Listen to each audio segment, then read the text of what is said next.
Chapter 1. I have an elderly mother at home and a pair of lovely daughters. The affluent Caucasian man exclaimed in terror, his eyes wide with fear and his voice trembling, "Please do not kill me. I possess wealth, an abundance of it." The young man remained unmoved, letting out a derisive snort. "Humph, who do you think I am? Do you believe you can simply buy me off with money? I will pay 10 times the price for my life." The white millionaire feigned composure, attempting to placate him. "There is nothing in this world that cannot be purchased, is there? It merely depends on whether the price is right." The young man, named Xia Mu Cheng, was a time traveler, 24 years of age. 6 years ago, he had traversed into this world, arriving with nothing to his name and finding himself an undocumented resident. Xia Mu Cheng stood to gain over 1 million M gold from this job. If it were 10 times that amount, his bottom line would depend on the circumstances. Seeing the young man fall silent, the white millionaire sensed a glimmer of hope, regaining a modicum of confidence. "I have a card in my safe containing 100 million M gold. I implore you to spare my life." Hiss! Xia Mu Cheng's eyelid twitched. 100 million? He had previously earned only 10,000 for a task, and this thought made him involuntarily display a benevolent smile. "Well then, could you show it to me to verify its authenticity?" The white millionaire also smiled, knowing that money could sway even the devil. He glanced at the lifeless bodies of several bodyguards on the floor, cautiously opened the safe, and handed a bank card to Xia Mu Cheng. "The password is 886688. Xia Mu Cheng took the card and dialed a number. "Please check how much money is in this bank account," he said, promptly providing the card number and password before settling onto the sofa to accept a cup of coffee that the white millionaire had offered. In no time, a woman's voice replied from the other end of the line. "The bank account holds over 100 million M gold. Excellent. Please transfer it to my bank account immediately." Xia Mu Cheng nodded in satisfaction, taking a sip of coffee. Not long after, Xia Mu Cheng exited the office, elegantly adjusting his hat as he left, and thoughtfully closed the door behind him. "Goodbye, sir." Yet, no one responded from within. How rude. The city streets were alive with traffic as the night unfolded, lights sparkling brilliantly. A sleek black motorcycle darted through the bustling traffic like a ghost, the roar of its engine echoing loudly. The rider was a foreign woman clad in a form-fitting black leather outfit, with a golden bob cascading to her chin, her skin fair as snow, and her figure curvaceous to perfection, both voluptuous and elegant. Seated behind her, Xia Mu Cheng tightly embraced her slender waist, the fierce wind billowing his clothing, his robust arms partially visible. Trailing behind them were several police patrol cars in hot pursuit, their flashing red and blue lights illuminating the night, sirens piercing the air. "Stop! Immediately halt! Bang, bang, bang! F!" The police shouted through a loudspeaker, but the woman seemed unfazed. She twisted the throttle, and the motorcycle surged forward, resembling a bolt of black lightning racing away. The motorcycle maneuvered adeptly through narrow streets, tires screeching against the pavement, smoke billowing in its wake. The police cars closely followed, narrowly avoiding collisions with parked vehicles along the roadside, perilously close to disaster. The woman glanced at an upcoming intersection, leaned slightly, and veered into an alleyway. The police cars screeched to a halt at the alley entrance, nearly losing control. As they entered the dim, narrow alley, a wave of mixed odors assaulted their senses. The graffiti on the walls was a riot of colors. A few idle men leaned against the wall, calmly smoking as they watched the motorcycle zip past, their gazes wandering. After navigating a convoluted path for over 10 minutes, they emerged from the alley, leaving the pursuing police cars far behind. The vehicle eventually halted at a villa. Inside the villa, Xia Mu Cheng pulled out his phone. Upon reading a text message, his expression soured. "Sharon, why has only 70 million been credited?" Sharon elegantly lit a cigarette, crossing her legs as she perused the information Xia Mu Cheng had compiled. Without looking up, she casually replied, "There's no need to be agitated, Cheng." She flicked the ash from her cigarette and continued, "As you know, acquiring such funds isn't easy, so a handling fee is necessary. The 70 million transferred to your account is safe to use. There won't be any issues." Xia Mu Cheng wore a skeptical expression, feeling a pang in his heart. After all, That was over 30 million. What kind of exorbitant handling fee could warrant such a deduction? Sharon Wynyard felt slightly uncomfortable under his gaze and changed the subject. Have you really no interest in joining our organization? You could earn far more than you do now, and it would be much safer. Xia Mu Cheng had no desire to join any organization. He was currently a city hunter, and as long as the money was right, he could play the roles of both bodyguard and assassin. As for this woman, he had known her for quite some time.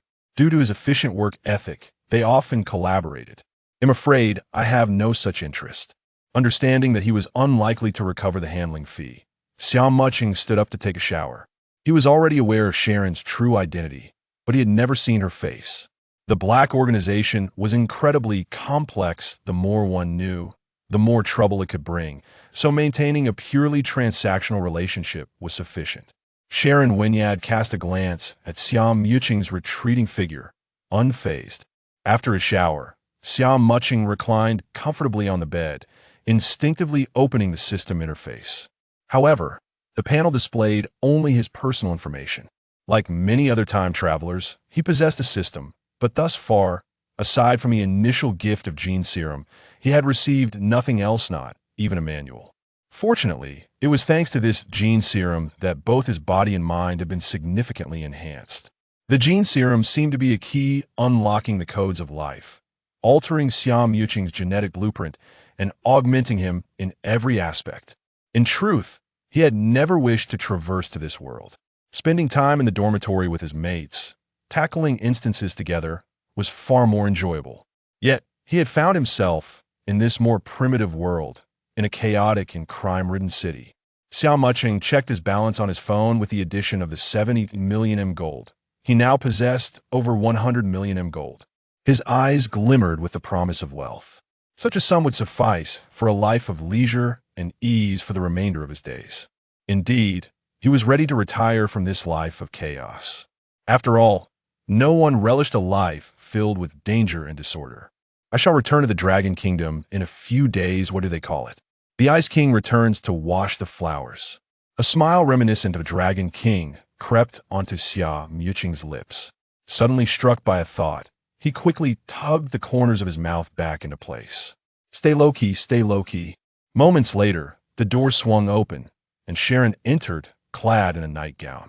The following morning, Xia Mu Cheng awoke early, unceremoniously pushing aside the warmth of the woman beside him before getting up to wash up. Gazing into the mirror, he couldn't help but nod approvingly. Reflected was an extraordinarily handsome face, with an impeccable physique. His muscles were not overly exaggerated, but possessed a smooth, natural line, even with numerous claw marks, none of which were significant. His raven black hair had a slight natural curl, with a lock falling to obscure his deep-set eyes, which resembled a serene pool, exuding an air of indifference. Xia Mu Cheng cast a glance at the sleeping Sharon and shook his head, deciding to take the motorcycle out for a ride. After all, he might not return again, and he had yet to fully appreciate the beautiful scenery of this country. In the afternoon, Xia Mu Cheng arrived at the airport. Humming a cheerful tune, he strode confidently and stylishly toward the ticket counter to purchase a flight back home. Do you know who Ellery Queen is? His full name is Ellery Queen, but it's not just one person, it's a pen name shared by a pair of American detective novelists who are brothers. Isn't that fascinating? Even more intriguing is that they are not biological brothers, but rather cousins. They are Manfred Bennington Lee and Frederick Dana. This duo, writing under the pen name Ellery Queen, became synonymous with American detective novels through their intricate plots and meticulous reasoning. They have even been hailed as classic authors in the history of detective fiction, bridging the past and future and pioneering the successful collaboration in writing detective novels. Xia Mu Cheng turned to the source of the voice, discovering a young boy animatedly recounting this to a young girl, who appeared pale and somewhat exasperated, as if she had just disembarked from a flight. Xia Mu Cheng paid them no mind, preparing to enter the terminal when, suddenly, after 6 years of silence, the system emitted 3 words, Muri ran. Xia Mu Cheng was momentarily taken aback. Then his face lit up with excitement. 6 years. Do you have any idea how I have spent these 6 years? Was this girl Muri ran? Why did the system react? Xia Mu Cheng refocused his attention, Scrutinizing the approaching Muri Rand, a cascade of silky hair flowed down her shoulders like a waterfall, with a playful tuft of hair standing atop her head. Beneath it lay a visage as pure as an angel's. Particularly striking were her bright, large eyes, which bore a hint of innocent naivety, appearing rather easy to deceive. Muri Rand had just encountered a murder on the plain, and her expression was far from pleasant. Listening to Kudo Shinichi chatter on about detective matters only added to her dizziness.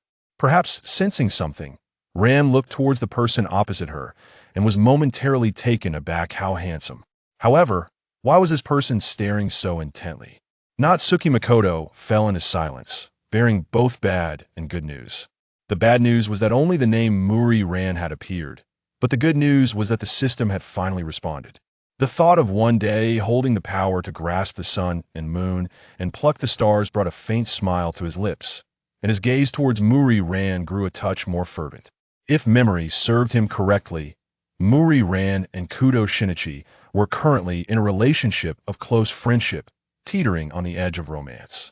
Natsuki Makoto cast a sidelong glance at Kudo Shinichi, who was still rambling on obliviously.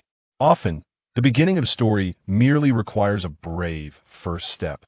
With that thought, Natsuki Makoto approached Rand with a smile and, in somewhat unrefined Japanese, said, "Hello, beautiful girl. May I ask your name?" Rand looked up at his handsome face, momentarily taken aback by the suddenness of his approach. Are all international students this bold and warm-hearted? "Hello, my name is Muri Rand," she replied, steadying herself and offering a polite bow. "Miss Muri, I noticed you from afar and was immediately captivated by your unique aura. It is indeed my fortune to encounter you here today," he remarked.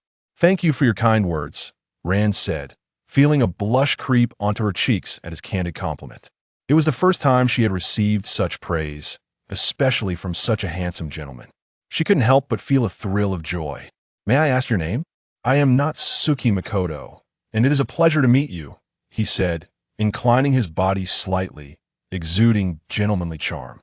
Just as Rand opened her mouth to respond, she was interrupted by Kudo Shinichi, who wore a face full of hostility. "Hey, who are you, and why are you randomly coming over to flirt?" Natsuki Makoto turned with a slight smile. "I apologize for my rudeness. May I inquire how I should address this friend of yours?" Kudo Shinichi did not answer, instead turning to Rand. "My mother is waiting outside. Let's hurry." Rand nodded, preparing to bid farewell to Natsuki Makoto. Feigning curiosity, Natsuki Makoto asked, "Miss Muri, is this gentleman beside you your boyfriend?" He remained unfazed by Kudo Shinichi's attitude, recognizing that his approach had indeed been abrupt. "We're not dating," Rand explained, her cheeks flushing with embarrassment. Kudo Shinichi's face reddened as well, but upon hearing Rand's words, his pride flared, and he exclaimed, "How could that be? Who would want to date this violent tomboy?" As soon as the words left his mouth, he regretted them. Rand's eyes widened in disbelief. After all, they had been good friends since childhood. How could he speak of her like that in front of others? "Shinichi, what are you saying?" Rand clenched her fists, her head pounding with indignation. Natsuki Makoto observed the scene, silently commending Kudo Shinichi. It seemed they were quite similar in this regard otherwise. How could they have maintained their friendship for so many years? It appeared that Rand's feelings for Kudo Shinichi were merely slight at present. Natsuki Makoto understood well the importance of first impressions and the principle of moderation. Thus, he spoke with sincere regret. "I apologize for my impetuousness today. Upon seeing such a lovely girl, my legs seemed to move of their own accord, perhaps out of fear of missing a chance. I have matters to attend to until we meet again, Miss Muri." Seeing this, Rand reined in her anger, saying, "Natsuki-kun, there's no need for apologies, it's all Shinichi's fault." Kudo Shinichi, who had intended to apologize, felt a surge of jealousy upon hearing Rand's pleasant demeanor towards the stranger. Then you should leave quickly." Natsuki Makoto chuckled softly, waved goodbye, and entered the hall. He hadn't expected to get entangled with the main characters. This journey would surely be delayed, but he would seize the opportunity to witness the miraculous drug that could turn back time. Rand glanced at Natsuki Makoto's receding figure, and her expression darkened. Enough of your quarrel. A silver Jaguar cruised smoothly along the highway, driven by Kudo Yukiko. She cast a glance at her son, Kudo Shinichi, and sighed. He was at it again with Ran. In the past, their arguments were merely playful banter, but now they felt like bitter foes. Shinichi really should remember the purpose of inviting Ran here. He ought to show her some consideration. Ran, unable to contain her irritation, exclaimed, "He was just greeting you. Why are you so rude?" The crux of the matter lies in her being labeled a violent maniac, a tomboy, and the fact that women also care about their dignity, which nearly shattered her composure. Kudo Shinichi felt an immense ache in his heart upon witnessing Ran's scathing remarks towards someone she had only just met. That individual was clearly no good. Possessing a rather effeminate appearance, who could fathom his true intentions? Rand's expression grew increasingly grim. How can you speak ill of someone behind their back? You're only upset because he is handsome, aren't you? The fleeting fondness Rand had felt towards Shinichi began to evaporate. Indeed, he was far more attractive, exuding an air of mystery that she found captivating. Kudo Shinichi's countenance darkened. He found himself unable to retort and, in a fit of pique, declared, "Well, what do I care? If you like him, go pursue him." Upon hearing his words, Rand's face paled slightly, and she pressed her lips together. "Who I like is none of your concern," she replied calmly. Yukiko furrowed her brow, pondering the identity of that person. After hearing Shinichi's subsequent remarks, she felt a wave of disbelief wash over her. Wishing to halt their escalating argument, Yukiko hastily changed the subject. "Buckle up. The Broadway show is about to commence. I need to accelerate." The roar of the engine intensified as the silver Jaguar surged forward, slicing through the air like lightning, leaving the vehicles behind in its wake. A strong push against their backs caused both Ran and Kudo Shinichi to change their expressions simultaneously. "Is Mom all right? I recall this car was just in for repairs last month." "Relax, you trust my skills, don't you?" Yukiko replied confidently, pressing the accelerator. Ran lost interest in continuing the quarrel with Shinichi, her face paling as she clutched the door handle tightly.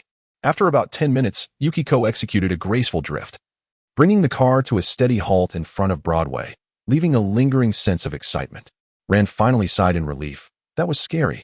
Just then, a police car approached, and an officer came over, tapping on the window. Noticing this, Yukiko broke into a sweat and quickly rolled down the window. "Please present your driver's license." "I apologize," she replied. "Were you performing stunts back there? Did you not see the speed limit is 40 kilometers? I'm sorry.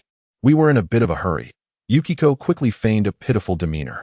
The officer glanced at the documents in his hand, then scrutinized Yukiko with a puzzled expression. "You look somewhat familiar." At that moment, a bald man ambled over. "You must have seen her in a previous case. She is one of us." "Hey, Captain." The officer turned at the sound. The hefty man continued, "She is an undercover agent who was just in pursuit of a fugitive." Yukiko stared in astonishment at the bald man, baffled by her new identity as a spy, which she had been completely unaware of. Moments later, the man dismissed the officer. Yukiko smiled slightly. "Thank you for coming to my aid." The bald man wore a knowing expression. "You should be thanking someone else." Yukiko looked perplexed. "You should be thanking." The bald man lifted his hand and peeled off a disguise. With a rip, he revealed the face of a mature woman with golden short hair. "You should be thanking me." The man's voice suddenly became sultry. "Sharon?" Yukiko gasped, staring at her friend in disbelief.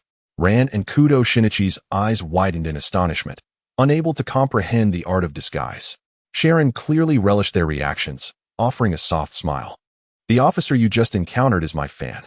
Ran, somewhat excited, exclaimed, "Are you Miss Sharon Wynyard? This is incredible.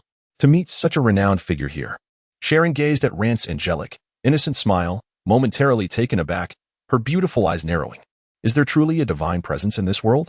At that moment, it began to rain. She opened her umbrella and spoke softly. "If there were indeed any gods in this world, those of us who strive so hard for a living would not suffer misfortunes. At the very least, I can assure you that an angel would never bestow a heartfelt smile upon me, not even once." Ran was momentarily stunned, while Kudo Shinichi, who had worn a frown, turned his gaze toward Sharon, appearing deep in thought. API call failed with status code 429. Error. Code 429. Message. Resource has been exhausted, e.g. check quota. Status. Resource exhausted. Xia Mu Cheng cast a glance at the newly emerged name in the system, Kudo Yukiko. Could it be that he was about to behold her true visage? Recalling the altercation during which she had employed a disguise, an odd sensation stirred within Xia Mu Cheng, leaving him feeling somewhat unsettled. Fortunately, her physique was undeniably appealing, authentic in every regard. Yet, Vermouth's behavior was rather juvenile, uttering such cringe-worthy remarks. How starved for affection could one possibly be over a mere smile? With keen eyes, Xiaolan spotted Xia Mu Cheng amidst the crowd and exclaimed with delight, "Xia Mu Cheng, what a coincidence! We truly are fated to meet." Observing this, Kudo Shinichi's expression soured as he interjected, "She might very well have followed us here." Yukiko, upon seeing Xia Mu Cheng, couldn't help but furrow her brow, sensing a hint of foreboding. Sharon's pupils constricted as her legs weakened. She had been knocked unconscious just the day before and had scarcely ventured outside since. Xia Mu Cheng did not visit Sharon, for they were not well acquainted during the day. Instead, he was engaged in casual conversation with Xiaolan beside him. "Miss Maury, do you believe in fate?" Xiaolan's eyes sparkled as she nodded and replied, "I believe. Xia Mu Cheng, please call me Xiaolan." Xia Mu Cheng, of course, had no objections. He gazed at the little angel before him, a charming smile gracing his lips as he spoke softly. "Xiaolan, do you not feel that our encounter is akin to the guidance of fate?" Xiaolan's cheeks flushed slightly. She was rather superstitious. "Is that so?" she murmured, her delicate fingers fidgeting in a moment of bewilderment, unsure of how to respond. It was indeed a time when young girls were filled with dreams and fantasies, tales of domineering CEOs falling in love with them, of men who were anything but cold, of princes enamored with Cinderella. An angel paired with a demon? Sharon interjected, her expression darkening as she could no longer contain herself. "Come now, let us proceed inside." API call failed with status code 429. Error. Code 429. Message. Resource has been exhausted, e.g. check quota. Status. Resource exhausted. Xia Mu Cheng and Xiaolan strolled side by side, engaging in lively conversation. "Xiaolan, I've noticed that your complexion radiates vitality.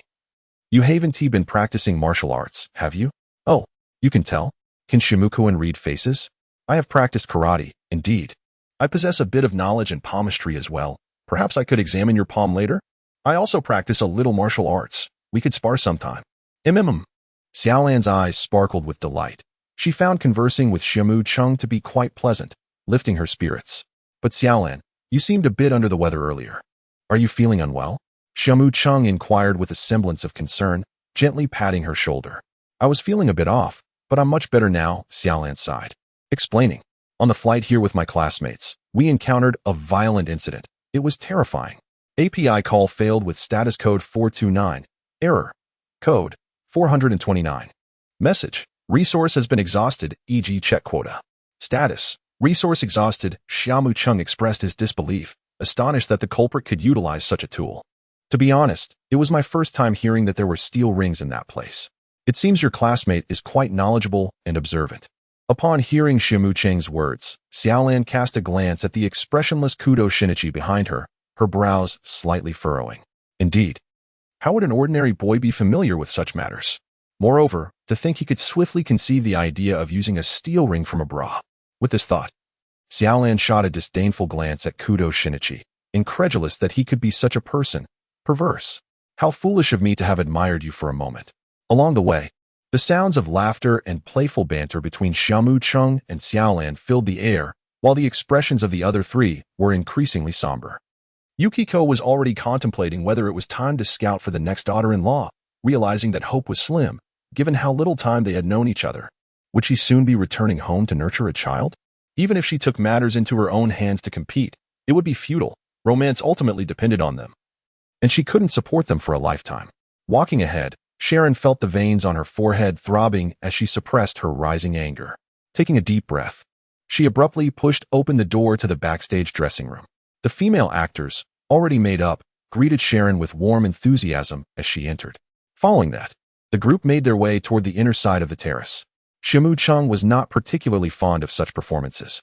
He feigned attentiveness to Xiaolan's incessant chatter while his mind began to devise a plan to whisk her away. "What is that on the ceiling?" Xiaolan inquired with curiosity. Xiaolan casually glanced up and explained, "Those are costumes meant for the stage. They were hung there to save space." "I see," Xiaolan replied, her expression one of realization. Feeling a sense of enlightenment, suddenly, she noticed a crisp sound emanating from the overhead rigging, followed by the abrupt snapping of the suspension line. A dark silhouette plummeted from above. It's armor. Everyone, be careful, Xiaolan urgently warned. Instantly, chaos ensued as the crowd frantically scrambled to evade the impending danger. Xia Mu Cheng could only recall that a murder had occurred, though the specifics eluded him. However, the speed of the unfolding events was exceedingly slow, allowing him to easily evade danger. With this thought in mind, he boldly stepped forward, wrapping his arms around Xiaolan's slender waist and retreating to safety. Xiaolan, be careful. I'm fine, Xia Mu, she reassured him. At that moment, a female actress found her long gown caught on a sign affixed to the wall. Gazing up at the rapidly descending suit of armor, she let out a desperate scream. Oh, no. As the armor drew nearer, panic seized her, causing her legs to tremble uncontrollably, rendering her unable to flee. API call failed with status code 429, error, code, for 29, message, resource has been exhausted, e.g. check quota. Status, resource exhausted, API call failed with status code 429, error, code, for 29, message, resource has been exhausted, e.g. check quota. Status, resource exhausted, unobtrusively extricating the actress, Natsuki addressed Ran with a gentle smile, inquiring, are you all right? He mused inwardly, such a kind-hearted girl. Ran, her small hand resting against Natsuki's chest, felt the strong palpitations emanating from within. A slight lightheadedness washed over her. I'm fine, she stammered. Her heart raced. And she thought, Natsuki-kun's embrace is so warm, it leaves me quite flustered. Kudo Shinichi, recovering first, exclaimed with palpable anxiety, Ran, are you? Observing Ran nestled in Natsuki's arms, his heart was seized by an unrelenting force, causing him acute distress. The actress, having narrowly escaped a perilous situation, remained visibly shaken. I knew it was meant for me, she declared fearfully. From the start, someone has been trying to end my life. Meanwhile, the sole male actor, examining the rope near the armor, offered reassurance after a moment. You're overthinking it. The rope simply gave way due to its age. Then who was responsible for hoisting the armor? All right, everyone, let's not bicker. We should be grateful it wasn't worse. Had the mirror been broken, we would have lost our guardian. The actors continued to chatter amongst themselves, creating a cacophony of voices. Xia Mu Cheng spoke soothingly, do not panic. It is likely just an unfortunate incident.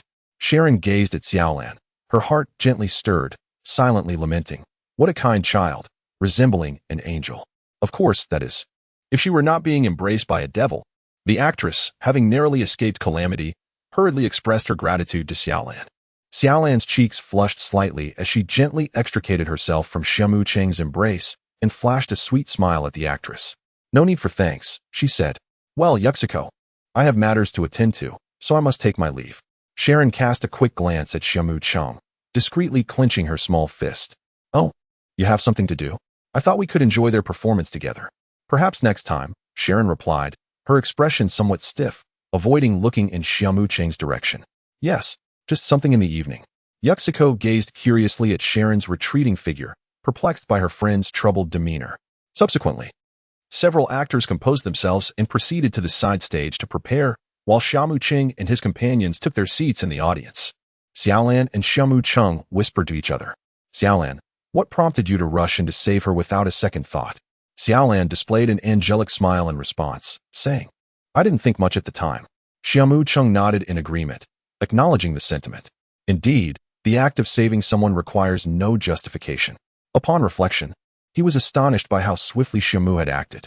It was undoubtedly fueled by his concern for you, instinctively unleashing an extraordinary strength beyond the ordinary.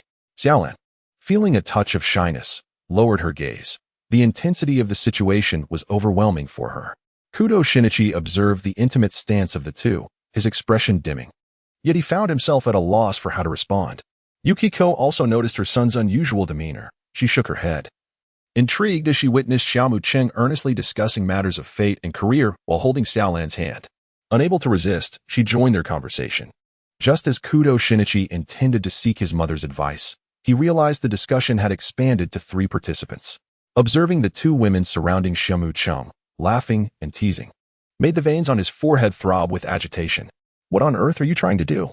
Xia Mu Cheng gently grasped the soft hand of Yuxiko, earnestly stating, I have observed that your marriage line appears blissful in the early stages, yet becomes increasingly indistinct as time progresses. Yuxiko paused momentarily. reflecting on the fact that she indeed experienced a period of happiness after marriage. However, as Kudo Yusaku's fame grew, so did his social obligations, leading to the presence of unfamiliar fragrances on him. This prompted her to voice her concerns multiple times, even confiding in Shinichi with an involuntary question, "What should I do? Is there any solution?" To which she received the response, "I am at a loss as well. We shall take it one step at a time." Yuxiko felt a twinge of skepticism. Meanwhile, Xiaolan, noticing Xia Mu Cheng still holding Yuxiko's hand, felt a pang of discomfort and subtly pried Yuxiko's hand away. "Xia Mu-kun, why don't you take a look at mine?" Xia Mu Cheng gently grasped Xiaolan's delicate hand, tenderly caressing it as he slowly spoke. "Ah, Xiaolan, you possess an extraordinary fortune throughout your life." Xiaolan's ears turned slightly crimson. Feigning ignorance of his subtle gestures, she exclaimed with delight, "Oh, that's indeed true. Whenever there are lottery events at the shops, I often win the grand prize, such as luxurious meal packages and travel vouchers." Xia Mu Cheng revealed a hint of mischief, his gaze unabashedly fixed on Xiaolan's enchanting eyes. "It was only natural, and your fortune does not end there." Xiaolan tilted her head slightly. Her curiosity piqued as she inquired, "What else is there?" Xia Mu Cheng gently leaned closer to her ear and whispered, "And that is how you encountered me." In an instant, Xiaolan's cheeks flushed crimson. She instinctively withdrew her hand and playfully retorted, "Shimu-kun, you." Her heart raced as if a little rabbit were nestled within, thumping wildly. Oh dear, how could he say such a thing? Meanwhile, Kudo Shinichi, observing their intimate exchange, grew increasingly sullen and could not refrain from interjecting, "Umph. Who would believe such flattery? Only you two would naively accept his words." Upon hearing this, Yukiko snapped back to reality, narrowing her eyes with a glint of coldness directed at Kudo Shinichi. "Naively, you say?" Xiaolan shot a glare at Kudo Shinichi and said, "Shinichi, stop causing trouble." "Causing trouble?" Kudo Shinichi clutched his chest, leaning back in his chair, struggling to catch his breath. How had things escalated to this point? It was all Xia Mu Cheng's fault. At last, the stage performance commenced. The two, who had been giggling, finally ceased their chatter, realizing they must not disturb others. Xiaolan calmed herself and began to focus on the performance unfolding on stage. "Wow, it's truly magnificent," she exclaimed, captivated by the dozens of dancers twirling below. Yukiko smiled and remarked, "Indeed, such a grand display of dance is something we rarely witness at home." Kudo Shinichi rolled his eyes and could not resist stifling a yawn. Observing this, Yukiko and Xiaolan exchanged exasperated glances and teased, "What a pity to bring along a blockhead who fails to appreciate its value." "Shimu-kun, how are you feeling?" Xiaolan inquired eagerly, her eyes sparkling with anticipation. In truth, Xiaomu felt a sense of ennui, yet he maintained an impassive faade, displaying an expression of admiration as he offered his praises. Such a graceful dance, such elegant steps, truly delightful. Xiaolan's eyes sparkled with joy, drawing closer to Xiaomu. At that moment, the stage reached its zenith. A cloud of smoke billowed forth. "Listen, mortals of this realm, my name is Michael." The male performer on stage sprouted a pair of angelic wings. Xiaolan exclaimed in astonishment, "Michael, are you not surprised?" Yukiko beamed with delight. Soon after, the smoke enveloped the entire stage, swiftly spreading into the audience. In an instant, a distinct red beam emerged within the mist, targeting the stage directly. Xia Mu Cheng cast a sharp glance towards the stage, instinctively reaching out to embrace Xiaolan's delicate shoulders. 3 resounding gunshots echoed through the air. Kudo Shinichi's expression shifted to one of grave concern. This sound was unmistakably gunfire. How could this be? Yet, the entire venue was shrouded in smoke, rendering visibility nearly impossible. Xiaolan, filled with curiosity, suddenly sensed a familiar aura and felt her body stiffen momentarily, though she did not resist. A whirlwind of panic and embarrassment surged within her. What could Shimu-kun be thinking? Was he worried about her? It was merely smoke, after all. The warmth of the large hand resting on her shoulder provided her with a sense of care and security, prompting her to lean slightly towards Xia Mu Cheng. As the smoke began to dissipate, the audience beheld a male actor, portraying an angel, suspended in midair, his white angelic robe stained crimson with blood. A collective gasp of horror erupted, followed by a chorus of terrified screams. This cacophony jolted Xiaolan back to reality, her beautiful eyes wide with fear as she gazed at the actor dangling above. Had that been the sound of gunfire? Had someone shot him with a pistol? Yukiko's expression was grave. Yes, it could not be mistaken. In my opinion, we should vacate this place as swiftly as possible. Xia Mu Cheng nodded. Let me take you away. Kudo Shinichi stood up abruptly and rushed onto the stage, leaving behind a hurried remark. Mom, I leave Xiaolan in your care. Before he finished speaking, he vanished from sight. Xiaolan calmly glanced at his retreating figure, displaying no reaction. Beside her, Yukiko's forehead was creased with tension, nearly bursting into a tirade. Observing Xiaolan's expression, she sighed, feeling a profound sense of hopelessness as she suddenly composed herself. Moments later, the three arrived at the entrance of Broadway. Xia Mu Cheng, could you please escort Xiaolan home? Yukiko had no intention of departing, as her son remained inside. However, she would not impose on Xiaolan to stay with him, feeling that she had yet to contribute significantly. So Kudo Shinichi is already playing the supporting role? With this thought, a mischievous glint sparkled in Xia Mu Cheng's eyes, yet he maintained a facade of righteousness as he said, Yukiko, rest assured, I will ensure Xiaolan's safety. Yukiko remained silent for a moment before nodding in agreement. She said nothing further and turned to re-enter the theater. Back in the audience, Yukiko elegantly settled into her seat, crossing her right leg over her left, her small hand resting on her chin as she quietly observed her son, who was bustling about in a state of chaos. Be careful, darling. Xiaolan offered a sweet smile, prompting Xia Mu Cheng to affectionately tousle her hair.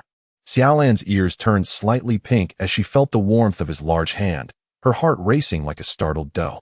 As the sky began to drizzle, Xia Mu Cheng removed his trench coat, revealing the snug attire beneath, showcasing his sculpted physique that caused Xiaolan to steal glances. Feeling the warmth of the coat against her, Xiaolan couldn't help but feel flustered.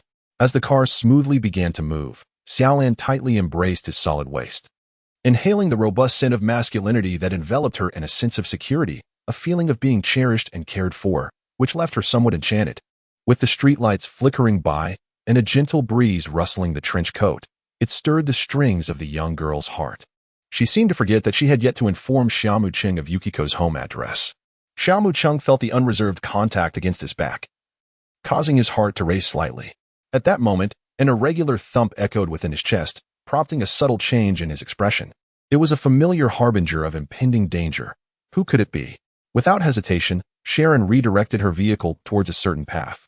Xiaolan's petite head nestled against his broad back, and for reasons unknown, Xia Mu's heartbeat grew erratic. Was something amiss? Or perhaps it was a physical ailment. Xiaolan couldn't help but feel a twinge of concern, contemplating the necessity of taking Xia Mu Cheng for a medical examination. As her thoughts wandered, a handkerchief from her pocket was whisked away by the wind. Oh no, that was the handkerchief Miss Sharon gifted me. Xia Mu exclaimed as he quickly brought the vehicle to a halt. Xiaolan pouted, her expression one of innocent distress. Xia Mu Cheng surveyed the surroundings, noting that Sharon was nearby. He found a secluded corner to park the car and joined Xiaolan at the base of the abandoned building. Xiaolan exclaimed in delight, There! The handkerchief is on the railing of the deserted staircase.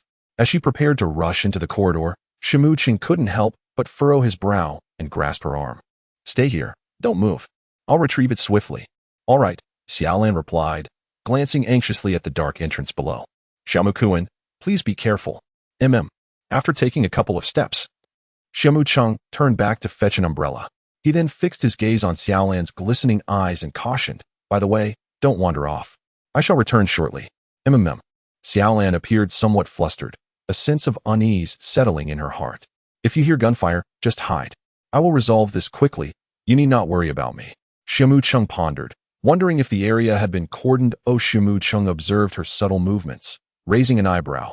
A telepathic connection, I presume. Subsequently, he cast a glance at the individual masquerading as a highway demon, yet speaking in a sweet, delicate manner. The sight compelled him to adopt an expression reminiscent of an elderly subway passenger. You appear quite spirited. I shall descend and delay them for a moment. You take the opportunity to slip away. After uttering this, he hurried down the stairs, almost too embarrassed to watch. Consider this a complimentary service. Sharon could not help but feel a surge of delight. Telepathic connection? How charmingly deceptive. Tap, tap, tap. In the narrow alleyway, a peculiar sound of footsteps echoed amidst the light drizzle. A man clad in black, adorned with a knitted cap, approached. Xiaolan turned her head upon hearing the noise, her heart racing as she recognized the long-haired Japanese man. Was he the notorious highway demon responsible for the killings of women? Instantly, Xiaolan's body stiffened, as she noticed the highway demon's hand slipping into his trench coat. Retrieving a handgun, her heart raced. A handgun? Are you the highway demon? Akai Shuichi regarded Xiaolan, furrowing his brow. A neon individual? Have you seen a suspicious man? A man with silver hair and a beard. I have not seen him, Xiaolan exhaled, relieved. This man did not seem like the highway demon. At that moment, a vehicle pulled up. Did you find him? No, just a tourist. After speaking, Akai Shuichi turned to Xiaolan, insisting, this is not a place for you. You must leave at once. He reached for her arm, but his movement faltered, appearing somewhat stiff. Xiaolan instinctively frowned and swatted his hand away. No, I must wait for my friend. Akai Shuichi was taken aback. Her speed was astonishing. Yet was her reaction not overly dramatic? Suit yourself. He remained still, his body taut.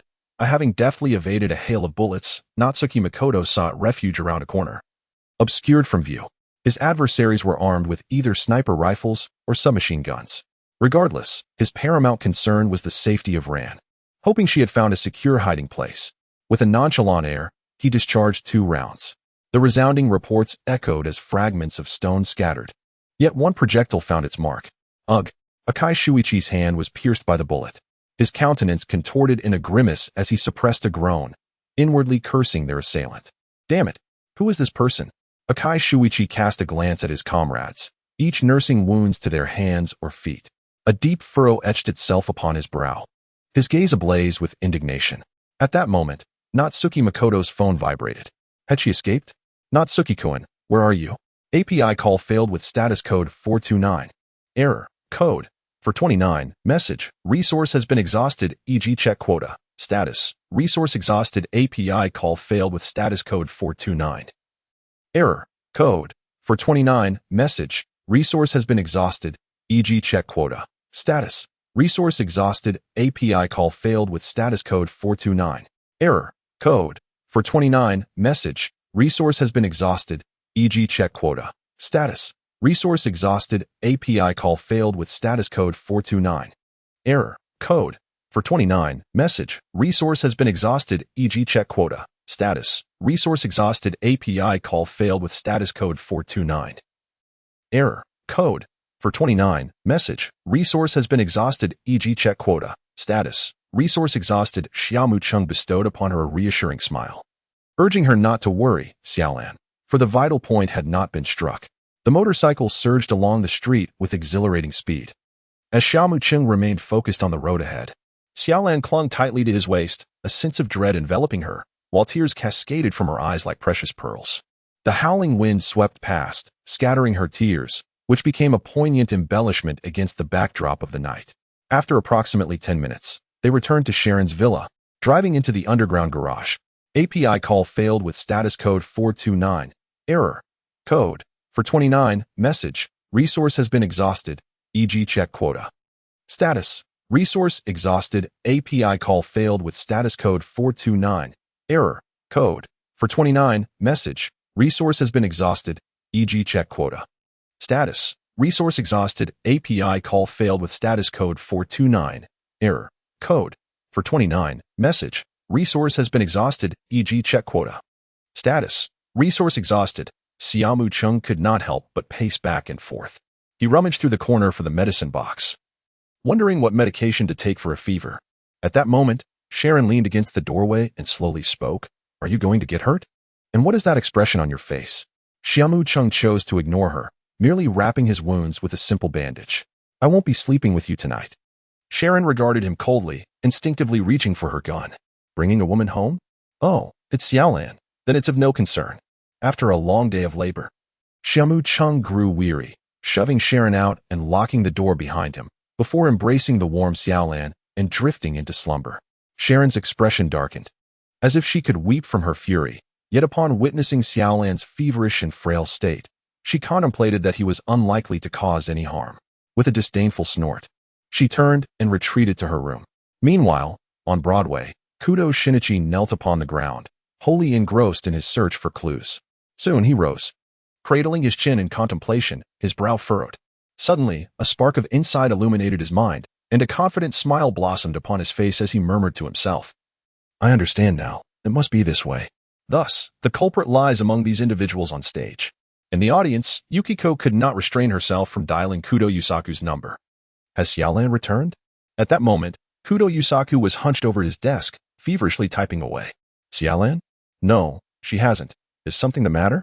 Although Yukiko had mentally prepared herself, the situation still evoked a sense of regret. There's a young man named Xia Mu Cheng. Upon hearing this, Kudo Yusaku ceased his work, a pensive expression crossing his face. You must know he is an enhanced version of Kudo Shinichi. Is that so? Then I'll have someone investigate his identity. And what good will that do? He might very well be cradling Xiaolan as we speak. Kudo Yusaku sighed quietly, at times doubting whether Shinichi was truly his biological son. Before dialing a friend's number, his friend being a high-ranking FBI official, General MacArthur. I have a favor to ask. After hanging up, Yukiko hurried to Kudo Shinichi's side. Shinichi, have you uncovered the identity of the culprit? With a confident demeanor, Kudo Shinichi placed his hands in his pockets and smiled. I have discovered who the culprit is. Gather everyone. Yukiko returned his smile with enthusiasm. Oh, then quickly share your deductions with me. Let me analyze it. Kudo Shinichi's eye twitched involuntarily. Would he truly let this moment of self-importance slip away? Reluctantly, he glanced at his mother's expression and conceded, all right. Yukiko proudly lifted her chin, patting his shoulder with satisfaction. Such a good boy. In the car, Yukiko hummed a cheerful tune, her spirits restored after having made a good impression. She relished the attention. Kudo Shinichi seemed to have adopted her flair for theatrics. The two discussed the case with excitement, punctuated by Yukiko's exaggerated laughter. Suddenly, Kudo Shinichi's smile faded as he asked, Where's Xiaolan? Yukiko slowly typed a question mark, sensing something amiss by his mother's expression. Kudo Shinichi quickly pulled out his phone to call, but it indicated that the phone was off. Where could Xiaolan have gone? Yukiko shrugged indifferently. She was taken by Xia Mu Cheng. They probably just chatted, so don't overthink it. Kudo Shinichi felt as if he had turned to stone. Chatting late at night? The thought of Xiaolan nestled in Xia Mu Cheng's embrace twisted his heart in anguish. No. How long have they even known each other? Xiaolan must have been deceived. And what then? He queried. Do you know where Xia Mu Cheng lives? We must go to his home and bring Xiaolan back. I don't know. Yukiko chuckled lightly. Let's head home. Perhaps Xiaolan is asleep there. Kudo Shinichi's face paled. It turned out he cared more than he had let on. Upon returning home, Kudo Shinichi found no API call failed with status code 429. Error. Code. For 29, message. Resource has been exhausted, e.g. check quota. Status. Resource exhausted. Xia Mu Cheng gently caressed the delicate face before him, her cascading locks flowing freely like a waterfall, truly beautiful. Xiaolan's eyelashes fluttered softly, and a sudden jolt of surprise coursed through her. However, upon inhaling that familiar scent, she gradually regained her composure and recalled that she had fallen ill the previous night and ultimately lost consciousness. A knock resounded at the door. Cheng, it's time to get up. What time is it? Coming, Xia Mu Cheng replied, a sense of exasperation filling his heart as he silently mused. They never used to wake me up. Why the sudden enthusiasm today? After finishing his morning routine, Xia Mu Cheng washed his hands and scratched his head as he stepped outside. Xiaolan was exceedingly accommodating, save for the final misstep. At the dining table, Sharon sat with an icy demeanor, sipping her coffee. Xia Mu Cheng glanced at the table, which was adorned only with toast and sandwiches, and couldn't help but shake his head. Eating such fare daily, did it not become tiresome? After a considerable time, Xiaolan emerged, her head lowered. She was clad in a flowing white dress, her complexion radiant, and her beautiful eyes held a hint of shyness, resembling a flower touched by morning dew, delicate and enchanting. Seeing Xiaolan step out, Sharon warmly beckoned, Xiaolan, come and have breakfast. Are you feeling better? I've recovered from my fever and am feeling much improved. Thank you for your concern, Xiaolan replied, her gaze drifting across the room before settling on Xia Mu Cheng. Her slender legs shimmered subtly beneath the swaying hem of her dress as she took a seat beside him, casually inquiring, Miss Sharon, how is it that you and Xia Mu Cheng are residing together? As she spoke, she tugged at her dress, clearly aware it was ill-fitting. He was nearly starving, and it was I who rescued him. Sharon couldn't help but furrow her brow at Xiaolan's expression, which was rather unfortunate. She wore her clothes, and there were several marks on her neck resembling strawberries. Her cheeks still bore a faint blush, and her eyes shimmered with a watery glimmer. Utter nonsense. Xia Mu Cheng cast a glance at Xiaolan, realizing that their previous conversation had not captured her full attention. Xiaolan, sensing Sharon's unusual gaze, lowered her head to continue her breakfast, her fair neck tinged with a subtle blush. Occasionally, she shot Xia Mu Cheng a reproachful glare, playfully chastising him. Upon awakening, she noticed something amiss. Her hair had been washed, carrying a faint scent of shampoo. After the meal, Xiaolan received a phone call. I apologize for worrying you, Aunt Yuxiko. Call me sister, Xiaolan replied, her lovely face beaming with innocence as she chirped, Sister Yuxiko. Yuxiko's eyes crinkled with a smile, clearly pleased. As long as you're safe, that's what matters. Shinichi has been quite worried about you. He hardly slept last night. Standing beside Yuxiko, Kudo Shinichi's face flushed with indignation as he waved his hands dismissively. Who would worry about her? Thank you, Kudo-san, but there's no need to fret. Xia Mu Cheng shrugged nonchalantly, as if to say, let it be. It will help you come to terms with reality. Yukiko blinked her sparkling eyes, pondering internally, at Miss Sharon's house. Yesterday, when Xia Mu Cheng met Sharon, they appeared to be complete strangers, exchanging not a single word, and Sharon's expression at that moment was telling. Xiaolan hung up the phone, shook her head, and couldn't resist casting a glance at Xia Mu Cheng, who was seated across the room, engrossed in the television. Xia Mu Cheng paid no heed, languidly sprawled on the sofa. Engrossed in the television, he did not regard Kudo Shinichi as a rival.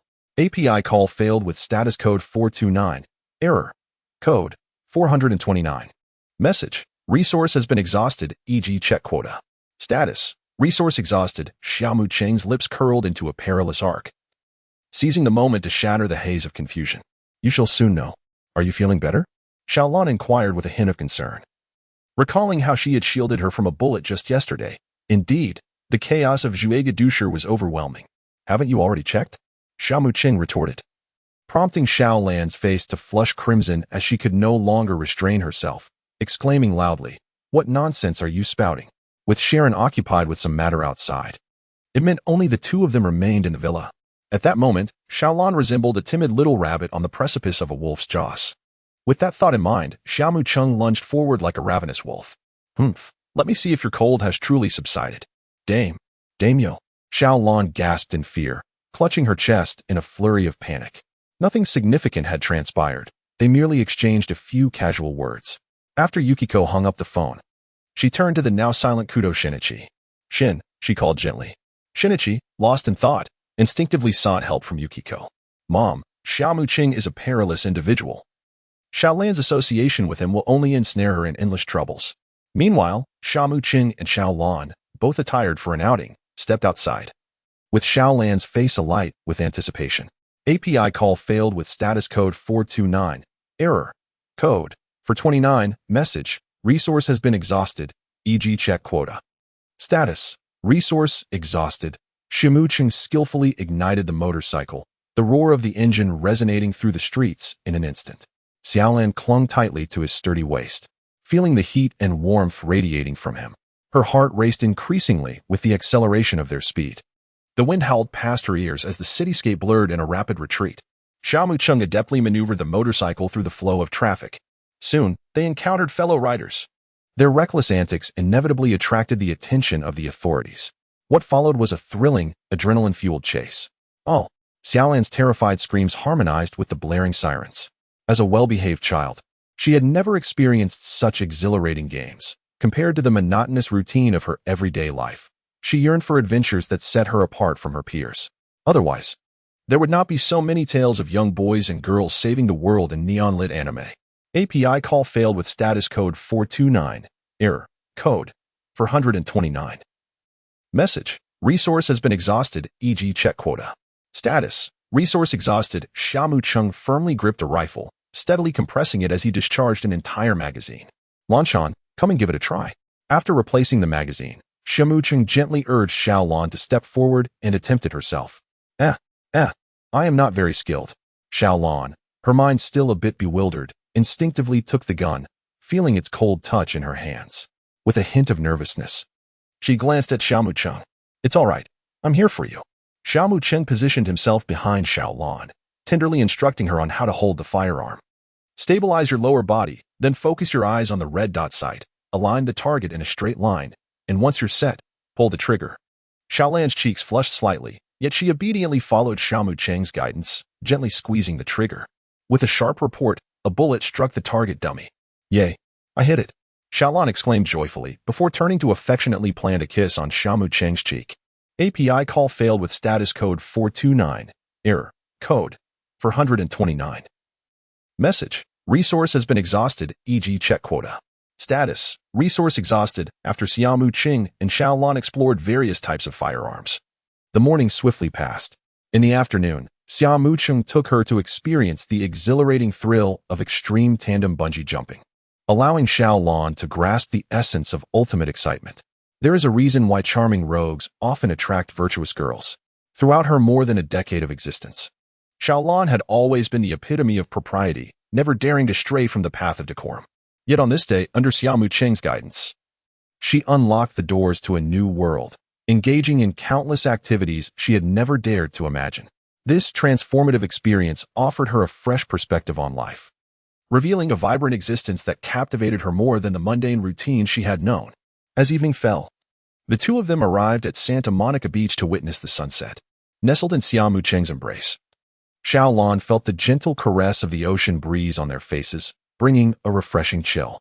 The afterglow of the setting sun painted the sky in shades of orange and red, harmoniously blending with the deep blue of the sea, creating a dreamlike tableau. API call failed with status code 429.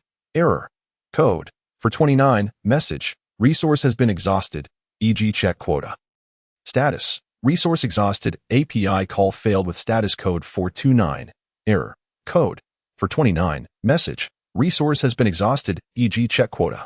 Status: resource exhausted. Xia Mu Cheng and Xiaolan boarded a rented yacht, which was fully equipped with every amenity.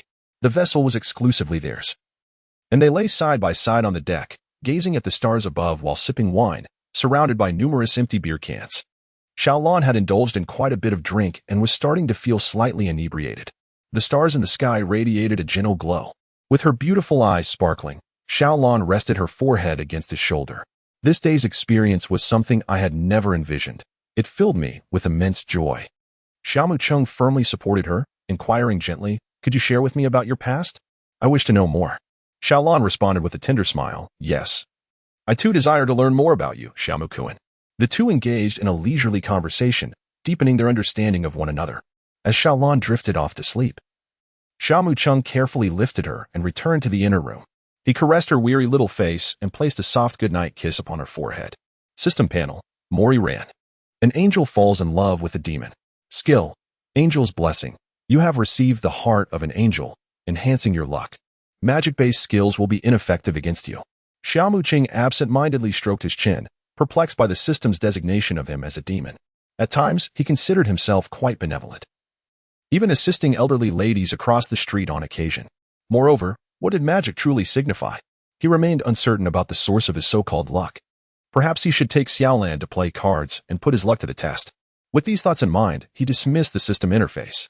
API call failed with status code 429. Error. Code. For 29. Message. Resource has been exhausted, e.g. check quota. Status: resource exhausted. Xia Mu Cheng assisted Xiaolan in purchasing an array of exquisite dresses. As dusk fell, the pair returned to the Sharon Villa.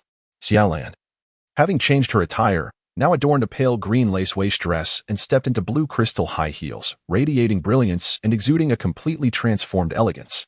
Her gentle visage, with enchanting eyes, captivated all who beheld her. Xiaolan, unusually affectionate, slipped off her high heels and nestled into Xia Mu Cheng's embrace, engrossed in the television. During this fervent phase of their romance, she was reluctant to part ways. Even while watching a mundane television drama, their spirits remained buoyant. Suddenly, the sound of a door creaking open resonated in the air. Xiaolan's pupils dilated in alarm. Was Miss Sharon returning home? With this thought, she swiftly darted away and slipped into the room. Momentarily taken aback by her agility, Xia Mu Cheng pondered if Xiaolan's physique had indeed strengthened. Could the system enhance a woman's capabilities? Yet, no notifications had appeared. As the high heels clicked gracefully on the floor, the elegant and alluring Sharon made her entrance. Her movements were fluid, each step imbued with a distinctive charm. Her gaze swept across the living room, landing on Xia Mu Cheng seated on the sofa, and her forehead twitched with suppressed ire as a cold smile graced her lips. Hey. She tossed her delicate handbag onto the cabinet and casually unfastened the buttons of her coat. API call failed with status code 429. Error. Code. For 129. Message. Resource has been exhausted, e.g. check quota. Status. Resource exhausted. Xia Mu Cheng shrugged, reclining on the sofa as he switched through the channels with the remote control. The night enveloped the room. Xiaolan, cocooned in her blanket, buried her head deep within. Yet sleep eluded her.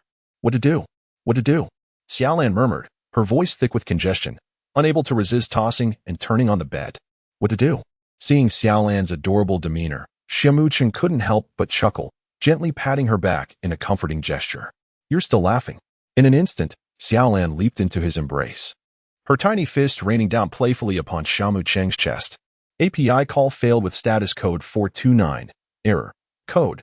429. Message. Resource has been exhausted, e.g. Check quota.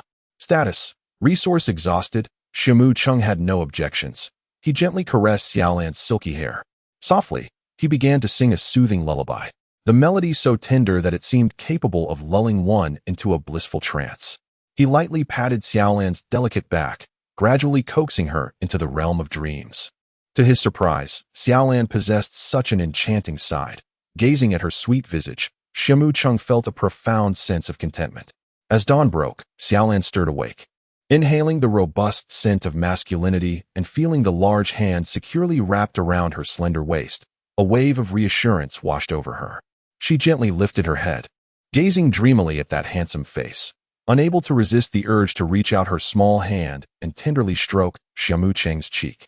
Xia Mu Cheng felt a slight itch on his face and, upon opening his eyes, found himself gazing into a pair of enchanting, glistening eyes.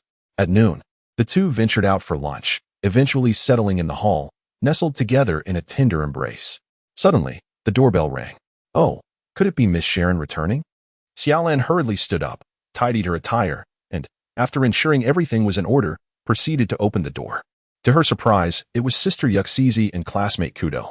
At the entrance, Kudo Shinichi had been waiting impatiently, and upon seeing Xiaolan, his pupils dilated in shock. While Xiaolan's attire appeared unremarkable, the astute Kudo Shinichi couldn't help but notice her flowing hair, her radiant visage, the smile gracing her lips, the blush that lingered on her cheeks, and the unmistakable strawberry marks adorning her slender neck. Xiaolan had not anticipated the arrival of this mother-son duo, and she cast an awkward glance at Yuxizi. Please, come in, Kudo Shinichi said, his expression numb as he stepped into the hall. Upon seeing Xia Mu Cheng's disheveled state, his heart felt as if it had been cruelly wrenched. Xia Mu Cheng lay languidly on the sofa, his legs carelessly draped over the table, his white shirt unbuttoned, revealing his toned chest and abdomen, marred by numerous scratch marks resembling claw marks. Yuxizi regarded Xia Mu Cheng with a complex expression, inwardly lamenting. Yet, his physique is rather impressive. Her gaze discreetly flickered towards his sculpted abs. Research has indicated that lust is not solely a male affliction. When women indulge in desire, men often find themselves at a loss. Xiaolan poured them a cup of tea and then settled beside Xia Mu Cheng. She was at a loss for words. She and Kudo Shinichi had known each other since childhood, once sharing an exceptionally close friendship that nearly blossomed into romance. Before choosing Xia Mu Cheng, Xiaolan had pondered whether Kudo Shinichi would often abandon her to pursue cases, and if they were to be together, would he once again forsake her in favor of investigations? After a moment of contemplation, she concluded, yes, he would. The mere thought of such a future sent chills down her spine. She had no desire to feel perpetually cast aside. Now that her heart belonged to another, maintaining a distance from Kudo Shinichi was imperative. However, with Sister Yuxizi present, the atmosphere felt decidedly uncomfortable. Kudo Shinichi, observing Xiaolan's submissive demeanor, was engulfed in profound anguish, utterly unable to accept the reality before him. The scars adorning Xia Mu Cheng's body pierced his eyes and heart like needles. How long have you known each other, Xiaolan? He is merely enamored with your youthful beauty. Once he tires of it, he will cast you aside. Xiaolan lifted her head, her countenance darkening considerably, indicating that their friendship was irrevocably severed. Kudo, from now on, just call me Maori. My affairs are not yours to meddle in. Kudo Shinichi hastily urged. Wake up. You are blinded by this illusory love. Come back. I will not disdain you. The reasons for loving someone may be countless, yet to harbor disdain for another, a single reason suffices. Xiaolan's gaze turned frigid as she fixed her expressionless eyes upon Kudo Shinichi. Kudo Shinichi, I implore you to conduct yourself with dignity. Xia Mu Cheng narrowed his eyes slightly, deliberately displaying his scars for Kudo Shinichi to see, intending to extinguish any lingering hopes he might have. Although he initially felt a twinge of guilt, he could not be bothered to retort to Kudo's insults, with Xiaolan already bound to him. Kudo dared to cast his gaze upon her, a reckless endeavor indeed. Contemplating this, Xia Mu Cheng's gaze shifted to the side where Yukiko sat calmly sipping her tea. Her figure well maintained.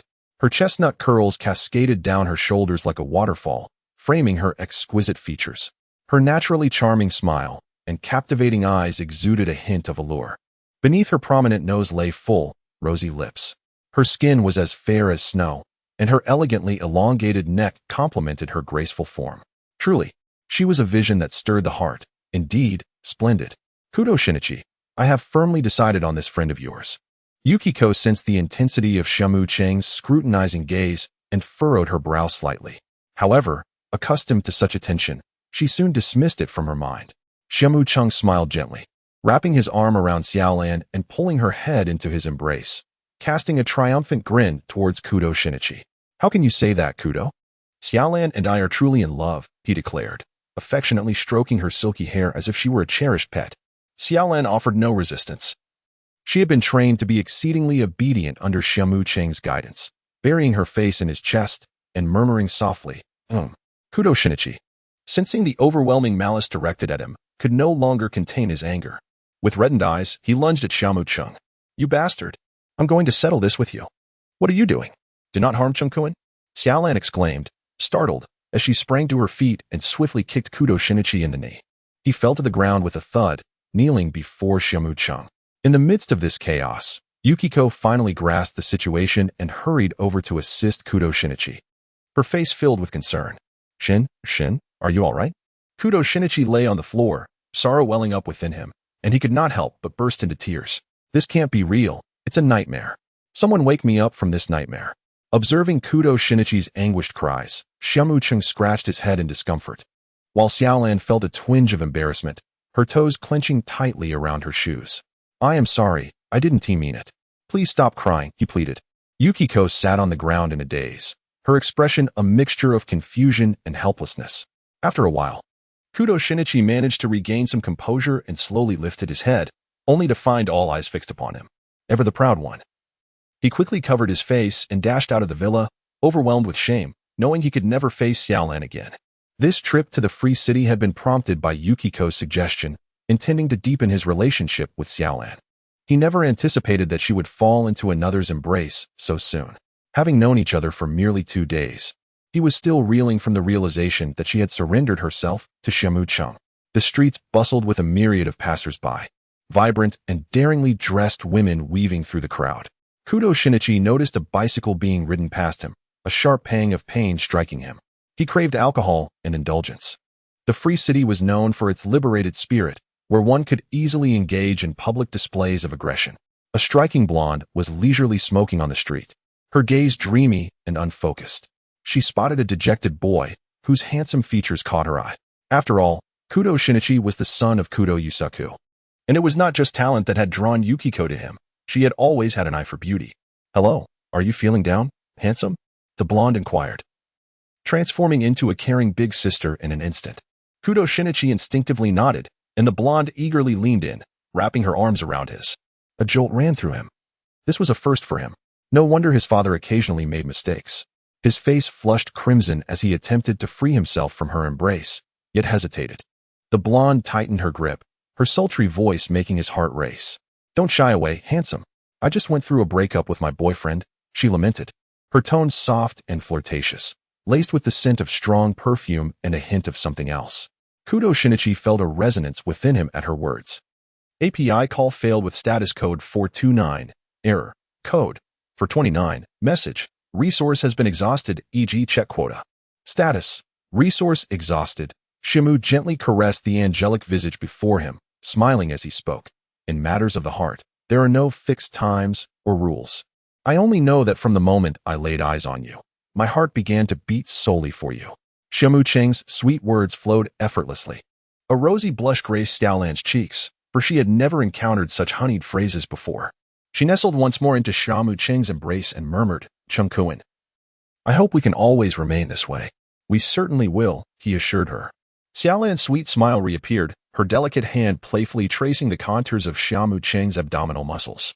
Xia Mu Cheng raised an eyebrow, feeling underestimated. This time, he resolved to showcase his true abilities.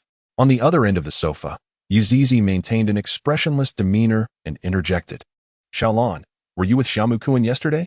Upon hearing the question, Xiaolan's heart trembled slightly. She withdrew her small hand and turned to face Yuzizi, her cheeks flushing deeper. Yuzizi, auntie? No, I mean Yuzizi, sister. What are you doing here? Yesterday, I went out to play with Chengquan. Xiaolan quickly straightened her posture. Realizing she had been too engrossed, mistakenly thinking that Yuzizi had also ventured out with him. Xia Mu Cheng, a man of considerable fortitude, was well versed in the ways of the world. With a nonchalant shrug, he rose to prepare a modest lunch. Yuxiko, not wishing to impose upon Xiaolan, feigned a casual demeanor as she discreetly inquired about their circumstances. What? Street racing? As Xiaolan animatedly recounted her thrilling experiences, Yuxiko's face brimmed with envy. She too yearned for such exhilarating adventures. However, she knew that embarking on such dangerous escapades alone was unfeasible, for Kudo Yuzuku would never involve her in such reckless pursuits. The notion of watching the sunset by the sea, culminating in a kiss that seals their fate, was undeniably romantic. Oh, how Yuxiko had forgotten the essence of romance. Reflecting on the information Kudo Yuzuku had gathered, Yuxiko gained a clearer understanding of Xia Mu Cheng, a city hunter, and indeed one of the most formidable among them. How fascinating. She mused that had she not strayed into the wrong profession in her youth, perhaps she too could have become a renowned city hunter. Yet, no. She possessed the art of disguise. Might she then embrace the life of a notorious outlaw instead? Xiaolan sighed, finding Yuxiko's whimsical nature both amusing and exasperating as she chuckled to herself. Yuxiko, ever the child at heart, was truly a handful. In the kitchen, Xia Mu Cheng had meticulously prepared a heartfelt lunch of pan-seared steak for Xiaolan. Unfazed by the decorum, Yuxiko took a seat at the dining table, and Xia Mu Cheng graciously cooked her a steak as well. To her surprise, the flavor was nothing short of delightful. Yuxiko's eyes sparkled as she couldn't resist cutting another piece to savor. The steak was perfectly seared, crisp on the outside yet tender within, the meat succulent and juicy, complemented by an exquisite blend of seasonings. Xiaolan felt a rush of sweetness. In a city where masculinity often prevailed, men rarely took to the kitchen, leaving her to prepare meals for her father. Yet here was Xia Mu Cheng, crafting a meal just for her. Her beautiful eyes, filled with affection, locked onto his gaze, creating an atmosphere thick with unspoken feelings. Yuxiko, noticing the palpable tension, felt her composure waver. Unable to endure the romantic undertones any longer, she excused herself. Intent on finding her son, Xiaolan personally saw Yuxiko off, meticulously locking the door behind her. Like a delicate butterfly, her skirt billowed as she leaped into Xia Mu Cheng's embrace. Her enchanting eyes sparkled like vibrant gems, seemingly capable of expressing an endless stream of tender words as they gazed deeply into his. After undergoing the infusion of a genetic serum, Xia Mu Cheng has endured countless life and death battles, yet he has never experienced fear towards anyone, regardless of their youth or gender. API call failed with status code 429. Error. Code 429. Message. Resource has been exhausted, e.g. check quota. Status. Resource exhausted. Xia Mu Cheng and the person in his arms swayed gently to the music, as if becoming one with the melody. Each note danced like a playful spirit, freely soaring through the air and resonating within their souls. A smile graced Xiaolan's lips. Meanwhile, Kudo Shinichi walked home with a slightly heavy stride. Along the way, his restless hand instinctively reached up to scratch his ear, feeling a slight itch. He paid it little mind, contemplating a long, refreshing bath upon his return. At that moment, he felt utterly exhausted, in need of respite. Just as he emerged from a dim alley, a hard object suddenly pressed against his back. The sensation was unnerving. Could it be a gun? At that instant, a black van halted before him. "Get in, kid." A voice as cold as ice pierced the air. Kudo Shinichi was jostled by the rigid object, and beads of sweat began to roll down his forehead, drenching him. Was this chaotic city truly so perilous? He couldn't help but curse under his breath. Merely taking a stroll had led him to the brink of abduction. With no other option, he resolved to take it one step at a time, hoping to leave behind a signal for help. Yoshiko, having exited Sharon's villa, sighed upon returning home to find Kudo Shinichi still absent. She pondered silently. This child must be reeling from a great shock, witnessing the woman he adores in the embrace of another. She wished fervently that this incident would not cast a shadow over his heart. As she passed by the study, her footsteps faltered slightly. Catching sight of Kudo Yusaku engrossed in his work at the computer, Yoshiko had overheard their conversation the previous night, but what could she do? At her age, could she truly stir up a divorce over such matters? Moreover, with their child grown, who would genuinely accept her afterward? Most would merely seek to toy with her feelings. How many would treat her sincerely? Such is the cruel reality she must endure in silence. She retreated to her room, slowly settling before her vanity, gazing into the mirror at her reflection. Her beauty was unparalleled, a delicate charm infused with vibrancy. Her skin was as pristine as freshly fallen snow, so tender it seemed it could shatter at a touch, with rosy cheeks reminiscent of blooming peach blossoms in spring. Unable to resist, she gently caressed her face, lamenting the relentless passage of time. As night descended, Kudo Shinichi still had not returned, and Yoshiko grew anxious. She picked up her phone to call him, but no one answered. A sense of foreboding surged within her. In haste, she sought out Kudo Yusaku in the study, recounting the day's events in detail. Kudo Yusaku frowned and rose to his feet, making several calls that went unanswered. A sense of dread settled in his heart. Exhaling deeply, he dialed a high-ranking FBI official. "I apologize, General MacArthur. I must ask for your assistance once more." "Hey, Yusaku. What is the situation? If I can help, I will. But I need to hear the specifics first." The general's tone was non-committal, for in his eyes, Kudo Yusaku was merely a clever mind with whom the FBI collaborated. And that alone was insufficient for him to fully commit his resources. "It concerns my son. He went missing this afternoon." "Oh, that shouldn't be too difficult to handle. Just hang tight, and I'll contact you once I have news." "Thank you immensely, General MacArthur." Kudo Yusaku hung up, offering Yoshiko some words of comfort. Now, he could do nothing but wait for news. Yet he understood clearly that Shinichi was not someone who would misjudge a situation. His silence indicated something was amiss. What a tumultuous time this was. As the minutes stretched on without word, Yoshiko felt her anxiety mount. After all, this was her own flesh and blood. How could she remain calm? Yet, it seemed all she could do was wait. Waiting was agony. On the other side, Xia Mu Cheng held Xiaolan tightly, blissfully closing his eyes and immersing himself in cherished memories. Xiaolan had already drifted into a sweet slumber. Just then, the urgent ring of a telephone shattered the tranquility. API call failed with status code 429. Error. Code. 429. Message. Resource has been exhausted, e.g. check quota. Status. Resource exhausted. API call failed with status code 429. Error. Code. 429. Message. Resource has been exhausted, e.g. check quota. Status. Resource exhausted. Xia Mu Cheng rubbed his temples. Uncertainty etched on his face as he inquired, "You have captured Kudo Shinichi to threaten me?" "Indeed. He is in my possession." "Hey, buddy, if you've caught Kudo Shinichi, why not contact his father?" "Why are you calling me? I am not his father." "Fortunately, I do have his father's phone number. I shall send it to you via text shortly." "What kind of joke is this? I am being quite serious." The man's expression darkened increasingly. "I am not jesting either. I am equally earnest, you know. Kudo Shinichi is truly not your friend? Then I shall proceed to kill him." The man appeared somewhat unhinged, exuding an air of murderous intent. MMM. Kudo Shinichi found himself restrained, his mouth stuffed with a dark, unidentifiable substance. Upon hearing the threat of his demise, his eyes widened in alarm. Xia Mu Cheng gently rubbed his chest, perplexed by the voice that seemed to belong to Kudo Shinichi. For a moment, he found himself at a loss for how to respond, and could only softly say, "If there is nothing else, I'll hang up now, as I still need to have my meal shortly." With a calm demeanor, Xia Mu Cheng ended the call. In this world, he possessed but one cherished treasure. He tenderly lifted Xiaolan, carefully placing her on the bed, and thoughtfully tucked her in with the blanket. Following that, he strolled into the living room and meticulously tidied up. Finally, he lounged lazily on the sofa, lost in contemplation. He had come to grasp a fragment of understanding regarding the system.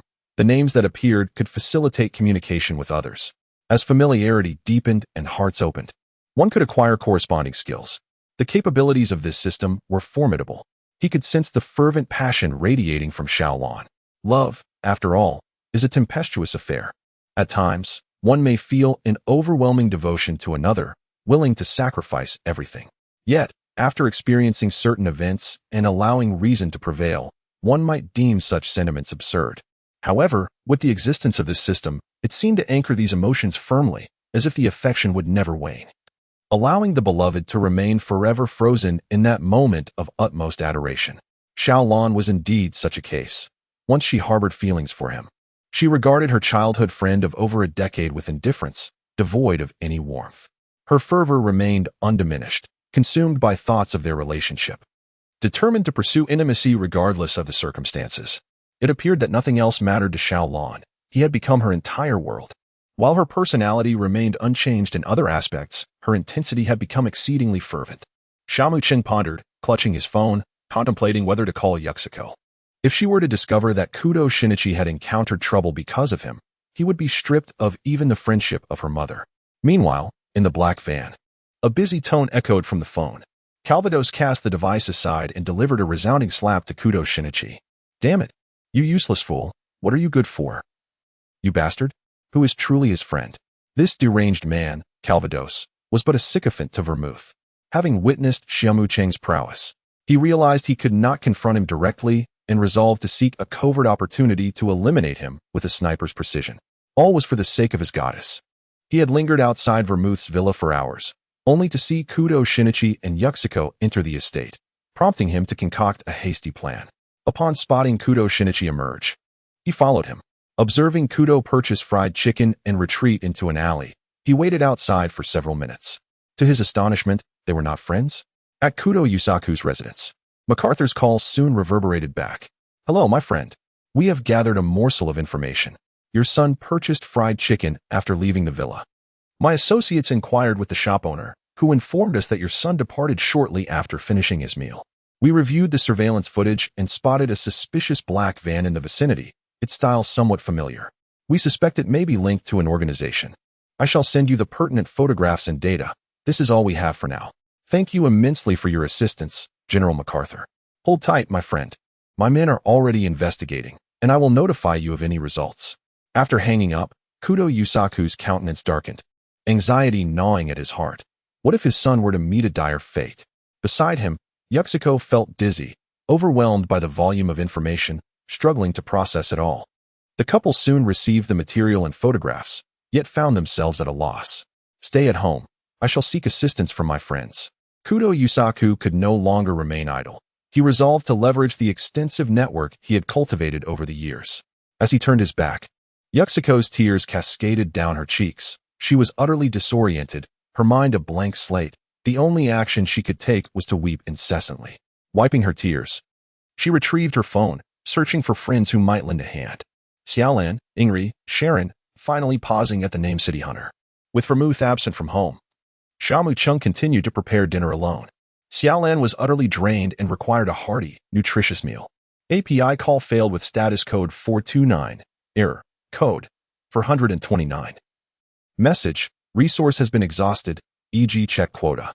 Status. Resource exhausted. Xia Mu Cheng prepared dinner while Xiaolan remained in slumber, placing the meal in a warming box. Suddenly, the familiar sound of a ringing phone interrupted the quiet. It was Yuxiko. "Xia Mu Cheng, I need your assistance with something," she said. "What kind of help do you require?" Xia Mu Cheng inquired, his mind conjuring the image of her delicate face, tear-streaked and filled with vulnerability, as he heard her soft, trembling voice. Yuxiko felt it would be better to discuss it in person, uncertain if he could truly assist her. Nevertheless, as a renowned urban hunter, he undoubtedly possessed remarkable skills. After hastily preparing herself, Yuxiko set out. At the Sharon villa, Yuxiko chattered animatedly on the sofa, her gaze drawn to Xia Mu Cheng's muscular physique, accentuated beneath his shirt. His demeanor exuded calm confidence, and a self-assured smile played on his lips, while his deep black eyes hinted at an enigmatic allure. Yuxiko found herself filled with anticipation. "Xia Mu Cheng, I implore you to help me. My little Shin is missing, and I am nearly beside myself with worry. I have asked many people, yet there are no leads. I truly had no other option but to seek your aid," she said, her voice quavering with emotion, and as she spoke, she raised her delicate hand to wipe away her tears. Xia Mu Cheng's gaze was peculiar. He was well acquainted with this narrative, having seen it depicted in a film. "Well, I'm not entirely certain about that, but I could enlist someone to conduct an investigation." He mused internally, pondering the identity of the individual in question. He had offended too many people, most of whom were now deceased. Subsequently, Xia Mu Cheng sent a text message, seeking assistance from his connections within the mafia to probe further. Meanwhile, Calvados's vehicle entered a factory, his stronghold in the city of Vice. After disembarking, he prepared to retreat to his quarters to contemplate alternative strategies. Casting a sidelong glance at Kudo Shinichi, he nonchalantly instructed, "You too, take him downstairs and dispose of him. Since he is not a friend of Xia Mu Cheng, he serves no purpose here." Two robust, muscular men nodded in agreement. Their arms were thicker than Kudo Shinichi's legs. They dragged Kudo Shinichi, towards the basement, being pulled along the ground. Despair etched across his face. Tears and snot streamed down as he thought. They're going to kill me. Someone help me, please. Confronted with the specter of death, the fragile spirit of Kudo Shinichi, at such a tender age, could hardly bear the weight of his impending doom, leading to his emotional collapse. The two imposing figures regarded the tear-streaked Kudo Shinichi with scrutiny, noting his fair complexion and handsome features, which prompted a shared glance between them, followed by a deliberate licking of their thick lips. Sharon's villa. Xia Mu Cheng received a message, and the content of the message was consistent with what Yuxiko had said. Yuxiko, as if clinging to a lifeline, hurriedly sat beside him and grasped his arm tightly. What is it? Do we have news? Where is Xiaoxin now? Xia Mu Cheng gazed into the tear-streaked crimson eyes before him and gently patted her small hand in a gesture of comfort. He spoke softly, I have it, but it's just a contact number. Do not speak. I shall call and inquire. With that, he dialed the previous number. The bewildered Calvados, on the verge of slumber, answered the phone. Xia Mu Cheng? Xia Mu Cheng cleared his throat twice and said, That person, it was you who kidnapped my dear friend Kudo Shinichi, wasn't it? Kudo Shinichi is my closest companion. Please, do not harm him. Reveal your terms. He cast a glance at Yukiko. Yukiko's eyes widened, filled with a glimmer of hope. Had they discovered the truth so swiftly? And even contacted the kidnapper directly? Remarkable. Wait a moment. Let me gather my thoughts before I call you back. The single-minded Calvados felt a surge of euphoria and hastily dialed his subordinates after ending the call. Fortunately, Kudo Shinichi was still alive. After sending a text to Xia Mu Cheng to reassure him, Calvados promptly arranged for his men to set a trap. Yukiko, having overheard the conversation, clutched Xia Mu Cheng's arm tightly. Her eyes pleading, what did the kidnapper say? What are their demands? API call failed with status code 429. Error. Code. For 29. Message. Resource has been exhausted. E.G. Check quota. Status. Resource exhausted. Xia Mu Cheng cast aside his phone and forcefully pushed her hand away, repeatedly shaking his head. No, no, no. It's far too dangerous. I cannot go. Yukiko, do you understand me? To expect Xia Mu Cheng to risk his life for a rival in love? What a preposterous notion. Yukiko found herself enveloped in despair. Could it be that her son was truly beyond salvation? Mr. Xiaomu, you are a city hunter. Might I employ your services? Name your price. This is not merely a matter of money. It's perilous. The individual on the other side is clearly a madman. Xia Mu Cheng discreetly assessed her graceful curves, his gaze betraying a flicker of fervor. One cannot entirely blame him. Setting aside the facts, was Kudo Shinichi truly at fault? After all, the adversary had mistakenly kidnapped the wrong person. Should he choose to intervene, it was certain that a trap had been meticulously laid, and he might find himself in jeopardy as well. 5 million yen. Yukiko boldly proclaimed a staggering offer. Xia Mu Cheng began to ponder the extent of Yukiko's inheritance. Even the library within the villa on Rice Flower Street surpassed what ordinary individuals could possess. It must be worth at least several $100 million. Noticing his silence, Yukiko hastily increased her offer, 10 million gold. Xia Mu Cheng, if you are not satisfied, please do not hesitate to state your figure, and I shall have Yuzwa transfer it to you. API call failed with status code 429. Error. Code. For 29. Message. Resource has been exhausted, e.g. check quota. Status. Resource exhausted. Xia Mu Cheng savored the soft sensation for a moment, instinctively wrapping his arms around her slender waist. Yukiko's delicate form stiffened, and the expression on her face shifted dramatically. What is it, Yukiko? Just then, as Xia Mu Cheng failed to respond, Kawato sent a video of Kudo Shinichi. Yukiko's gaze was instantly captivated by the video. In it, Kudo Shinichi appeared utterly weakened, his eyes hollow and devoid of life, as if his very soul had been extracted. Upon witnessing her son's condition, Yukiko's eyes brimmed with tears, and at that moment, she was oblivious to any other actions. Instead, like a drowning woman grasping for a lifeline, she clutched Xia Mu Cheng's arm tightly, her voice trembling. Xia Mu Cheng, I implore you, you must save Shinichi. API call failed with status code 429.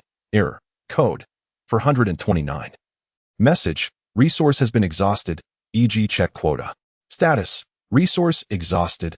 Xia Mu Cheng gazed at the trembling woman before him, a glimmer of amusement flickering in his eyes.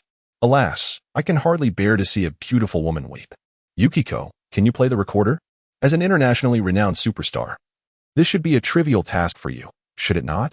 Of course, I shall contemplate whether to rescue Kudo Shinichi only after I have enjoyed a melody. Yukiko's petite face instantly flushed crimson, her gaze lifting to meet his, her expression a tumultuous blend of green, pale, and red, reflecting an intricate tapestry of emotions. API call failed with status code 429. Error. Code. For 29. Message. Resource has been exhausted, e.g. check quota.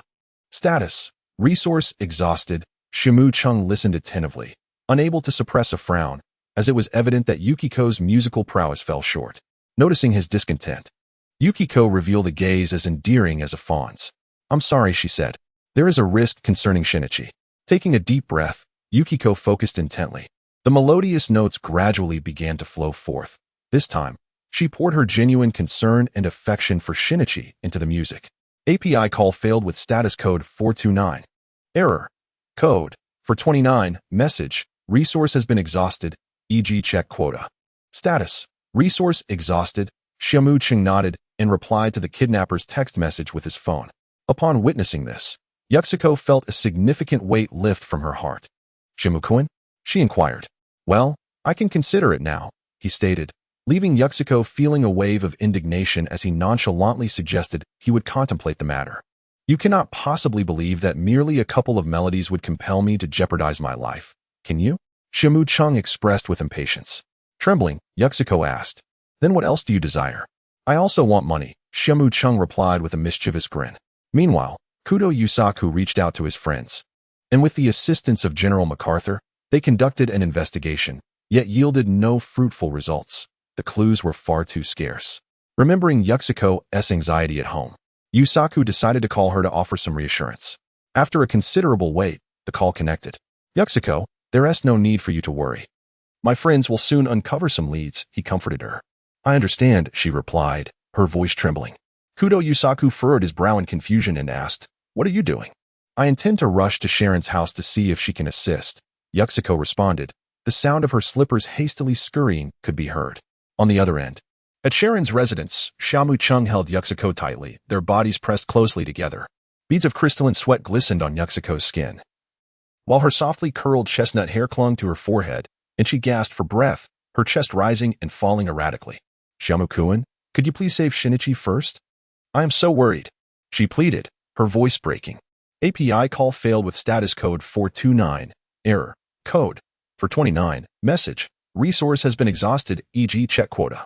Status. Resource exhausted. API call failed with status code 429. Error. Code. For 29. Message. Resource has been exhausted, e.g. check quota. Status. Resource exhausted.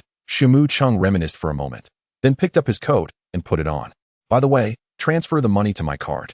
Yukiko's beautiful eyes widened in disbelief, her face filled with incredulity.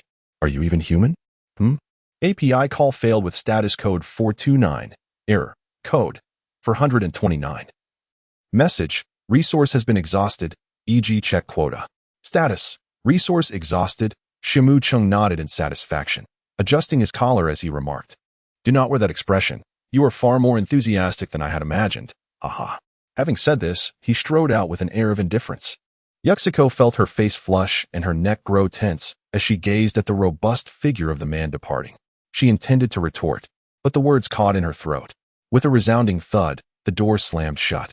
Yukiko immediately sank onto the sofa, her hands limply falling at her sides. "I must rescue my child," she thought, her beautiful eyes lost in the daze of the chandelier above her, taking a long moment to regain her senses. Struggling to lift herself, she rummaged for her phone on the coffee table, inadvertently knocking over a glass of milk, which spilled and dripped onto her legs. After a flurry of hasty cleaning, Yukiko seized her phone to contact Kudo Yusaku, but no one answered on the other end. She hung up, her expression fraught with anxiety. Suddenly, API call failed with status code 429. Error. Code. For 29. Message. Resource has been exhausted, e.g. check quota. Status. Resource exhausted. Xia Mu Cheng was momentarily taken aback. A duel? The name Calvados resonated faintly in his memory. He recalled that it belonged to an individual associated with a distillery. As he delved into the recesses of his mind, he discerned that this figure had indeed existed over a decade ago, seemingly a sycophant of Vermouth. He couldn't help but sigh inwardly, reflecting on the complexities women often bring. A duel? Very well. A one-on-one match? I shall send you an address via text. I will await your arrival here. Calvados, regaining his composure, pondered whether Kudo Shinichi could genuinely provoke any concern from Xia Mu Cheng. However, he found himself devoid of alternatives and resolved to give it a try. API call failed with status code 429. Error. Code. For 29. Message. Resource has been exhausted, e.g. check quota. Status. Resource exhausted. API call failed with status code 429. Error. Code. For 29. Message. Resource has been exhausted, e.g. check quota. Status. Resource exhausted. Xia Mu Cheng, possessing a gentle and refined demeanor, softly inquired, "My dear, why have you been so preoccupied with the outside world of late? Have you encountered some troubles? Do you require my assistance?" Sharon ignited a slender cigarette designed for women, exhaling a delicate puff of smoke that spiraled upward. She refrained from answering directly, merely responding with a hint of indifference. "Go on, you never seek me out when you have leisure time." Upon hearing the flick of the lighter, Xia Mu Cheng smiled faintly, his tone laced with mild reproach as he remarked, "To try to cut down on smoking, will you? It is detrimental to your health. It is but a trivial matter." API call failed with status code 429. Error. Code. For 29. Message. Resource has been exhausted, e.g. check quota. Status. Resource exhausted. API call failed with status code 429. Error. Code. For 29. Message. Resource has been exhausted, e.g. check quota. Status. Resource exhausted. API call failed with status code 429. Error. Code. For 29. Message. Resource has been exhausted, e.g. check quota. Status. Resource exhausted. API call failed with status code 429. Error. Code. For 29. Message. Resource has been exhausted, e.g. check quota. Status. Resource exhausted. Xia Mu Cheng turned his head, gazing lightly into her aquamarine eyes. "I do not wish for your opinion. I desire my own." He continued, "Might you speak to me with your true self?" "Eh?" Sharon hesitated for a moment, then raised her hand to pull at her face, removing the disguise to reveal flowing golden locks and a captivatingly exquisite visage. Ding. Xia Mu Cheng activated the system panel. Buyer mode, skill, dream weaving. This ability allows one to enter the dreams of others and intricately weave and alter the dream content according to one's own desires.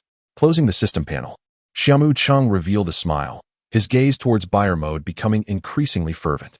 Sensing that familiar look, buyer mode felt a surge of pride within her. She slightly raised her chin, then extended her delicate fingers, gracefully tousling her cascading golden locks as they flowed through the air, tracing a beautiful arc, seemingly narrating her allure and confidence. API call failed with status code 429. Error. Code. For 29. Message. Resource has been exhausted, e.g. check quota. Status. Resource exhausted. As Kido Makoto advanced towards her, the space between them diminished in an instant. Vermouth's heart rate quickened involuntarily. Her cheeks flushed with a delicate rose hue. Just as she was about to utter a word, Kido Makoto suddenly embraced her slender waist. Her aquamarine eyes narrowed slightly. And before she could react, Kido Makoto lowered his head, claiming her lips in a possessive kiss. Vermouth's mind went blank, her lithe form momentarily rigid. However, she soon relaxed, her delicate hands encircling his neck, reciprocating Kido Makoto's ardor. After a lingering moment, Kido Makoto gently released Vermouth. Vermouth's eyes shimmered with a watery sheen, her cheeks flushed crimson, rendering her appearance even more captivating. Xia Mu Cheng gazed at her, a tender smile gracing his lips. "From now on, you are permitted to display this demeanor only in my presence," he murmured, his tone imbued with a sense of possession. Belmont delicately licked her thin lips, drowsily nodding in response. "I have joined your organization," she stated, caught off guard by his unexpected declaration. "You wish to join? Very well, await my news, and we shall partner together." Belmont watched as Xia Mu Cheng's figure faded from view, momentarily lost in thought. She instinctively reached for a cigarette, but then abruptly paused, recalling his aversion to the scent of smoke. What code name would be appropriate? It was now around midnight. API call failed with status code 429. Error. Code.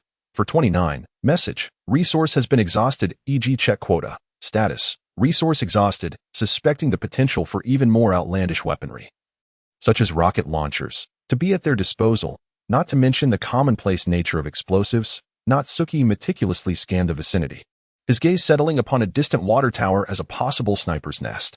He cautiously surveyed the terrain surrounding the warehouse, seeking out potential ambush locations. With several individuals patrolling the perimeter, Natsuki resolved to exploit the cloak of night, utilizing the available obstacles, stacks of crates, debris piles, and shadows to minimize the risk of detection.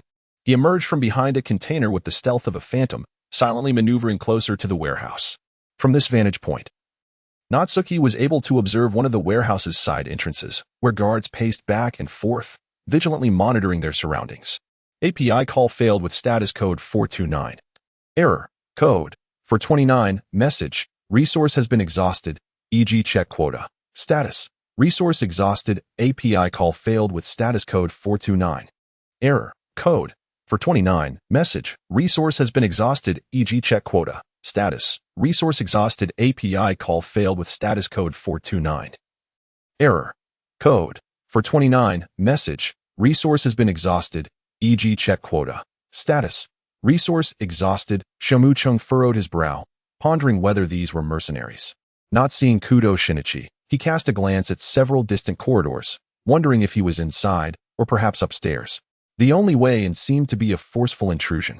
He could only hope that Kudo Shinichi had a resilient spirit. After all, Kudo Shinichi could be considered half a son to him. A chuckle escaped his lips at the thought. If he could save him, he would certainly try. With this resolve, Xia Mu Cheng stealthily concealed himself, awaiting news from Vermouth. Outside, Vermouth drove her car towards the location with an air of confidence. Having just communicated with Calvados, the mercenaries allowed her passage without hindrance. Meanwhile, in a room on the second floor of the warehouse, Vermouth lounged on a sofa, her legs crossed elegantly. Calvados, clad in a black trench coat and wearing a hat, sat behind the desk. His gaze burned with intensity, yet he feigned indifference as he spoke. You have come here for Xia Mu Cheng, haven't you? The individual you have captured is the son of a friend of mine. While I am indifferent to the matter, you must understand that it places me in an awkward position. A flicker of panic surged through Calvados's mind, prompting him to hastily clarify. I apologize.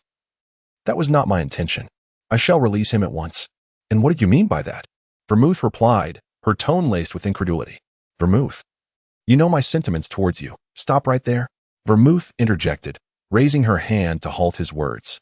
In times past, she might have toyed with him, but now, the mere thought sent shivers down her spine. Please refrain from such comments in the future, she stated coldly, adjusting her coat as though to shield herself from his presence. Perceiving him as somewhat unhinged, Calvados's expression turned despondent as he produced a pack of women's cigarettes, favored by API call failed with status code 429. Error. Code 429. Message. Resource has been exhausted, e.g. check quota. Status. Resource exhausted. Xia Mu Cheng chuckled softly, effortlessly lifting her and settling her onto the office chair. What could possibly be the matter? If it weren't for my dear friend, there would be no need for such trouble. What are you doing? Put me down at once. And if I refuse, how shall you respond, my lord? Kudo Shinichi stood agape, watching the two engage in their playful banter, before gritting his teeth and exclaiming furiously, Shimu, how could you? Aren't you dating Xiaolan? You scoundrel. I always knew you intended to toy with her feelings. Belmont felt a sudden panic, realizing the presence of others. However, she maintained her composure, attempting to rise gracefully. Yet Xia Mu Cheng's strong hand remained firmly around her delicate waist. Is this truly how you, Kudo Shinichi, who prides himself on righteousness, choose to speak to your savior? Upon hearing Xia Mu Cheng's words, Kudo Shinichi found himself momentarily speechless, his face flushed with embarrassment. He opened his mouth. That aside, you cannot toy with Xiaolan's affections. What do you truly consider her? Is this how you justify your actions towards her? Xia Mu Cheng raised an eyebrow. My dear friend, do not be overly excited. Who told you that I toyed with Xiaolan's feelings? Then what about you too? Only children make choices. I want them both. Kudo Shinichi's eyes widened in disbelief, his face a portrait of incredulity. Shameless. Do you even hear what you're saying? API call failed with status code 429. Error. Code 429. Message. Resource has been exhausted, e.g. check quota. Status. Resource exhausted. API call failed with status code 429. Error. Code 429. Message. Resource has been exhausted, e.g. check quota. Status. Resource exhausted. API call failed with status code 429. Error. Code 429. Message. Resource has been exhausted, e.g. check quota. Status. Resource exhausted. API call failed with status code 429. Error. Code. For 129. Message. Resource has been exhausted, e.g. check quota. Status. Resource exhausted. Xia Mu Cheng erupted into raucous laughter. Grasping the delicate chin of Belmode and leaning down to plant a kiss upon it, he paid no heed to the contorted features of Calvados, twisted in fury, and gave a playful pat on Belmode's elongated thigh, proclaiming, "Now, it is a man's time." With that, Xia Mu Cheng gently pushed aside the supple form of Belmode and rose to his feet with deliberate slowness. Veins bulged on Calvados's forehead, resembling serpentine trails pulsating violently. Yet, he retained a semblance of rationality, casting aside his shotgun with a fierce determination, coldly stating, "Let us engage in close combat. Surely, you do not believe my prowess lies solely in marksmanship?" Xia Mu Cheng's words brimmed with confidence, as if he were the sovereign of this realm. Calvados watched as Xia Mu Cheng approached with measured steps, a glint of malice flickering in his eyes, before suddenly drawing a pistol from within his coat. "Be careful." Both Belmode and Kudo Shinichi gasped internally, appalled by the audacity of this man. Bang! A gunshot reverberated through the air. API call failed with status code 429. Error. Code. For 29. Message. Resource has been exhausted, e.g. check quota. Status. Resource exhausted. API call failed with status code 429. Error. Code. For 29. Message. Resource has been exhausted, e.g. check quota. Status. Resource exhausted. API call failed with status code 429. Error. Code. For 29. Message. Resource has been exhausted, e.g. check quota. Status. Resource exhausted. API call failed with status code 429. Error. Code. For 29. Message. Resource has been exhausted, e.g. check quota. Status. Resource exhausted. Xia Mu Cheng cast a cold gaze upon him, devoid of any trace of compassion. Suddenly, a faint tearing sound emerged from the black trench coat draped over Carvados' back. A sound reminiscent of a mournful wail of despair, followed by the coat disintegrating into fragments akin to withering petals. Simultaneously, the hat perched upon his head appeared to be snatched away by an invisible hand, abruptly falling to the ground, lying there in silence.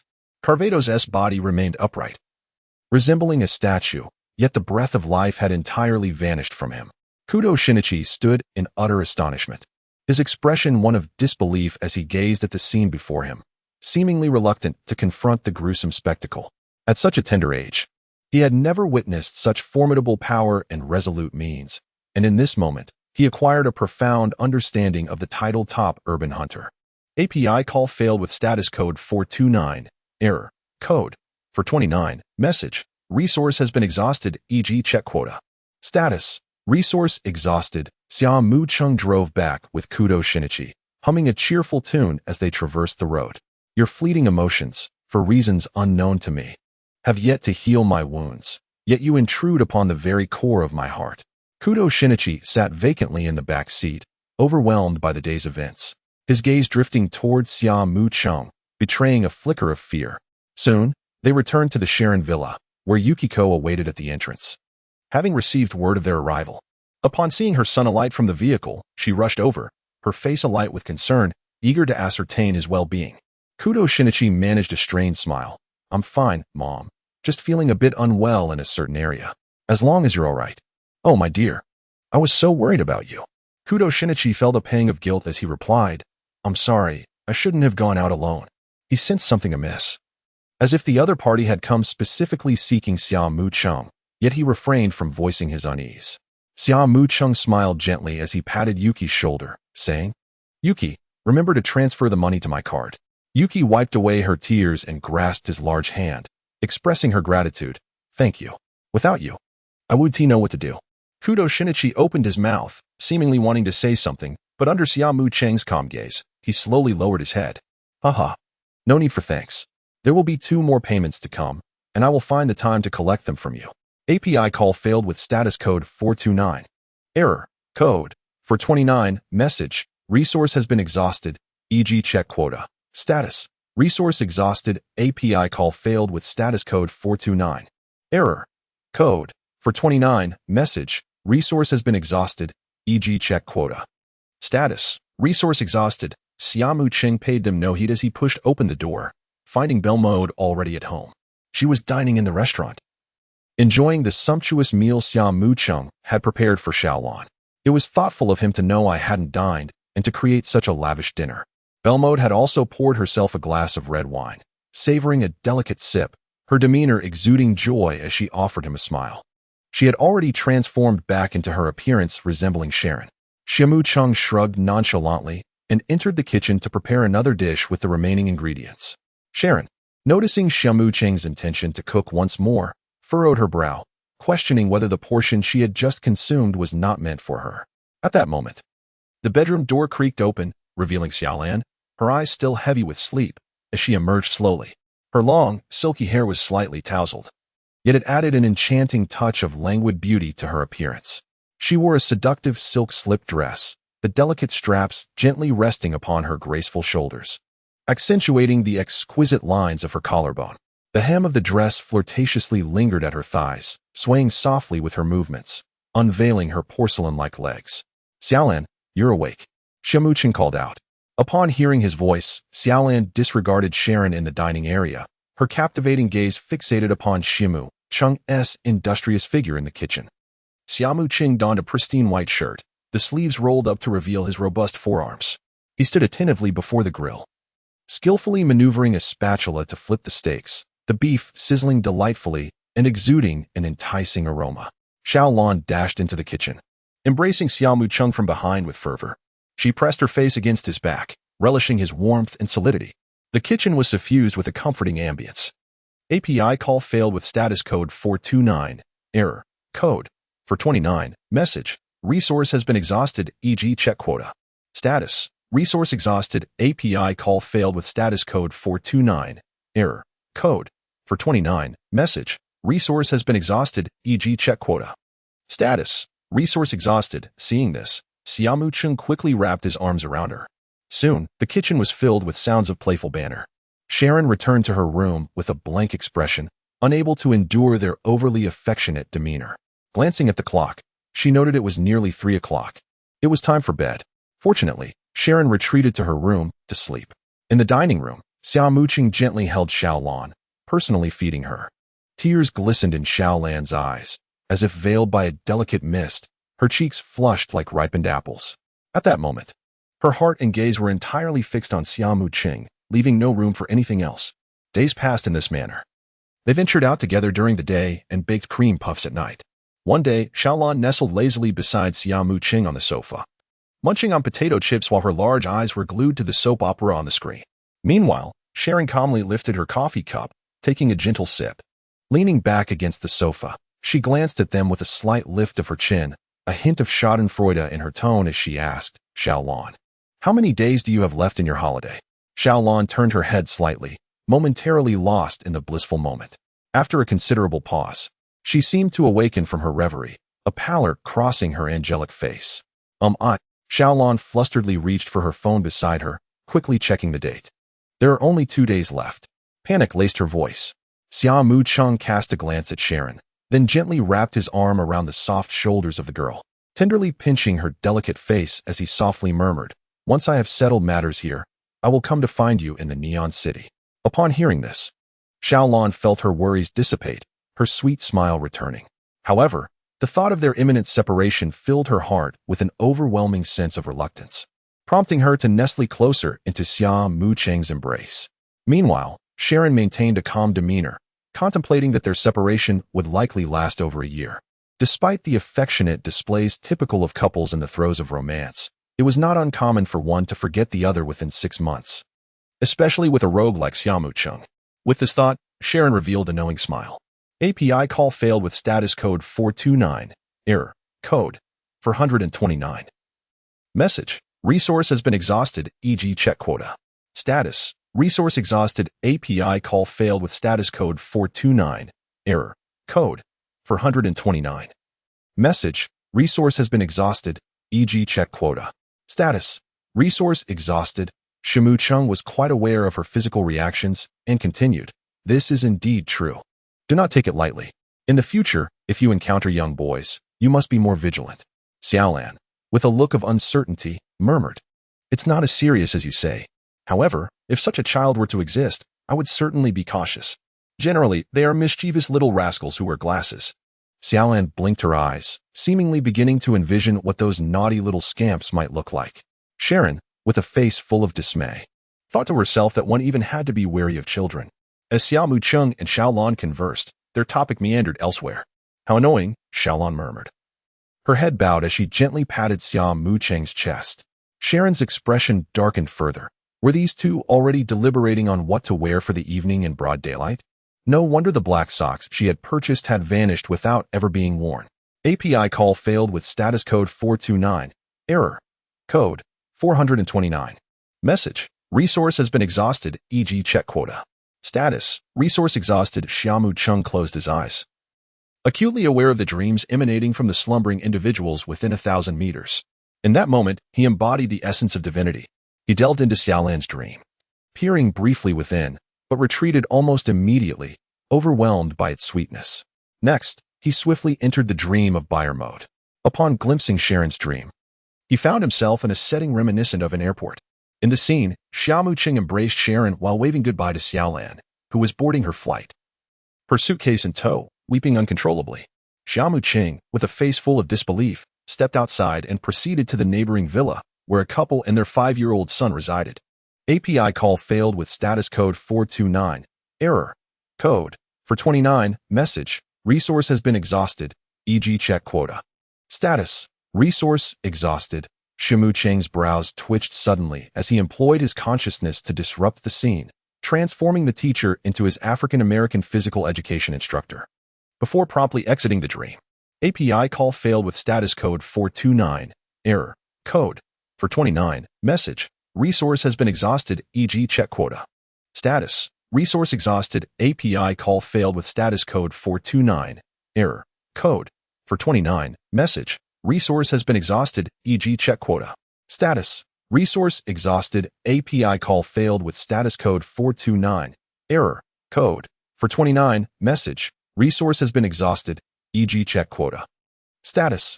Resource exhausted. API call failed with status code 429. Error. Code 429. Message. Resource has been exhausted, e.g. check quota. Status. Resource exhausted. API call failed with status code 429. Error. Code 429. Message. Resource has been exhausted, e.g. check quota. Status. Resource exhausted. API call failed with status code 429. Error. Code 429. Message. Resource has been exhausted, e.g. check quota. Status. Resource exhausted. API call failed with status code 429. Error. Code 429. Message. Resource has been exhausted, e.g. check quota. Status. Resource exhausted. Xia Mu Cheng lowered his gaze, emanating a faint glow. The dream was a recurring cycle. Each time he fell asleep, he would be enveloped in this same reverie. He, followed by the dream of Yukiko. The scene unfolded in the dead of night. Yukiko had just lulled Kudo Shinichi into slumber, and then, with a troubled expression, she gazed out the window, seemingly awaiting someone's arrival. Soon after, Kudo Yusaku stumbled home. Reeking of alcohol, perhaps having overindulged, the scent of perfume lingered, and traces of lipstick were carelessly left unwashed, possibly a matter of habit. This was followed by a fierce argument between Yukiko and him, concluding with Yukiko retreating to the guest room, weeping on the bed. Her sobs awakening the infant Kudo Shinichi in his crib. Wiping away her tears, Yukiko dashed out. In the hall, Kudo Yusaku lay sprawled on the sofa, surrounded by his shoes, socks, clothes, and the remnants of his drunken state scattered across the floor. The cries of Kudo Shinichi echoed from the bedroom. The dream transitioned to the Sharon villa, where Xia Mu Cheng was seen engaging in physical exercise. Alongside this, Yukiko's murmurs surfaced. "I'm sorry, it all began with you. At times, he is so wonderful, a tenderness you cannot provide. And I have nothing to lose. He is too handsome, too perfect. Surely, you will forgive me, just as I have always forgiven you." Xia Mu Cheng revealed a devilish grin, laughing maniacally with his eyes shimmering with a crimson glow. Subsequently, he set the scene on a loop. Whenever Shizi fell asleep, she would inevitably dream of this imagery. Time quietly slipped away, and in the blink of an eye, 2 days had passed. At the airport, Belmod's dream had materialized. At the boarding gate, Xiaolan clung tightly to Xia Mu Cheng's waist, tears streaming down her cheeks. Xia Mu Cheng gently patted Xiaolan's soft back, tenderly soothing her. Eventually, Xiaolan wiped away her tears and grasped Sharon's hand, who looked on with a visage full of regret and reluctance. However, Xiaolan's subsequent words nearly shattered her composed image as an elder sister. Miss Sharon, please take good care of Xia Mu Cheng. He is restless during sleep and sometimes rises quite late. So please prepare breakfast by 9 o'clock and kindly remind him to have lunch on time. After his meal, he will take a nap for an hour, and at night. He is also quite restless. I would appreciate it if you could have a cup of warm water ready for him. His appetite is substantial, requiring an ample amount of food to sustain his nutrition. Dinner should be plentiful, yet please refrain from including yellow curry, as he does not favor it. Xiaolan spoke as if she were Xia Mu Cheng's devoted wife, entrusting his care to another with an earnest tone. Sharon listened impassively until the final boarding announcement resonated, prompting Xiaolan to conclude her stream of concerns while gazing longingly at Xia Mu Cheng. Ultimately, the scene mirrored a dreamlike vision of Vermouth. Sharon, with a beaming smile, embraced Xia Mu Cheng's arm and waved goodbye to Xiaolan. In contrast, Xiaolan turned back repeatedly, weeping inconsolably. Xia Mu Cheng's gaze was firmly locked onto the pure and innocent beauty before him, his eyes brimming with reluctance. Indeed, women are as delicate as water. It was only when that enchanting figure gradually faded from his sight, disappearing without a trace, that he slowly turned his head, as if a part of his heart had become hollow. Sharon beamed a smile, tightly clasping Xia Mu Cheng's arm, and leaned in to whisper softly in his ear, "Let us return home. From now on, you shall be my partner.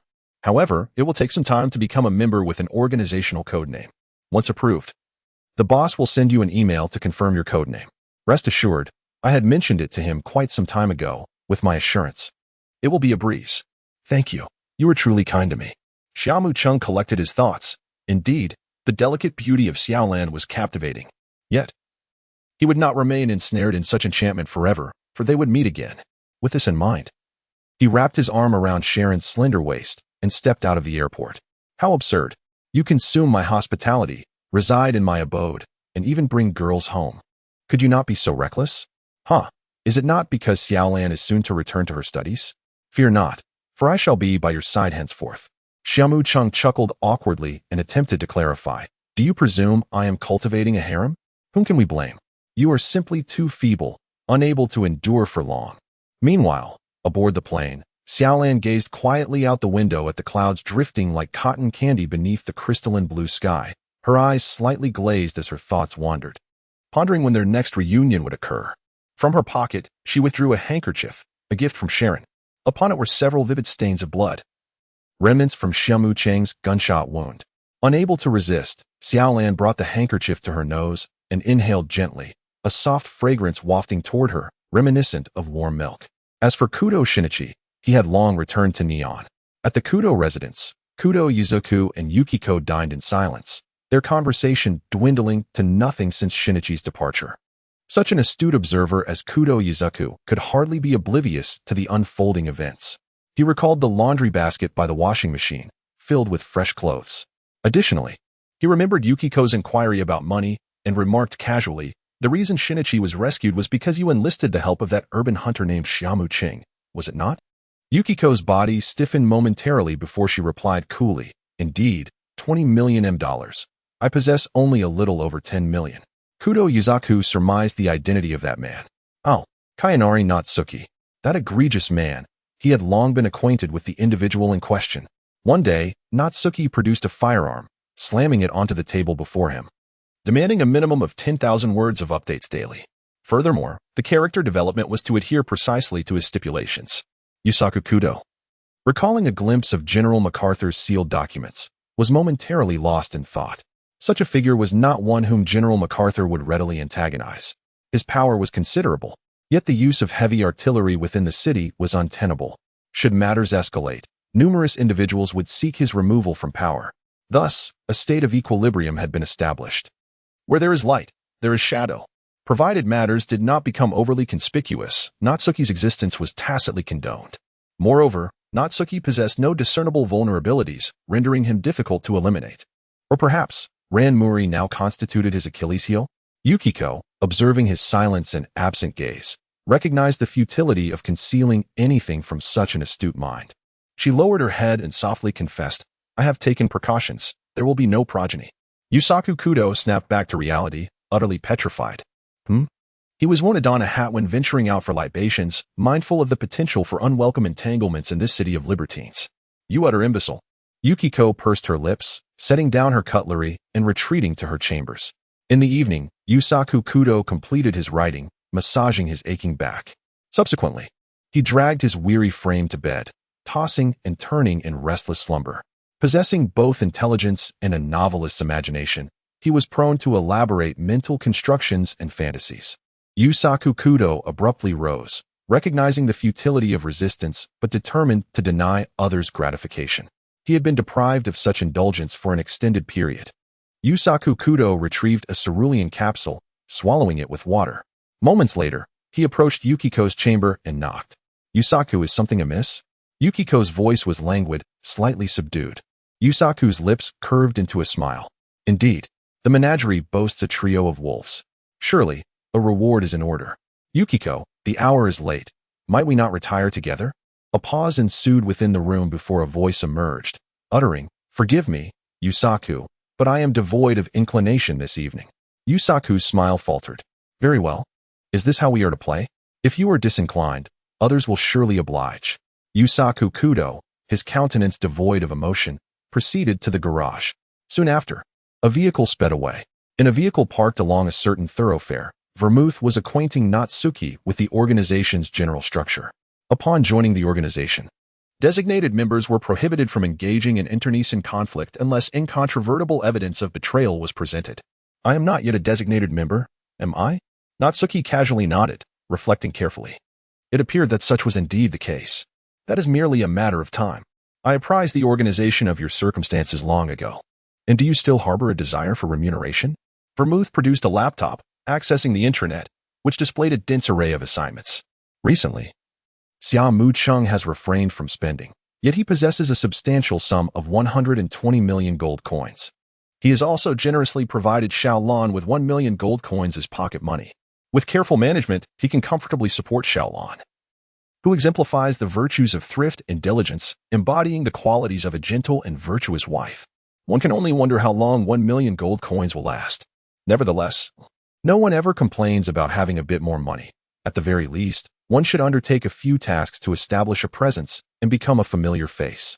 Xia Mu Cheng casually flipped through the notebook he had taken, discovering that most of the tasks involved assassination, robbery, data theft, and the search for talented individuals such as scientists and engineers. That evening, after completing his mission and gathering the materials, he emerged without leaving a trace. Akin to the Calvados incident, where specialized personnel would handle the aftermath. Meanwhile, Xiaolan had also disembarked from her flight, greeted by Muri Kagoro, who had rented a car. "Father, thank you for your hard work," she said. "Xiaolan, how was your trip?" Muri Kagoro inquired as he helped with the luggage, extinguishing his cigarette. They drove towards the Muri Detective Agency. "I was truly very happy," Xiaolan exclaimed. After a moment of silence, Muri Kagoro casually asked, "Did you meet a boyfriend while you were there?" "Yes," Xiaolan shyly replied, glancing out the window without hesitation, then became lost in the evening glow. Furrowing his brow, Muri Kagoro recalled what Kagoro Mori's wife had mentioned about Xiaolan's experiences during her travels in the Free City, with Yukiko as her close friend. Inviting Xiaolan on her first trip abroad, Yukiko undoubtedly kept an eye on her.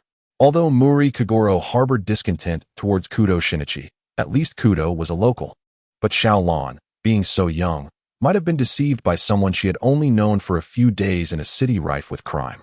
He sighed, feeling a mix of frustration and protectiveness, akin to watching a cherished cabbage being uprooted by an unknown hawk. However, as long as she was safe, that was what mattered. "What kind of person is he?" Muri Kagoro asked. At the mention of Xia Mu Cheng, Xiaolan's demeanor brightened. "He is quite handsome and very gentle, treating me exceptionally well with great care." At Titan High School, Yuanzi incredulously asked Lan, "Was it really that much fun?" Xiaolan nodded enthusiastically, opening her bento box. "Yes. I remember sitting in the back of Xia Mu Cheng's car, tightly hugging him while several cars chased after us. It was terrifying." She patted her chest, still exhilarated. After Xia Mu Cheng's explanations, her admiration had only grown more extravagant. Yuanzi glanced at Kudo Shinichi, who looked rather morose in the corner, her lips twitching in amusement. "Can you believe it? Xiaolan returns from a trip abroad and falls for someone she barely knows. She seems quite smitten." Yuanzi felt a twinge of concern. After all, they had known each other since kindergarten, through elementary and middle school, up to the present. Xiaolan, once a timid girl who cried easily, had grown into a remarkable young woman, now protecting Yuanzi instead. Yuanzi worried that Xiaolan might be misled by a rogue. As the second daughter of the Suzuki family, she often acted carefree, but when it came to serious matters, she was resolute. Lan, could you tell me more about that foreigner named Xia? Xiaolan, with one hand holding chopsticks and the other supporting her face, giggled. Upon hearing Yuanzi's question, a wary glint appeared in her innocent eyes, causing Yuanzi to frown. Damn it. What charm does he possess? Xiaolan has always been a beautiful girl I nurtured since childhood, yet she is wary of me. Who is Yuanzi, after all? What handsome and outstanding men has she not encountered? He is just average-looking, and his physique isn't exceptional, but he is incredibly gentle and treats me super well. I adore him. Xiaolan's thoughts of Xia Mu Cheng filled her with pride, her tone softening significantly. Yuanzi gazed at her expressionless, having never seen such a look on Xiaolan's face before. Xiaolan had truly fallen for him. A woman claiming she doesn't like handsome men is as unbelievable as a man asserting he has no interest in beautiful women. Lan, you have changed. Well, he is just a bit handsome, she chuckled. What does he do for a living? Yuanzi, I'm afraid I can't say. Yuanzi's forehead twitched, and she swiftly seized a piece of meat from Xiaolan's bento with her chopsticks, unhesitatingly shoving it into her mouth. Hey, Yuanzi, Xiaolan protested, reaching for Yuanzi's bento in turn. Kudo Shinichi glanced at the two girls, who were laughing and chatting, as he quietly consumed his own homemade meal. He felt a slight itch and noticed some acne. He dared not inform his family, although his parents were likely aware, merely considering his pride. Later, Kudo Shinichi discreetly underwent a blood test, only to discover he had a peculiar illness, though fortunately not fatal and treatable. However, his world had become increasingly fragmented and distorted, as he was plagued by the same strange dream every night, transitioning from resistance to numbness, and ultimately to acceptance, even finding a twisted humor in it. In the Free City, the morning sun rose at 8 o'clock. API call failed with status code 429, error, code, for 29, message, resource has been exhausted, e.g. check quota. Status, resource exhausted, API call failed with status code 429, error, code, for 29, message, resource has been exhausted, e.g. check quota. Status, resource exhausted.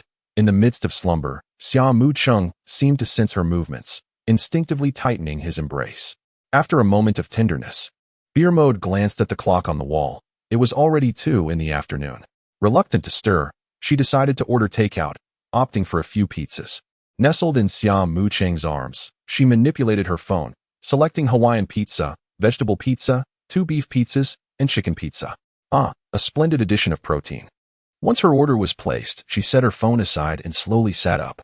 With a slight elevation of her chin, she elegantly stretched, her body resembling a delicately carved piece of jade, accentuating her alluring curves. Her graceful form appeared to be nature's most exquisite masterpiece, every contour perfectly defined. The slender waist and commanding curves combined to create a breathtaking tableau, capable of captivating one's gaze and evoking a sense of enchantment. Turning her attention to Xia Mu Cheng's peaceful visage, she found herself lost in thought, unconsciously extending her hand to gently caress his face. Her fingers glided tenderly over his skin, tracing the intricate patterns. Would it be permissible to steal a soft kiss? With this thought, she tucked a strand of golden hair behind her ear, lowered her head, and shyly closed her eyes, her eyelashes fluttering delicately. Her lips brushed against his. After the kiss, a faint blush adorned Vermouth's cheeks as she quietly observed Xia Mu Cheng. At that moment, he seemed to sense something, stirring slightly. Vermouth, startled, quickly feigned nonchalance and nestled back into his embrace.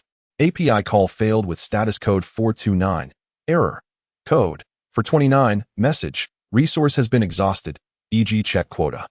Status, resource exhausted, API call failed with status code 429, error, code, for 29, message, resource has been exhausted, e.g. check quota. Status, resource exhausted, API call failed with status code 429, error, code, for 29, message, resource has been exhausted, e.g. check quota. Status, resource exhausted. Xia Mu Cheng displayed a smile, while Vermouth, though engrossed in his phone, kept a watchful eye on him from the corner of his gaze.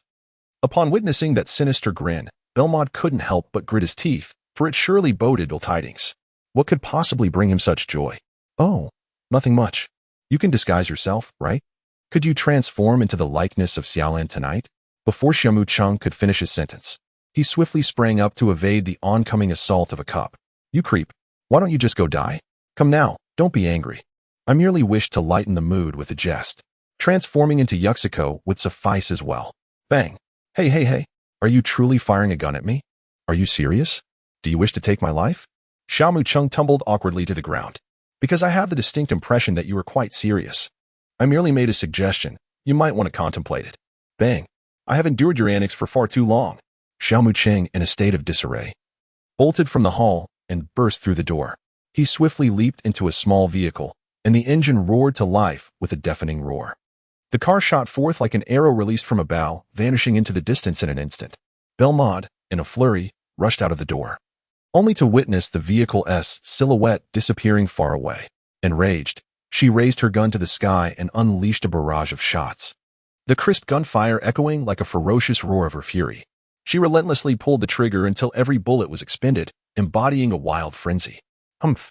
Finally, with a cold smirk, she turned and returned home. The scene shifted.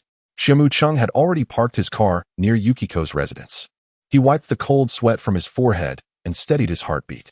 As for the rationale behind this suggestion, he thought to himself that one must seize the opportunity to try. After all, it promised double the joy. He took out his phone and sent a message to Yukiko. Dear Mrs. Yukiko, the sun is shining brightly today, with not a cloud in the sky. Shall we venture out for some exercise? A response soon followed. API call failed with status code 429. Error. Code. For 29. Message. Resource has been exhausted, e.g. check quota. Status. Resource exhausted. Xia Mu Cheng smiled gently, displaying indifference. At this moment, it was essential to alleviate her feelings of guilt, for deep down, she harbored a sense of remorse towards Kudo Yusaku. Thus, what Xia Mu Cheng needed to do was to give her a gentle push, enabling her to transcend her limitations. More than wealth, I cherish you, Yuko. You are a remarkable woman, so admirable that it evokes a sense of compassion. At times, I find myself envious of your husband. You have devoted so many years to him, enduring countless grievances, while he remains oblivious to your needs. Yet, you continue to pour your heart and soul into him and your family, which is truly heart-wrenching. It seemed as though two demonic horns had sprouted from Xia Mu Cheng's head, and his sinister smile sent chills down one's spine. He had not replied to messages in quite some time. In the room, Yushizi clutched her phone, her psychological defenses as fragile as glass, gradually shattering under Xia Mu Cheng's words. Gazing at the content of the message, Yushizi pursed her thin lips. Could it be that she had finally encountered a man who truly understood her? Xia Mu Cheng slightly raised the corners of his mouth, revealing a mischievous smile that seemed to pierce through the depths of one's soul. He arched an eyebrow and continued to compose his message. I know you are a wonderful mother and a devoted wife. To spare your family any discomfort, you might as well consider this a threat from me. I will be waiting at your back door. A right turn after 100 meters will lead you to me. I await your arrival. Yukiko stared blankly at the message, her thoughts drifting back to the past. Kudo Yusaku failed to grasp the hardships she faced in raising their child, believing that parenting was a simple endeavor. She silently endured this lack of understanding, only to discover that he had strayed, entangled with a female fan, once an international superstar. She had sacrificed her flourishing career in the entertainment industry at the tender age of 20 to marry him. She dutifully fulfilled her role as a wife, dedicated to supporting her husband. An API call failed with status code 429. Error. Code. For 29. Message. Resource has been exhausted, e.g. check quota. Status. Resource exhausted. Xia Mu Cheng skillfully maneuvered the vehicle, weaving through the streets until he finally brought it to a gentle halt amidst the picturesque maple grove in the park. The maple leaves blazed with a brilliance akin to burning flames, rendering the entire scene breathtakingly beautiful, enveloped in an extraordinary tranquility. The backrest of the passenger seat gradually reclined, emitting a soft sound. Xia Mu Cheng clasped her hand, their fingers entwined, carefully examining her exquisite visage.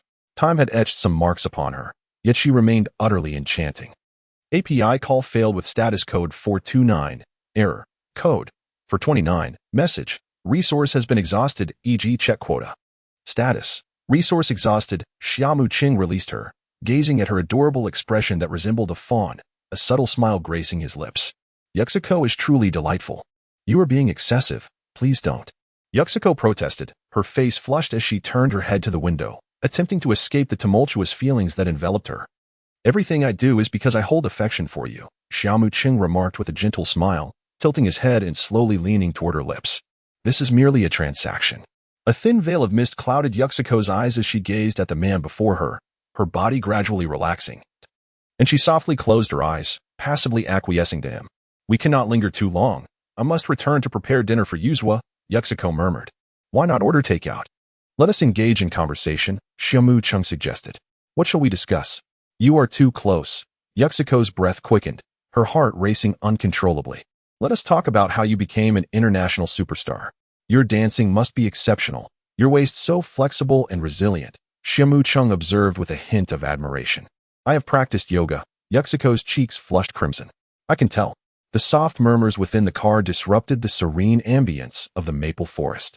Later that evening, the car sped through the streets, coming to a halt at a hotel. Come, let us dine, Xia Mu Cheng urged. Yuxiko, hooded and with her head bowed, pleaded. It is quite late. Yuzua will worry about me. Given that everything has transpired, we might as well resolve this final matter, and thereafter we shall be square. But I am rather fatigued. Might we postpone until next time? API call failed with status code 429, error, code, for 29, message, resource has been exhausted, e.g. Check quota. Status, resource exhausted, Xia Mu Cheng revealed a playful smile and chuckled. It's quite simple. Let us dine in the suite, where we shall be undisturbed. Yuxiko bit her delicate lips, feeling somewhat weak. We should eat quickly this time. Due to health reasons, my appetite tends to be quite substantial. If you cooperate, we can finish sooner. Yuxiko recalled his well-defined, evenly distributed muscles, which swelled with blood after running, glistening with sweat. A body of such formidable strength likely requires a considerable amount of sustenance daily. Yuxiko's steps became hurried. Her gaze was cast downwards, regrettably unable to see her own toes. While Xia Mu Cheng checked in at the hotel reception, she stood by, tightly clenching her small fists, her heart racing with trepidation. This feeling was reminiscent of her first audition for a film long ago, where she experienced a similar exhilarating anxiety. The process unfolded smoothly. The scene shifted. In the presidential suite on the hotel's top floor, through the immense and luminous floor-to-ceiling windows, the city lights twinkled like resplendent stars, dazzling and captivating. The suite boasted a spacious hall adorned with soft, comfortable carpets and clean, plush sofas. It was a tranquil, private space, decorated with paintings that evoked a sense of comfort and relaxation. Under the dim lighting, Yuxiko gradually felt her mood ease. Shall we indulge in some red wine? Xia Mu Cheng suggested. Yuxiko replied, taking a sip of wine, her cheeks flushing slightly. In that moment, she could not quite articulate the complexity of her emotions. They were simply intricate. You can waltz, can't you? Without waiting for her to decline, Xia Mu Cheng took her hand and led her to the center of the hall. Yuxiko's petite feet touched the luxurious carpet. As soothing music played, her mind went blank. Despite her wealth of life experience, she felt a tinge of confusion in that moment. The dreams that had haunted her for several days, coupled with previous encounters, rendered her somewhat receptive to Xia Mu Cheng's physical closeness. Xia Mu Cheng held her delicate waist tightly, slowly twirling in time with the rhythm of the music. Yuxiko found herself instinctively following his lead, her slightly dazed head gently resting against his chest, where the powerful beat of his heart resonated within her. The refreshing and captivating scent of a man lingered at the tip of her nose. And she vaguely felt that this was inappropriate, for she had her own family and children. Yet, the sensations Xia Mu Cheng elicited within her were so intense, so compelling, that resistance seemed futile. His tenderness flowed like a crystal-clear spring, gently coursing through her. His dominance blazed like a fierce fire, passionate and overwhelming, rendering her utterly powerless to resist. His intense possessiveness enveloped her in a profound sense of security. The mischievous smile playing on his lips exuded a mysterious allure, striking her heart with an instantaneous impact. All of this set her heart racing with excitement. She felt ensnared in an inescapable whirlpool, sinking deeper and deeper, unable to extricate herself. Previously, a mere touch from Xia Mu Cheng would have incited her ire, but now she found herself growing accustomed to it. With one encounter came another. Her boundaries were being subtly breached. A look of intoxication clouded Yuxiko's eyes. In her hazy state, she resembled a languid cat, gently pushed onto the soft blanket. Her silky hair, reminiscent of rich brown satin, cascaded freely, akin to a vibrant, blooming tulip, exuding a captivating charm. gazing at the man before her. A complex glimmer flickered in Yuxiko's eyes as a single tear slipped slowly from the corner of her eye. She lifted her slender hand, tenderly wrapping it around Xia Mu Cheng's neck. Xia Mu Cheng, this shall be our final embrace. After this, we shall exist as parallel lines, never to meet again. His gaze saturated with possessiveness, Shigeru Natsuki preemptively silenced Yukiko, stifling her impending words. Meanwhile, Yusaku Kudo remained engrossed in his work at home. He stretched his weary limbs and gently patted his stomach, a pang of hunger seizing him. A question arose in his mind. Why hadn't Yukiko prepared a meal? He entered the living room to find the chandelier unlit, a sense of unease creeping into his heart. With trepidation, he approached Yukiko's door and gently knocked. Yukiko? Yukiko? His voice echoed in the silence, unanswered. Yusaku stared at the dark crevice beneath the door, his heart plummeting into an abyss. With trembling hands, he turned the knob, revealing a pitch-black room. He flicked on the light, his eyes falling upon the empty space, and he stood there, stunned. Instinctively, he moved to the vanity, his gaze fixed on the scattered cosmetics, hastily abandoned. He gingerly picked up a delicate bottle of Chanel perfume, a gift he had given Yukiko on their wedding anniversary. Yusaku's fingers trembled as he caressed the nozzle. He then brought the perfume to his nose, inhaling its familiar scent, which confirmed that it had been used recently. Next, he went to the wardrobe, his eyes scanning the basket of discarded sleepwear and undergarments. His heart continued its descent. He didn't know how he made it to the living room, his spirit seemingly detached from his body. He sank onto the sofa, his face numb. The first time was to save their son, but what about now? In a luxurious hotel, Shigeru Natsuki and Yukiko luxuriated in the warm water of a spacious bathtub. I didn't expect this tub to heat up so quickly, Shigeru remarked, resting his hands on the edge of the tub, which was filled with white bubbles. Yukiko, her hair in a cute bun and adorned with a shower cap, playfully rolled her eyes and nudged Shigeru. Hey, move over a little. My apologies. API call failed with status code 429. Error. Code. For 29. Message. Resource has been exhausted. E.g. check quota. Status. Resource exhausted. Xia Mu Cheng shrugged nonchalantly and casually picked up 2 small yellow ducks nearby. Let us have a race and see whose little duck swims faster. Yuxizi paused for a moment, then broke into a smile as she reached for one of the ducks. All right, but if you lose, you must agree to one condition of mine. Xia Mu Cheng wound up the little yellow duck, and in turn, you did the same. Subsequently, the two prepared on the same side. Yuxiko let out a cheerful exclamation and dashed forward. Begin. The 2 little yellow ducks glided swiftly across the white foam, resembling 2 joyful little sprites. Haha, I have one. Yuxiko rejoiced like a child.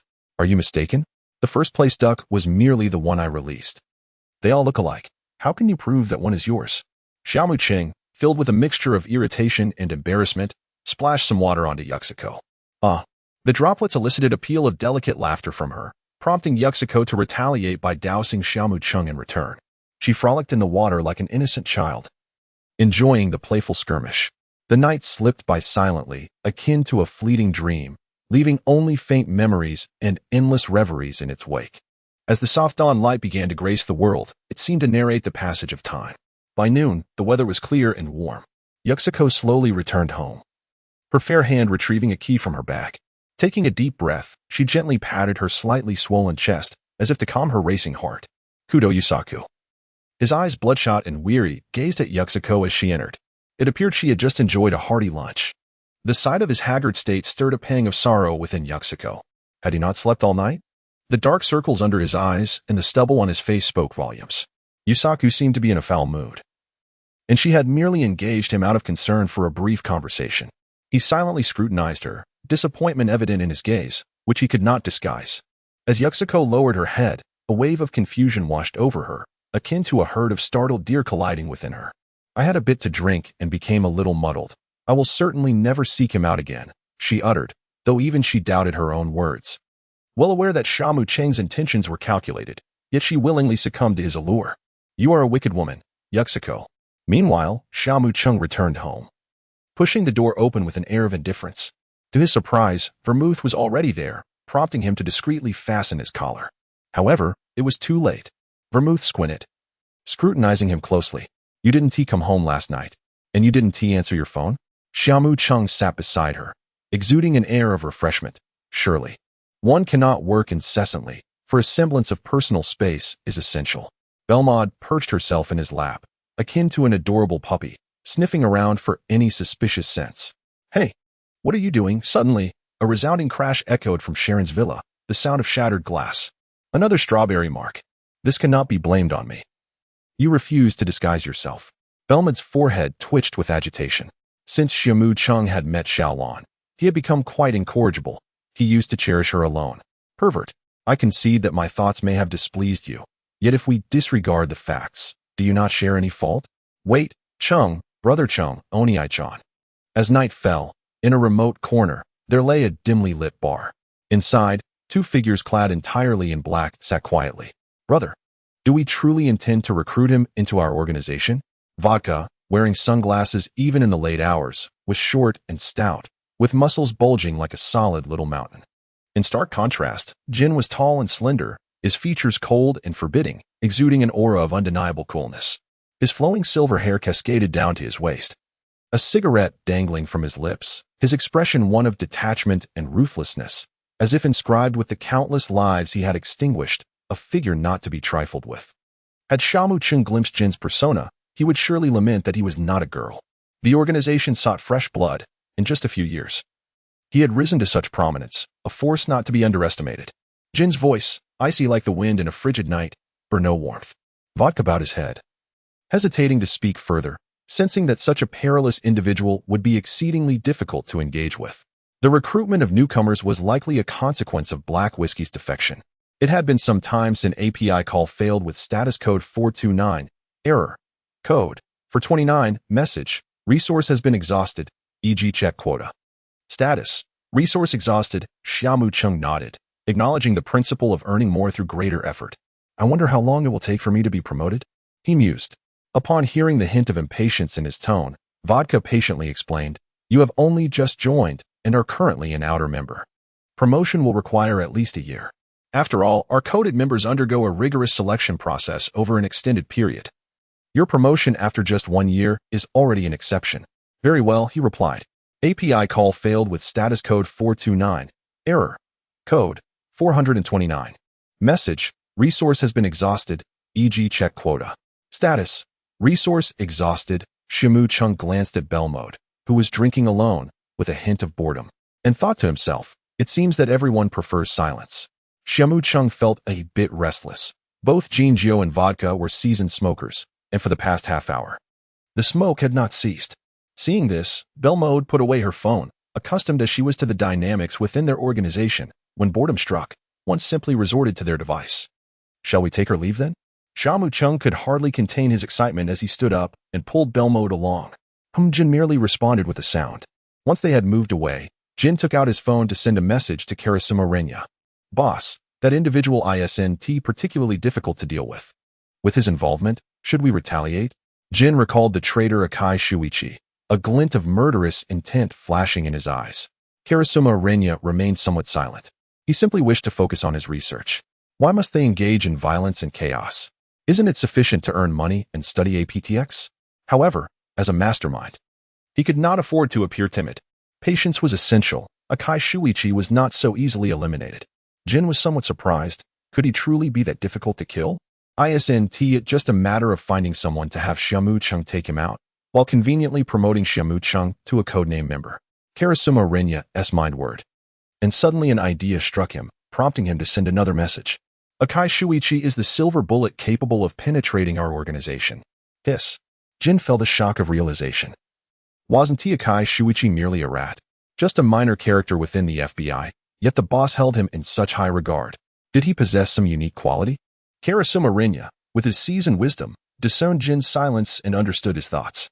Had it not been for Rum discovering his status as an undercover FBI agent in time, Jin might have already fallen into Akai Shuichi's clutches.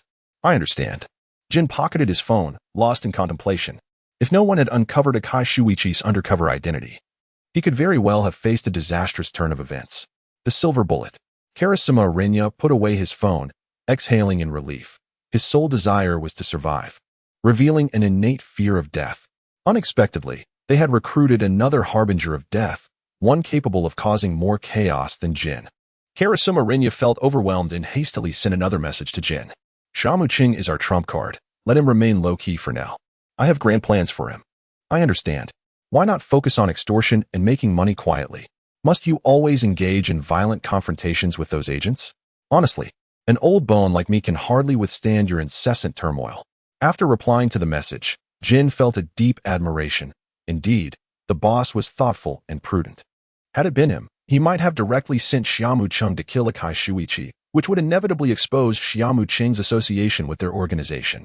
The true trump card is one held closely. Days passed, and Xia Mu Cheng diligently pursued opportunities for profit.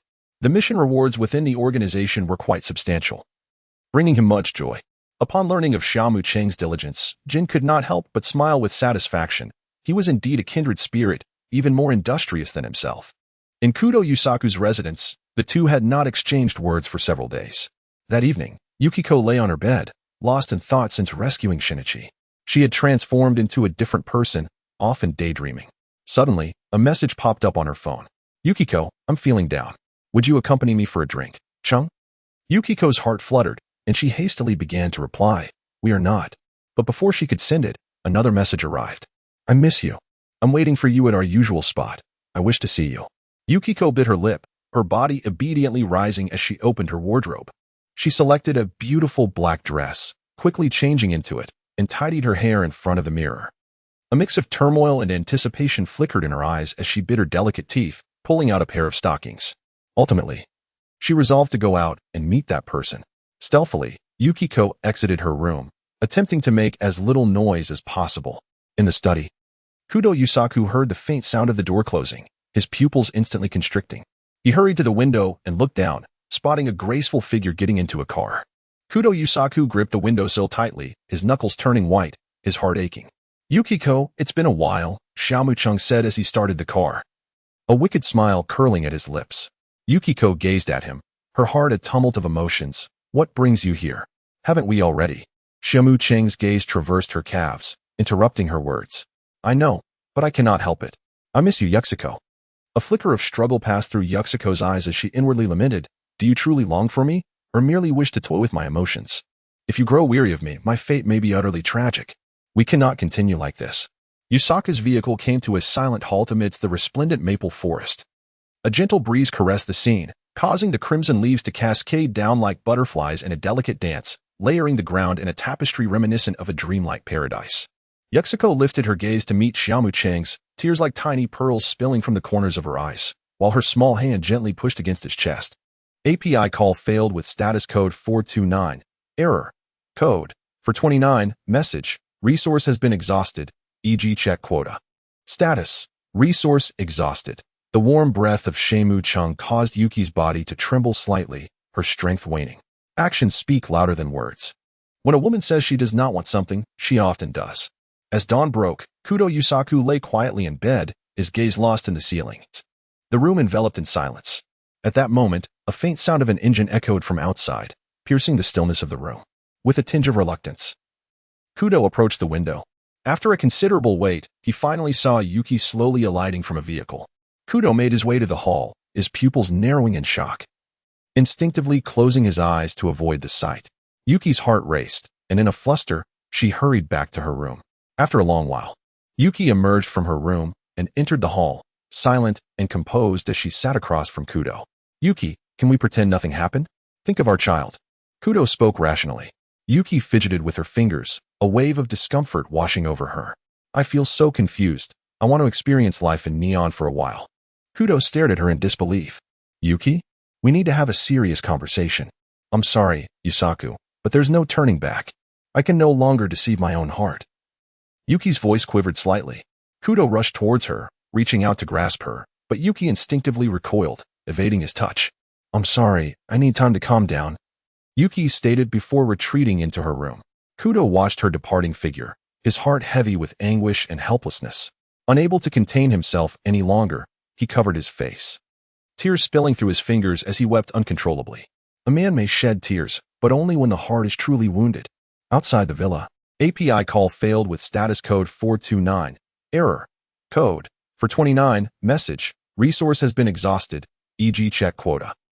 Status. Resource exhausted. Xia Mu Cheng's gaze remained tranquil. Devoid of the system's fixed emotions, he would have had no opportunity, at most gaining mere individuals. The dreamscape began to undergo a subtle transformation. The crossroads where Kudo Yusaku found himself instantaneously morphed into a scene steeped in hellish darkness. With the visages of Kudo Yusaku and Kudo Shinichi contorted into terrifying grimaces, while the whispers of demons surged forth like an ominous tide, sending chills down the spine. In stark contrast, Xia Mu Cheng's crossroads was enveloped in a warm and comforting ambience. The azure sky and fluffy clouds drifted leisurely, while verdant mountains and shimmering waters harmoniously intertwined, creating a breathtaking tableau. A quaint wooden cabin stood serenely, with Xia Mu Cheng positioned in the courtyard, resembling a figure within a masterpiece. It was as though two worlds existed in stark opposition. In the distance, Shizi's consciousness gradually lifted her gaze, beholding this exceedingly cozy and soothing environment. Her mindset gradually achieving a semblance of tranquility. Her eyes fixated intently on the distant figure of Xia Mu Cheng, and she instinctively took a step closer to him. The dream looped on. API call failed with status code 429. Error. Code. For 29. Message. Resource has been exhausted, e.g. check quota. Status. Resource exhausted. Xia Mu Cheng wore a gentle smile upon his face, emanating an aura of light akin to the warmth of the sun. He continually beckoned to Yuxiko. Wiping her tears, Yuxiko ran towards Xia Mu Cheng without hesitation. However, when Kudo Yusaku rushed out, he beheld Yuxiko sprinting toward the abyss. With Xia Mu Cheng standing at its precipice, shrouded in a veil of black mist, exuding an ominous presence like a terrifying demon. In a state of panic, Kudo Yusaku hurried forward, anxiously shouting, "Yuxiko, come back. It's dangerous. Hurry back." Yet it seemed Yuxiko was utterly oblivious to his pleas. At that moment, Kudo Shinichi appeared beside Kudo Yusaku, calling out loudly, "Mom, come back. Mom." Yuxiko hesitated, slowly turning her head. At this juncture, the black mist surrounding Xia Mu Cheng surged forth, enveloping Yuxiko. Her expression, initially filled with turmoil, gradually transformed into calmness, then into indifference, ultimately becoming a mere emptiness. She turned back and grasped Xia Mu Cheng's hand, and together they walked slowly into the abyss. Masaki Natsuki was perplexed as to why Kudo Yu had conceived such a malevolent image of him, even to the point of slander. Then, a dream akin to that of Shinichi Kudo shall be your reward. Subsequently, Natsuki departed in his car, harboring a premonition that, through persistent subconscious suggestion via dreams, Yukiko would inevitably seek him out. Within the villa, Vermouth, clad in a diaphanous nightgown, reclined languidly on the sofa. Her devilish S-curve exuded a fatal allure, ensnaring gazes and rendering them unable to break free, lost in her captivating charm. The persona of Sharon was nearing obsolescence. The time had come for her to recede into history. What sensation would accompany witnessing one's own demise? A smile played upon Vermouth's lips as she began to anticipate her own funeral with a certain degree of morbid curiosity. Vermouth's delicate hand trembled slightly as she reached for a cigarette. However, upon touching the cigarette case, she hesitated. Should she be redolent with the scent of smoke? Masaki Natsuki would assuredly abstain from physical intimacy. It would be prudent to postpone smoking until after their rendezvous. Vermouth retracted her hand, encircling her chest with her arms. Over the years, the FBI had extended their investigation to Sharon. Therefore, she must now devote herself entirely to orchestrating her funeral, ensuring no trace of artifice could be detected, thereby achieving a flawless escape. And so today, Vermouth retreated to her chamber, retrieving her disguised paraphernalia. Upon returning home, Xia Mu Cheng was taken aback at the sight of the girl lounging on the sofa. Xiaolan. No, how have you transformed into her likeness? He quickly discerned that the figure did not conform to Xiaolan's physique. It was a combination of Belmode's form and Xiaolan's visage, creating an unsettling impression. Belmode cast a flirtatious glance. API call failed with status code 429. Error. Code. For 29. Message. Resource has been exhausted, e.g. check quota. Status. Resource exhausted. Xia Mu's heart raced momentarily as he leaned down to kiss her tender, delicate lips. Belmode responded fervently, her eyes shimmering like rippling water. As their breaths intertwined, after a considerable time, they found themselves seated on the sofa, engaged in light conversation. So, you intend to feign death to escape? Xia Mu reclined against the sofa, gently caressing her head. Yes, to avoid unnecessary trouble. I'll remain in the shadows. You should accompany Jin first. He seems quite intrigued by your constitution, so be cautious. Belmode nestled closely in his embrace, breathing softly. Shall I spend some time with Jin? It's fine. I have no objections, she replied. A glistening bead of sweat adorned Belmode's forehead, her cherubic face, reminiscent of a young angel, blushing with a charming hue. Days passed, and Sharon's feigned death ensued. Soon after, Sharon's daughter, Chris Wynyard, made her appearance, who, in terms of lineage, was considered Xia Mu's daughter. On this particular day, Xia Mu stood before the stove, diligently searing a steak. In this city of vice, the cuisine was rather dismal. While the nutrition was adequate, the culinary satisfaction fell short. Overindulgence in bread and pizza truly induced a sense of nausea, and though hot dogs were Belmode's favorite, Xia Mu held no fondness for them. Thus, he resolved to consume more meat, tossing a handful of lettuce into the pan for a quick heat, hoping to supplement his vitamins. Xia Mu Cheng flipped the steak while he couldn't help but sigh. Was there truly no considerate housekeeper to attend to his needs? As this thought crossed his mind, a wave of melancholy washed over him. Ding dong. Could it be that my dear daughter has come to visit her father? Xia Mu Cheng opened the door with eager anticipation, and upon seeing the visitor, his smile radiated even more brightly. Yuxiko, have you missed me? Please, come in and make yourself comfortable. Yuxiko appeared considerably haggard, looking as though she had lost some weight. Upon spotting Xia Mu Cheng, her eyes glimmered momentarily, and with a hint of vulnerability, she inquired, "Did you not attend Shallan's funeral?" "Xia Mu-kun?" he replied, slightly exasperated. "I had matters to attend to that day. I wasn't so idle as to engage in such a dreary affair. Come in and sit down. I am preparing lunch. How would you like your steak cooked?" The savory aroma wafted through the air, lifting Yuxiko's spirits significantly. "Thank you. I would prefer it medium rare." API call failed with status code 429. Error. Code. For 29. Message. Resource has been exhausted, e.g. check quota. Status. Resource exhausted. Xia Mu Cheng poured her a glass of red wine. After finishing their meal, the two of them settled on the sofa to sip coffee. Yuxiko, however, appeared distracted, occasionally gazing at Xia Mu Cheng in a daze. Xia Mu Cheng is also uncertain about her current thoughts, for she is not as easily deceived as Xiaolan, who has never experienced love. The heart of a woman can often be quite intricate. Xia Mu Cheng activated the system panel. Mao Lilan, blessing of the angels. Beer mode, weaving of dreams. Yuko deactivated the system panel. Xia Mu Cheng was not in a hurry. Rather, he gazed with keen interest at the enchanting and graceful woman before him. Relaxed yet attentive, he had refrained from seeking out Yushizi these past few days, understanding the importance of allowing her space for self-regulation. You see, she has approached him of her own accord now. A stark contrast to the past when he would always be the one to seek her out. Yushizi's ethereal face bore a hint of crimson, possibly a result of having indulged in a bit of wine. "Xia Jun, I feel a bit cold. Could you hold me?" she implored. "I am feeling quite unsettled and frightened. Xia Jun, would you be willing to provide me with that sense of security you offered me that night? May I sleep beside you now? Xia Jun, do you wish to have a little baby with me? Xia Jun, you are awake. How do you feel about sharing a bed with me?" API call failed with status code 429. Error. Code. For 29. Message. Resource has been exhausted, e.g. check quota. Status. Resource exhausted. Xia Mu Cheng toyed with the ends of her hair, gazing down at her puffed-up little face. He gently patted her head and said, "Oh, why not move in with me?" Yuxiko sat up, swallowed nervously, and whispered, "I want to go to Neon to see my child." API call failed with status code 429. Error. Code. For 29. Message. Resource has been exhausted, e.g. check quota. Status. Resource exhausted. Xia Mu Cheng gently wiped the beads of sweat from her forehead. How could this be? Nevertheless, she must hasten to divorce him. API call failed with status code 429. Error. Code. For 29. Message. Resource has been exhausted, e.g. check quota. Status. Resource exhausted. A hint of dissatisfaction flickered in Xia Mu Cheng's eyes, yet it mattered little. Once she fully opened her heart, Kudo Shinichi would undoubtedly find his place behind him. Yushi seemed to keenly sense Xia Mu Cheng's discontent, instinctively tightening her delicate grasp around his neck. Beads of crystal-clear sweat glistened upon her smooth forehead, while the curls that framed her face appeared to have lost their vitality, softly adhering to her skin, accentuating her tender demeanor. Nothing. There is only a mother's love in this world, and I understand."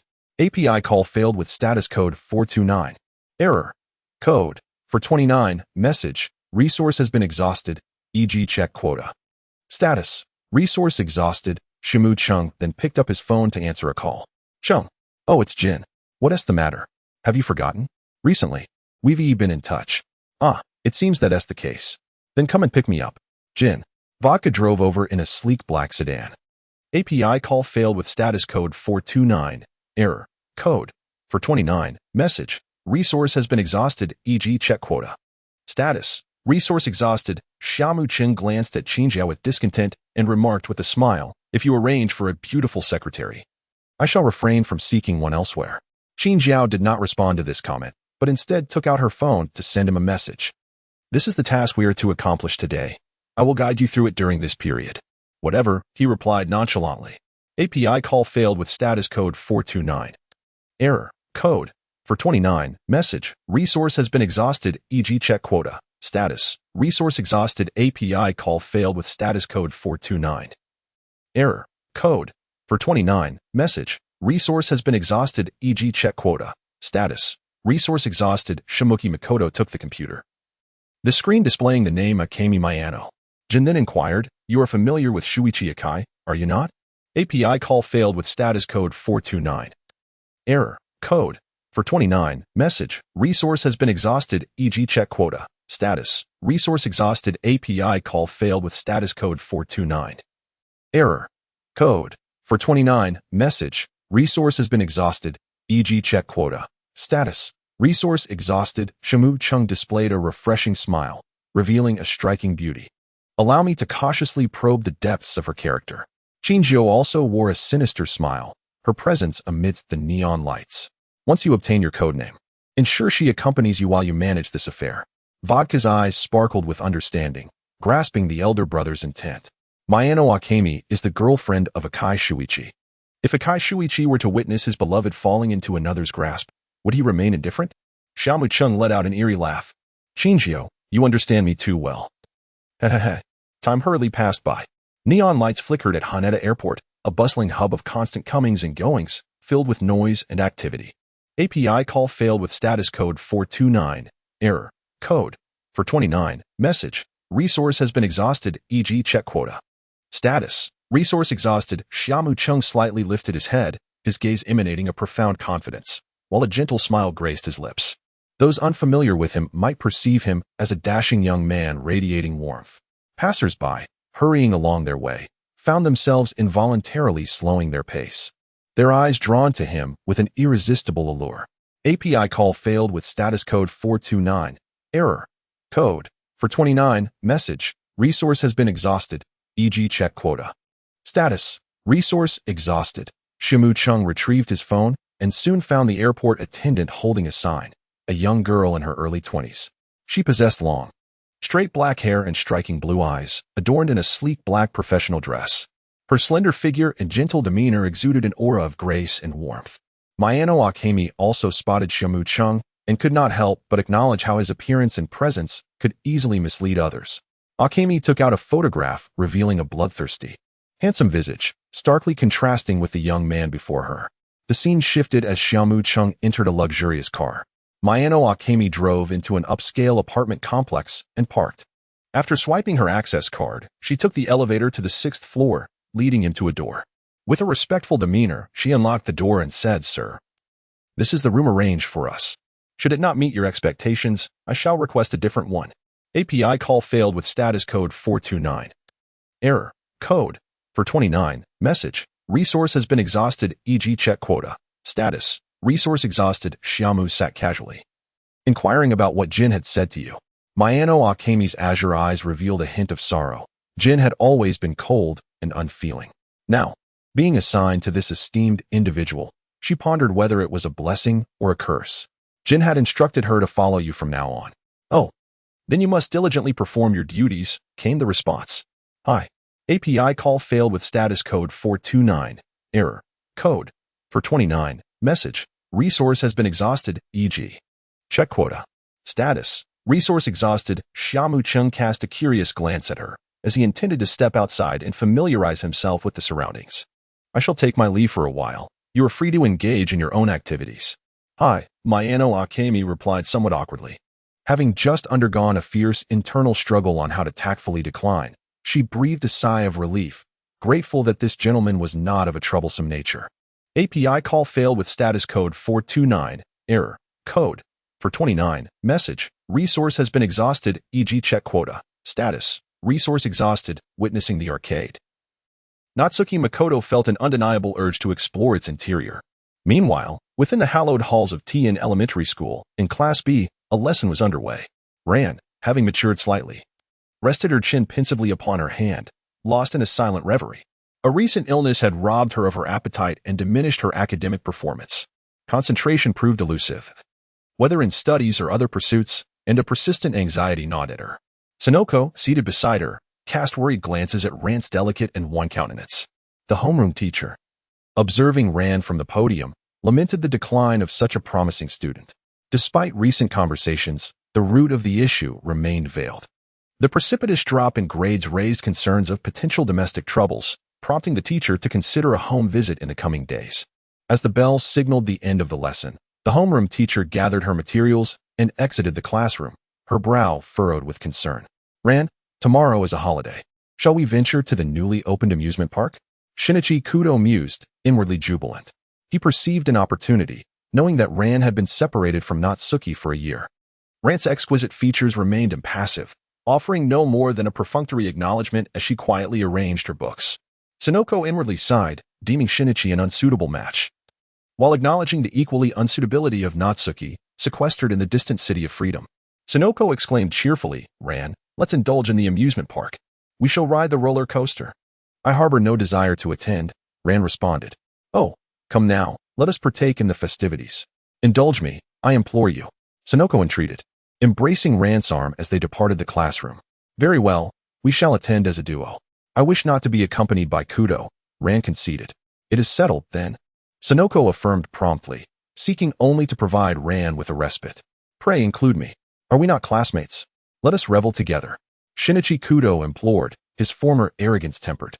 Previously, such disregard would have prompted an abrupt departure, yet now he persisted. However, the two young women remained aloof, opting to forego club activities and instead depart the school.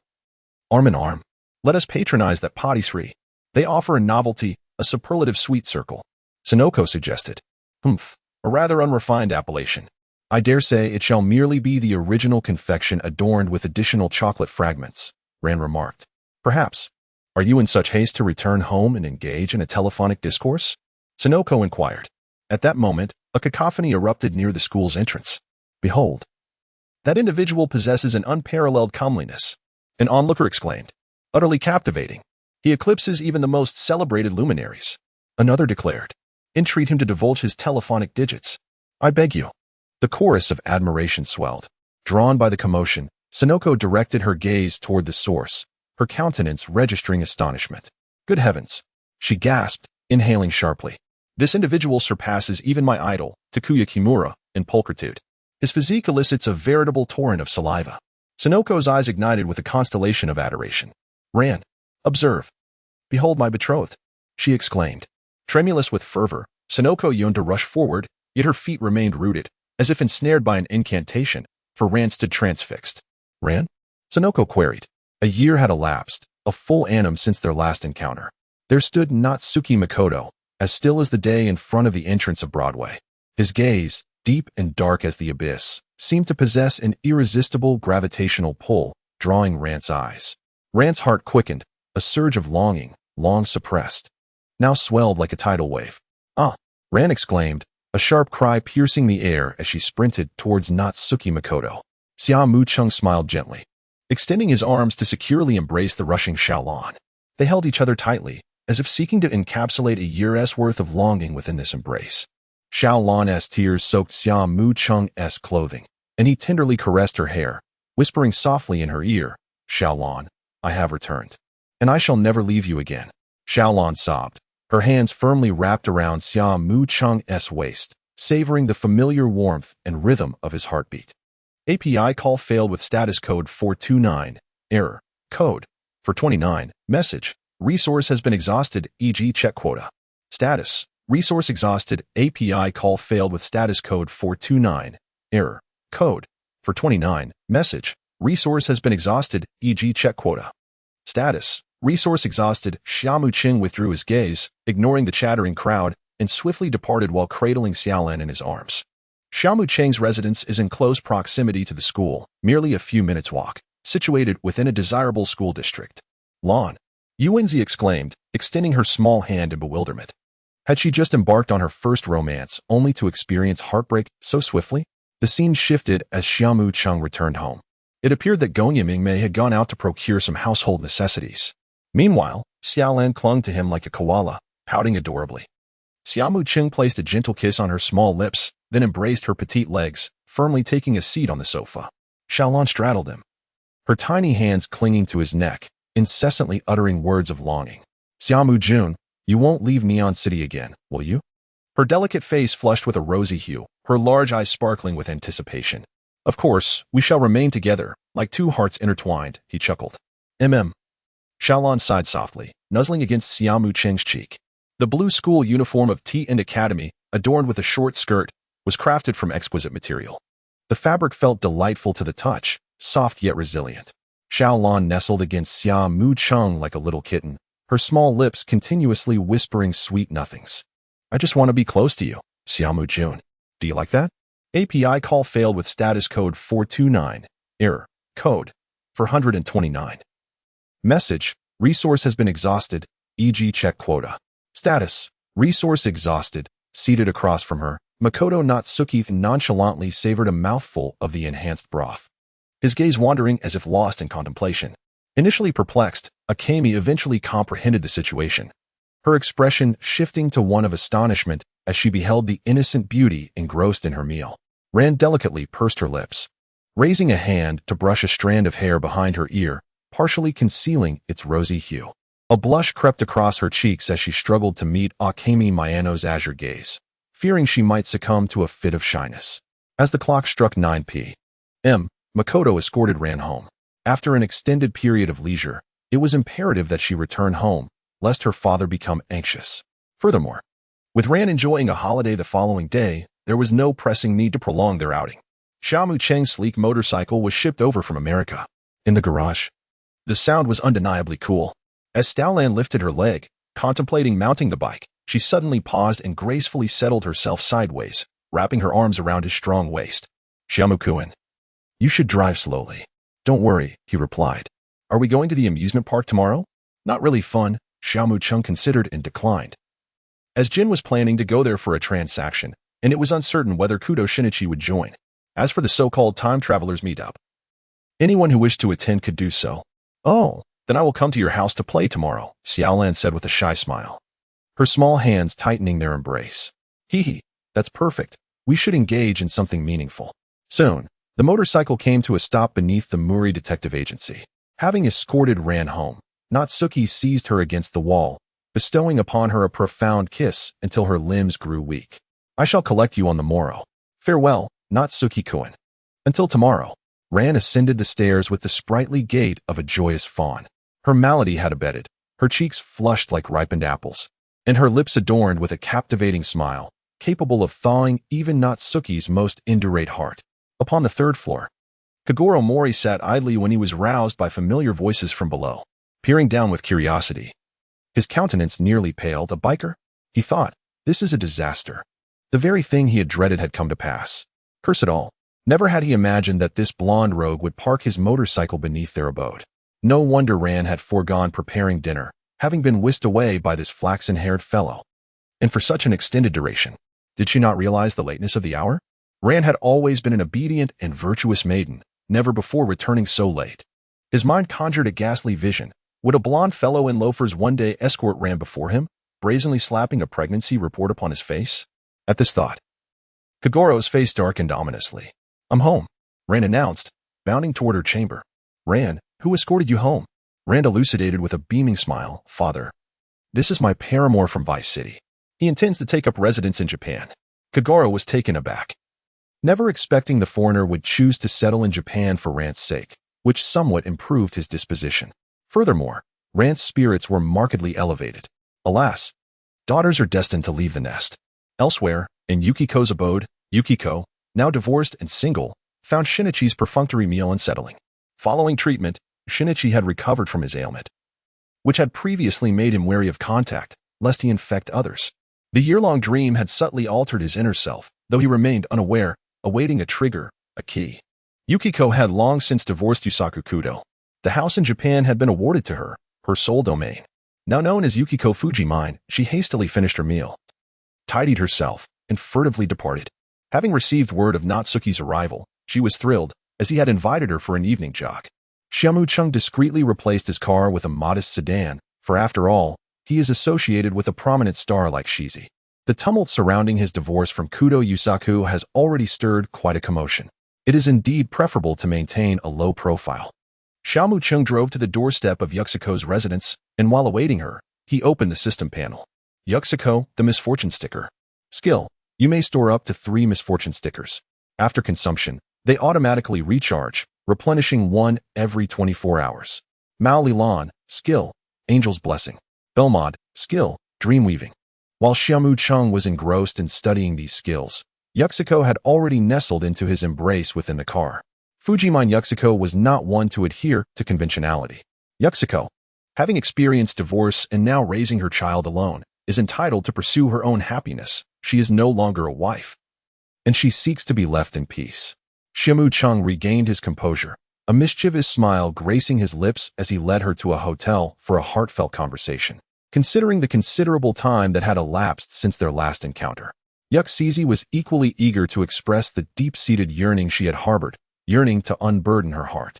Xia Mu Cheng had ascended to the foremost position in her affections, ever since he had displaced the Kudo father and son from her heart.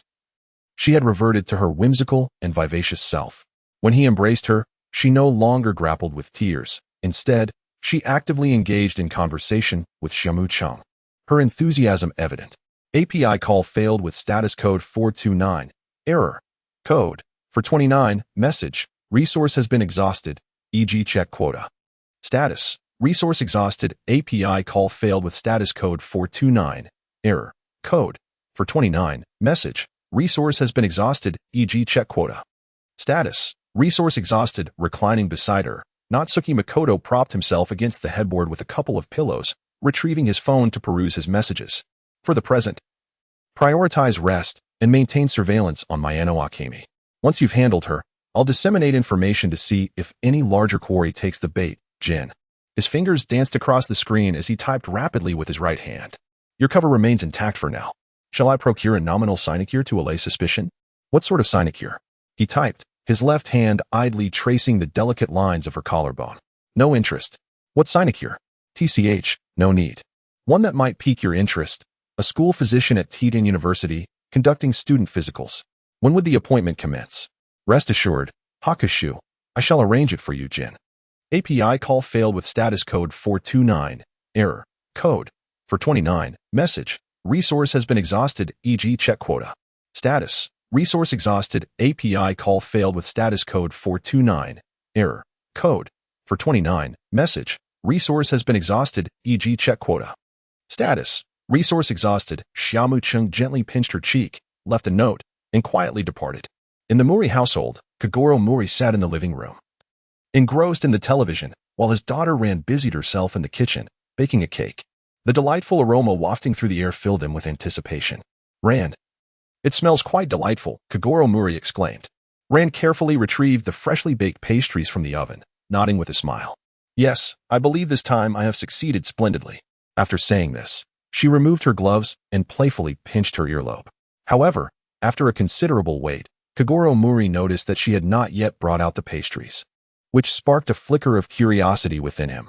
He approached the kitchen doorway and peered inside. To his surprise, he found Ran meticulously placing the enticingly aromatic pastries into a container. A large question mark seemingly appeared above his head, prompting him to inquire, Ran, are these for Yoko? Ran paused momentarily, a hint of confusion crossing her face. Yoko? She echoed, shaking her head lightly with a smile. No, these are for Shimukuen. Kagoro Muri's eyes widened in disbelief. All right, you need not leave the door open for me tonight. I may be having lunch and dinner at Shimukuen's place. You can handle things yourself, Dad, Ran stammered, her cheeks flushing with a rosy hue. Kagoro Muri stood frozen in place, incredulous. Though he was not particularly opposed to the situation in the neon-lit city, a pang of jealousy gnawed at his heart. What about breakfast? He asked, his expression one of disbelief. Ran removed her apron, chuckling awkwardly, her face turning a deeper shade of red. Hiki, I seem to have forgotten. Perhaps you could manage with a coffee shop downstairs? Just then, a series of honks echoed from below. Ran's eyes brightened instantly. and her movements quickened as she hurriedly tidied the kitchen.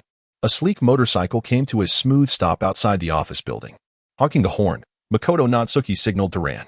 Kagoro Mori peered out the window, and it was the first time Makoto had seen him in person. He was exactly as he appeared in the anime, sporting a pair of small mustaches. I should bring a gift for a proper visit next time, he mused. Uncle Mori, good day. I'm here to take Ran out for a bit of fun. Makoto grinned, revealing a set of pearly white teeth. Kagoro Mori narrowed his eyes, scrutinizing Makoto. He was inwardly taken aback. So handsome. No, this is the fella who's whisked my daughter away. The nerve. Makoto Koen. I'm coming down now. Ran's cheerful voice, like a silver bell, echoed from above, brimming with joy. Seeing Ran in such high spirits, Kagoro Mori's brow twitched. His precious little cotton-padded jacket was now draped over someone else. Chagrin washed over him. API call failed with status code 429. Error. Code 429. Message. Resource has been exhausted, e.g. check quota. Status. Resource exhausted. API call failed with status code 429. Error. Code 429. Message. Resource has been exhausted, e.g. check quota. Status. Resource exhausted. Xia Mu Cheng naturally brought Xiaolan back home. Mingmei took a bite of the pastry and couldn't help but exclaim, "This is truly delicious." Xiaolan has outdone herself. Xia Mu Cheng picked up a heart-shaped pastry and popped it into his mouth. The flavor was indeed delightful, prompting him to give Xiaolan a thumbs up. Xiaolan cradled her face in her hands, her gaze as gentle as flowing water. Witnessing her beloved savor the dish she had prepared filled her heart with an exquisite sense of satisfaction, and she cheerfully encouraged, "If you enjoy it, please indulge yourself." Mingmei was equally surprised to discover that a member of the organization bore such a sweet and talented girlfriend in the culinary arts. Had she perhaps been honing her skills since childhood? "Xiamu, what is your relationship with Sister Mingmei?" Xiaolan had long wished to inquire, though she had restrained her curiosity. Perceiving a lack of intimacy between them, "She is my assistant, aiding me in gathering intelligence," Xia Mu Cheng revealed without reservation, unlike the Dragon King, who concealed his true nature with stoicism. Xiaolan was already aware of his professional undertakings. "I see." Xiaolan sighed in relief, yet her heart raced with intrigue. Xia Mu Cheng gently ruffled her hair, comprehending her unspoken words. "Come on, you're probably tired too. Let's take a nap and rest a bit." Xiaolan. Mayano Akemi gazed curiously at the closed door, her mind swirling with questions about what Xiaolan could possibly need to rest from. As she looked at the snacks on the table, memories of Xiaolan's adoring gaze directed at Xia Mu Cheng filled her mind. Simultaneously, she could not shake off the command issued by Jin to engage romantically with Xia Mu Cheng. "Mayano Akemi, you have unwittingly introduced that traitor, Akai Shuichi, into the organization, causing immeasurable losses. According to the organization's rules, you should have been eliminated. However, considering the contributions your parents and sister have made to the organization, I might allow you to redeem yourself." Vodka's cold gaze pierced through her as he handed her a photograph. "Remember, do not even think about escaping. If you run away, just imagine the consequences your sister would face. Think carefully." Mayano Akemi gently massaged her forehead, her heart heavy with conflicting emotions. To be honest, the fact that Jin had not killed her brought a sense of relief. She owed her continued existence to her parents and sister. Yet, her sister was now entangled in this mess, making it increasingly difficult for her to see her. At that moment, she suddenly heard the sound of footsteps on the treadmill, a jarring beat that left her momentarily stunned. After listening for a moment, her cheeks flushed crimson, and she hurriedly dashed out to buy groceries. She needed to prepare dinner. As the adult had mentioned a fondness for hometown dishes, but self-doubt plagued her mind. Would her culinary skills truly satisfy him? In the supermarket, Mayano Akemi meticulously selected ingredients. "Let's start with a simple steamed fish," she thought. But then her mind wandered, realizing the adult already had a girlfriend. Should I really pursue a romantic relationship with him? She felt torn, yet she was fortunate to have an exceptionally clever sister. On her way home, she called her sister from the garage. With a heart full of worry, Mayano Akemi poured out her troubles to her sister. "Shiho, what should I do now?" A cool voice came from the other end of the line. "Sister, why do you still have the leisure to ponder such trivial matters? Without the adult you mentioned, your life would be in jeopardy. What does he look like? Is he difficult to get along with?" This was no trivial matter, it was crucial. "He is incredibly handsome," she admitted, recalling the tender gaze he had cast upon Xiaolan. A gaze that felt undeniably genuine. His personality shouldn't be too difficult to navigate. Thus far, he hasn't made any unreasonable demands of me. "Oh, so are they married?" No. Then do you dislike him? We're not very familiar yet. That's a good start. Since you can say that, it means you don't harbor any disdain for him. You should find a way to become his girlfriend. With your looks and personality, sister, it would be effortless to win his affection. Akemi's face flushed a deep crimson. Resembling a ripe apple, her small hands instinctively gripping the seat. Shiho, how can you say such embarrassing things? I must consider Xiaolan's feelings, and if I pursue him, wouldn't I just become the other woman? A villainous woman who disrupts others' relationships. Sister, nowadays, we advocate for free love and marriage. Must a person who dates someone else inevitably marry them? What if they find themselves incompatible? Should they just force it to continue? After a brief pause, Shiho added. Never mind, I'll speak to Jin and ask him to cancel this mission. No. At the mention of asking Jin for help, Akemi felt a surge of panic. She doubted that pleading would yield any results. Observing her sister's reluctance toward the mission, Shiho spoke calmly. If their bond is as strong as a rock, even if you insert yourself into their lives, it won't make a difference. Conversely, if your presence causes them to part ways, it only implies they were never honest with each other to begin with. In that case, even if they marry later, their relationship will be fraught with conflict, right? Thus, sister, you might be doing them a favor. As Shiho spoke, she couldn't help but chuckle. Akemi listened, dumbfounded, nearly dropping her phone in disbelief. She never envisioned her adorable sister capable of such reasoning. She wanted to argue but found herself at a loss for words. You're just talking nonsense. It's infuriating. Sighing, Shiho countered, I'm not speaking nonsense. You're not still hung up on that traitor, are you? Have you forgotten our current predicament? Such individuals, once deceased, should be left to their fate as long as they do not further implicate my sister. The scene shifts, and Mingmei returns home, only to find that they have yet to awaken. Gritting her teeth, she retreats to her room and turns on the television. The screen displays a popular neon culinary variety show, where the main guests are indulging in an array of delectable dishes, stir-fried clams, steamed abalone, and sauteed roses. Each exquisite dish presented on the screen tantalizes Mingmei's senses, and she cannot help but feel her appetite stir as she gazes upon the visually appealing and aromatic cuisine. Gradually, her mood lifts as the guests savor their meals, expressing satisfaction with delighted exclamations. Mingmei, too, seems to experience the flavors vicariously, her stomach audibly betraying her hunger, prompting her to gently rub her abdomen. Meanwhile, at the amusement park, laughter reverberates, creating a vibrant tapestry of joy woven from the colorful attractions and the cheerful chatter of visitors. It is as if guided by fate. Kudo Shinichi has also arrived.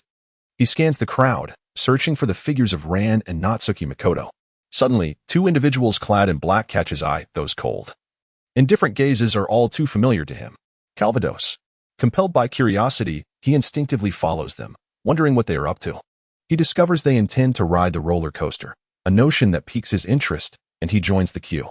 Unexpectedly, Kudo Shinichi grasps the hand of a woman beside him in line, gently squeezing it, and confidently states, "This lady must be a gymnast." The woman, initially taken aback, retorts, "How do you know that?" Upon noticing the attention of those nearby, he seizes the opportunity to boast. "I could tell by the blisters on her hands," which only someone who practices on the horizontal bar daily would possess. A companion API call failed with status code 429, error, code, 429. Message, resource has been exhausted, e.g. check quota. Status, resource exhausted. Xia Mu Cheng reclined languidly on the sofa, accompanying Xiaolan as they watched television together. Xiaolan sat lightly in his embrace, her back pressed firmly against his broad and warm chest. Her angelic profile, pure and exquisite, was illuminated by the soft glow of the lights, resembling a breathtaking masterpiece. Every contour appeared exceptionally captivating. Her long eyelashes fluttered gently, and the slight upward curve of her lips seemed to bear an elusive hint of a smile. API call failed with status code 429, error, code, 429. Message, resource has been exhausted, e.g. check quota. Status, resource exhausted. API call failed with status code 429, error, code, 429. Message, resource has been exhausted, e.g. check quota. Status, resource exhausted. Xia Mu Cheng could not help but shudder. On the opposite side, Gongya Mingmei felt a slight twitch at the corner of her eye. Are they indulging in sweetness once more? Observing their delightfully intimate demeanor filled her heart with turmoil. As their gazes seemed to weave an invisible thread of connection, she repeatedly questioned herself, am I truly capable? Lost in her thoughts, her hands instinctively intertwined anxiously, reflecting her inner unease. Xia Mu Cheng discerned her unusual demeanor and cast her a peculiar glance. Mingmei felt the weight of that gaze, her body stiffening abruptly as she instinctively pressed her legs together, a faint blush blooming on her cheeks. Xiaolan seemed to sense Mingmei's discomfort as well, casting her a cold, sidelong glance. A wave of irritation surged within Xiaolan. What was the purpose of wearing such a revealing camisole, cut to mid-thigh? Under Xiaolan's scrutinizing gaze, Mingmei felt increasingly restless, unable to endure the tension any longer, and hurriedly retreated to her room. Xia Mu Cheng was well aware of the task that Jin had assigned to Mingmei. The thought of being effortlessly courted in such a manner made him raise an eyebrow, feeling a surge of satisfaction within. Without lifting a finger, he could recline on the sofa, and Mingmei would eagerly come to sit beside him. The imagery brought him a sense of pride. However, with Xiaolan still present, was it truly wise to act so hastily? Could he not wait until Xiaolan went to school, freshened up and fragrant, before quietly slipping into his warm embrace? He chuckled to himself. This was hardly his fault. It is worth noting that Akai Shuichi and Mayano Akemi share a close bond. It seems Akai once mentioned the impossibility of loving two individuals simultaneously, implying that he had indeed fallen for his own intimate connection. One can only say that the 73 certainly knows how to play the game. It is no wonder they are renowned in the neon world. As Xia Mu Cheng caressed his fingers, he became lost in his thoughts. After a considerable time, he slowly returned to reality, redirecting his attention to the television. At the Suzuki residence, Yuanzi lay on her bed, idly swinging her legs while engrossed in her phone. Was that young man the boyfriend of Xiaolan? The image of his handsome face lingered in her mind, alongside the memory of Xiaolan's reckless leap towards him. She wondered whether they had visited the amusement park together. After contemplating for a moment, she decided to call her dear friend. The phone rang for quite a while before it was finally answered. Instantly, Xiaolan's gentle voice flowed through the receiver. Yuanzi, what's up? Yuanzi responded with a cheerful tone. Xiaolan, I wanted to ask if that handsome guy I saw yesterday is the boyfriend you often mention. Wow, he is truly captivating. She continued, by the way. Did you two go to the amusement park? I'm quite curious. Xiaolan, upon hearing this, stammered shyly. Yuanzi, he is my boyfriend. We didn't go to the amusement park.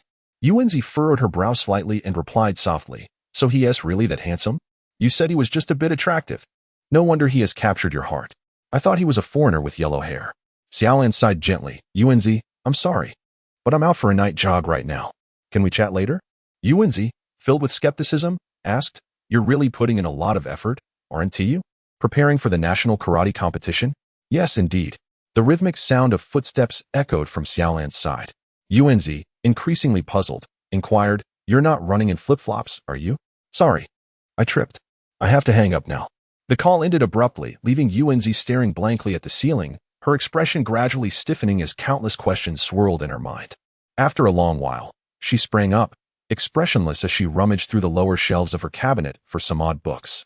A sense of guilt compelled her to check the door lock before she lay back down, flipping through the pages with a flushed face.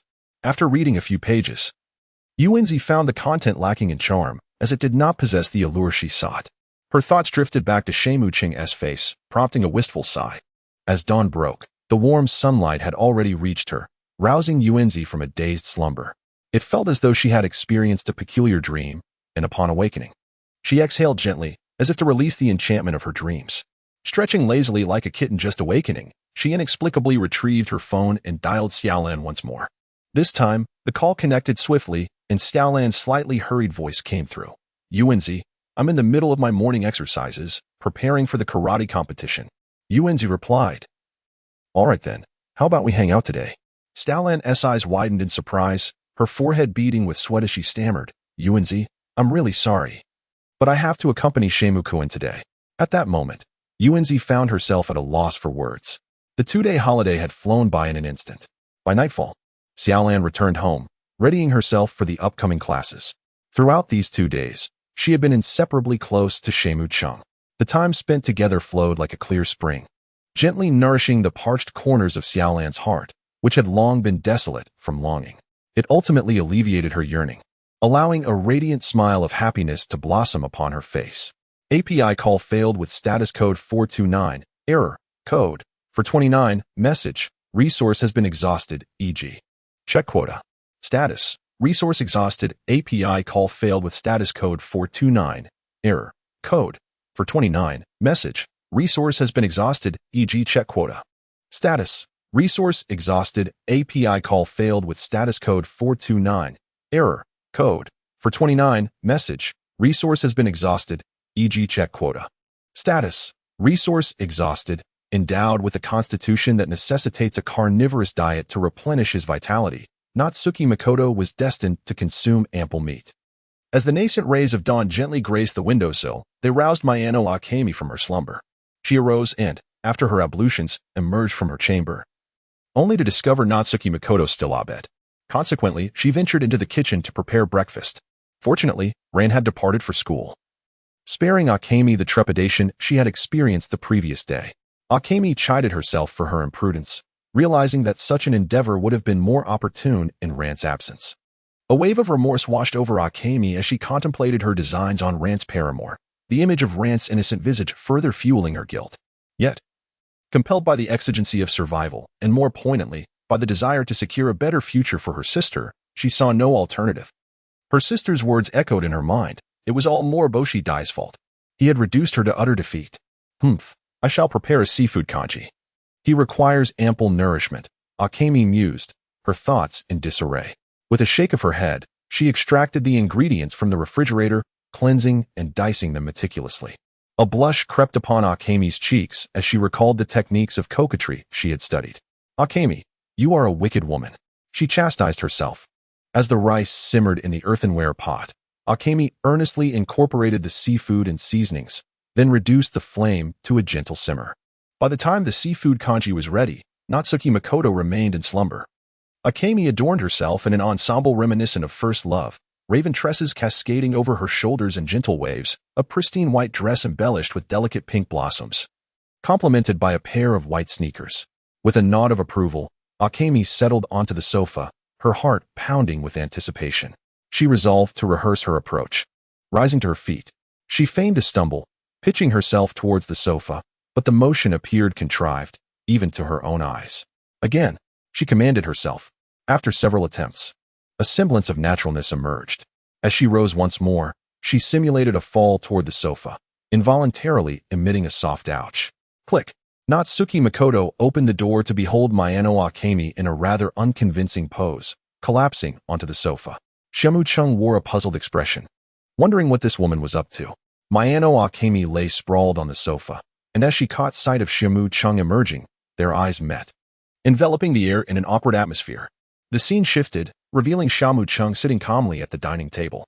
Mayano Akemi, with her head slightly bowed, served a pot of seafood kanji, her delicate ears tinged with a rosy hue. She gently ladled a bowl of kanji for Xia Mu Cheng, then, as if casually, she tightened her grip on her shoes with her toes and remarked, "Sir, this is seafood kanji. I hope it suits your taste. There's no need for such formality. Just call me by my name." Xia Mu Cheng paid little attention to the title. Being called sir seemed to imply a desperate need to announce one's affiliation with the underworld, and he preferred to maintain a low profile. "Shimukuin. You may call me Akemi," she said, followed by a heavy silence. Mayano Akemi kept her head bowed throughout, unsure of how she had managed to endure this period. It was only when Xia Mu Cheng entered the room that she hurriedly tidied up, akin to a wayward child, and dashed back to her room, collapsing directly onto her bed and pulling a pillow over her head. The embarrassment was nearly suffocating, and she wished fervently to escape this place. At school during lunch break, Xiaolan found herself in a similar predicament. With her head down, she quietly consumed the bento she had prepared, while Yuanzi sat across from her, gazing at her pure and sweet face with incredulity. When Lan had spoken with Yuanzi on the phone the previous day, her voice had been brimming with curiosity and eagerness to explore. Xiaolan's cheeks flushed to deep crimson, her lower lip caught between her teeth as her gaze flickered uncertainly, causing her chopsticks to halt involuntarily. "Yuanzi, please don't ask." Xiaolan's voice was barely audible, tinged with shyness and panic. She couldn't bear to meet Yuanzi's eyes, instead focusing intently on the food in her bento, as though it might offer her some solace. Yet, Yuanzi was determined not to let her off the hook, pressing on. "Lan, you must tell me. We've been best friends since childhood." Xiaolan's ears burned with embarrassment. She set her chopsticks down gently, her hands twisting together, at a loss for how to respond. "We didn't do anything," she stammered. struggling to articulate a complete thought. She wished she could sink into the ground, mortified at the thought of her best friend discovering her card game escapade. It's all Xia Mu Cheng's fault for making me feel so embarrassed. Yuanzi, intrigued by Xiao Lan's demeanor, probed further. Was it enjoyable? With a gasp, Xiao Lan could no longer contain herself. Her head felt as if it were boiling, akin to water in a kettle. Covering her face, she bolted from the classroom. In the afternoon, Xia Mu Cheng took a stroll outside. Having learned the art of disguise from Vermouth, he made slight adjustments to his appearance, rendering himself less handsome. Upon reaching a corner, he spotted an antique vehicle, a black Porsche 356A. Not sensing anything amiss, he opened the door and got in. "Bye, Gio. I will take you to base number 6 to familiarize yourself." Xia Mu Cheng comfortably leaned back, appreciating that Jin Gio had personally come to pick him up. "Thank you for your assistance. How is the arrangement for my identity progressing?" Jin Gio cast a brief glance at him and replied nonchalantly, "It is already in place. Shortly, Vodka will provide you with the necessary documents. Several operatives with code names are also at the base." With that, Jin Gio fell silent. Are we to meet the faces of the organization? Shouldn't the members maintain a low profile and an air of mystery? The vehicle meandered through the outskirts until it arrived at a factory. Vodka was waiting at the entrance. "Brother," "Bye, Gio. It's been a long time, Vodka. You've put on a bit of weight, haven't you?" Xia Mu Cheng said, draping an arm over his shoulder in a brotherly manner. Vodka's body stiffened, and he awkwardly tugged at the corner of his mouth.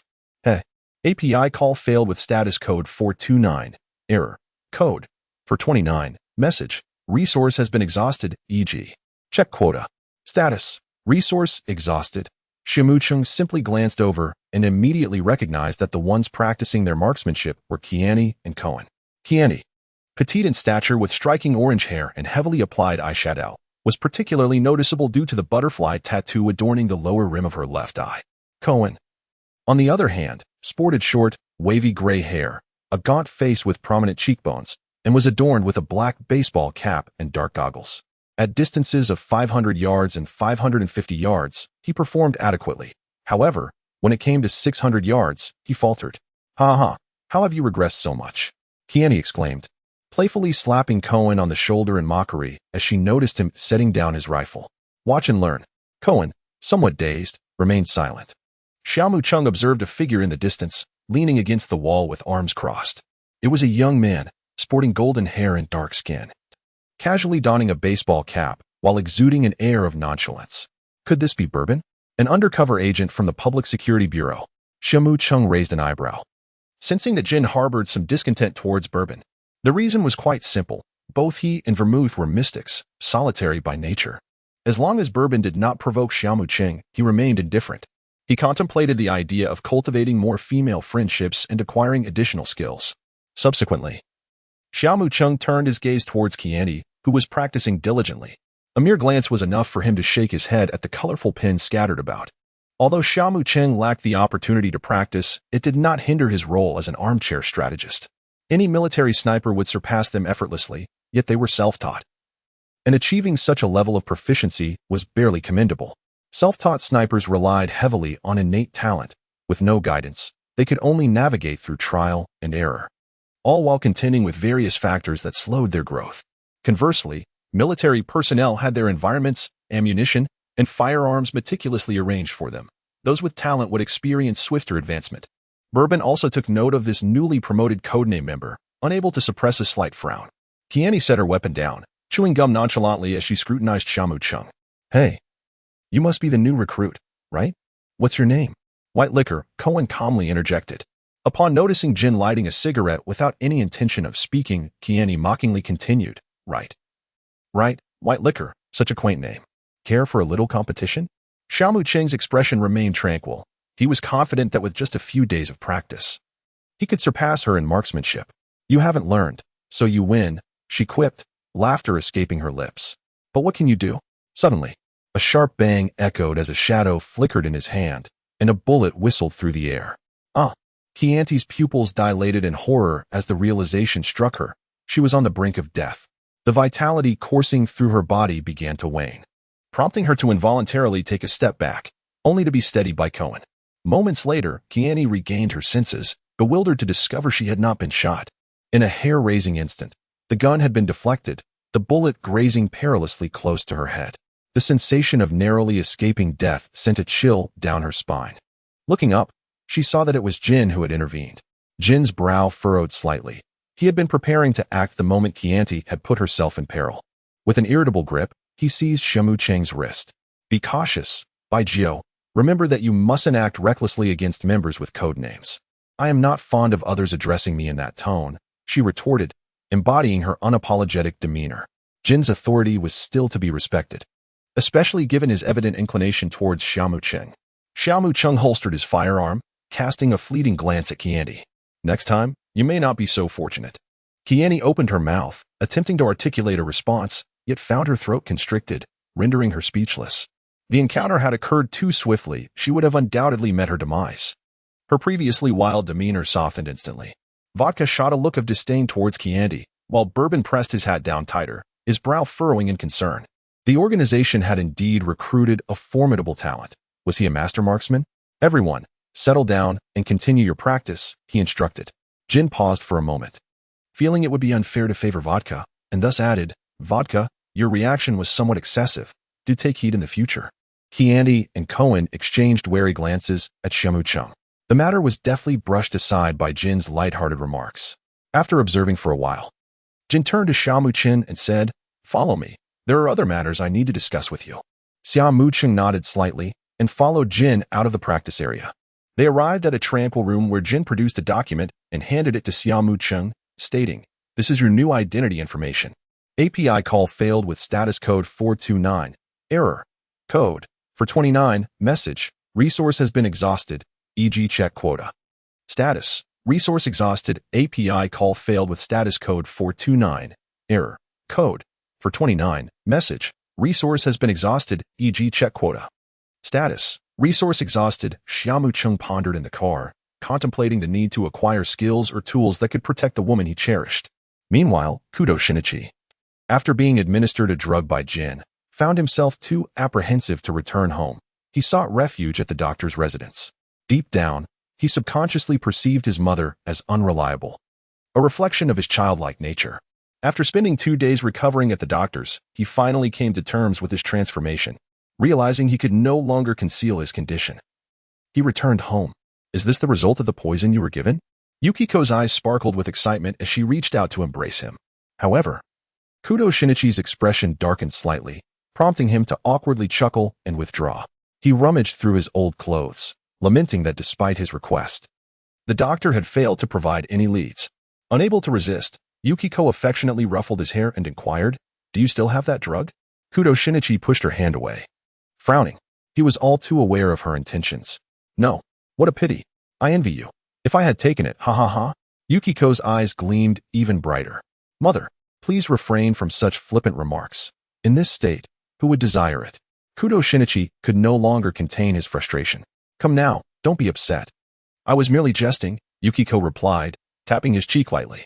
This situation is troublesome. That organization is not easy to handle. I'll call Xia Mu Cheng for assistance. Absolutely not. Please. Do not inform him. Kudo Shinichi vehemently refused, concerned about his pride. Moreover, he had already divulged the situation to his father. The thought of his parents' divorce ignited a sense of anger within him, blaming his father for the infidelity. However, Yukiko suggested, but his connections might rival your father's. Perhaps he could help you uncover something. Just gather information discreetly. This transformation is of utmost importance and must remain confidential, he insisted. Seeing his resolute demeanor, Yukiko nodded in agreement. Then you shall stay at the doctor's? She asked. Yes, it is safer there. If that group has not discovered my absence, they might come looking for me, and you would be in danger as well. But you must attend school, otherwise neighbors might grow suspicious. I understand. I'll adopt a pseudonym for ease of movement, Kudo Shinichi replied, gazing at his small hands before noticing a book nearby. I shall be Conan, Adagawa Conan. Thus, Conan packed his belongings and moved in with the doctor. Watching Conan's retreating figure, Yukiko felt a pang of worry and pulled out her phone to make a call. The scene shifted to a room on the second floor. Yukiko leaned against the window, peering through the curtain's gap, her anxious demeanor causing beads of sweat to glisten on her forehead like crystal droplets. API call failed with status code 429. Error. Code. 429. Message. Resource has been exhausted, e.g. check quota. Status. Resource exhausted, having gently patted her shoulder, Makoto Natsuki sought to assuage her anxieties, inquiring if something untoward had transpired, as he remained unaware of the matter. The mere thought of the ominous men in dark attire caused Yukiko's delicate frame to tremble involuntarily. Her beautiful eyes glazed over with a vacant expression as she softly gasped for breath. Xia Mu Cheng, noticing her anxious and fearful demeanor, gently rubbed her chest to help her calm down. At that moment, Conan rushed out from the doctor's house. Yukiko's pupils slightly constricted, and her small hands gripping the window turned pale. In a delicate and hurried tone, she exclaimed, Xia Mu-kun, Shinnosuke won't be in danger, will he? Xia Mu Cheng rested his large hand against the window, with his chin resting on her shoulder as he gazed outside. Conan, clutching his skateboard, cast a fleeting glance their way, and Xia Mu Cheng could feel the tension in the delicate figure beside him. He couldn't help but let out a sigh, gently patting her in reassurance. Do not worry about that organization. I shall assist you in investigating it. Yukiko murmured, her gaze lingering on Conan as he skated away, lost in a reverie. Xia Mu Cheng reclined comfortably on his bed, his back resting against the headboard, a phone in his hand. Xiaolan, are you back from school? On the other end of the line, Xiaolan sat in her room, her heart brimming with longing, which drove her to dial Xia Mu Cheng's number. Xia Mu Cheng, do you have a moment? I miss you so much. Xia Mu Cheng gently patted the small head of Yukiko, expressing a hint of regret as he said, I apologize, Xiaolan, but I may not be available tonight. I have matters to attend to. On the other end, Xiaolan slightly puffed up her cheeks, displaying a touch of disappointment. Yet, with understanding, she replied, That's all right. How about tomorrow evening? Tomorrow, let me think, Xia Mu Cheng said, rubbing his chest as he fell into contemplation. After a brief pause, he continued, Then I shall pick you up after school tomorrow. Xiaolan responded, her heart brimming with joy as she tucked her phone away, filled with anticipation for the morrow. Xiaolan, have you not started dinner yet? Coming. Xiaolan sighed softly, pondering when she could arrange for her parents to meet. She wondered if Xia Mu-kun had any good ideas. Never mind, I shall prepare dinner first. Xia Mu-kun must have been eating earlier, probably ramen, she mused as she made her way to the kitchen. Is it delicious? Yukiko asked, lifting noodles with her chopsticks, blowing on them gently before bringing them to her lips. Unable to contain her delight, she nodded and exclaimed, It's truly delicious. Xia Mu-kun's culinary skills are remarkable. Love you. Xia Mu Cheng removed his apron, revealing a playful smile. When I was on the phone with Xiaolan, did you intentionally eat so loudly to let her know? Yukiko slightly lowered her head, remaining silent, her ears tinged with a blush. Although she did not harbor the extravagant desire to marry Xia Mu Cheng, the subconscious instinct of a woman still held a yearning for affection and attention. API call failed with status code 429. Error. Code 429. Message. Resource has been exhausted, e.g. check quota. Status. Resource exhausted. A smile graced Natsuki Makoto's countenance as he resolved to delve into medical texts for self-study, envisioning his future as a physician. He harbored no aspirations of becoming a renowned medical practitioner, content with the ability to address commonplace ailments such as minor colds and abdominal discomfort. Traumatic injuries and contusions were already within his purview of expertise. Naturally, he mused, it would also behoove Mayano Akemi to acquire a foundational understanding of nursing. With anticipation, Natsuki Makoto moistened his lips and dispatched a text message to Akemi. Yukiko, attempting to remain inconspicuous, furtively perused the available literature. Her eyes widened in astonishment as she beheld titles such as The Complete Compendium of Yoga Poses, A Lifetime of Endearment, How to Captivate Your Husband, 100 Subtle Stratagems for Mastering Men, Inducing Irresistible Desire, and 36 Clandestine Courtship Maneuvers. Yukiko's cheeks gradually flushed with a delicate blush, reminiscent of a blossoming peach tree in springtime, exquisitely radiant. She clutched the book tightly in her grasp, her heart palpitating with a fervent rhythm. 9 p.m. Xia Mu Cheng turned his neck, closed the book, and glanced at Yukiko, who was seated in the corner. Her petite face was flushed, and her bright, expressive eyes were filled with intense concentration.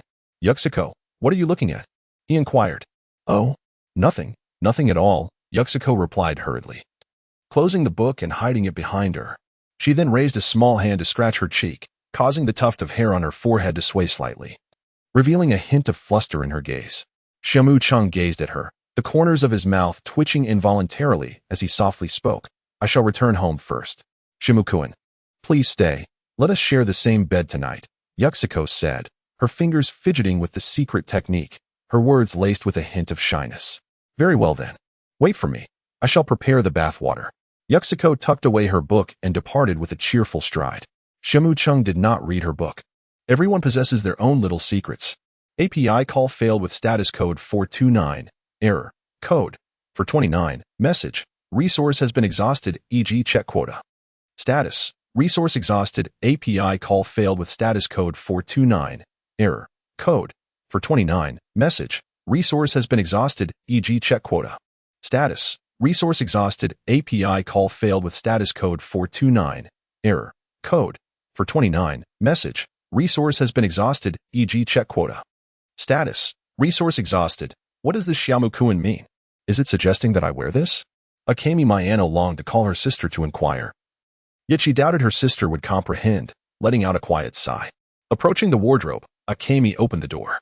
Inside, rows of garments awaited, nightgowns, long skirts, short skirts, figure-hugging dresses, off-the-shoulder gowns, and backless attire that would reveal expanse of fair skin upon wearing. Akemi pursed her lips. Had she taken a wrong turn? Were these purchases in vain? A pang of regret for her finances struck her. After all, Xia Mu Seiji had only provided her with a modest allowance for food, while the funds for clothing came directly from her own pocket. In the corner of the wardrobe, Akemi rummaged through a few magazines filled with peculiar themes: rabbits, maids, flight attendants, police officers, and a variety of sultry sleepwear. While she grappled with how to open up to Seiji and warm his heart, he lay in slumber, cradling the weary Yuki, both drifting into a sweet dreamland. Next door, Conan from the doctor's household found himself restless, tossing and turning in bed. Just what were the black-clad individuals? Even his father had failed to uncover any leads. Muri's father was a detective, wasn't he? Would he perhaps come across a case involving those enigmatic figures? Suddenly, a spark ignited in Shinichi Kudo's mind. If he could stay at Muri's house, wouldn't that imply cohabitation? Conan's eyes lit up, yet dimmed just as swiftly. If that fellow Seiji discovered his presence, he feared his demise would be rather rhythmic. However, gazing at his petite hands, Conan reassured himself that as long as he concealed his identity well enough, Seiji would remain oblivious. And his sole intent was to uncover clues about the black-clad individuals. After being bullied, had Conan become more composed? The following morning, Seiji departed from Yuki's home while she still slumbered peacefully. API call failed with status code 429. Error. Code. For 29. Message. Resource has been exhausted, e.g. check quota. Status. Resource exhausted. API call failed with status code 429. Error. Code. For 29. Message. Resource has been exhausted, e.g. check quota. Status. Resource exhausted. After confirming that everything was in order, Xia Mu Cheng discreetly altered his appearance and drove a modest Toyota sedan to Base 6 in the suburbs. The practice grounds today were completely deserted. API call failed with status code 429. Error. Code. For 29. Message. Resource has been exhausted, e.g. check quota. Status. Resource exhausted. Xia Mu Cheng was filled with regret as he drove towards the city. Upon entering the urban area, he sensed that he was being followed. His pursuer was exceedingly cautious. However, to track someone, one must inevitably allow the target to fall within their line of sight. Conversely, if one becomes aware of another frequently appearing within their visual field, it is highly likely that they are being followed. Xia Mu Cheng furrowed his brows slightly, originally intending to return to his quaint villa. However, at this moment, he deftly turned the steering wheel, altering his course. Before long, a sleek black sedan emerged in the distance behind him. Who could it be? Has Xia Mu Cheng offended anyone in Neon? Could it be Chianti? Does she possess the audacity to do so? In Xia Mu Cheng's mind, a striking image of the cool, black-clad figure leaning against the wall flashed before him. Could it be that the police were tailing him? If that were the case, wouldn't Bourbon fear exposure? It is essential to note that in the neon-lit world, Xia Mu Cheng holds the status of a law-abiding citizen, much like Jin, who can saunter freely down the streets without a care. Even the local gang knows to bribe officials for protection. So, as a multinational organization, how could they lack a shield? The organization certainly has its representatives among the legislators. The police dare not make arbitrary arrests. Otherwise, those legislators would rise in indignation, accusing them of detaining individuals without evidence and abusing their power, demanding their resignation and replacement. API call failed with status code 429. Error. Code. For 29. Message. Resource has been exhausted, e.g. check quota. Status: resource exhausted. Xia Mu Cheng settled himself at the bar. After a brief moment, a female bartender approached him and inquired, "Good evening, sir. What would you like to drink?" "Anything will do. I've been in a delightful mood lately," Xia Mu Cheng replied nonchalantly, displaying little interest in the extravagant options available. The bartender, accustomed to such responses, nodded with a smile and suggested, "How about a mojito? It symbolizes freshness, vitality, and freedom." With that, she commenced her adept preparation. Xia Mu Cheng did not approach her. Instead, he discreetly observed the surrounding crowd and environment. He noticed that there were 6 individuals whose gazes were peculiar, 4 men and 2 women. Although they feigned a demeanor of leisure and entertainment, their glances frequently darted towards him, far too often. He had undergone facial alteration and certainly did not possess such striking handsomeness. The bartender slid the prepared drink before Xia Mu Cheng, and he took a gentle sip. The refreshing coolness of mint mingled with the tartness of lemon, evoking a sense of invigoration, akin to a gentle breeze on a sweltering summer day. Reminiscent of the sensation he felt in the presence of Yuxiko. A shiver coursed through him. At that moment, a woman clad in a form-fitting, breezy dress settled beside him. Despite his altered appearance, his physique remained largely unchanged, still capable of attracting the attention of alluring, adventurous women. "Ah, I believe I have seen you somewhere before," the beauty exclaimed, flashing a sweet smile as her hand instinctively reached towards Xia Mu Cheng's arm. Xia Mu Cheng gently shook off her hand. It was not a mere pretense on his part. Rather, the other party's proactive and adept approach indicated that this was certainly not her first encounter of such nature. Nor would it be the last. Although Xia Mu Cheng had an inclination towards the pleasures of the flesh, he held no interest in such predatory women, as they posed a risk of affliction. He was uncertain whether his constitution could withstand the biochemical onslaught, nor did he wish to test its limits. Moreover, he had already caught a whiff of her decaying aura. "My apologies, madam, but my girlfriend has gone to the restroom and will return shortly. If she were to see a beautiful woman sitting beside me, it would cause me considerable distress." "Pardon the interruption," the lady replied with an unconcerned smile before departing. Her gaze continued to sweep through the crowd. "You are lying," a languid voice chimed in from Xia Mu Cheng's other side. "API call failed with status code 429. Error. Code 429. Message. Resource has been exhausted, e.g. check quota. Status. Resource exhausted. API call failed with status code 429. Error. Code 429. Message. Resource has been exhausted, e.g. check quota. Status. Resource exhausted. API call failed with status code 429. Error. Code 429. Message. Resource has been exhausted, e.g. check quota. Status. Resource exhausted. Xia Mu couldn't help but marvel inwardly. This elegant woman was capable of blending such an array of qualities seamlessly. Rather than appearing jarring, she exuded an irresistible allure.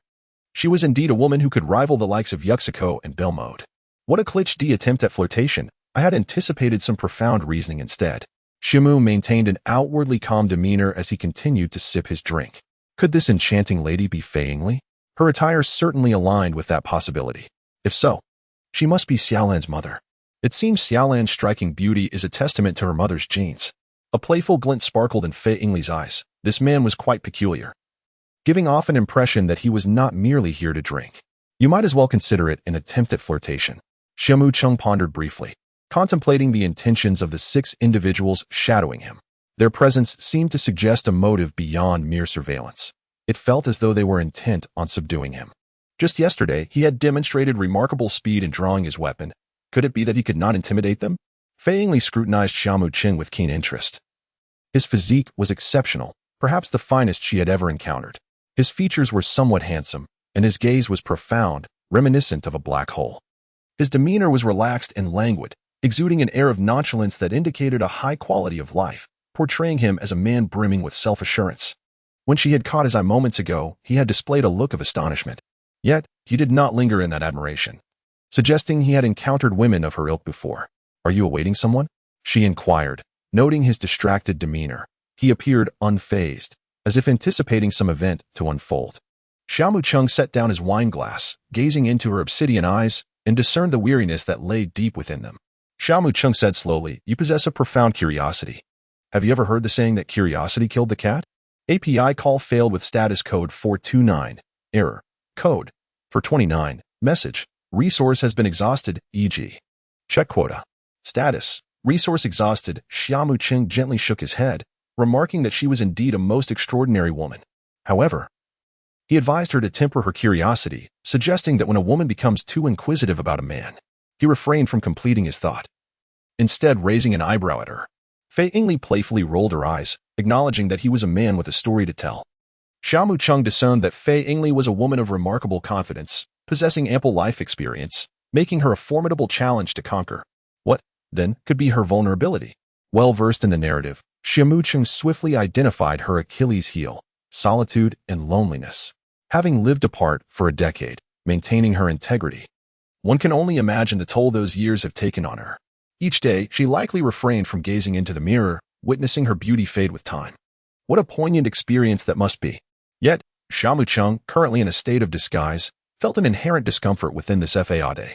Alas, Xia Mu Cheng harbored a notion. He wished to engage in a meaningful conversation with Xiaolan.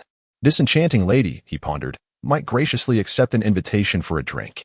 Just then, a young man with golden hair approached, his attire reminiscent of a wealthy scion, his gaze ablaze with fervor, clearly captivated by the exquisite woman before him. Fei Yingli cast a fleeting glance his way, delicately sipping her Moscow Mule, a cocktail symbolizing vitality and courage. In times of discontent, it bestowed upon her a refreshing exhilaration, rekindling her confidence and motivation. Fatigued, she had little desire to entertain such pedestrian flirtations. The dandy stood awkwardly, and at that moment, a handsome gentleman seized the opportunity to intervene. It is evident that this lady has no inclination to share a drink with you. My family owns a distillery, and I possess a modicum of knowledge regarding spirits. I believe a blue margarita would suit her exquisitely, embodying mystery and romance. With that, he confidently signaled to the bartender. Nearby, Xia Mu Cheng couldn't help but raise an eyebrow at the flamboyance of it all. Yet, it was apparent that this suave gentleman operated on a different level. His subtle revelation of familial wealth, coupled with a refined appreciation for fine beverages, spoke volumes. Fei Yingli waved her hand dismissively, clearly uninterested. The golden-haired youth was no ordinary individual. His father was a shareholder in a prominent conglomerate. Thus, a rivalry ignited between the two men. Clearly, she has no interest in you. Were I in your position, I would have long since silenced myself and gracefully departed. Ah, how he spoke as if she were enamored with him. At the very least, this lady has shown interest in me. She smiled in my direction. Such is the farcical nature of reality. As the bar music transitioned to a softer melody, Fei Yingli elegantly propped her chin, finding amusement in the spectacle before her. Perhaps this diversion from the mundane could offer her a moment of relaxation. No longer an innocent maiden, she had encountered a myriad of personalities, most of whom were exasperatingly dull, either lascivious, lacking eloquence, or simply unremarkable and uninspiring. They held no intrigue whatsoever. API call failed with status code 429. Error. Code. For 29. Message. Resource has been exhausted, e.g. check quota. Status. Resource exhausted. Xia Mu Cheng withdrew his gaze. Having confirmed that only these 6 individuals were accompanying him in the bar, all equipped with earpieces for communication. As for what lay beyond the confines of the establishment, he was uncertain. How reckless to assume that his recent arrival rendered him vulnerable to bullying. Xia Mu Cheng's lips curled into a subtly dangerous smile. Fei Yingli turned to gaze at Xia Mu Cheng's barely perceptible grin, momentarily taken aback, and then replied with a smile. Do you think there is any significance in their continued contention? Xia Mu Cheng regained his composure and shook his head slightly, remarking, It seems that you hold no interest in them. At that moment, the two patrons also realized that Fei Yingli was indifferent to their presence, prompting them to slink away. Having noticed the security's attention upon them, What is your name? Fei Yingli, who had come to the bar seeking relaxation, was reluctant to share her own name, making her inquiry about another's name a rare occurrence. By Jiu, that is my name, he replied. Fei Yingli could not suppress a delicate laugh, for Bai Jiu indeed encompassed a multitude of varieties. API call failed with status code 429. Error. Code. For 29. Message. Resource has been exhausted, e.g. check quota. Status. Resource exhausted. API call failed with status code 429. Error. Code. For 29. Message. Resource has been exhausted, e.g. check quota. Status. Resource exhausted. Xia Mu Cheng could not help but chuckle. You don't really think assassins all have that somber demeanor? As if the world owes them a great debt, exuding an aura that repels others, do you? Fei Yingli was momentarily taken aback. She had encountered numerous murderers before, yet they often exhibited a more neurotic disposition. To be honest, she had also met assassins, and they typically bore that very same somber expression, some appearing cold and aloof, while others seemed quite unhinged. No, assassins are adept at blending into various environments. They excel at disguise. If an ordinary person could easily identify them as killers, how would they carry out a covert assassination? As Fei Yingli regarded the young man before her, whose demeanor was gentle and whose smile radiated warmth, she couldn't help but internally critique her situation. Here she was, a lawyer with a higher education, engaged in a discussion about assassins. Baizhou, you are quite amusing. I am about to commit murder. Fei Yingli watched as Baizhou stood and made his way towards the bar's rear exit, feeling a mix of incredulity and fascination. Do you not fear the possibility of failure in your assassination? Baizhou's figure vanished around the corner, leaving Fei Yingli in a state of inner conflict. Should she report this? Yet, this type of assassin seemed so intriguing. After a moment of silence, she, being a lawyer, found it easy to see through a person, to interpret their body language. Perhaps Baizhou truly was an assassin. Disregarding the approaching patrons eager to engage her, she raised her glass and drained its contents in one gulp. Excuse me. I must visit the restroom. API call failed with status code 429. Error. Code. For 29. Message. Resource has been exhausted, e.g. check quota. Status. Resource exhausted. Xia Mu Cheng regarded the woman before him, who appeared pale and frightened, her expression eerily reminiscent of Xiaolan's. Champagne? I warned you that curiosity could lead to peril. Fei Yingli quickly regained her composure, her gaze scanning the surroundings. They found themselves in a secluded alley, where in the distance, a couple embraced against the wall, lost in a kiss. Fei Yingli's mind conjured numerous dramatic scenarios, aware that her profession had earned her many adversaries. Is it me that you intend to eliminate, Baizhou? Indeed. If you seek someone to blame, cast your eyes upon fate for crafting such a narrative. Xia Mu Cheng effortlessly drew her voluptuous form closer with his left hand, while his right arm encircled Fei Yingli's delicate neck, positioning her to face away from him. With a swift motion, he raised his hand and fired. Bang! The gunshot instantaneously shattered the tranquility of the night. The bullet, with a speed that defied comprehension, pierced the skull of the male companion, splattering blood across the woman's visage. Ah! She emitted a terrified scream, the warmth of the blood amplifying her fear, which surged like a tidal wave. Fei Yingli's pupils constricted violently as she bit down hard on her lower lip, summoning all her strength to execute a shoulder throw. Yet, Xia Mu Cheng's physique was as immovable as a towering mountain, impervious to her desperate efforts. She could distinctly feel the firm contact of her back against him.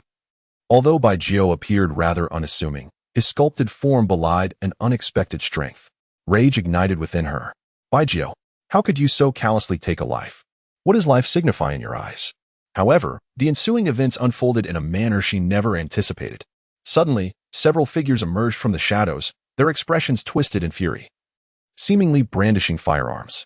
The blood-soaked woman, jolted back to reality by the demise of her companion, was filled with vengeance. She hastily retrieved a handgun from her bag. Yet, before she could raise her weapon, another gunshot pierced the night sky, the bullet, like the scythe of death, accurately targeting her brow, causing a vivid bloom of crimson to erupt against the wall. At that moment, the remaining 4 officers could no longer concern themselves with hostages or regulations. Having witnessed the deaths of 2 comrades before their very eyes, they understood that inaction would lead to their own demise. Bang, bang, bang. Bang, bang, bang. The gunfire resonated in a relentless cadence. With the swiftness of lightning, Makoto Natsuki whisked Eri Kisaki around the corner, evading the hail of bullets. In transit, his hands moved with unrelenting precision, and 3 more gunshots echoed through the air. In the blink of an eye, 3 more figures succumbed, their lives extinguished in an instant. A middle-aged man, the last of their cohort, cowered behind the adjacent wall, muttering incoherently. His countenance was etched with terror, as 5 of his comrades had already met their demise in the preceding moments. Eri Kisaki's wide eyes reflected her alarm, her breath coming in shallow gasps, causing the gentle rise and fall of her ample bosom. She had discerned the abnormality of their assailants. They bore the hallmarks of an organized faction. Are they part of the underworld? Or perhaps clandestine operatives? Why did you choose the path of an assassin? Does one require a justification to embrace the life of a killer? Makoto Natsuki's hand gently caressed Eri Kisaki's alluring face. Is a reason not necessary? Eri Kisaki countered. API call failed with status code 429. Error. Code. For 29. Message. Resource has been exhausted, e.g. check quota. Status. Resource exhausted. API call failed with status code 429. Error. Code. For 29. Message. Resource has been exhausted, e.g. check quota. Status. Resource exhausted, API call failed with status code 429. Error. Code. For 29. Message. Resource has been exhausted, e.g. check quota. Status. Resource exhausted, API call failed with status code 429. Error. Code. For 29. Message. Resource has been exhausted, e.g. check quota. Status. Resource exhausted, API call failed with status code 429. Error. Code. For 29. Message. Resource has been exhausted, e.g. check quota. Status. Resource exhausted, Xia Mu Cheng approached the business vehicle with an air of calm. Inside the vehicle, Xia Mu set down the walkie-talkie. A police officer, sensing the lack of feedback, felt a surge of unease and exclaimed in a slight panic, "Something must have gone wrong. What should we do? Should we go in to provide support?" It was already too late for assistance. Xia Mu furrowed his brow, his expression gravely serious. He had not anticipated such strength. 6 well-trained agents had been effortlessly dispatched. This trial might have been a grave miscalculation. However, with the situation as it stood, even if it was a mistake, they had no choice but to press on with determination. Someone was approaching him. "Drive. Hurry, drive. Hey." Bang, bang, bang. Watching the vehicle speed away, leaving no trace behind. Xia Mu Cheng retracted his handgun. Surely he must have hit the target, right? API call failed with status code 429. Error. Code. For 129. Message. Resource has been exhausted, e.g. check quota. Status. Resource exhausted, API call failed with status code 429. Error. Code. 429. Message. Resource has been exhausted, e.g. check quota. Status. Resource exhausted, Xia Mu Cheng. I have finished school, Xiaolan. API call failed with status code 429. Error. Code.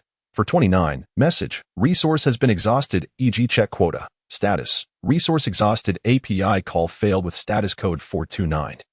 Error. Code. For 29. Message. Resource has been exhausted, e.g. check quota. Status. Resource exhausted, API call failed with status code 429. Error. Code. For 29. Message. Resource has been exhausted, e.g. check quota. Status. Resource exhausted, API call failed with status code 429. Error. Code. For 29. Message. Resource has been exhausted, e.g. check quota. Status. Resource exhausted, API call failed with status code 429. Error. Code. For 29. Message. Resource has been exhausted, e.g. check quota. Status. Resource exhausted, API call failed with status code 429. Error. Code. For 29. Message. Resource has been exhausted, e.g. check quota. Status. Resource exhausted, Xia Mu Cheng sent a message to Jin, instructing him to clean up the aftermath. I've just eliminated a few police officers behind the Sakura bar on the other side of the Baijiu. Jin, who was executing a mission, sat in the car, a cigarette dangling from his lips. He pulled out his phone to check the message and, upon seeing it, couldn't he help but take a deep drag. If they're dead, they're dead. I'll have someone take care of it, but don't kill too many, Jin. Jin pocketed his phone, a bloodthirsty smile creeping onto his face. Humph, did he really think that bringing Baijiu to the base that day was just a joke? Look. The rat has revealed itself. Boss, we've arrived, Vodka said, having parked the car respectfully. Let us go, things might get busy. Jin extinguished his cigarette and tucked it away. Meanwhile, at the Mori household, in a girl's room, Xiaolan leaned against the head of her bed, the room dim and silent. A glistening tear slipped from the corner of her eye. One hand clutched her phone tightly while the other gently wiped the pearl-like droplet from her cheek. It had been 2 days since she had seen anyone, and Xiaolan sensed that Xia Mu Cheng might have found another companion. She had conjured countless scenarios from television dramas, pondering if he was simply tired of her and seeking a change of pace. Just then, her phone vibrated slightly, causing her heart to leap. She quickly glanced at the screen, which displayed a message from Xia Mu Cheng. Xiaolan, don't overthink it. I've been delayed by some matters.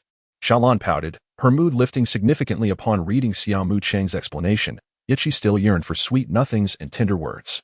At that moment, a soft sound came from the window, startling Xiaolan, who quickly turned her head.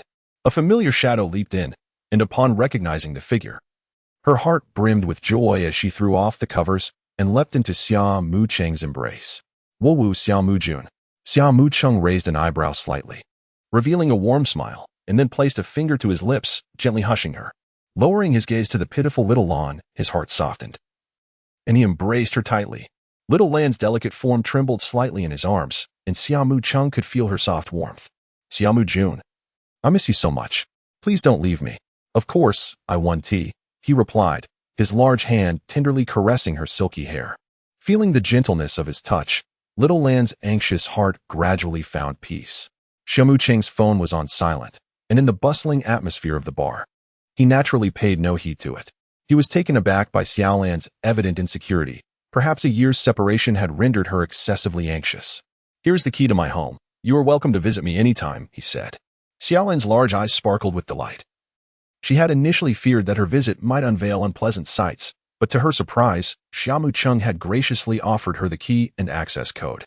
Then I shall prepare dinner for you after school, Xia Mu Kuan, she replied, embodying a sweet obedience. Xia Mu Cheng's large hand instinctively caressed her soft back. API call failed with status code 429. Error. Code. For 29. Message. Resource has been exhausted, e.g. check quota.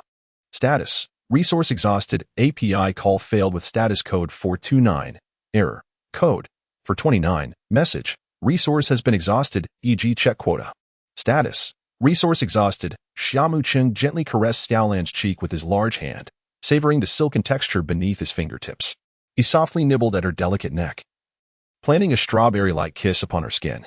Xiao Lan slightly lifted her chin, and under the moon's gentle glow, her cheeks radiated a captivating peach hue, reminiscent of blooming peach blossoms in their exquisite beauty.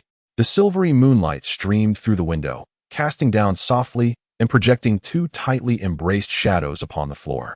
In the shimmering light, their silhouettes exuded an increasingly intimate atmosphere, as if shrouded in a mysterious veil of silver, mirroring the tumultuous and fervent emotions that surged within them.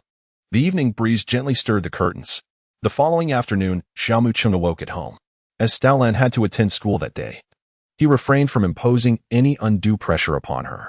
He had returned home only before dawn, aware that if he were to be discovered by Mori Kagoro, a tempest of fury would undoubtedly ensue. The timeline here had become utterly disordered, and Xia Mu Cheng was completely unaware of when Xiao Lan's next holiday would be. At the dining table, savoring the repast prepared by Akemi, Makoto offered a subtle nod, acknowledging her dedication to honing her culinary skills even within the domestic sphere. Post-dinner, Makoto reclined on the sofa, his gaze intensely focused on the television screen, his fingers nimbly maneuvering the controller. He was engrossed in a Nintendo game. Akemi, clad in a loose-fitting white casual tee and form-fitting, elastic black shorts, emerged from the kitchen after tidying up. The infrequency of Makoto's presence at home stirred a sense of unease within her. She entered the lavatory, filled a basin with water, and commenced dusting the furniture. The impending arrival of Rand during her vacation sparked a wave of trepidation within Akemi. Despite countless rehearsals of seductive techniques, her mind drew a blank when faced with the prospect of their implementation. A delicate blush crept across her cheeks as she furtively glanced at Makoto, only to find him wholly absorbed in guiding his character, seemingly in a Splatoon-esque shooter game. Xia Mu Cheng was deftly maneuvering his character, utilizing crimson ink to claim territory. Mei observed as his fingers moved with such swiftness that they appeared to leave behind an ethereal trail. A fleeting blush graced her cerulean eyes. She averted her gaze, striving to steady her racing heart. Xia Mu Kuan is simply too handsome, and his character is equally commendable. It feels as though I am the one benefiting from this encounter. Mei diligently resumed her task of wiping the table. Oh dear, she exclaimed, as if having rehearsed countless times, she perfectly tumbled into Xia Mu Cheng's embrace. Xia Mu Cheng instinctively wrapped his arm around the girl. I'm so sorry, it was not my intention. Mei found herself nestled in Xia Mu Cheng's embrace, her heart racing as she looked up at his handsome face, swallowing hard as her cheeks flushed a deep crimson. She attempted to prop herself up with her small hands on Xia Mu Cheng's chest, only to realize her body was unresponsive, feeling weak all over. If apologies were sufficient, why would we need the police? Soft girl. What should I do then? As she felt the powerful heartbeat beneath her palm, mist clouded Mei's azure eyes, and her speech became slightly stammered. I bumped into you. Asking for some compensation doesn't seem unreasonable, does it? Xia Mu Cheng casually tossed aside the controller, muttering, to hell with those jet fighters. API call failed with status code 429. Error. Code. For 29. Message. Resource has been exhausted, e.g. check quota. Status. Resource exhausted. API call failed with status code 429. Error. Code. For 29. Message. Resource has been exhausted. E.g. check quota. Status. Resource exhausted. Xia Mu Cheng, feeling somewhat helpless, picked up the controller, opting to play Splatoon. Over the past few days, he found himself with little to occupy his time. During the day, he enjoyed the comforts of home, while at night, he stealthily infiltrated Xiaolan's room. Mei had grown less bashful, often donning revealing attire that made Xia Mu Cheng furrow his brow in disapproval. On this particular day, he was engrossed in a fighting game with great enthusiasm. Mei had changed into a nostalgic outfit reminiscent of first love. A white floral skirt adorned with delicate pink blossoms at the hem, and her hair tied into playful twin ponytails. "Oh dear," she exclaimed, accidentally tumbling into Xia Mu Cheng's embrace once again. API call failed with status code 429. Error. Code. For 29. Message. Resource has been exhausted. E.g. check quota. Status. Resource exhausted. Xia Mu Cheng lowered his gaze to observe Mingmei's expression, which resembled that of a timid fawn, and found himself momentarily entranced. "Mingmei, how could you be so careless? Did you hurt yourself?" he inquired with concern. "Allow me to examine you." He gently touched her calf, meticulously inspecting the area where she had fallen. Mingmei's heart raced like a startled deer. In her flustered state, she instinctively covered her face with her hands, her delicate ears quickly flushing a deep shade of crimson. API call failed with status code 429. Error. Code. For 29. Message. Resource has been exhausted. E.g. check quota. Status. Resource exhausted. Xia Mu Cheng's sturdy embrace and the gentle warmth that accompanied it made it difficult for her to part from him. This is a mutual fulfillment. As the afternoon waned, the remnants of the setting sun filtered through the curtains, casting a golden hue upon the room. Mingmei gradually awakened. Her azure eyes, reminiscent of pristine lake waters, opened to this simultaneously strange yet familiar environment, a subtle blush gracing her cheeks. The mere thought of Xia Mu Cheng sent her heart racing anew. As she shifted slightly, she realized that he was not by her side, and a wave of panic surged within her. Wrapping herself in a blanket, her long, elegant legs swung as her delicate feet touched the cold floor, her steps somewhat disordered. She opened the door and immediately beheld the tall figure emerging from the kitchen, her heart swiftly regaining its composure.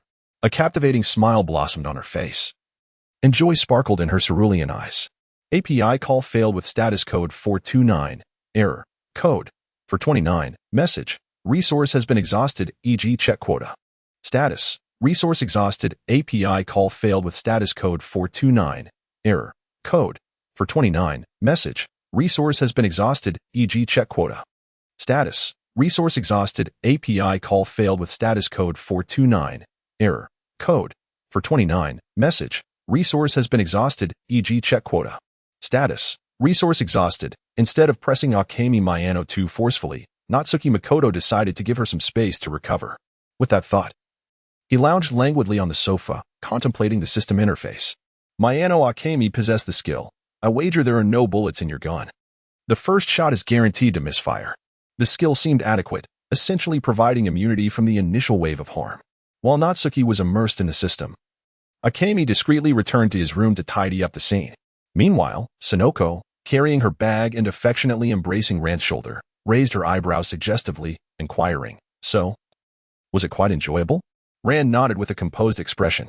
Sonoko, noticing the heat radiating from Rand's ears, chuckled mischievously. "Was he impressive?" Rand's slender neck also flushed crimson as she pushed her away, retorting playfully, "You're incorrigible. I'm ignoring you." "Humph. Now that you've found a handsome man, you're neglecting me."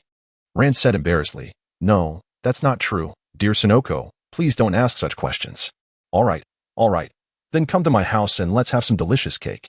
"But is it because you have to be with your boyfriend?" Sonoko rolled her eyes dramatically, feigning disappointment. "Then go ahead. I'll be fine alone." "Sonoko, I'm truly sorry, but Natsuki-kun will be visiting my house tonight," Rin said with her hands clasped together, a look of apology on her face. "Oh, I see. I was just joking."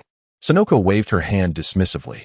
At that moment, the two arrived at the entrance, greeted by the same exclamations of awe. "Well then, Sonoko, I'll head over now. Or else Natsuki-kun will be seduced by some vixen," Ran exclaimed as she dashed over, pushing aside the audacious female students surrounding Natsuki Makoto.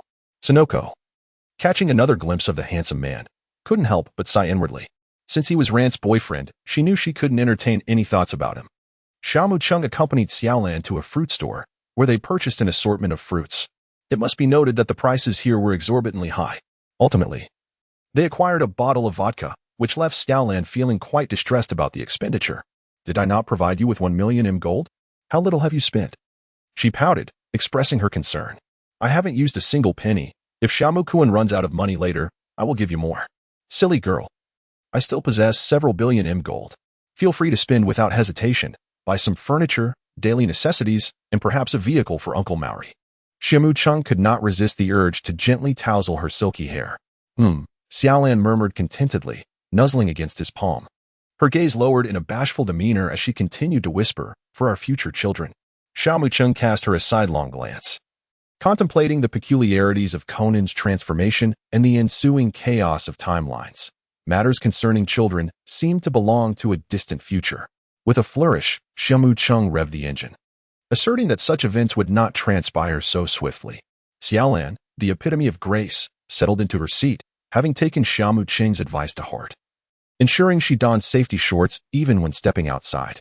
A delicate blush instantly graced Xiaolan's cheeks, her voice barely a whisper, as faint as a mosquito's hum, almost imperceptible. Yet, we had consistently neglected to implement any safety measures. Very well then, Xia Mu remarked. Whether you prefer boys or girls, we could certainly have one. Xiaolan tightened her small hands, her rosy face resting against the broad, sturdy expanse of his back, quietly attuned to the soothing rhythm of his heartbeat. Shimoka Makoto. Everyone likes him. I wonder if the school allows children to visit. The boy would undoubtedly be as charming as Shimoka Cheng, and the girl might be as gentle as Xiaolan, who chattered animatedly. Before long, a sleek motorcycle came to a halt outside the Mori Detective Agency. The agency spanned 3 floors. The ground level was leased out to a CAF. The second floor housed the agency's offices, and the third floor served as living quarters. The two of them ascended the stairs slowly, burdened with bags of various sizes. Xiaolan opened the door to the third floor, and a faint scent of smoke wafted out. Dad, Shimoka Cheng has come to visit you. Xiaolan's melodious voice rang out. A small boy sat on the sofa, wearing glasses and a dapper blue suit. Mori Kagoro lounged lazily on the couch, a cigarette dangling from his lips. His eyes fixated on the television screen displaying an intense horse race. Upon hearing Xiaolan's voice, he turned to look at Shimoka Makoto and couldn't help but silently admire the boy's striking appearance, which was even more handsome than his own youth. Uncle Mori. My name is Shimoka Makoto. I look forward to your guidance, Shimoka Makoto said with a slight nod and a polite smile. Mori Kagoro replied indifferently, as he was, after all, a devoted father. Xia Mu Cheng cast a fleeting glance at Conan, his gaze akin to a chilling winter wind that sent a shiver down Conan's spine. Having received news from Yukiko regarding Conan's visit, Xia Mu Cheng would not have come today otherwise. Retracting his gaze, Xia Mu Cheng offered a faint smile and inquired, Uncle Mori, is my motorcycle safe parked downstairs? Conan promptly lowered his head, his small frame trembling involuntarily. It's safe, Mori Kagoro replied, a slight twitch at the corner of his mouth. This child is Adagawa Conan, who will be staying with us from now on. Conan, this is your sister, Ran. Ran's attention shifted to Conan, and she was about to pinch his adorable cheeks when she suddenly recalled Xia Mu Cheng's description of him as a little pervert, causing her hand to freeze midair. Upon learning that Conan would be residing in their home, Ran's expression shifted dramatically. How could this happen? Dad, you didn't consult me about this. Ran frowned, her face etched with reluctance. Conan beamed at her, lifting his gaze and cheerfully greeting, Hello, Sister Ran. Mori Kagoro cleared his throat awkwardly, explaining, This was a request from Dr. Agasa, and I felt it would be impolite to refuse. Conan's family even provided a fee of 3 million yen, which I have accepted. Moreover, he is quite pitiable, as his parents are not by his side. Xia Mu Cheng furrowed his brow, realizing it was time to have Xiaolan move out.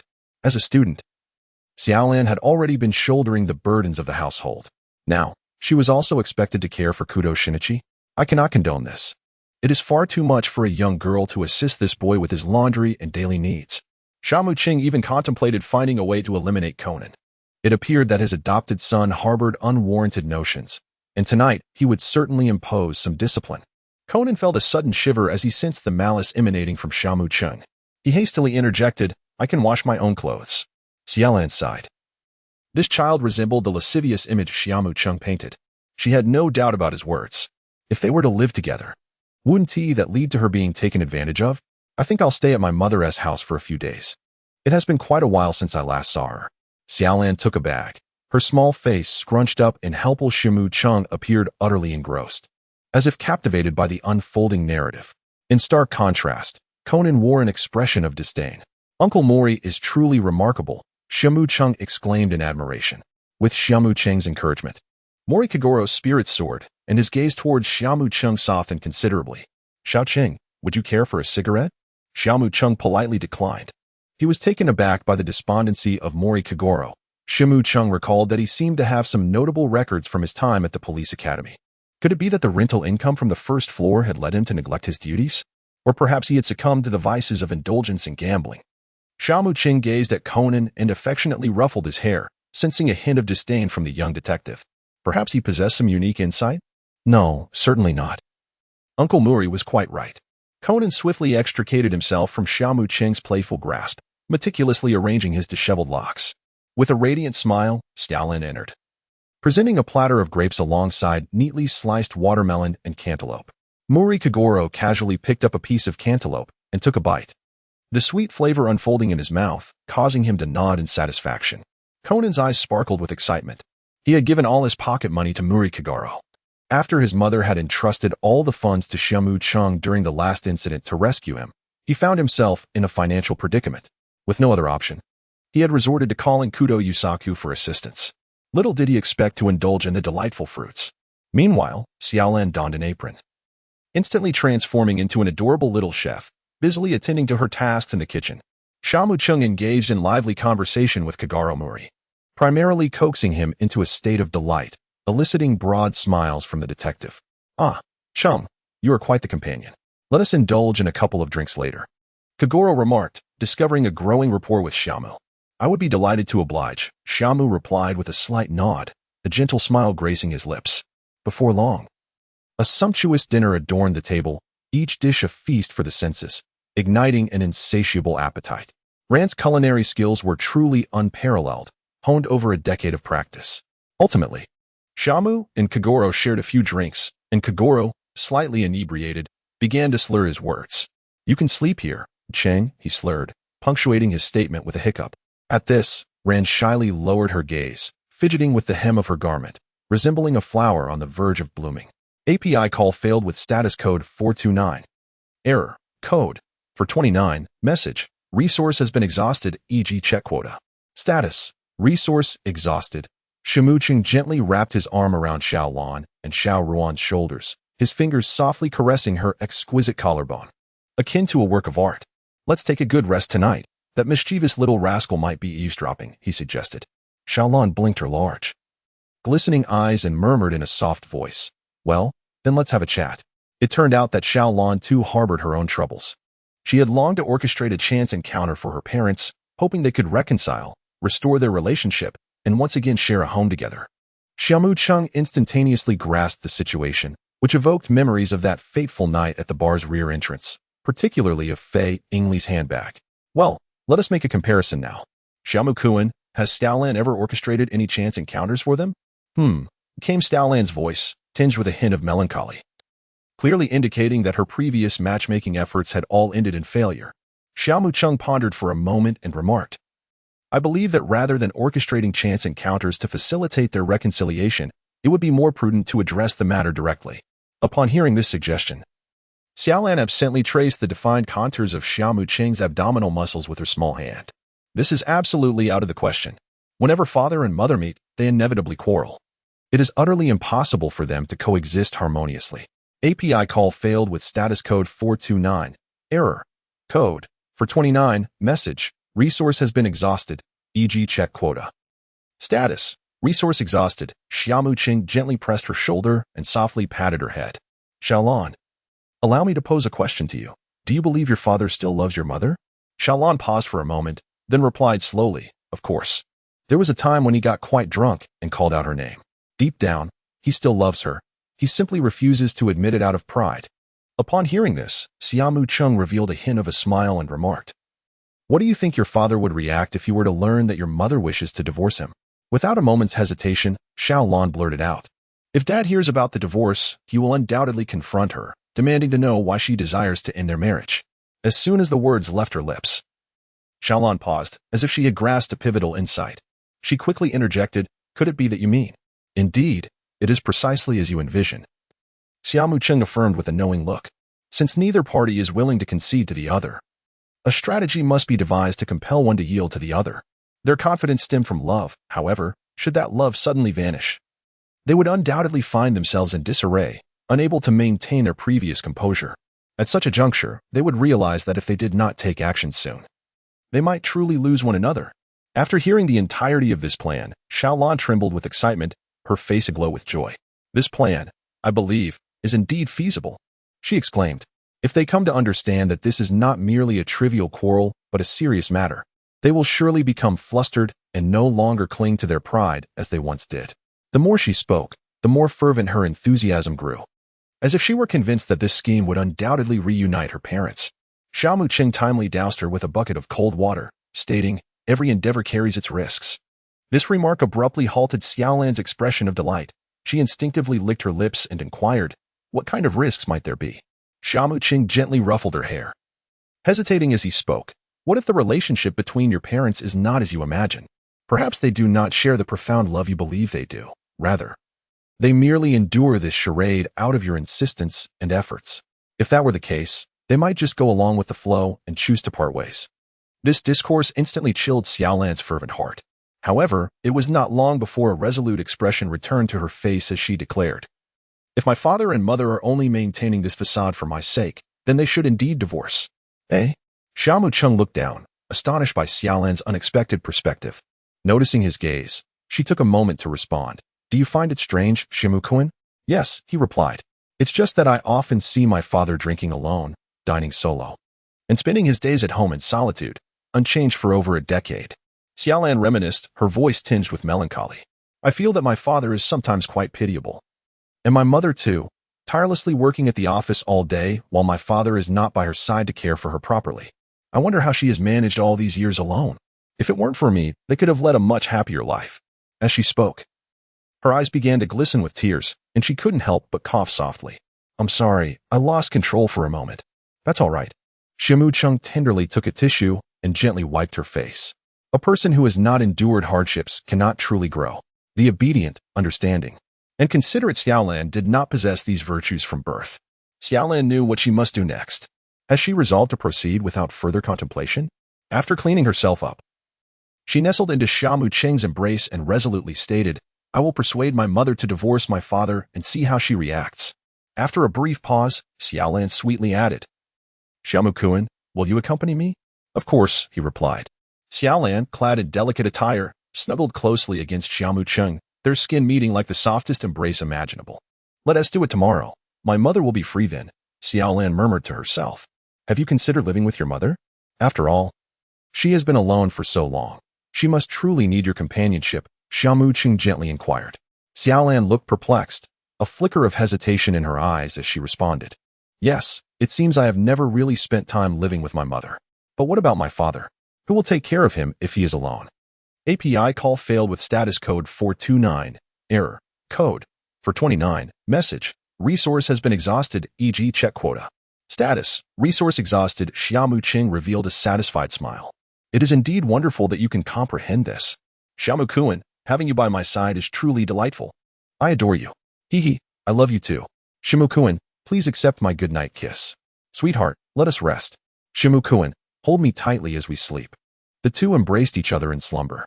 Naturally, Xia Mu Cheng was not asleep. First, he entered the dreamscape of Mori Kagoro, where the scenes unfolded much like the early episodes of the anime.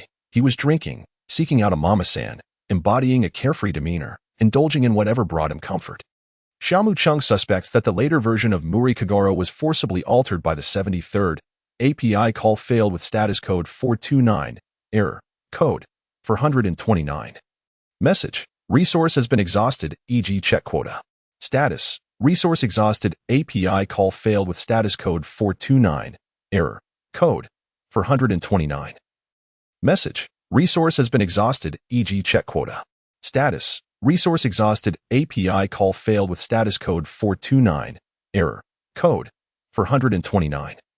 Message. Resource has been exhausted, e.g. check quota. Status. Resource exhausted, Xia Mu Cheng is certainly not a benign character, daring to harbor inappropriate thoughts toward Xiaolan. He spared him out of consideration for Yuzi. While he may escape the death penalty, the punishment of living cannot be evaded. Arrangements will be made for pigs, dogs, cattle, and horses. Do you think they are all male? No. There are females as well. The cycle of dreams. The following day, Xia Mu Cheng exchanged his vehicle for a sleek black Mercedes-Benz. He took Xiaolan to meet her mother. Inside the car, Xiaolan felt a twinge of anxiety, her hands tightly intertwined. What if my mother truly agrees to the divorce? Xiaolan's voice quivered slightly. Xiaolan, haven't you prepared yourself for this possibility? Xia Mu Cheng gently reassured her. But I am terrified of the outcome I dread the most, Xiaolan confessed. Her eyes filled with trepidation. Understanding a person is quite simple. Just adopt your mother's perspective. Imagine, Xiaolan, what it would be like if you and I were to separate. Xia Mu Cheng patiently guided her. I do not want to. The very thought is unbearable. Xiaolan replied, her expression one of resistance, resembling a frightened fawn. Xia Mu Cheng gently continued to guide her. In truth, your mother has remarkably maintained a decade-long single status since her separation. Throughout these 10 years, she has had to fulfill her various needs on her own. Your mother must possess considerable charm, wouldn't you agree? Surely, she has had countless admirers. If they truly wish to reconcile, it would require no effort on your part. They would naturally gravitate back together, much like us. Xiaolan pouted slightly, a glimmer of helplessness flickering in her eyes. I understand, Shimukun. You must wait for me. And if I cry, you are to comfort me. I understand. API call failed with status code 429, error, code, for 29, message, resource has been exhausted, e.g. check quota. Status, resource exhausted. Xia Mu Cheng parked his car near a CAF. Before entering, Xiaolan clenched her small fists, silently encouraging herself. She hoped that her parents still harbored feelings for each other, despite having been separated for 10 years with little contact. The scene shifts to the interior of the CAF, where Xiaolan, as usual, engaged in casual conversations with Fei Yingli, sharing anecdotes from her school life. Fei Yingli elegantly stirred her spoon, smiling as she listened. By the way, does your father still smoke, drink, and gamble? Has he made any progress? Xiaolan suddenly faltered, stammering. Well, he has changed. It was evident that Xiaolan was not adept at lying. Fei Yingli, with her keen perception, let out a soft chuckle. Has your father been going to izakayas, seeking out the mama-san? Xiaolan responded. Dad will change. I'll talk to him when I get back. Fei Yingli calmly shook her head, showing no surprise at Kagaro Muri's behavior. As for change, let us not hold our breath. Look at your mother. She has been tirelessly pursuing her career for all these years. Xiaolan took a deep breath and, without any preamble, said, Mom, why don't you just divorce Dad? Eh? Fei Yingli gazed at Xiaolan in astonishment, her pupils trembling. What makes you think that? Xiaolan feigned calmness and replied, This is how I truly feel. Besides, I am no longer a child. You both need not hold back. Follow your genuine feelings. After all, you have been living apart for so long. If you truly wanted to reconcile, it would have happened long ago with my encouragement. Rather than prolonging this situation, it might be better to part ways sooner. Mom, you could still find someone better while you're still young. Xiaolan spoke lightly, yet beneath that lightness lay a deep-seated concern. Xia Mu Cheng conveyed to her that only in the absence of burdens could one truly discern Fei Yingli's genuine thoughts. Since everyone seemed discontent, perhaps it would be best to part ways. Observing the sulking demeanor of those around her caused a pang of sorrow within him. Fei Yingli gazed at Xiaolan in a daze. Her coffee cup paused in midair, as if time itself had come to a standstill. Xiaolan, you have finally grown up. Fei Yingli's voice was laced with warmth, tears cascading from her eyes. Choking back emotion, she spoke. You have come to understand your mother's hardships. Do you know how I have endured these past 10 years? Look at me. Have I not aged considerably? As she spoke, Fei Yingli removed her glasses and took out a handkerchief to wipe her eyes. You were right. You have matured and developed the capacity for independent thought. I should no longer perceive you as a mere child. With determination, she declared, I shall promptly discuss the matter of divorce with Xiao Wu Lang. Xiaolan's expression froze, her demeanor turning to stone. She had never anticipated that her mother would so readily acquiesce to her suggestion without a trace of hesitation. What did this signify? It indicated that her mother had long been disillusioned and numb towards her father, enduring the situation solely out of concern for her. In an instant, she felt as though her world was crumbling around her. The subsequent events faded from her memory. She could not recall what her mother had said afterward. nor how they exited the restaurant. Yet, one detail remained etched in her mind. Her mother walked with an ethereal lightness. As the scene shifted, Xiaolan clung tightly to Xia Mu Cheng, sobbing, her shoulders heaving like flowers trembling in a storm. API call failed with status code 429. Error. Code 429. Message. Resource has been exhausted, e.g. check quota. Status. Resource exhausted. API call failed with status code 429. Error. Code 429. Message. Resource has been exhausted, e.g. check quota.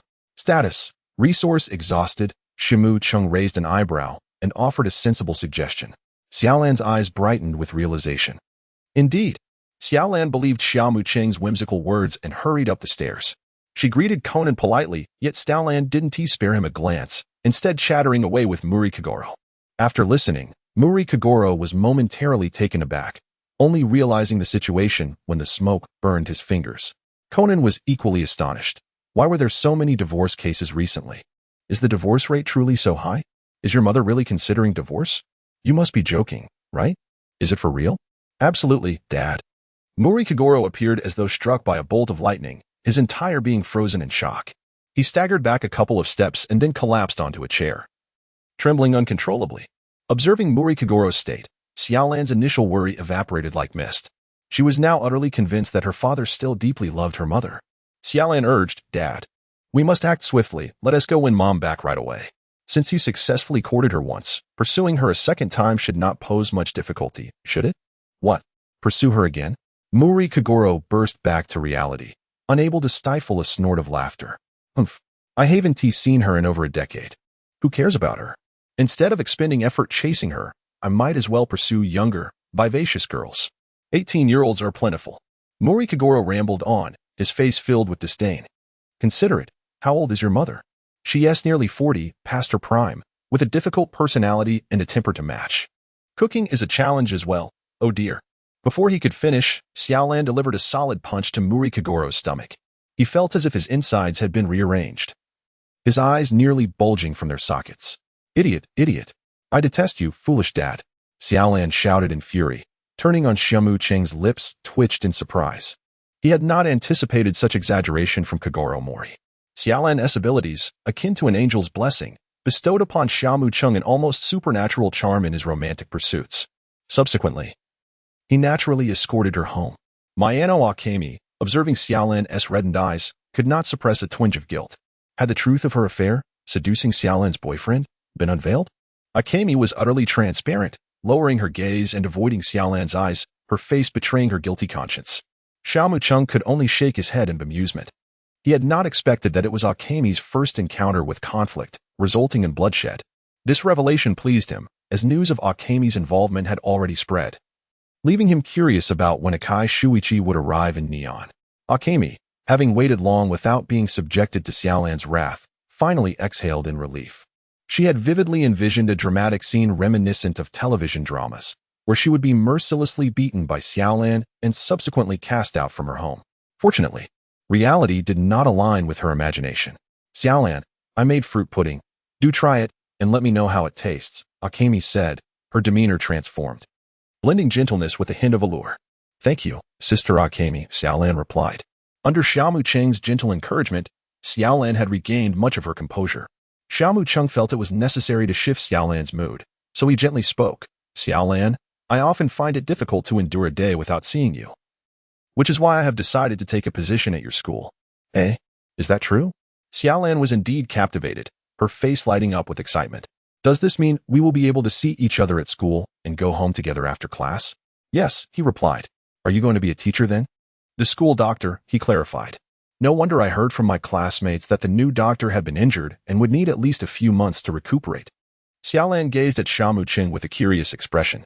She was well aware that he was a city hunter. Ahem, in fact, I am not entirely clear about his situation. My identity was arranged by someone else. Xia Mu Cheng spoke the truth. Xiaolan believed him and nodded her head. She had not expected Xia Mu Cheng to possess such extensive knowledge and skills in medicine. How extensive, you may wonder, Xiaolan? Xia Mu Cheng embraced Xiao Ruan's waist, only to be astonished to discover that his hand was utterly unresponsive. That evening, Xia Mu Cheng accompanied Xiaolan back to the office to tidy up some belongings. Conan stood there, bewildered, as this unfolded in a manner contrary to his expectations. Had Xiaolan truly moved out so soon after arriving? Mori Kagoro remained silent. Inhaling deeply from his cigarette, he relished the thought of no longer being under anyone's watchful eye.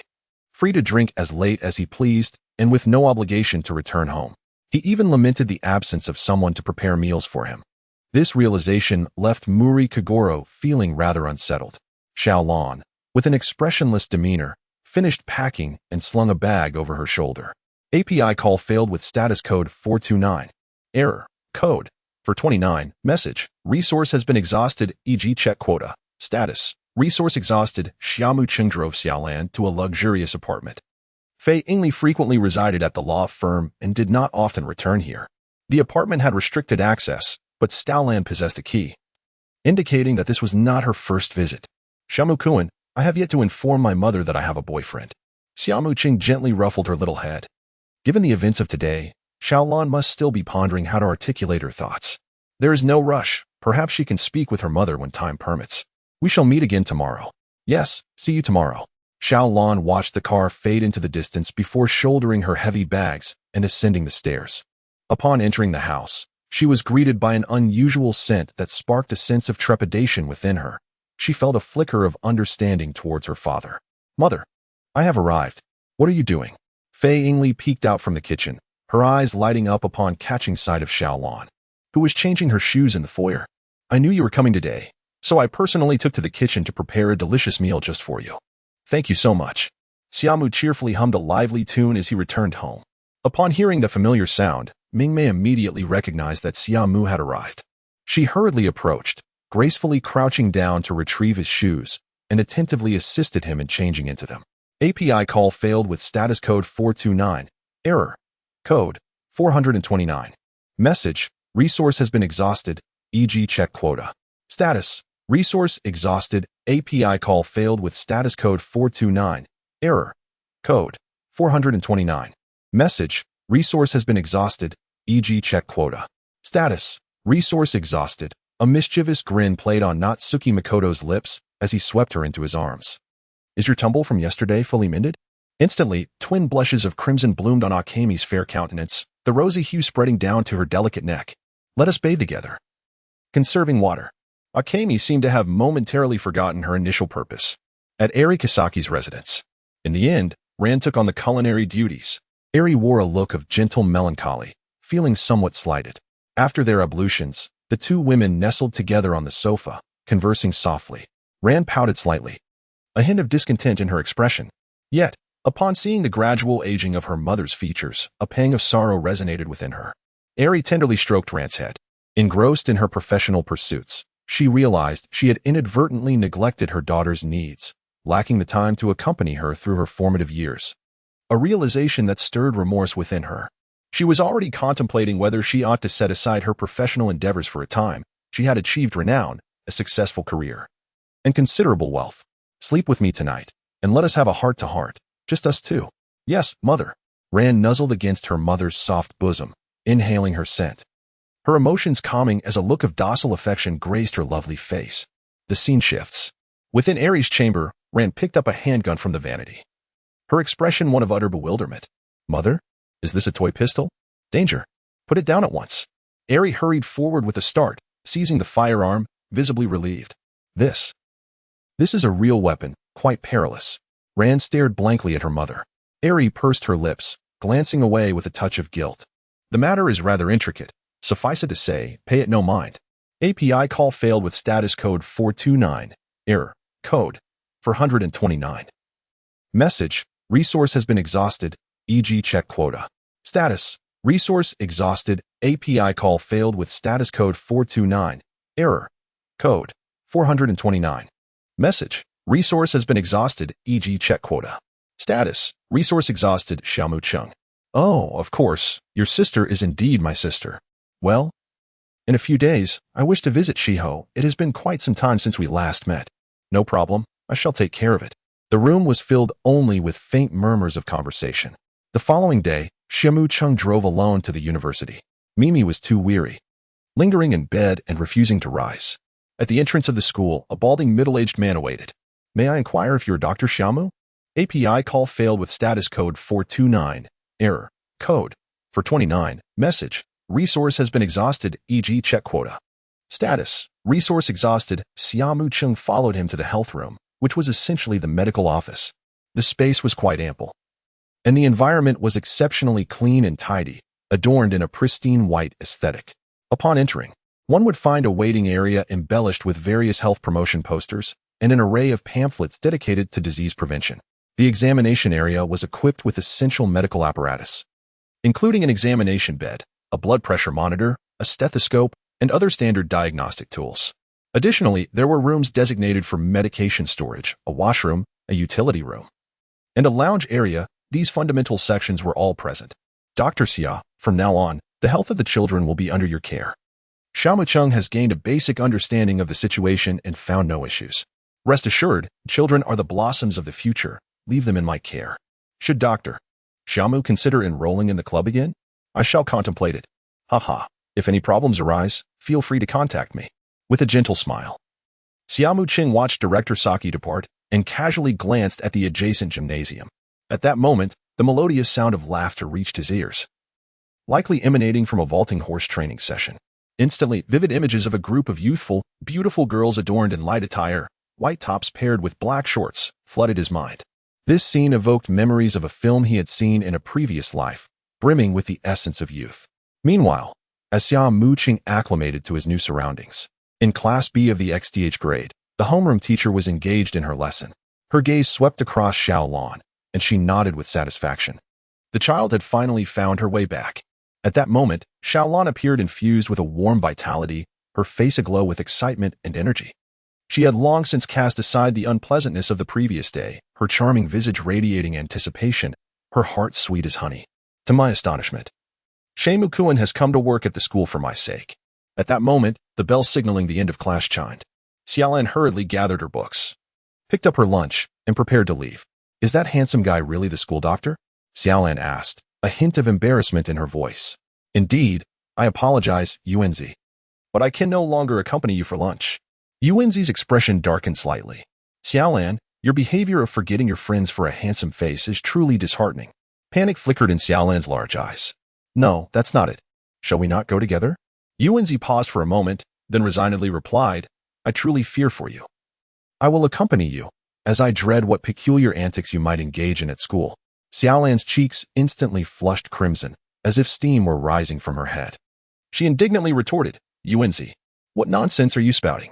How could we possibly, since that last encounter? Yuanzi regarded Xiaolan as if she were a stranger, casting a faintly disdainful glance her way, her mind swirling with frivolous thoughts. The tantalizing bento was something Xiaolan yearned to share with Xia Mu Cheng. The two girls made their way to the infirmary. Xia Mu Cheng, I prepared a bento. Let us enjoy it together, Xiaolan exclaimed, skipping joyfully before Xia Mu Cheng, her hands cradling the lunchbox. API call failed with status code 429. Error. Code. For 29. Message. Resource has been exhausted, e.g. check quota. Status. Resource exhausted. API call failed with status code 429. Error. Code. For 29. Message. Resource has been exhausted, e.g. check quota. Status. Resource exhausted. Xia Mu Cheng smiled faintly, exuding a warmth akin to sunlight. Yuanzi, greetings. Xiaolan often speaks of you. I am grateful for your care towards her. It is nothing, Yuanzi replied, slightly bowing her head, appearing somewhat flustered. API call failed with status code 429. Error. Code. For 29. Message. Resource has been exhausted, e.g. check quota. Status. Resource exhausted. Xia Mu Cheng harbored doubts about her daily meals being different. This newfound perception altered his gaze towards the garden, nearly causing the symbol of currency to flicker in his mind.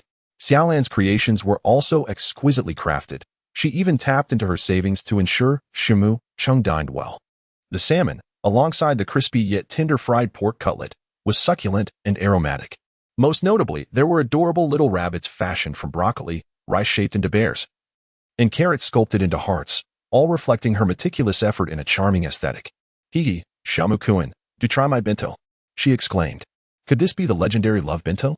Yuanzi felt a twinge of envy within. Xiaolan appeared bashful before others, her cheeks flushed and exceptionally endearing. Indeed, Yuanzi said, graciously, Dr. Xia Mu, do sample mine as well. Thank you. API call failed with status code 429. Error. Code. For 29. Message. Resource has been exhausted, e.g. check quota. Status. Resource exhausted. Xia Mu Cheng raised an eyebrow at her, remarking on the immense fortune of being able to marry a girl like Xiaolan. If Xiaolan were to become my wife, I would be blessed to savor such exquisite culinary delights every day. Xiaolan, cradling her delicate face, shyly replied, if Xia Mu Cheng likes it, I shall prepare it for you daily. Yuanzi, indulging in a lavish bento, suddenly found it lacking in flavor, especially upon witnessing their intimate exchange. In that moment, she felt she ought not to be present. Hastily finishing her meal, Yuanzi departed, vowing to return only as a mere dog. After seeing Yuanzi leave, Xiaolan promptly shut the door and drew the curtains, finally releasing a sigh of relief. API call failed with status code 429. Error. Code. 429. Message. Resource has been exhausted, e.g. check quota. Status. Resource exhausted. API call failed with status code 429. Error. Code. 429. Message. Resource has been exhausted, e.g. check quota. Status. Resource exhausted. Xia Mu's heart fluttered slightly. At that moment, the air suddenly grew a few degrees warmer. Could Xiaolan possibly be a scion, that legendary white tiger warrior race? As the saying goes, one often feels drowsy after a meal. The two hastily finished their meal and prepared to indulge in a midday slumber. However, in this tranquil moment, a gentle breeze swept in, stirring the trees outside. The soft wind caressed each leaf, akin to tender hands gently stroking them. The leaves rustled in response, producing a sound reminiscent of a magnificent symphony orchestrated by nature itself. Resplendently performing, leaves swayed joyfully under the caress of the breeze, creating a harmonious melody. The vibrant green leaves resembled a lively gathering of little sprites, adorned in blue skirts, dancing exuberantly under the wind's guidance. At times, they swayed gracefully, akin to elegant dancers showcasing their delicate forms. At other moments, they twirled joyously, as if celebrating a grand festivity, and occasionally, they playfully jostled one another, emitting a soft, cheerful rustle. Some leaves curled slightly, as if shyly lifting their skirts. Others spread out smoothly, proudly displaying their beauty. As the breeze passed, the leaves swayed in unison, seemingly responding to the wind's call. This vibrant tableau was utterly captivating, drawing one into its enchanting embrace. Xiaolan enjoyed an hour's respite for her midday nap, with school concluding around 3 o'clock, followed by club activities. In the lounge, Xiaolan lay atop Xia Mu's chest, feigning sleep, her black hair cascading like delicate blossoms. API call failed with status code 429. Error. Code. 429. Message. Resource has been exhausted, e.g. check quota. Status. Resource exhausted. Xia Mu Cheng gently caressed the girl's silky hair, trailing down her spine with delicate tenderness. Xiaolan pursed her soft lips, releasing a sweet and delicate sigh. Sunlight streamed through the curtains, bathing her fair back in a warm glow, where glistening beads of sweat reflected a gentle radiance. Xiaolan quietly listened to the powerful rhythm of Xia Mu Cheng's heartbeat, feeling an overwhelming sense of contentment envelop her. Her once narrow heart had become entirely filled with his presence. The brief respite of the afternoon nap proved insufficient, and with reluctance, Xiaolan retrieved her undergarment from beneath her pillow, preparing to return to class. In the classroom, she found it impossible to contain herself and gently parted her lips to emit an adorable yawn. The yawn instantly veiled her eyes in a delicate mist, rendering her appearance both languid and alluring. Yuanzi cast her an indifferent glance. I truly am impressed by you, she thought, acknowledging that Yuanzi's words from earlier had indeed come to fruition. In the infirmary, API call failed with status code 429. Error. Code. 429. Message. Resource has been exhausted, e.g. check quota. Status. Resource exhausted. Xia Mu Cheng furrowed his brow slightly as he approached the girl, inquiring with professionalism. Do not be anxious. Please take a seat first. Where exactly does it hurt? How long has the pain persisted? The girl gradually sat down and pointed to her abdomen. It hurts here. It started this morning. At first, it was not very severe, but now it has intensified. With a gentle yet ardent touch, Xia Mu Cheng's hand briefly pressed upon the area indicated by the young woman.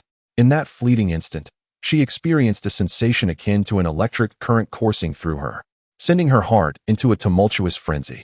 Unaccustomed to such intimate proximity, her countenance flushed crimson, akin to a ripened apple, the blush of bashfulness extending to the very tips of her ears. Disconcerted, she averted her gaze, her eyes darting about, seeking refuge from the overwhelming emotions. In her disarray, she could only bite down on her lip, as if to quell the turmoil within. Her mind was a whirlwind of confusion, incessantly reminding herself to remain composed, to recognize this as a mere medical examination. Yet, her body remained stubbornly unresponsive, as an unfamiliar warmth pervaded her being. She endeavored to answer the physician's inquiries, but her voice wavered with trepidation. It might be from something you ingested, or perhaps another cause. Let's conduct an examination first, Xia Mu Cheng stated. As he directed the girl towards the examination room, she rose to her feet and made her way towards the designated area with a noticeable effort. Upon witnessing the scene, Xia Mu Cheng eagerly supported her delicate waist. The girl felt her body stiffen instantaneously, stealing a glance at Xia Mu Cheng beside her. His handsome visage caused her heart to race uncontrollably once more, and she sensed her breath quickening. She endeavored to calm herself. Yet his charming countenance and gentle gestures incessantly resurfaced in her mind. Lying on the examination table, she tightly shut her eyes, attempting to escape the turmoil that frazzled her senses. However, her uncontrollable heartbeat betrayed the tumult within her soul. API call failed with status code 429. Error. Code. For 29. Message. Resource has been exhausted, e.g. check quota. Status. Resource exhausted. Xia Mu shook his head gently, recalling his medical knowledge, and softly inquired, "What is your name?" "I am Akaji Ryoko." "Well, you may call me Dr. Xia Mu. What have you consumed today?" "Dr. Xia Mu, I have had toast, yogurt, and ice cream, but I have yet to eat lunch." API call failed with status code 429. Error. Code. For 29. Message. Resource has been exhausted, e.g. check quota. Status. Resource exhausted. Xia Mu Cheng smiled as he washed his hands. "Dr. Xia Mu, I am truly grateful to you." Akaji Ryoko expressed with heartfelt appreciation as she sat up. "No need for such formality. In the future, try to avoid consuming excessively cold foods, such as ice cream." Akaji Ryoko replied shyly, lowering her gaze. "You are not a student of this school, are you?" "Indeed, I am actually here at Titan School to locate someone." Akaji Ryoko, feeling significantly better, clasped her hands and continued. "As I was passing by, I suddenly experienced severe abdominal pain and decided to come in." "Oh, I see. Please, have a seat." Xia Mu Cheng prepared a cup of hot tea for her. "Thank you." Akaji Liangzi cautiously lifted her gaze to glance at Xia Mu Cheng, a hint of inscrutable emotion flickering in her eyes. After sipping her tea, she pondered for a moment before retrieving a photograph from her backpack and handing it to Xia Mu Cheng. With a gentle tone, she said, "This is a photograph of him. We were friends before. I wonder if you might recognize him." API call failed with status code 429. Error. Code. For 129. Message. Resource has been exhausted, e.g. check quota. Status. Resource exhausted. API call failed with status code 429. Error. Code. 429. Message. Resource has been exhausted, e.g. check quota. Status. Resource exhausted. Xia Mu Cheng had not yet made a move, yet the girl was already captivated. "Why is it like this?" Akaji Liangzi pouted, unable to conceal her disappointment. API call failed with status code 429. Error. Code. For 129. Message. Resource has been exhausted, e.g. check quota. Status. Resource exhausted, shaking his head slightly. Natsuki Makoto gazed into the girl's large eyes and said with a smile, "I choose 3. Akaji Ryoko tilted her head, her expression questioning. "Ahem, what I mean is, if you have any matters concerning Kudo Shinichi, you can discuss them with me."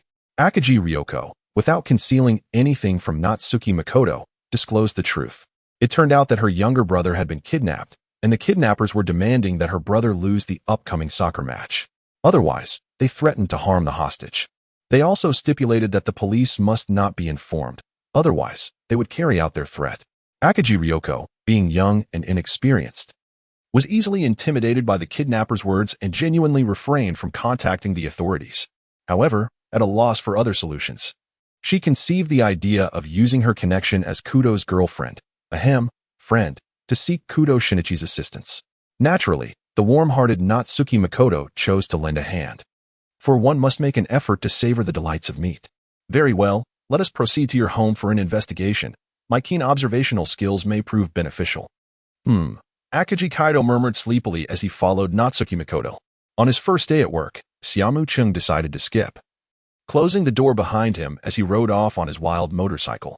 Akaji Liangzi, with an air of elegance, sat quietly, somewhat bewildered by the sight of such a sun-kissed and handsome doctor riding such a ferocious machine. She held on tightly, lest she tumble off. Along the way, Xia Mu Cheng intermittently applied the brakes in silence. Akaji Liangzi clung to Xia Mu Cheng's waist, her cheeks flushed with a deep crimson. The scene shifted as the two arrived at a rather ordinary apartment. Xia Mu Cheng scrutinized the situation. The early dismissal of Akaji Ryoko indicated her absence from any extracurricular activities. It was plausible that she was headed to a convenience store for part-time employment. Her attire suggested she did not hail from a wealthy family, as he detected a subtle, natural fragrance, devoid of any traces of perfume or cosmetics. With her head bowed, Akaji Ryoko opened the door and softly uttered, "Dr. Xia Mu, please come in." API call failed with status code 429. Error. Code 429. Message. Resource has been exhausted, e.g. check quota. Status. Resource exhausted. API call failed with status code 429. Error. Code 429. Message. Resource has been exhausted, e.g. check quota.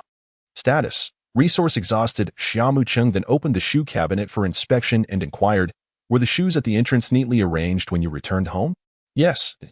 The shoes at the entrance were quite orderly," replied Akaji Riko after a moment of contemplation. "I see." After surveying the scene, Xia Mu Cheng followed her into Akaji Mamoru's room. The space was a chaotic mess, with clothes and bedding haphazardly strewn across the floor.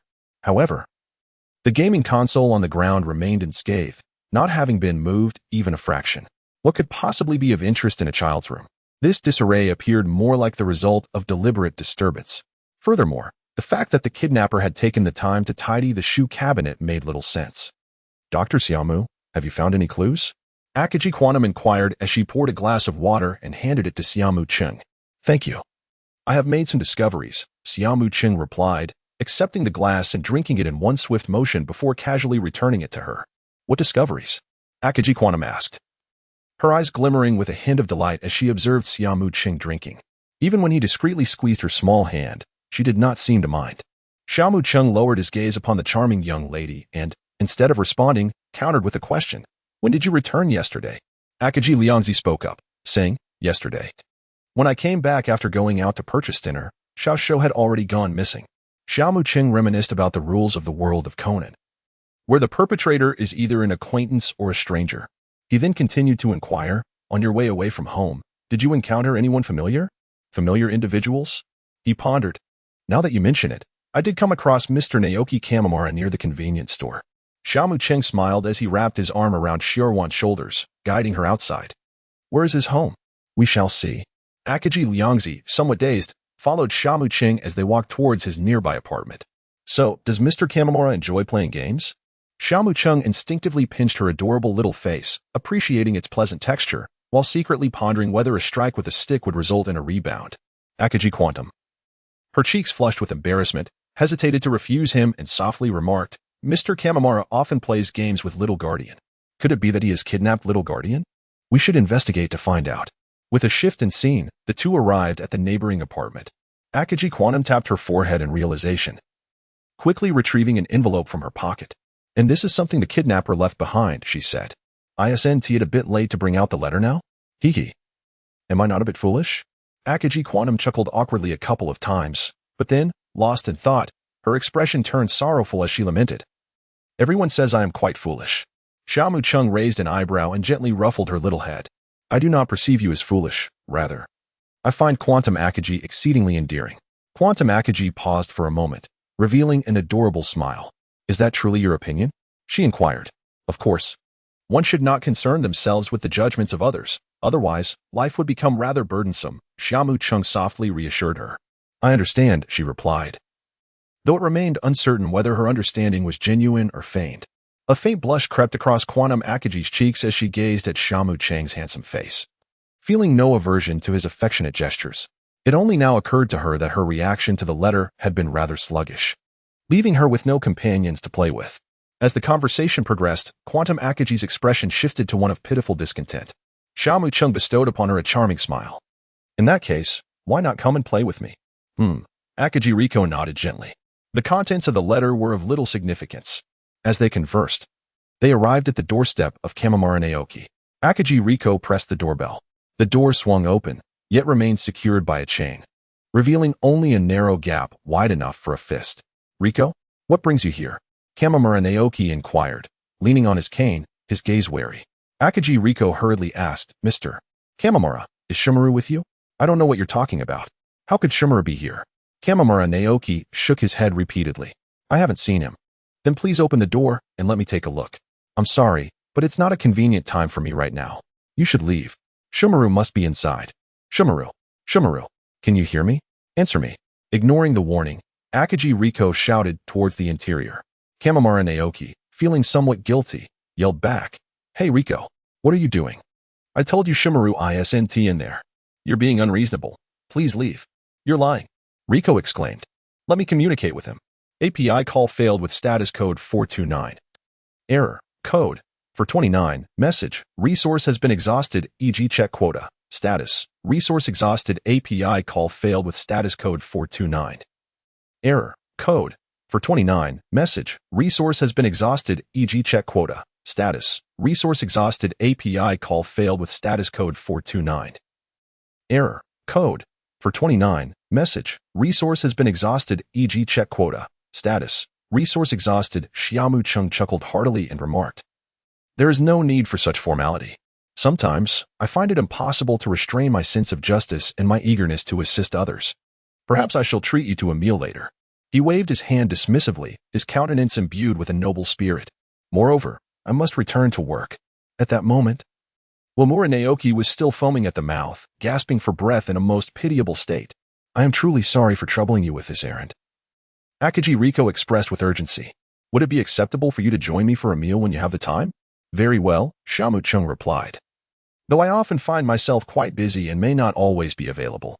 Before long, Officer Moku arrived with his team. "I must return to school, so I shall not linger. Do come and visit me when you have the opportunity." Upon witnessing the scene, Xia Mu Cheng gently patted her shoulder before departing with an air of nonchalance, leaving behind a figure that would linger in memory. Chi Mu Liangzi gazed at Xia Mu Cheng's retreating silhouette, her heart swelling with an inexplicable emotion. That tall and handsome figure seemed to exude a unique charm, rendering her gaze unable to wander elsewhere for an extended duration. In less than an hour after resolving the incident, Xia Mu Cheng returned to the school. Upon arriving at the infirmary, students began to arrive one after another. Xia Mu Cheng attended to a female classmate who had fallen during physical education, gently bandaging her knee, which exhibited slight redness and swelling. "Thank you, Dr. Xiaomu," the girl expressed, seated on a chair, her gaze fixed intently on Xia Mu Cheng's earnest and handsome face. "No need for thanks," he replied softly, inadvertently looking up to find himself in an unexpected gaze. The girl who accompanied her wore an expression of excitement, inquiring, "Did you just start today?" "Indeed. I hope to receive your guidance in the future," he responded. Another girl, caught in a moment of infatuation, murmured, "He is so handsome. Far more so than the idols on television. I think I've heard that a strikingly handsome doctor often visits the school gate. Could it be Dr. Xiaomu?" "Well, it's merely a scraped knee with a bit of bleeding. It's nothing serious," he assured them. Xiaomu's heart remained unperturbed, for the appearances and figures of those around her could not thaw the icy demeanor that enveloped her soul. Having spent 7 years amidst the vice of the city, her heart had grown as frigid as the firearm she wielded. "Thank you, doctor. May I inquire about your telephone number?" After considerable persuasion, Xiaomu finally managed to send them away. However, news of a handsome doctor in the infirmary began to spread. Some were skeptical, yet others flocked to witness for themselves the extent of his allure. After their club activities, Xiaolan and Yuanzi arrived at the infirmary to find it surrounded by a throng of eager young girls. "What a fortune! We shall see this handsome doctor every day.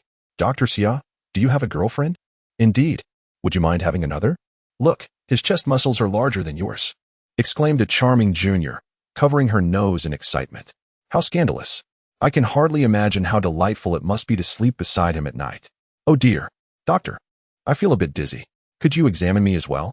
Upon hearing such audacious remarks, Xiaolan's beautiful eyes widened as she hurriedly squeezed her way inside. There stood Xiaomu, encircled by the girls, wearing an awkward yet polite smile. The enthusiasm was overwhelming. He scanned the surroundings and was met with a sea of youthful faces clad in school uniforms, their excitement palpable. A few girls gazed at him with starry-eyed admiration, This reminded Xia Mu of the fervor exhibited by fans of his past idol. "Excuse me." Xiaolan, growing impatient, pushed her way through. "It's Muri. What should we do?" "She practices karate. It's fine. She will eventually leave," Xiaolan thought, clenching her fist with tension. Yuan Zi, standing behind, could not help but rub her forehead, recalling the familiar antics of these younger girls. In a swift transition, Xia Mu escorted Xiaolan to the foot of Fei Yingli's building, gently kissing her goodnight before turning away. He contemplated practicing at the base before heading home.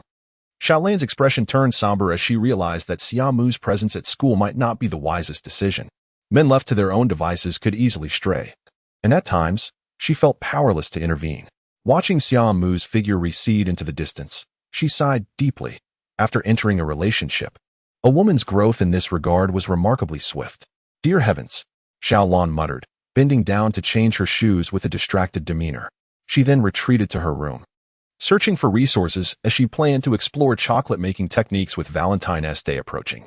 Observing her daughter's actions, Fei Yingli shook her head, wondering if Xiaolan had fallen for another boy. She was embroiled in a quarrel with Muri Kagoro and was unaware that Xiaolan's boyfriend had arrived in Neon. After dinner, Fei Yingli sat at her vanity, meticulously examining the handgun gifted by Xia Mu. With the information she had gathered, she learned how to disengage the safety and disassemble the magazine. Putting the handgun away, she gazed thoughtfully into the mirror. Since her confrontation with Xiaolan, she had not visited a bar. This evening, she felt an inexplicable urge to go to the Sakura bar, hoping to encounter that enigmatic man again. Dressing in a purple gown and black stockings, she prepared herself with care. "Xiaolan, I have some matters to attend to," she announced. Xiaolan emerged from her room, eyeing her mother's glamorous appearance with curiosity. "Mom, where are you going at this hour?" "Just a little errand to run, dear. Stay safe at home," Fei Yingli replied with a gentle smile. After she left, Fei Yingli headed straight for the Sakura bar. The establishment was dimly lit, with music intertwining with the sounds of conversation. She scanned the crowd, seeking the familiar silhouette, yet after a thorough search, she found no trace of the man she sought. Feeling a twinge of disappointment, she settled at the bar and ordered a drink, reminiscing about her encounter with him, the mysterious man whose unique charisma lingered in her mind. Her presence caught the attention of many, a striking woman, radiating sophistication and beauty. Just as Fei Yingli became lost in her thoughts, a stranger approached, smiling as he said, "Beautiful lady, drinking alone is rather dull. May I keep you company?" Fei Yingli frowned slightly, replying coolly, "I prefer solitude, thank you." The man shrugged, taking his leave. Meanwhile, the one she longed for, the enigmatic Bai Jiu, was driving back to the city, unaware of her yearning. API call failed with status code 429. Error. Code.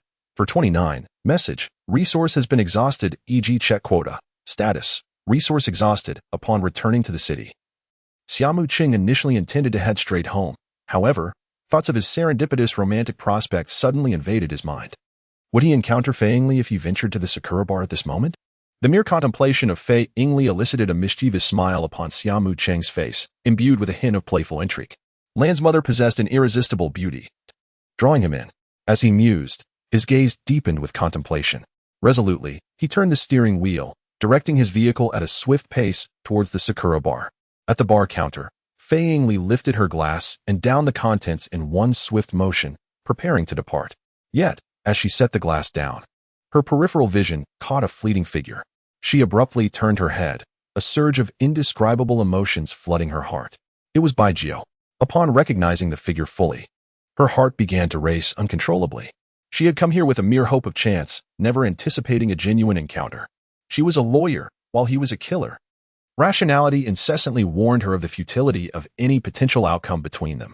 Yet, in the presence of Bai Jiu, her heart succumbed to a tumult of confusion. She acknowledged her undeniable attraction to such a dangerously alluring man. As time passed, numerous patrons approached Fei Yingli, attempting to engage her in conversation. However, Bai Jiu remained seated, quietly sipping his drink, oblivious to her presence, which left her feeling increasingly restless.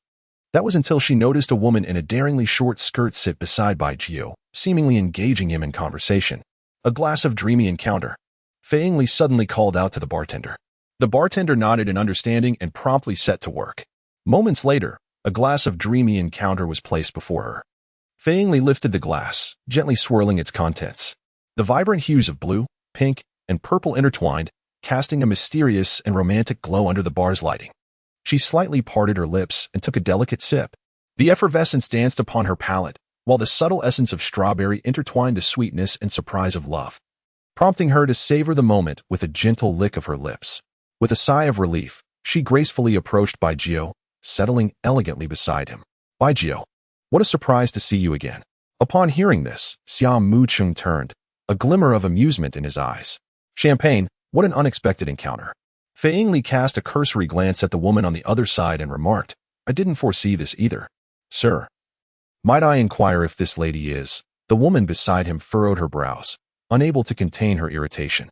Just moments ago, she had been conversing pleasantly with Xia Mu Cheng and was poised to delve deeper into their discussion when, unexpectedly, an uninvited interruption emerged. Xia Mu Cheng regarded Fei Yingli with keen interest, noting her enigmatic purple dress and black stockings.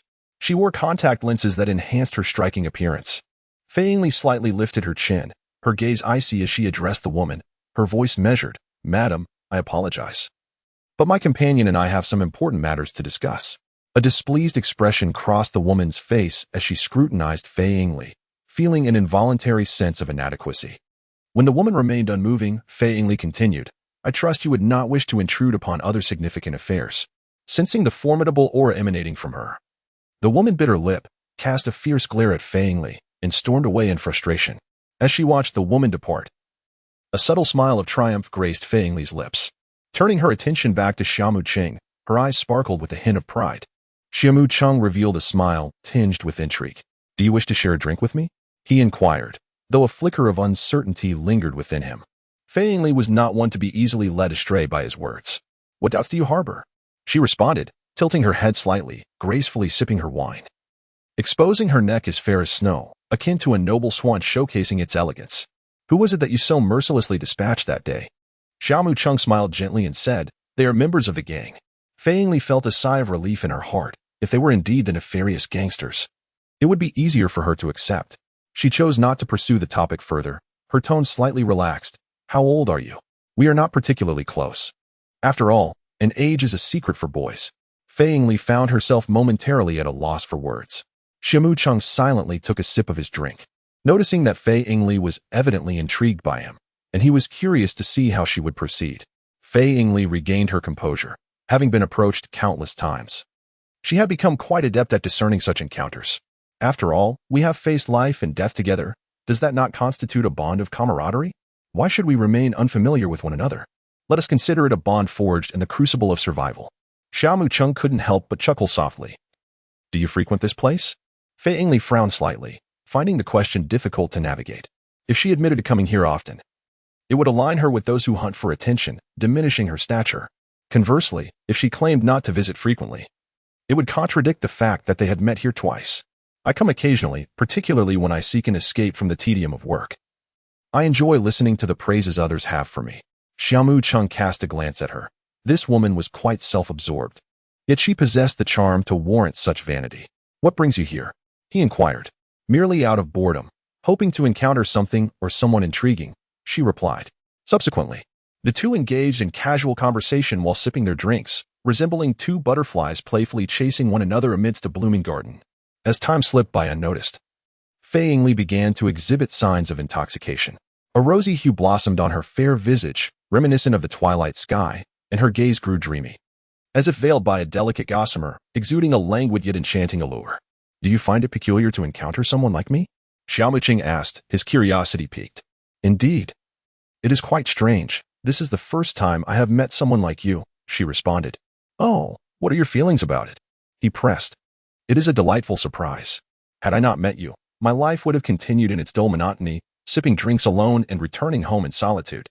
What are you drinking? He inquired further. Would you like a glass? This wine is rather sweet. I wonder if it suits your palate. Xia Mu Cheng directly took her cup and took a sip, remarking that it was acceptable, though not as sweet as hers. Fei Yingli couldn't help but pat her cheek, feeling a rush from his words, the liquor's allure particularly captivating. I must take my leave, Xia Mu Cheng said, setting down the glass. Wait, don't go. Are you reluctant to part with me? It seems you cannot bear to let me leave. As their conversation unfolded, they found themselves unknowingly arriving at the hotel room. Fei Yingli sat dazedly on the edge of the bed, her heart racing uncontrollably, feeling utterly beside herself. The warm breath escaping her nose was palpable, its intense heat unmistakable, even without touch. Meanwhile, Xia Mu Cheng reclined leisurely on the bed, his gaze resting upon Fei Yingli's enchanting figure. "I am not truly myself at this moment."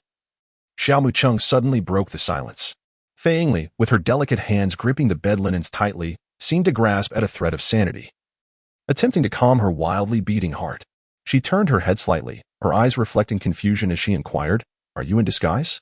API call failed with status code 429. Error. Code.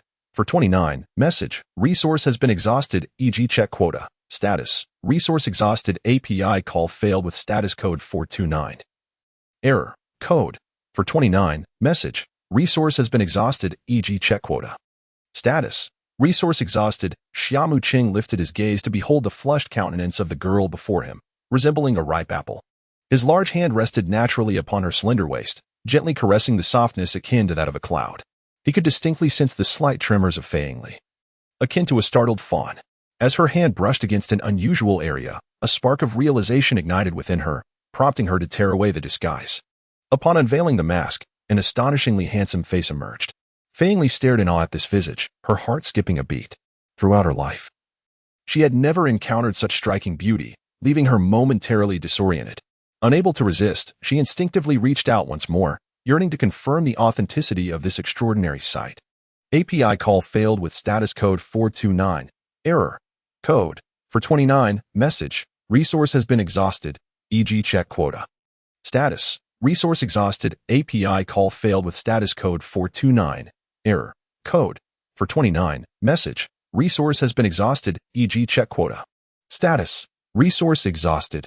As Xia Mu Cheng gazed at the approaching Fei Yingli, his heart raced with fervor. The rapid rhythm of her heartbeat echoed in his ears, and she trembled slightly as she drew nearer, her eyes shimmering with an increasingly intense allure. When her face was but a breath away from his, he could distinctly sense his own breath mingling with the intoxicating scent of wine that was uniquely his, causing her cheeks to flush even more fervently. Unable to contain the tumult within her heart any longer, Fei Yingli closed her eyes and gently brushed her lips against Xia Mu Cheng's. In that fleeting moment, her mind went blank, leaving only instinct in its wake. In the stillness of the deep night, silence enveloped everything. The silvery moonlight filtered through the sheer curtains, casting a hazy veil over the room, shrouding the space in a mystical glow. Fei Yingli had succumbed to slumber, her visage appearing extraordinarily serene and beautiful under the soft luminescence of the moon. API call failed with status code 429.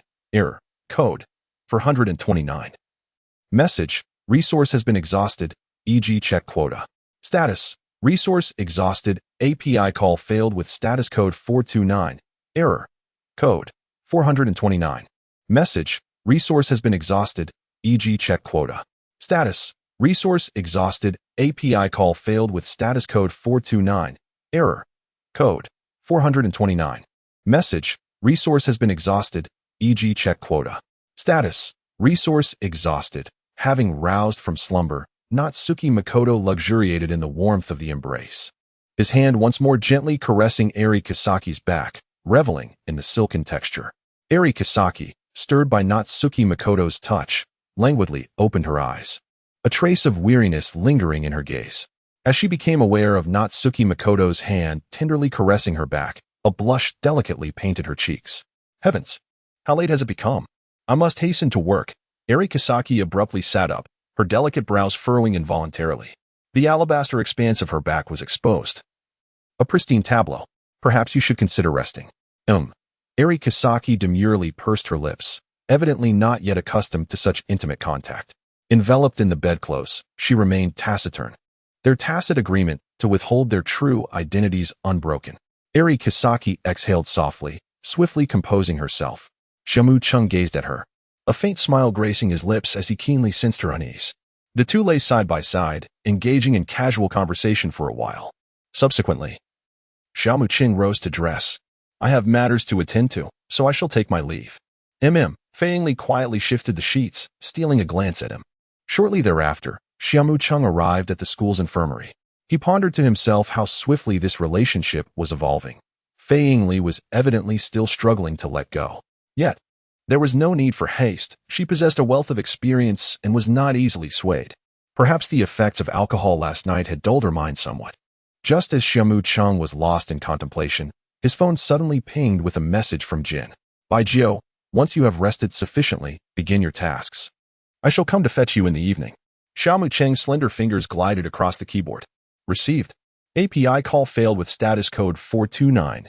Error. Code. 429. Message. Resource has been exhausted, e.g. check quota. Status. Resource exhausted, Xia Mu Cheng stretched languidly. Having adapted to the rhythm of neon after this prolonged period of relaxation. In the afternoon, the school infirmary was once again surrounded by numerous junior girls. Xialan, in a flurry of urgency, dragged Xia Mu Cheng away, resembling a protective little beast, vigilantly observing the surrounding girls. At home, Xia Mu Cheng reclined leisurely on the sofa, perusing the newspaper. Recently, the crime rate in Mihua had evidently surged, indicating that his wayward son was indeed putting in some effort. Xiaolan and Mingmei were busily preparing dinner in the kitchen. While flipping grilled eel, Xiaolan discreetly scrutinized Gongya Mingmei.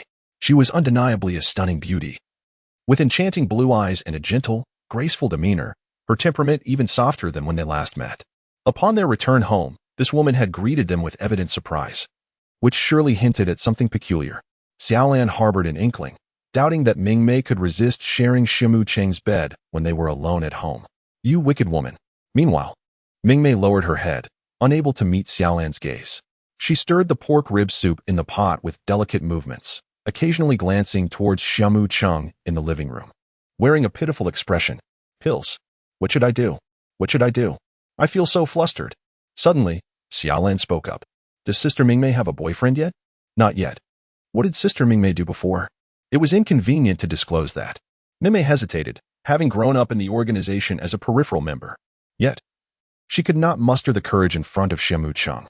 Observing Mingmei's submissive demeanor, Xiaolan felt a surge of exasperation. She wanted to be angry but found it difficult to muster the emotion. Gongya Mingmei, if you kick me, you might as well be kicking cotton. What kind of relationship do Sister Mingmei and Xia Mu Cheng have? It is simply a superior-subordinate relationship. Mingmei's heart raced in her chest. After a prolonged silence, Mingmei, lacking any experience in such matters, foolishly admitted the truth, taking full responsibility. It is not Xia Mu Cheng's fault. It is I who have entangled myself with him. Xiaolan, Mingmei. Ultimately, the three gathered around the dining table to enjoy dinner. Mingmei's culinary skills had indeed improved remarkably, yet the atmosphere felt somewhat heavy. After finishing her meal, Mingmei hurriedly retreated to her room, seeking refuge. Xia Mu Cheng accompanied Xiaolan in watching television for a while, and then he escorted her home. What is the relationship between Sister Mingmei and Xia Mu Cheng? Xiaolan's face flushed with irritation. It's precisely that kind of relationship. You both should get along well, understand? Xia Mu Cheng declared with brazen confidence. How detestable. Xiaolan muttered under her breath. Although her heart brimmed with discontent, leaving was not an option. She could only express her frustration in a fit of vexation. API call failed with status code 429. Error. Code. 429. Message. Resource has been exhausted, e.g. check quota. Status. Resource exhausted. Upon witnessing her distress, Xia Mu Cheng embraced her for an extended period, showering her with sweet nothings, which she found rather irksome. So, do you wish to hear more? He inquired. I do wish to hear, she replied.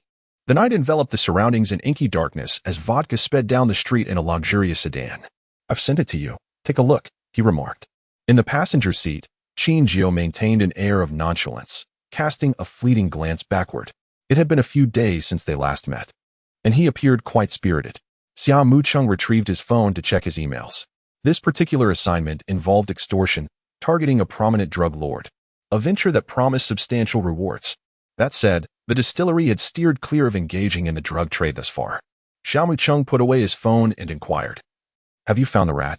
No, Jin replied, his brow furrowing slightly. Unable to resist, he pulled out a cigarette, lit it, and continued, this time. That fellow has concealed himself quite adeptly.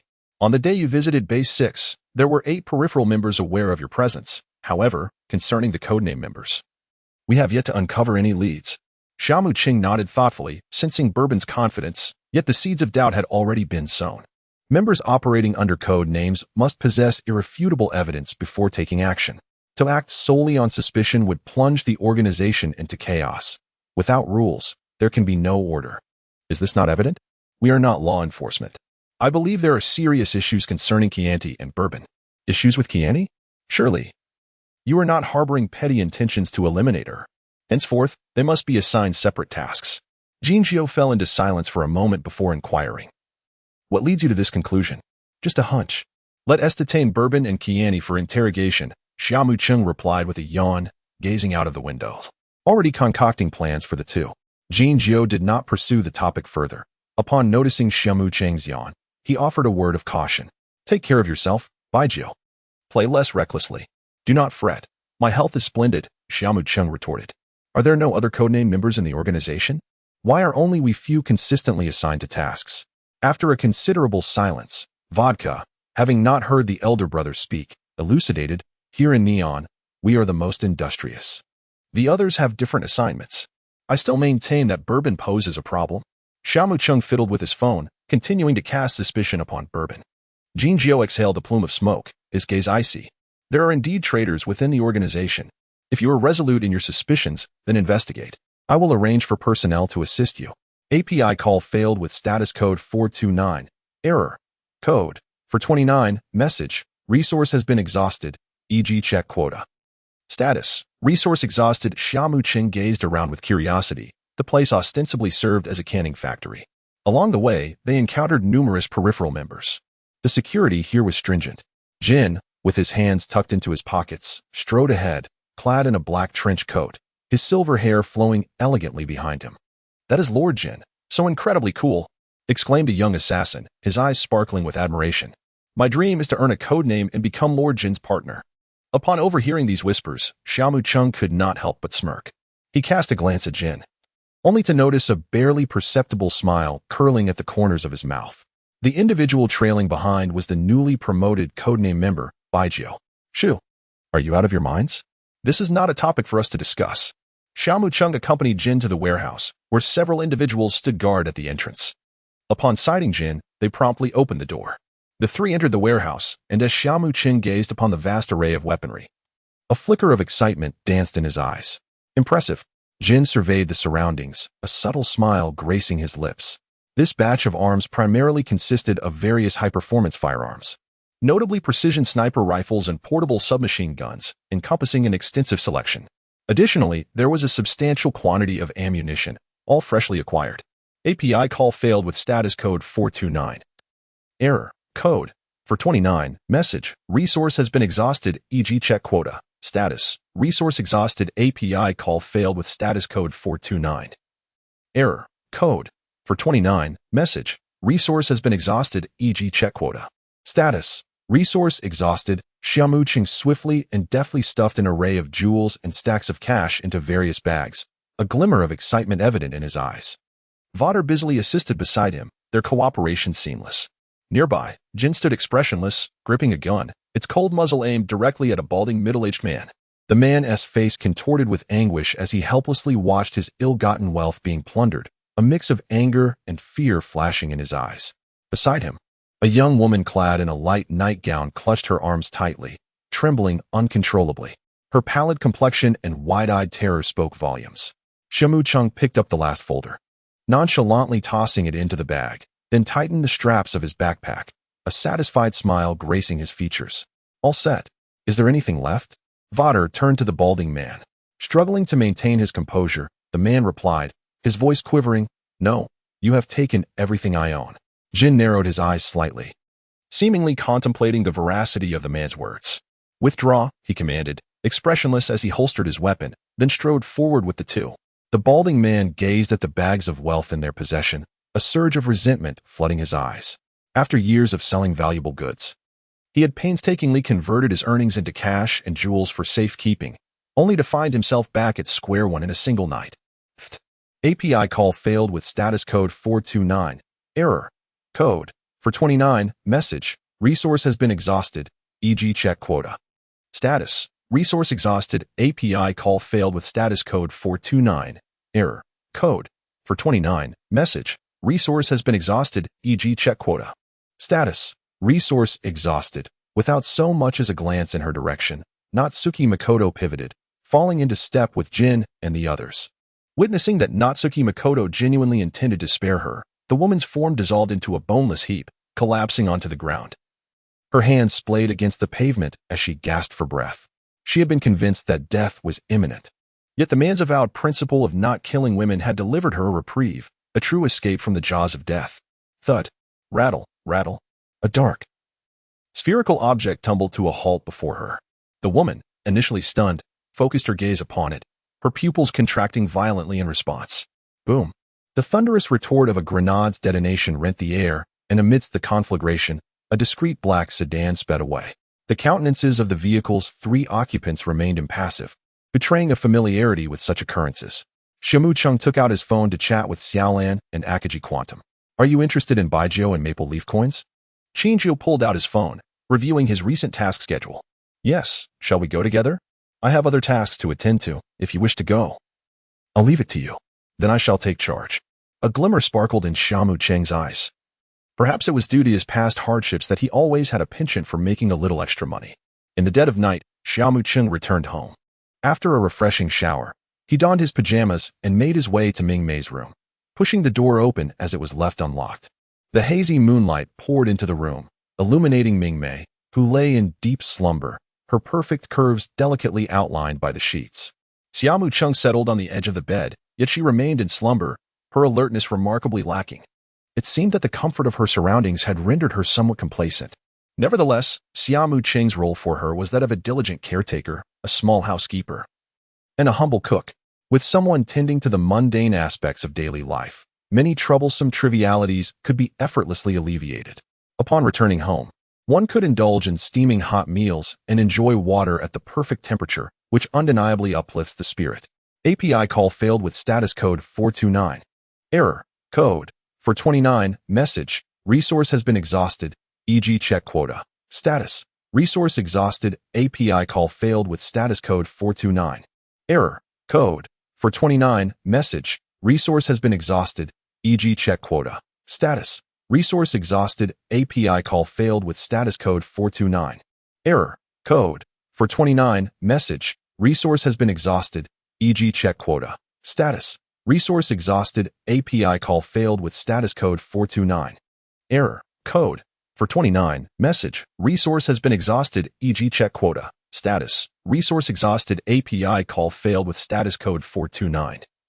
Error. Code 429. Message. Resource has been exhausted, e.g. check quota. Status. Resource exhausted. API call failed with status code 429. Error. Code 429. Message. Resource has been exhausted, e.g. check quota. Status. Resource exhausted, nodding playfully. Natsuki gently tousled her hair and said with a mischievous grin, foster a closer bond with Akemi, all right? When time permits, I shall introduce you to the art of poker and the delightful game of land grab. As none here seem acquainted with it, fret not, for I shall personally guide you through each step, providing a pleasant pastime for moments of ennui. Upon hearing this, Rand's expression reflected a sense of helpless resignation. Time slipped by unnoticed, and half a day evaporated in the blink of an eye. The infirmary saw an unusual influx of young women, perhaps genuinely seeking medical attention. Complaining of various aches and pains, they eagerly sought Natsuki's examination. Meanwhile, at Baika University, Akaji Ryoko, having abstained from club activities, ventured to the Titan High School infirmary. Before she could reach for the handle, the door was abruptly thrust open, startling her. A comely maiden emerged. Her cheeks flushed with embarrassment upon realizing she had caused a fright. Hastily fastening the collar of her blouse, she lowered her gaze and scurried away bashfully. Her shapely legs carried her swiftly out of sight. Akaji Ryoko was utterly perplexed. It was merely a minor startle, hardly worthy of such alarm.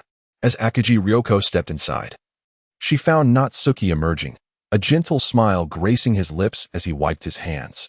With a touch of shyness in her voice, she greeted him, Natsuki-kun. I've come to visit. Akaji Ryoko retained her endearing style, albeit with a change of hue. Xia Mu Cheng glanced at her and chuckled softly. Indeed. If no one else wishes to play with you, I shall. After speaking, he patted her shoulder and poured her a cup of tea. Akaji Quantum then inquired, what happened with that girl just now?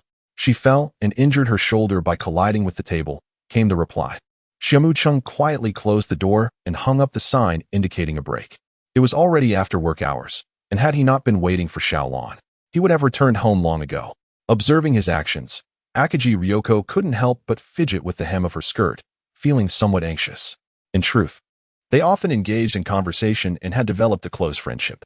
Akagi Ryoko would share her daily experiences and minor troubles, while Xia Mu Cheng took on the role of a caring older brother, offering her guidance.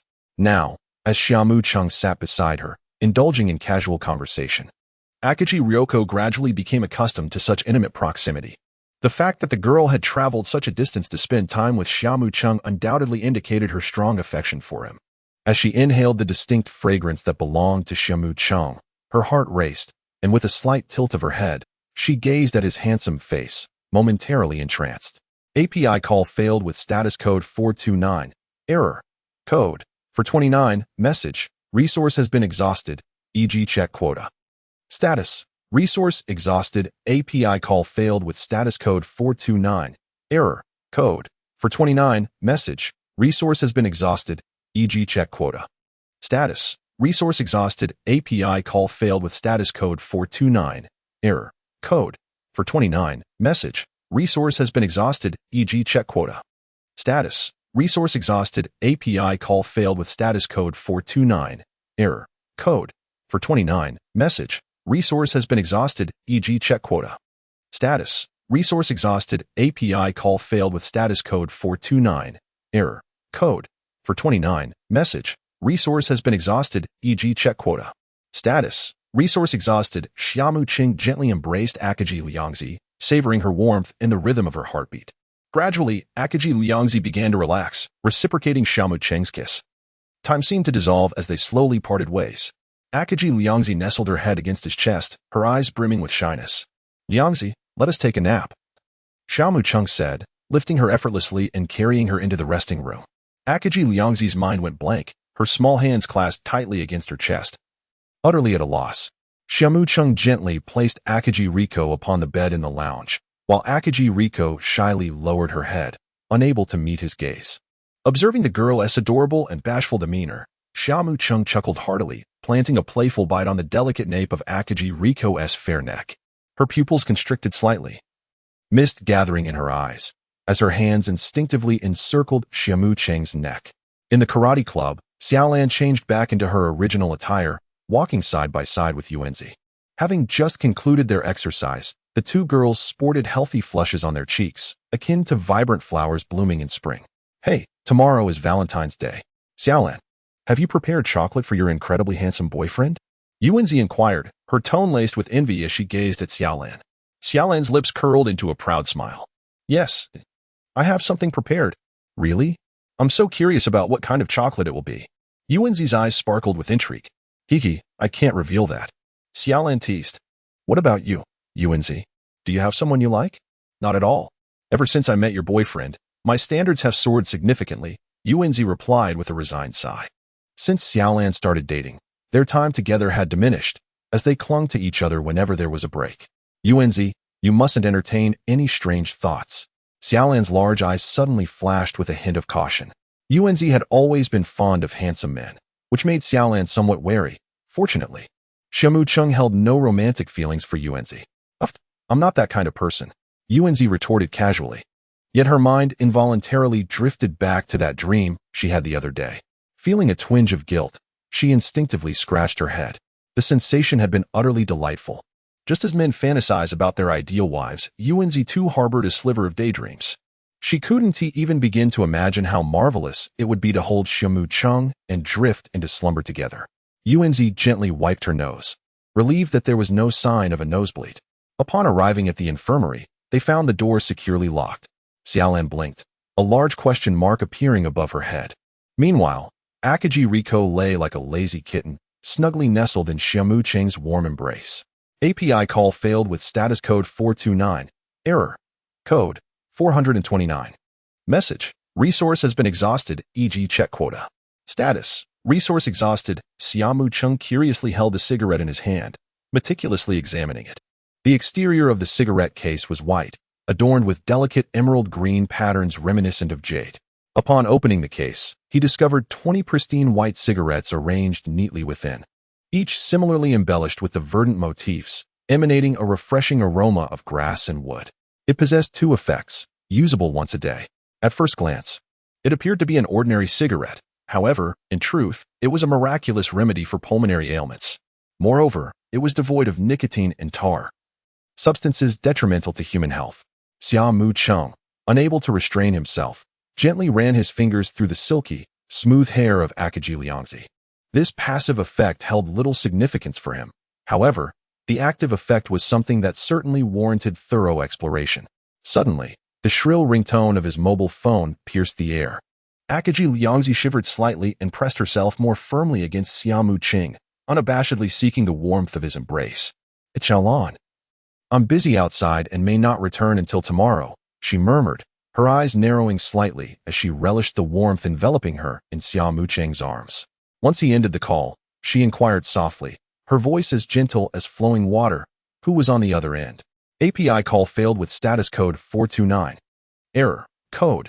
For 29. Message. Resource has been exhausted, e.g. check quota. Status. Resource exhausted." Upon noticing that she had not risen for quite some time, Xia Mu Cheng, with great enthusiasm, lifted her and carried her to the washroom. Akaji Kwanzi clung tightly to his neck, resembling a bashful ostrich as she buried her face. Since he had already bound himself to the system, Xia Mu Cheng naturally could not be so callous as to leave her behind. He had specifically rented a suite outside, intending to accompany Akaji Kwanzi for the entire night. Furthermore, he provided her with a sum of pocket money, hoping to enhance her quality of life. To her astonishment, there was a staggering sum of 1 million M gold. How could Xia Mu have amassed such wealth? Akaji Kwanzi was left speechless, her heart racing uncontrollably. She could scarcely believe that such a large amount of money lay before her. She hurriedly waved her hands in refusal, exclaiming, "This is too much. I truly cannot accept it. Come now, just take it. This amount is insignificant to me," he urged gently. Observing that Xia Mu Cheng's expression bore no trace of deceit, Akaji Kwanzi wrestled with her thoughts before ultimately accepting the money. "I shall keep it safe for you. We can use it when we are married and have need of it." However, a peculiar expression soon crossed her face. Could this be what they referred to as being kept? She resolutely dismissed the idea.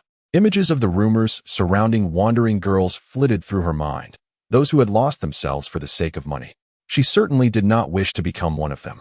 Xia Mu Cheng observed her countenance shifting, her adorable eyes closed as she gently shook her head. Unable to suppress a chuckle, he remarked, "What whimsical thoughts occupy your mind? I believe that if you have spare time to take on odd jobs, it would be far more delightful to spend that time in my company." Akaji Ryoko nodded slightly, finding wisdom in his words. In the vibrant city of Neon, most women venture into the workforce not merely for sustenance but in search of a suitable partner. Their ultimate destination often culminates in the role of a homemaker. Ryoko never anticipated that before formally stepping into society, she would already discover her sense of belonging. A wave of sweetness surged within her heart. Xia Mu Cheng revealed a mysterious smile and said, "We have ample time to engage in some delightful activities." Instantly, Akaji Koto's cheeks flushed crimson, and her heart began to race anew. In a flurry, she grasped his large hand, pleading, "Wait, I can't handle this, Xiaomu." Within the Muri office, the raucous sounds of horse racing blared from the television. Muri Kagoro lay sprawled across the sofa, utterly disregarding decorum. One hand clutched a bottle of alcohol, intermittently taking swigs, while the other held a cigarette, releasing plumes of smoke as his eyes fixated intently on the betting show.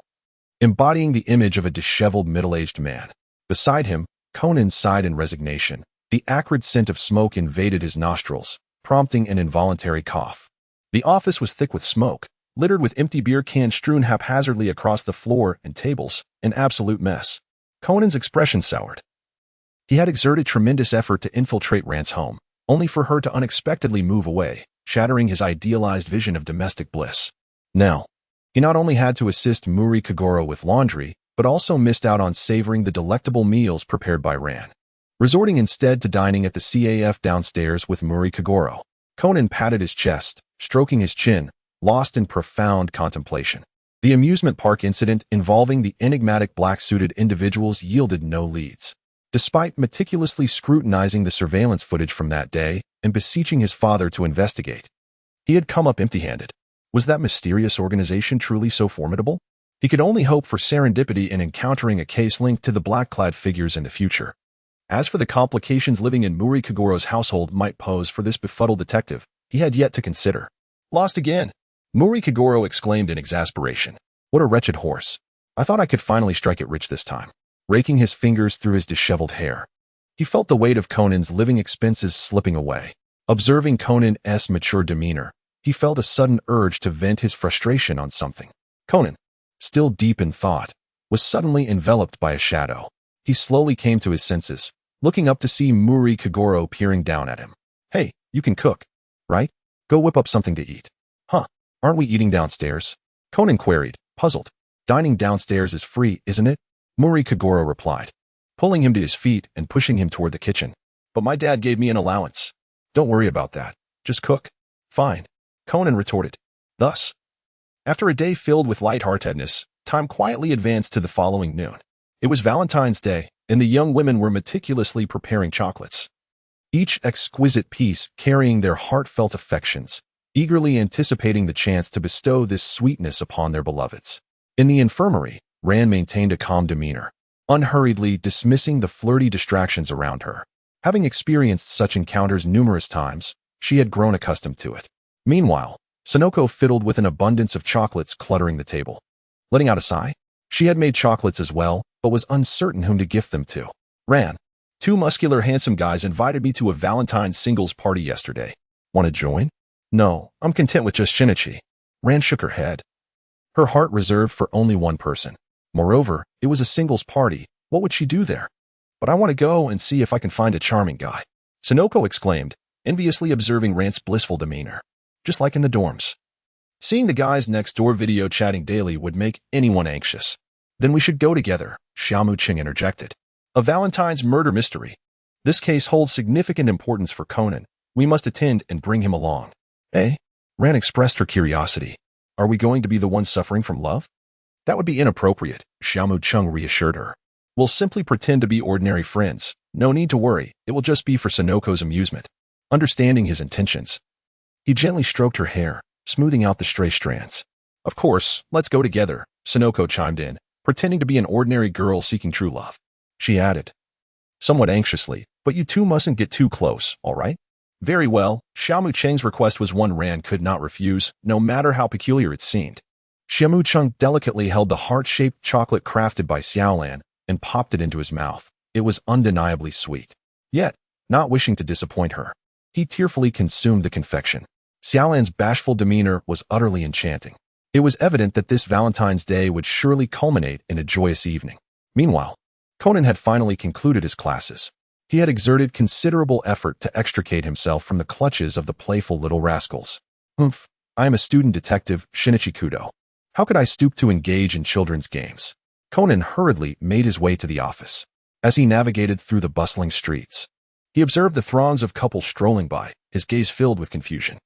It was not until he inadvertently overheard passers-by discussing a trip to a hotel that realization dawned upon him. Today was indeed Valentine's Day. In an instant, the captivating image of Xiaolan flashed through his mind, and as he beheld the blissful couples entering and exiting the hotel, a sharp pang of anguish surged within him. Soon after, the robust figure of Xia Mu Cheng also materialized in his thoughts, intensifying his heartache further. No, could he truly abandon the fight so easily? Xiaolan must be suffering immensely in his absence. Xia Mu Cheng, indeed a murderer, audaciously committed his crime in the presence of a renowned detective. The memory of that day, when Xia Mu effortlessly evaded bullets at such a close range, sends a wave of panic through Conan's mind. Am I not hailed as the Holmes of the Heisei era? Where is my resolve? Where is my faith? I must unearth the evidence of his wrongdoing and ensure he is incarcerated. Only then can Ran return to my side. Moreover, I dwell in the shadows while Xia Mu is in plain sight. Surely, I can succeed. After his transformation into a child, the doctor equipped Conan with an array of advanced gadgets. At this moment, he felt invigorated, his confidence renewed. With such thoughts swirling in his mind, Conan hastily returned to the office, carelessly tossing aside his backpack before rushing towards Teat and University. He yearned to confront Xia Mu and discover the evidence of his crimes. As fate would have it, Conan encountered Xia Mu midway. There he found Xia Mu engaged in lively conversation with Ran and Sonoko, amusing them with his antics. Conan clenched his fists, seething internally. Scoundrel! He can only charm young ladies. Surely, Ran has been beguiled by his sweet nothings. In truth, even if Conan did not seek out Xia Mu would eventually come to the office to fetch him. Where are you going, Sister Ran? Conan feigned a cute tone, scratching his head as he inquired. Is this little brat the lecherous boy you spoke of? Before Rand could respond, Sonoko eagerly interjected. At Sonoko's words, a vein throbbed on Conan's forehead. He was certain that this scoundrel Xia Mu had slandered him, and he would not tolerate such indignity. I am not a lecherous boy. Do you have any evidence to support such claims? API call failed with status code 429. Error. Code. 429. Message. Resource has been exhausted, e.g. check quota. Status. Resource exhausted. API call failed with status code 429. Error. Code. 429. Message. Resource has been exhausted, e.g. check quota. Status. Resource exhausted. API call failed with status code 429. Error. Code. 429. Message. Resource has been exhausted, e.g. check quota. Status. Resource exhausted. Xia Mu Cheng smiled radiantly as he embraced Xiaolan's delicate neck, his fingers playfully pinching her charming face, gently caressing its silky texture. We have matters to attend to. Farewell for now, Conan. Conan's eyes widened in disbelief, a wave of jealousy surging within him. I want to go too. I want to join. As expected, Conan threw a tantrum, stubbornly insisting on tagging along. What would a child like you do at an adult gathering? Unz rolled up her sleeves, ready to confront him. Even Xiaolan found Conan's antics frivolous, remarking on his mischievous nature. However, Xia Mu Cheng intervened, his expression warm and understanding. He is merely a child. It's perfectly fine if he wishes to come along. Thus, the group made their way to the residence of Mr. Aichua, the host of the gathering. Fortunately, it was not a far walk. They arrived after merely crossing a street. The scene shifted to a gathering around a table, where a group of adults enjoyed their drinks. Being of age, indulging in alcohol was naturally acceptable. API call failed with status code 429. Error. Code. 429. Message. Resource has been exhausted, e.g. check quota. Status. Resource exhausted. API call failed with status code 429. Error. Code. 429. Message. Resource has been exhausted, e.g. check quota. Status. Resource exhausted. Xia Mu Cheng gazed at Yuxiko's skills, a smile unconsciously spreading across his face. Allow me to introduce myself. I am Wakamatsu Toshihida, a member of the Mihua Medical University Tennis Club. A brawny man stepped forward, his muscular physique reminiscent of a figure from a crime-ridden metropolis. I am the president, Managawa Katsuhiko. It is a pleasure to meet you all, announced a handsome gentleman, slightly raising his chin while his gaze inadvertently flicked towards Xia Mu Cheng, only to furrow his brow in mild discontent. Upon hearing this, Enzi nodded in agreement, secretly admiring the man's charm. However, the presence of Xia Mu Cheng beside her dampened her enthusiasm. In the past, she might have approached him with infatuation, but now, she felt no inclination. Hello everyone, I am Sekiguchi Kaori. A woman clad in punk attire stood up, her eyes occasionally darting towards Xia Mu Cheng. Hey, Naomi Chi. It's your turn now, someone prompted, yet the chubby individual named Naomi Chi remained silent, his expression sullen. Wakamatsu Toshihida sighed in exasperation. Honestly, why so gloomy? Sensing the awkward atmosphere, a short-haired woman swiftly interjected, Everyone, I am Watanabe Yoshimi. I look forward to your guidance. Soon after, Wakamatsu Toshihida began to act playfully, successfully lightening the mood. Conan, clutching a juice, sat between Xiaolan and Wakamatsu Toshihida. He keenly observed that Wakamatsu Toshihida harbored a particular interest in Xiaolan, frequently engaging her in conversation. Xiaolan, visibly displeased, subtly distanced herself from them. At that moment, a young woman in a kimono approached with a platter of food. I apologize for the wait. Oh, is that Managawa-sensei's mother? Wow, she looks so young. Enzi exclaimed in disbelief. Upon hearing this, the kimono-clad woman giggled. What a sweet-tongued young lady. Suddenly, a small child peeked out from behind the sofa, his face brimming with envy. Hey, Mom, can I play too? Akinori, go back to your room. Managawa Katsuhiko replied with a slight frown, his tone carrying a hint of sternness. Don't cause a disturbance here. Xiaolan, spotting the little boy, remarked, Is this Managawa-sensei's younger brother? How adorable. Enzi, less fond of children, scrutinized the boy with a puzzled expression, voicing her thoughts. But he doesn't seem to resemble Managawa-sensei at all. Conan cast a casual glance, inwardly muttering, There exists a boy as charming as him. After a few cups of beer, Xia Mu Cheng excused himself to the restroom. He recalled that it was the kimono-clad woman who intended to commit murder. The coffee was poison, while the cake served as the antidote. What, he pondered, lay concealed beneath that kimono? If the murder weapon was nearby, and she donned a kimono, it would be impractical to carry it on her person. Thus, it was highly probable that the tools of her nefarious deed resided in the kitchen. API call failed with status code 429. Error. Code 429. Message. Resource has been exhausted, e.g. check quota. Status. Resource exhausted. API call failed with status code 429. Error. Code 429. Message. Resource has been exhausted, e.g. check quota. Status. Resource exhausted. Xia Mu Cheng elegantly extracted a cigarette from his pocket and lit it. Oh, when did Xia Mu Cheng start smoking? Xiaolan pouted in displeasure, pondering how the scent of smoke would linger during their intimate moments. Xia Mu Cheng gently exhaled a puff of smoke and smiled as he inquired, "What do you think of the aroma?" Xiaolan and Yuanzi curiously leaned in to sniff, and were momentarily taken aback. The scent was as delightful as the fresh air of nature, making each breath feel remarkably easier. "Incredible!" Yuanzi exclaimed in disbelief. "This is the first time I've encountered such a fragrance from smoke." Kawagawa Katsuhiro, seated at a distance, had not caught the scent and nonchalantly remarked, "Isn't this just the typical smell of cigarettes?" Saying this, he produced a cigarette of his own and lit it. Come, let us drink." After a round of toasts, Kawagawa, his face flushed, shouted, "Could someone please entertain us with a performance?" With a flick of his finger, he pointed towards the quiet, portly figure in the corner and declared, "Nobuchin, why don't you come out and perform?" The chubby Nobuchin cast a dark glance his way, disregarding him entirely. "Did you not hear me, Nobuchin?" Kawagawa's dissatisfaction was palpable as he pressed on, "I am calling you to perform." Yet, Nobuchin calmly replied, "I'm sorry, but I am not good at such things." "What did you say?" Kawagawa was taken aback at Nobuchin's unexpected defiance. He barked, "Are you daring to ignore my words?" Nobuchin remained silent, his demeanor still submissive. Feeling the heat of embarrassment flush his face, Kawagawa glanced around at the others, then coldly remarked, "Seeing you makes me feel utterly uncomfortable." With that, he sulked away, hands shoved into his pockets. Yuanzi couldn't help but comment, "Mr. Kawagawa's attitude is rather poor." "Isn't it?" Xiaolan forced a smile.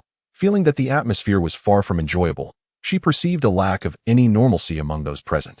Wakatsuki Toshihida, muscular yet simple-minded, and the quiet Nobuchin, who could hardly utter a word, were both unsatisfactory company. As for Kawagawa, while undeniably handsome, his manners were lacking. Before drinking, he was somewhat sociable, but after indulging, his mood soured, and one wondered if a partnership with him would lead to domestic strife post-marriage. Nearby, Wang Guxiang noticed Kawagawa leaving and followed him with a chocolate in hand. As the group engaged in idle chatter, a loud cry pierced through.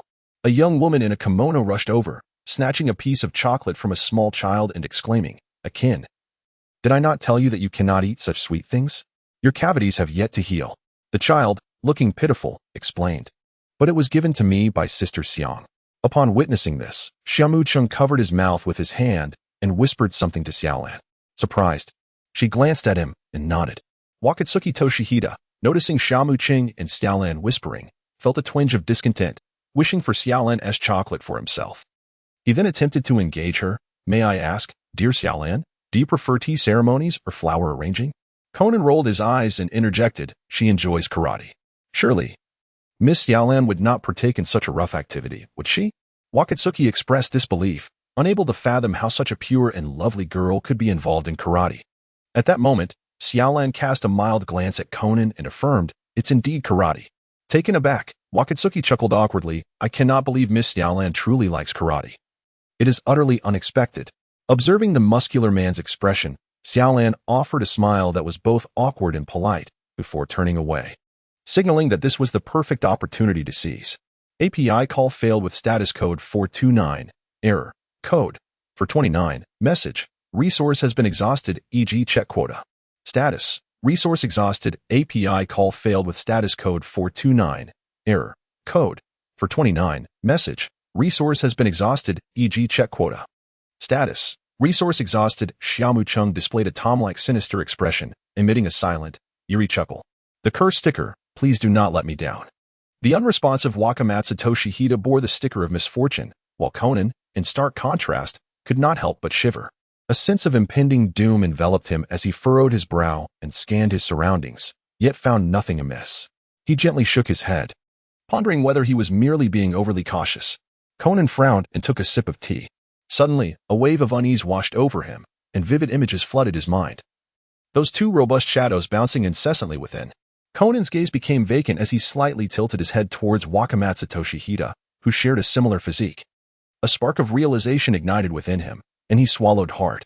Compelled by an inexplicable force, he reached out and patted the sturdy arm of his companion, remarking, "Wakamatsu brother, your muscles are rather solid, are they not? Haha, impressive, isn't it? Training diligently through winter's chill and summer's heat," Wakamatsu Toshihita replied, taking pride in his physique. Conan nodded eagerly, akin to a chick pecking at grains, his small hand instinctively squeezing his arm. "Indeed, quite strong," he affirmed. "Of course." Wakamatsu, noticing Xiaolan's gaze upon him, felt a surge of excitement. As his thoughts began to race, he feigned attention to the front, while his large hand stealthily inched towards Xiaolan.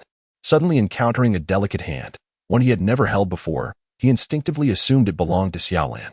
Without a second glance, he embraced the hand's owner and closed his eyes, leaning in for a kiss.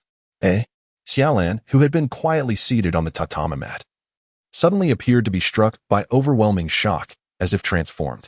She scrambled backward with both hands and feet, retreating until she found refuge in Xia Mu Cheng's warm embrace. Finally exhaling in relief, Yuanzi, witnessing the scene, stood in stunned disbelief, her jaw nearly dislocating from astonishment. What an opportune moment! After a prolonged silence, a sudden pucci sound echoed. Xia Mu Cheng opened a can of beer. The muscular man, Ryomatsu Toshihita, abruptly shook off Conan, his expression peculiar. He resembled a child who had committed a grave error, hastily explaining, "I am sorry, Miss Xiaolan."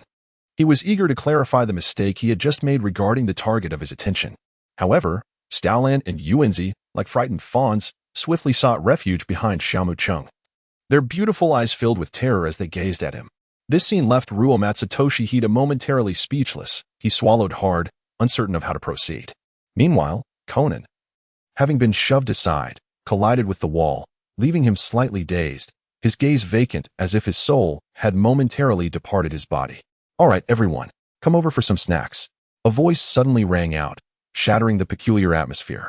A young woman clad in a kimono approached, carrying a platter of pastries. Startled by the voice, Ryomatsu Toshihita seemed to awaken from a trance, awkwardly chuckling a couple of times. "Haha, I have been eagerly anticipating the cake made by Auntie."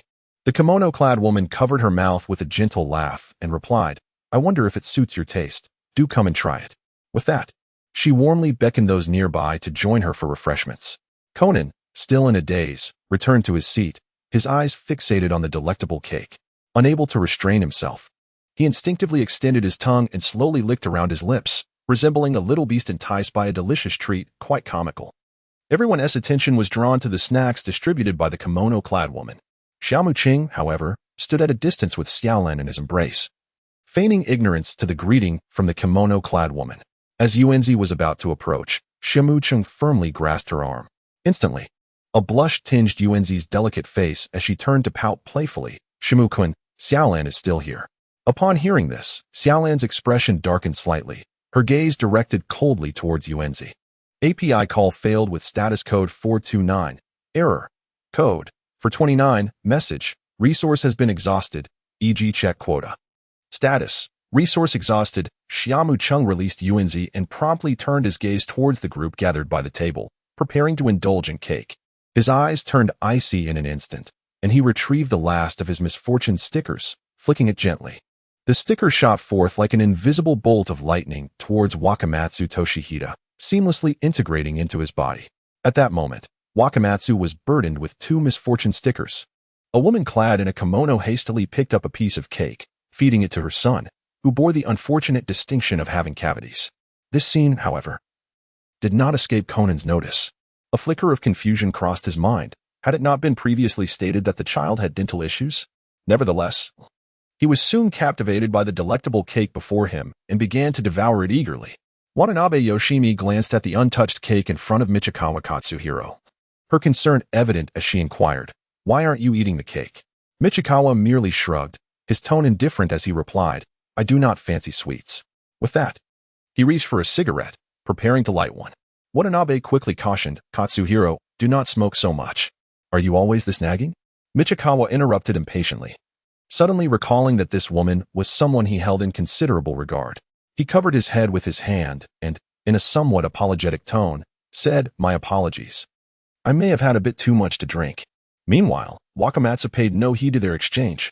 He seized a piece of cake, munching enthusiastically and exclaiming, "Auntie's cake is absolutely delicious." Noticing Michikawa's indifference towards the cake, he added, "If you're not going to eat it, I want tea hold back." Michikawa nonchalantly replied, "Suit yourself." Conan, observing this with a sense of regret, muttered to himself, "I was hoping to have some too." After finishing his piece, Wakamatsu licked his fingers clean, proclaiming, "So tidy and hygienic." Suddenly, Conan felt a tumultuous churn in his stomach, as if a storm were raging within him. It was an experience unlike any he had faced before. Was this fierce sensation a remnant of the chaos in the city of sin? Just as Conan was grappling with this discomfort, others who had consumed the cake and coffee began to sense something amiss, though their situations were not as dire as his. They hurriedly rose, rushing towards the restroom. At this moment, only Wakamatsu and Conan remained stationary, their expressions a remarkable spectacle. The house boasted only 2 restrooms, and it was clear they would not make it in time. Both found themselves in a predicament, caught between a rock and a hard place. Wakamatsu's face turned pale as a sheet, beads of sweat forming on his forehead, his large hands clenched tightly, desperately trying to control his muscles. However, having Xia Mu Cheng, clutching 2 small hands, retreated frantically, hastily vacating the scene. The 2 women, stricken with fear, turned pale. They had never encountered such a horrifying spectacle. The hall resembled a deluge, with walls, tables, and sofas drenched, accompanied by intermittent sounds. Conan had already succumbed to exhaustion, lying on the ground in a state of despondency. Meanwhile, Ryo Matsushun was incessantly sketching, feeling an overwhelming desire to escape his predicament. After numerous eruptions, he too sensed his body growing increasingly enervated. Soon, he collapsed onto the floor. Losing consciousness, yet even in his stupor, he continued to spout forth like a fountain. Xia Mu pulled the 2 girls to the entrance. Xiaolan slowly regained her senses, feeling as though her eyes might be blinded by the brilliance before her. In a state of panic, she exclaimed, "Xia Mu Cheng, this. At a loss for words to articulate her astonishment, she hurriedly shut her eyes, fervently shaking her head in an attempt to dispel the terrifying images that plagued her mind. Yuanzi leaned against the door, retching intermittently. She feared she would never again dare to attend a Valentine's Day party. API call failed with status code 429. Error. Code. For 29. Message. Resource has been exhausted, e.g. check quota. Status. Resource exhausted. Xia Mu Cheng concealed the hidden camera, releasing a slow sigh of relief as he trembled slightly while retrieving a fragrant cigarette. After lighting it, he gently exhaled a plume of smoke. The refreshing essence of nature enveloped them, allowing the trio's emotions to gradually stabilize. Xiaolan's delicate face was creased with concern as she softly patted Yuanzi's back. Yuanzi, pale as a sheet, bore an expression of existential doubt. "Let us go. We must leave quickly." Xiaolan took out her phone to call the authorities, eager to depart. As for what would transpire next with Conan, they chose not to dwell on it any longer. Xiaomu sincerely thought that in order to spare them from any psychological shadows, he must create a beautiful environment for them even in their dreams. While Xiaomu was taking Xiaolan and Yuanzi out for an outing to watch a movie, the home of Michikawa Katsuhiro resembled a hellish nightmare. Officer Magyar led the team to the scene, and at the entrance, an overpowering stench assaulted their senses. Takagi, covering his nose, quizzically inquired, "What on earth happened? Did a car explode?" "Takagi, please step inside and investigate," Officer Magyar instructed, having received a distress call from Xiaolan, who claimed that someone was flying freely inside. Initially skeptical, Magyar was only partially convinced upon arrival, as Takagi pushed the door open and entered. The horrific sight in the hall made him immediately retch. Officer Magyar, peering through the doorway, was also unable to suppress his gag reflex. After 2 to 3 decades in this profession, he had never encountered API call failed with status code 429. Error. Code. For 29. Message. Resource has been exhausted. E.g. check quota. Status. Resource exhausted. API call failed with status code 429. Error. Code. For 29. Message. Resource has been exhausted. E.g. check quota. Status. Resource exhausted. Xia Mu Cheng drove his small car to this place, his consciousness slipping into a dreamlike state, swiftly locating the dream of Nakagami Aiko. Within this realm, fragments of daily life unfolded. In the dream, Xia Mu Cheng pondered deeply, as a vivid flash of lightning illuminated his thoughts. What if he could fabricate a dream that intertwined their destinies, crafting a narrative of happiness that would lead her to believe she possessed memories of a past life? What delightful occurrences might transpire upon their eventual meeting? A chuckle escaped him. With that thought in mind, he embarked on the journey.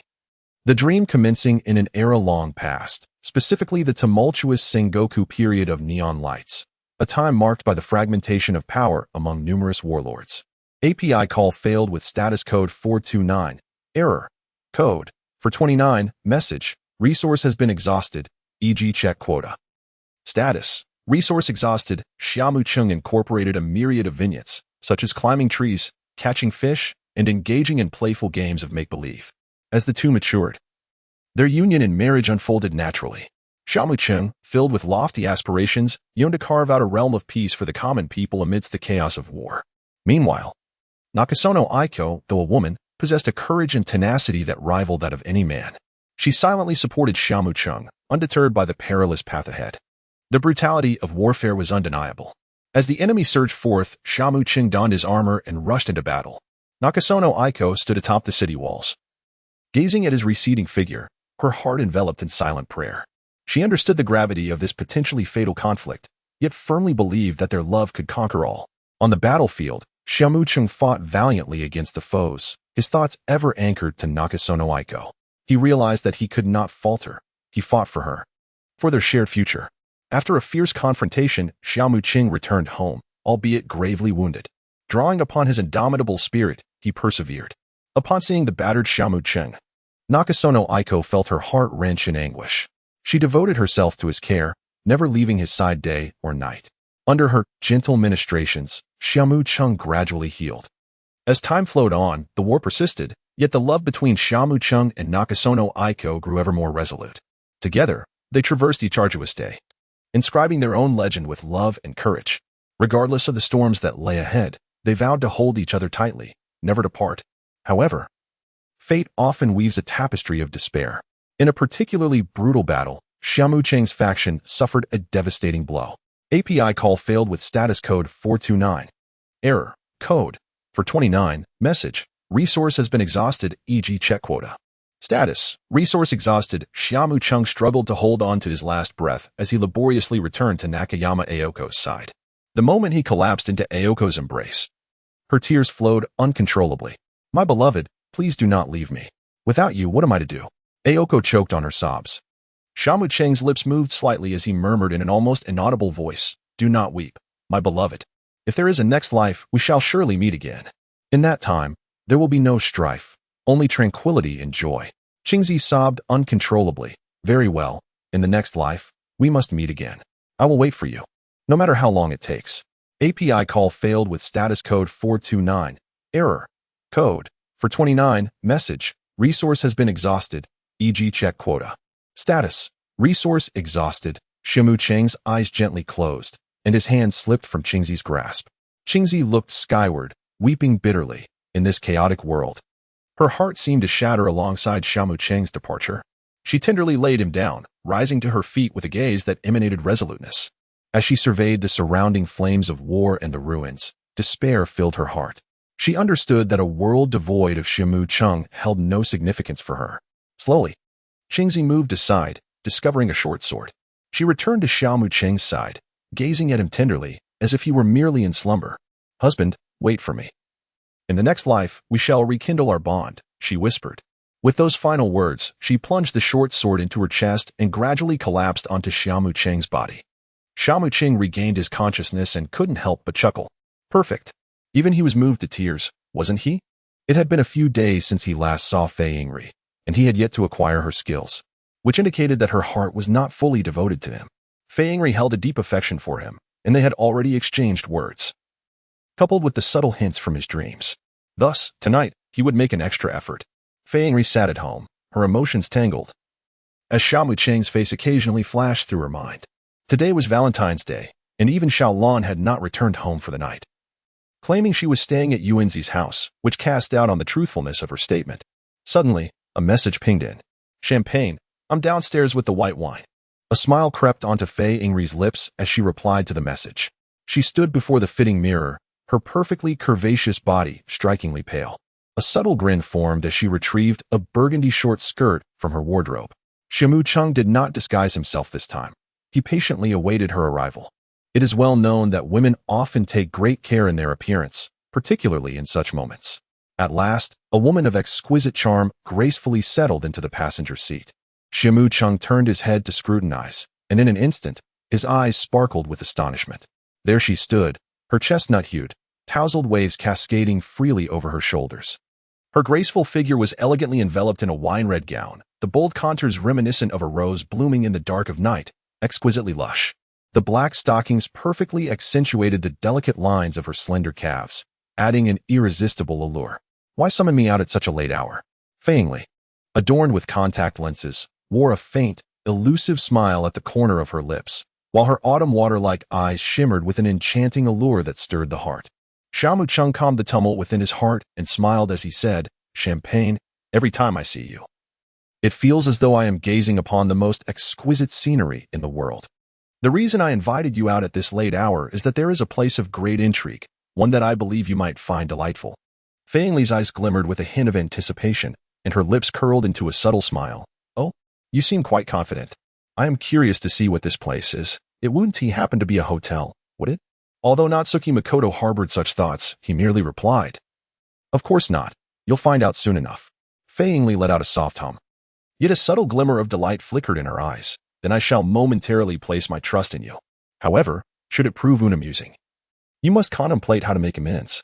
"No problem," he assured her. Xia Mu Cheng smiled gently as he turned the key. Fei Yingli quietly gazed at the streets illuminated by flickering lights, her thoughts drifting aimlessly. She had endured a failed marriage, and the haunting memories left her apprehensive. Now, confronted with a new romance, she was determined not to repeat past mistakes. Thus, she treaded carefully with each step. Where should they take the girl tonight? Dining? Shopping? Watching a movie? These activities had become rather mundane, and Fei Yingli and Yuxiko had lost count of how many times they had engaged in them. Such outings were more suited for couples who had already solidified their relationship. A serene stroll in a quiet park or along the seaside would be a pleasant alternative. Yet they had already played cards together.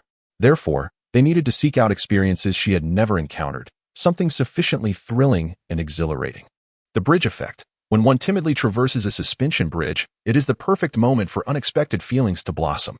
The perilous nature of the bridge quickens the heartbeat, creating an illusion of infatuation. Much like Xia Mu Cheng and Xiao Lan's adventures in the City of Sin, those thrilling games kept Xiao Lan as heart-racing. When Xia Mu Cheng provided Xiao Lan with a profound sense of security, even going so far as to shield her from bullets in perilous situations. How could she not be moved? Even the wisest of women can be swayed by emotion, and once they succumb to sentimentality, rationality often takes a back seat. The system could firmly anchor such feelings, allowing Xiao Lan to fall deeply and swiftly. In contrast, Fei Yingli possessed a wealth of experience, making it difficult for ordinary amusements to stir her emotions. Perhaps, in due time, feelings would naturally flourish, but Xia Mu Cheng was not inclined to wait. He desired a swift resolution. Xia Mu Cheng was driving a modified vehicle, a sleek black Lexus ES 400. At the moment of ignition, the dashboard illuminated like a starry sky, with various indicator lights flickering as if proclaiming its readiness to surge forth. "Buckle up and steady yourself," Xia Mu Cheng advised.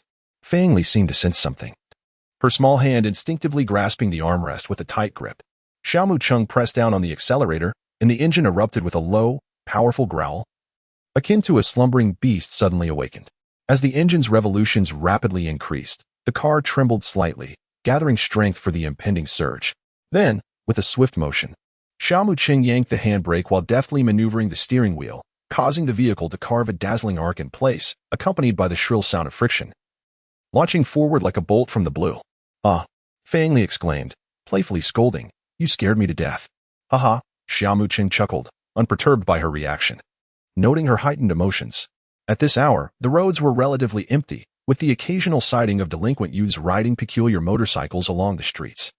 The sleek black Lexus surged towards the outskirts like a swift cheetah. The scenery outside the window raced by, resembling a flowing painting. The neon lights on either side flickered like brilliant shooting stars, their dazzling glow alternating on the enchanting face of Fei Yingli in the passenger seat, at times illuminating her features, at times casting shadows, weaving a tapestry of light and shadow. Having exited the city, the Lexus soon halted at a gas station at the mountain's foot. It was now past midnight, and surprisingly, the area was bustling with cars, predominantly modified sports vehicles. "Welcome, sir," greeted the staff with enthusiasm. "Please fill it up. Xia Mu Cheng declared with grandiosity. Please wait a moment, sir. Fang Li, intrigued, wondered if he intended to take her racing. She had previously engaged in street racing with Yuxiko, but since this experience might be far more exhilarating. The mountain in question was Misty Mountain, known for its treacherous winding roads. On one side lay steep slopes, while the other was bordered by a guardrail, beyond which was a sheer cliff. Due to the perilous nature of the mountain roads, a throng of daring racers sought to conquer these routes. During this season, the combination of temperature and humidity often led to thick fog, drastically reducing visibility and heightening the danger. Along the entrance to the mountain road, an array of flashy sports cars were parked. Here gathered numerous speed enthusiasts, including wealthy second-generation heirs seeking thrills from their mundane lives, as well as office workers yearning to release their immense stress. The area was brightly lit, a cacophony of cheers and the pulsating beats of DJ music creating an electrifying atmosphere. A girl dressed in revealing attire stood in the middle of the road, waving a flag. 3 cars were halted before her, each with a girl seated in the passenger seat. Among them, a striking red Mazda stood out. Sat in the car was Sato Mahako, clad in a casual outfit, her expression brimming with anticipation. Beside her, Miyamoto Yumi nervously patted her chest, her delicate face betraying her anxiety as she timidly asked, Mahako, are we really going to race them? What are you afraid of? Do you not trust my skills? Mahako replied, her face full of confidence. But it seems fog is rolling in. Yumi expressed her concern. Mahako remained composed, having faced foggy conditions before. It's a minor issue. After working so hard every day, we ought to unwind properly after hours, she reassured. Wouldn't it be better to play mahjong or watch a movie? Yumi murmured. Boring. Mahako retorted without hesitation. Just then, a roar erupted from behind. A black beast surged forth with an elegant tire screech, coming to a steady stop beside Mahako's red Mazda. Both Mahako and Yumi turned to the sound, watching as a light haze slowly dissipated, resembling a curtain being drawn back on a stage, revealing Xia Mu Cheng's charmingly rogue profile. Yumi's gaze was irresistibly drawn, her heart skipping a beat involuntarily. Whoa, whoa, so handsome, she exclaimed, completely overlooking Fei Li in the passenger seat. Her face flushed with admiration. Humph, what is the use of good looks? Here, we value skill. Mahako scoffed, inwardly dismissing him as just a rich kid seeking thrills with a stunning woman. Fei Li steadied her racing heart, curiously surveying her surroundings. Reflecting on the extraordinary scene, a lawyer participating in street racing at night, how absurd. Yet, amidst the multitude of gazes upon her, a peculiar thrill began to stir within her. Xia Mu Cheng turned his gaze, noticing 2 new names appearing on the system panel, a playful smile gracing his lips. Miyamoto Yumi, with her lustrous black hair and delicate features, stood out, while Sato Mihoko, with her striking violet eyes and neat short hair, met Xia Mu Cheng's gaze resolutely, her bright and tenacious eyes showing no sign of weakness. As their eyes locked, a palpable spark ignited in the air. Suddenly, a black Lexus intruded, momentarily startling the cool girl holding the flag. However, she remained unfazed. After all, the mortality rate here was alarmingly high. Not everyone dared to partake in such perilous activities, for when accidents occurred, they often resulted in total devastation, leaving remnants scattered and requiring extensive cleanup. Inspection complete. From start to finish, no other vehicles interfered. The staff's voice crackled through the intercom. Understood. 10, 9, 8, 7, 6, 5, 4, 3, 2, 1. With a graceful wave of her arm, the cool girl sent the 4 cars launching forth like arrows released from a bow. Moments later, only the faint red glow of their taillights could be seen fading into the night. Yet, this was of little concern, as drones were broadcasting the event live, with reporters stationed along the roadside. The crowd, clutching cans of beer, fixated on the large screen, though the thick fog obscured their view. They laughed and bantered, some engaging in playful shoving. The Lexus's high beams illuminated the path ahead, which descended steeply. Inside the vehicle, Xia Mu Cheng maintained a relaxed demeanor, one hand firmly on the steering wheel as he pressed the accelerator with vigor, swiftly shifting gears with his left hand. The red Mazda surged ahead, with Xia Mu Cheng closely trailing behind. The Lexus, being a recent acquisition, could not rival Mihoko's sports car in performance. Fei Li's complexion paled slightly, her heartbeat quickening involuntarily as she hesitantly remarked, "It seems fog is rolling in on the mountain? Isn't it quite normal for Misty Mountain to be shrouded in fog?" Xia Mu Cheng shifted gears and accelerated, the tachometer wildly climbing as he closely pursued the red Mazda.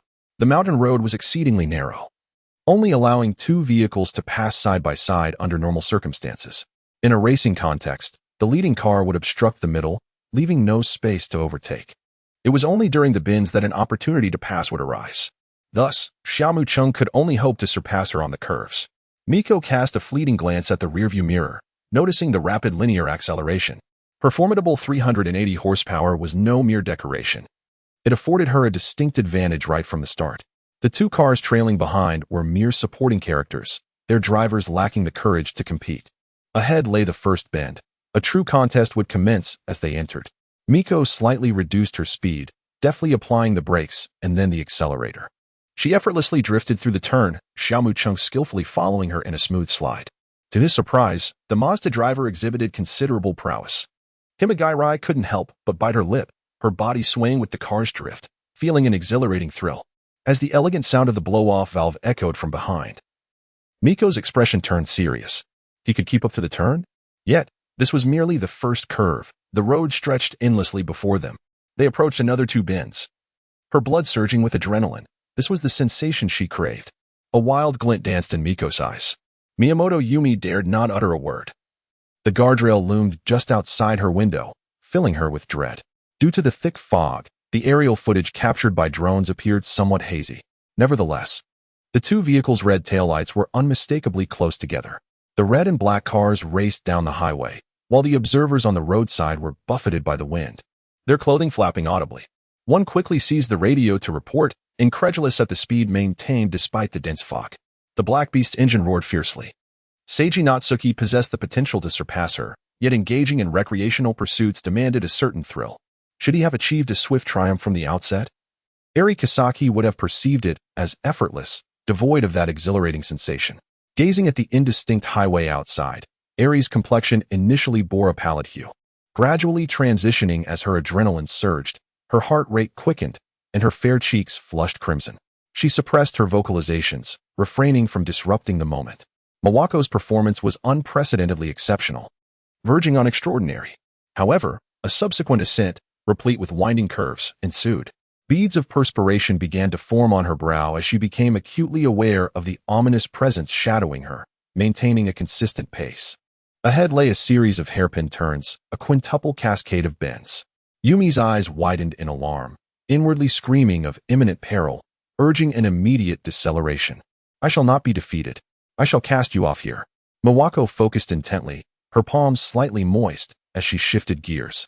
With deft manipulation of the steering wheel, the vehicle's front end grazed the guardrail, its tail swaying like a pendulum. A flawless drift through the bend. The black Lexus adhered closely to the red Mazda, mirroring its drifting maneuver. Upon hearing the sound akin to a pressure relief valve emanating from behind, beads of sweat trickled down Miwako's forehead, the Lexus's headlights looming ever closer. Without time for contemplation, she swiftly countered with a reverse directional flick of the steering wheel, the vehicle's front end once more drifting along the inner drainage ditch.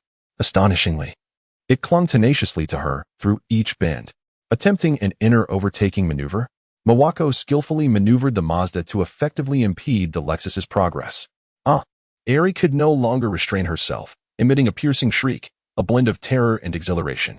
The excitement was overwhelming. A single misstep would plunge them into an abyss. A disastrous outcome.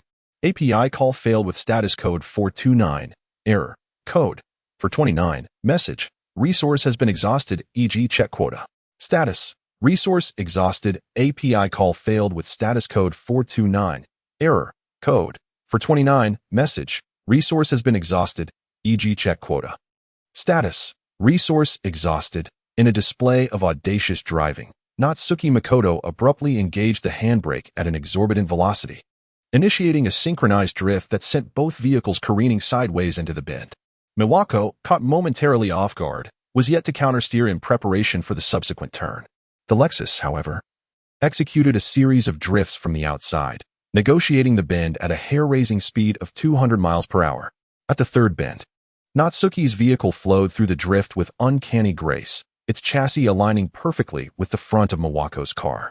In that fleeting instant, time seemed to suspend as tires screeched against the asphalt and plumes of smoke billowed. Natsuki, with composure that bordered on the surreal, even managed to glance toward the two women behind the windshield. Miyamoto Yumi's eyes widened in disbelief, her heart skipping a beat. as she was aghast at his audacity. She caught a glimpse of a sardonic smile playing on Natsuki's lips and the sight of the voluptuous woman in the passenger seat. Her face flushed and emitting a piercing shriek. Miwako's pupils contracted imperceptibly. Before she could fully process the spectacle, the ebony Lexus had already initiated a countersteer, plunging into the fourth bend. Composing herself with remarkable alacrity, Miwako suppressed any distractions and resolutely trailed the Lexus, drifting through the bend in its wake. Was he toying with me all this time, considering the velocity at which he's navigating these bends? She wondered. Xia Mu Cheng cast a fleeting glance at the rearview mirror before abruptly turning the steering wheel, navigating into the next bend. How could they possibly catch up after I've overtaken them? An outside maneuver. Although the distance traveled is greater with sufficient speed through the turn, I can still outpace my rivals. The commentator bellowed. They are wildly demonstrating a figure-eight drift. Goodness, the black Lexus has accelerated. It's gaining speed, surpassing the red Mazda. The crowd at the starting point gazed at the taillights on the screen, their expressions filled with exhilaration. Damn it, I've left the red Mazda in my wake. Humph. As if I hadn't just outpaced it. A wealthy young man embraced a charming companion. The black Lexus navigated each bend with increasing speed, as if the brakes had no effect whatsoever. Excited voices crackled over the intercom. Is this speed reaching 200 miles per hour? Is he out of his mind? Behind the wheel of the red Mazda, Xia Mu Cheng's lips curled slightly as he drove with one hand while gently patting her with the other. Fei Yingli pressed her thin lips together, gazing intently at him. In this moment, she was no longer the formidable queen of the legal realm, but appeared as docile as a little lamb. As the Lexus descended from Wuming Mountain, Xia Mu Cheng proudly withdrew his hand, casually wiping it. You seem quite nervous, given all this sweat, he remarked. The car swiftly distanced itself from Wuming Mountain and came to a stop by the roadside. Fei Yingli eagerly unfastened her seatbelt and leaped into his embrace. Her eyes sparkled with a glimmer, filled with affection as she gazed at the man who made her heart race. How can you be so incredible? Aren't you afraid? What is there to fear? Xia Mu Cheng replied, his gaze locked on her beautiful eyes, a smile playing on his lips. Call me husband. Husband. At Wuming Mountain. The organizers had initially planned to award a prize to the first place, but Xia Mu Cheng had mysteriously vanished, leaving them utterly perplexed. The audience felt a deep sense of disappointment as they could not catch a glimpse of the Lexus driver. At this moment, Maihizi was entirely indifferent to the clamor of the surrounding crowd. After seeing off Gong Ben Yumi, she returned home alone. In the dimly lit garage, Maihizi gently caressed the battered tires, letting out a quiet sigh. The wear on the tires was exceedingly severe. Humph. I will remember you.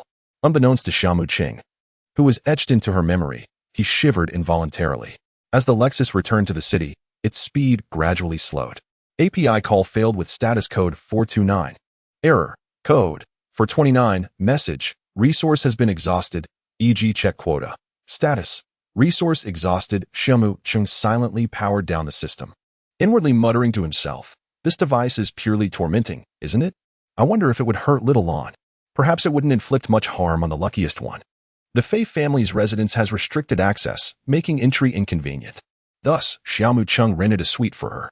After ensuring that the room was satisfactory, he assisted her in taking a bath, patiently drying her hair. Finally, he wrapped her in a towel and gently laid her on the bed, tucking her in securely. Throughout this process, she remained in a deep slumber, indicating that she had experienced quite a fright that evening, having infiltrated her dreamscape. A replica of the idyllic existence he had once crafted, Natsuki Makoto now sought to refine it. Weaving ran into the fabric of the reverie. With his task complete, he gently pinched her delicate cheek before departing. The subsequent day dawned with the first blush of sunrise, the clock's hands gliding to the hour of 10.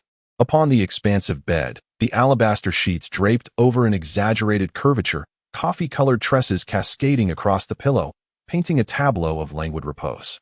Eri Kisaki stirred from her slumber, a tender smile gracing her lips as her petite hand embarked on a tentative exploration of the bedclothes. Where is he?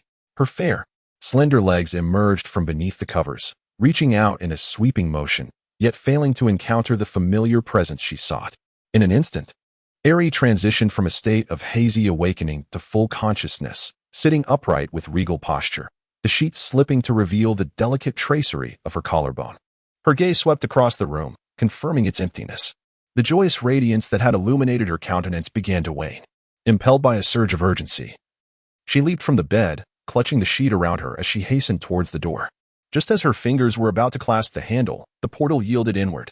A figure materialized in the doorway, bathed in the effulgent rays of the sun, which seemed to imbue him with a gentle aura.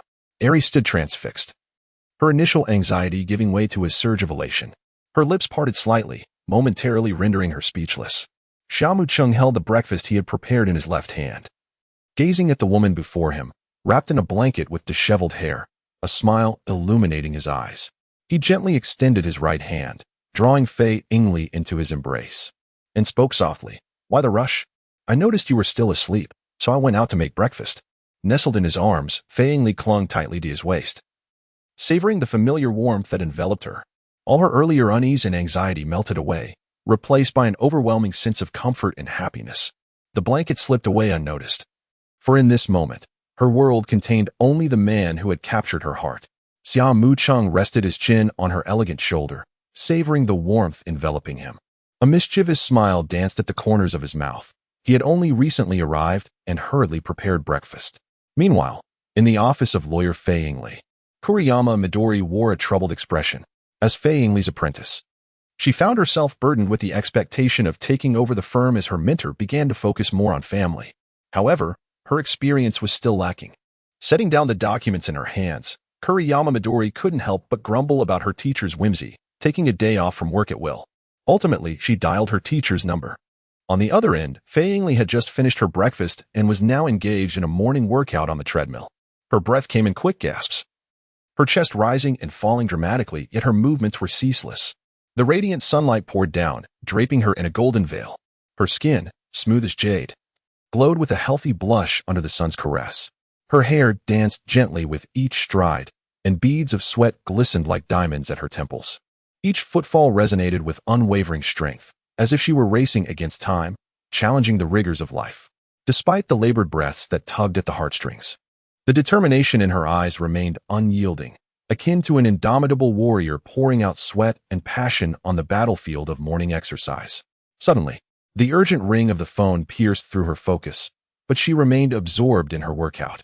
After what felt like an eternity, Kuriyama Midori, who had been waiting, finally connected the call. With a hint of confusion, she inquired, "Teacher, are you busy?" Fei Yingli's voice came through. "Xiaolu, what is it?" "I'm in the midst of my morning workout." Kuriyama Midori couldn't help but sigh, recognizing the reasoning behind her teacher's ability to maintain such an alluring physique. Regaining her composure, she hurriedly said, "Teacher, I have a question I would like to ask." "Teacher?" Kuriyama Midori waited patiently. "Apologies, I accidentally fell. I'll call you back shortly." Fei Yingli's voice interrupted. "All right, please take care," Kuriyama Midori replied, dismissing her own worries as she hung up, feeling guilty for distracting her teacher. On the floor, Fei Yingli frowned, lying quietly for a while as she gathered herself. Eventually, she reached for a towel and gently wiped the sweat from her body. The glistening droplets vanished under the towel's touch, like pearls erased without a trace. She continued to breathe heavily. As afternoon descended, Xia Mu Cheng lounged leisurely on the sofa, blissfully engaged with his phone. At that moment, a message popped up on the screen. "Lord Baijio, Tino Cabana's accomplice has been located." Xia Mu Cheng set down his phone, contemplating while caressing the soft, luxurious fabric. Tino Cabana, the notorious leader of an Italian criminal syndicate, had been apprehended by the police. However, 3 of his accomplices remained at large. The stolen sum of 15,000 maple leaf gold coins was no trifling amount. Now that Xia Mu Cheng had uncovered this matter, the gold coins rightfully belonged to him.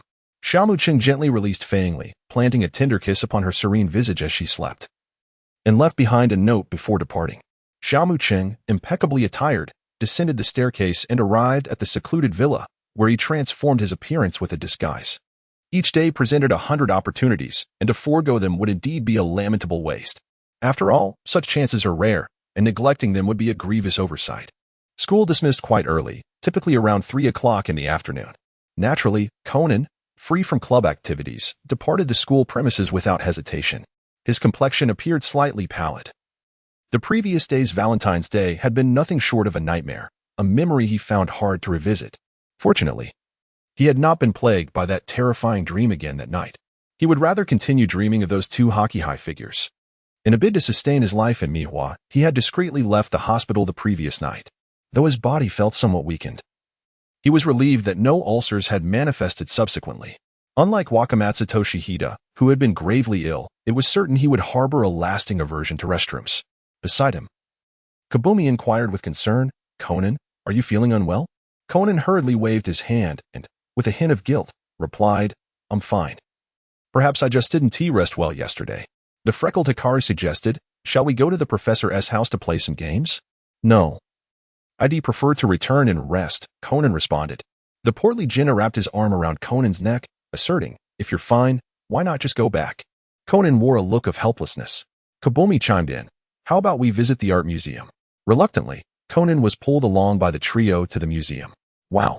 The three gazed in awe at the golden jewelry displayed in the case, their eyes sparkling with excitement. "Look, that's a treasure map," Jinta exclaimed, a bold idea forming in his mind. Suddenly, a deep voice interjected, "Indeed, that sword is exquisite. It would surely add prestige to any living room." The four children looked up to see a young man clad in a black trench coat, his black hat shading his forehead, intently gazing at the golden sword within the display. Conan was momentarily taken aback. This style of attire felt remarkably familiar. That big brother must think it's quite cool too. If we could discover such treasures, we could buy countless bowls of eel rice. Jinta mused, his mind elsewhere.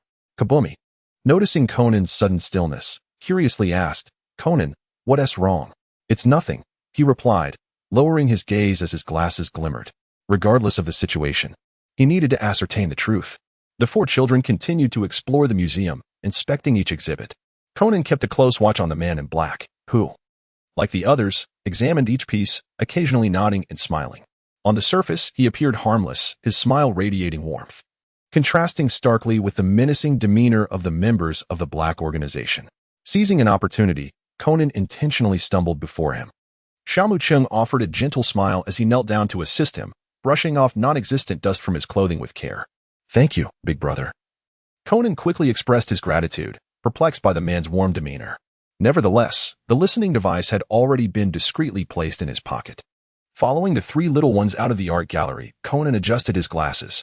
"This is truly fascinating," Ayumi exclaimed, bouncing with excitement. "Indeed, the golden mask is incredibly cool," Conan casually remarked, resting his hands behind his head. "In fact, there are many undiscovered treasures yet to be found." "Is that true?" Hikaru asked, his curiosity piqued. "I want to search for them too," Jinta declared proudly, crossing his arms. "Then let us establish the Young Detective Corps, with me, Jinta Kojima, as the leader." Ayumi was the first to clap in celebration. "Hooray for the Young Detective Corps." "I have no objections, though Conan seems somewhat reluctant," Hikaru noted, observing Ayumi's enthusiasm for Conan, which sparked a hint of jealousy in him. "What? Conan, do you have a problem with that?" Jinna exclaimed, wrapping an arm around Conan's neck, ready to tease him. "Wait. I have no objections." Conan gasped, struggling for breath as he pleaded for mercy. Suddenly, a piece of paper fluttered to Jinna's feet. He released Conan, exclaiming, "What is this?" The paper bore strange drawings. Ayumi's eyes lit up. Could this be a treasure map? "Oh yes. All right. Let's set the Young Detective Corps in motion." "Oh yay. Oh yay." The trio dashed out, only to halt mid-stride. "Wait, how do we get there?" Conan nearly stumbled, clutching his forehead in frustration. "I feel a headache coming on." Thus, Conan assisted in deciphering the coded message. During the process, he discovered that the black-clad figure he had been eavesdropping on had gone to a CAF for coffee. Shaking his head, Conan held the note, deep in thought. After a day filled with activity, he finally arrived at an abandoned building as dusk fell. "Ha ha ha ha." The three little ones stared in bewilderment at Conan, who was laughing heartily. "Conan-kun? Did he lose his mind?" It seemed likely. With a sly smile, Conan confidently proclaimed, "I have discovered it, the luminous fish. It's nearby." As he walked, surveying his surroundings, he suddenly stepped on something and bent down. "It's a gold coin. I found it." Looking up, he noticed several bags hanging above, with more coins tumbling down. "Treasure. Actual treasure," Jinna exclaimed, rushing forward to collect the coins. However, someone was quicker. Amidst triumphant laughter, three men dressed in black emerged from the shadows. The leader picked up a coin and said, "You kids have worked hard." Jinta, seeing the coin snatched away, charged at the black-clad man, clinging tightly to his arm. "Give it back. That's our treasure." The slender leader struggled, realizing Jinna was surprisingly strong, and grew furious. "Quick, someone take him down." The other two glanced at each other before launching an assault on Jinta. "Jinta!" The others cried out in alarm. The scene shifted, revealing a bruised and bound Jinta, with the others faring no better. The first day of the young detective corps had ended in misfortune. The slender leader brandished a handgun, smugly stating, "Now tell me, where are the gold coins? If you could decipher the message to find this place, you must know where the coins are." At that moment, 3 gunshots rang out. 2 bullets pierced the heads of the black-clad men, while the third struck the slender leader's gun. "What?" The trio screamed in terror at the horrifying scene. Conan's complexion turned pale. He had hoped to find an opportunity to subdue the 3 men, only to realize there were others present. The slender leader finally reacted. Turning to see who had intervened, trembling as he asked, "Is there another expert?" A figure slowly stepped out from the shadows, tall and imposing. Cloaked in a black trench coat and a black hat that obscured his eyes, he approached with steady, forceful strides, exuding an invisible aura of intimidation. The slender leader looked on in horror, his body shaking involuntarily. Conan recognized the newcomer, his pupils dilating in alarm. Flames ignited in Conan's eyes, reminiscent of the presence of the black-clad man who had once forced him to ingest a mysterious drug. Finally, a clue had emerged. Yet any misstep could lead to dire consequences. Suppressing his fear, Conan fixed his gaze on the dark figure, his mind racing like a high-speed machine as he searched for clues in Xia Mu Cheng's every movement, endeavoring to deduce his identity and intentions. "Who are you?" The slender leader trembled, his voice quavering with apprehension. Xia Mu Cheng gazed up at the bags of gold coins, nodding in satisfaction. He felt it was only polite to express his gratitude to Conan and the others, who had toiled throughout the day. "Thank you for your hard work, my young friends."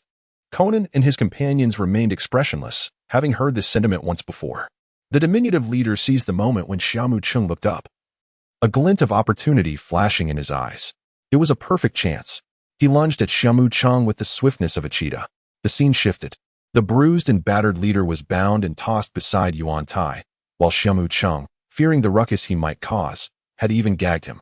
"You are hardly professional.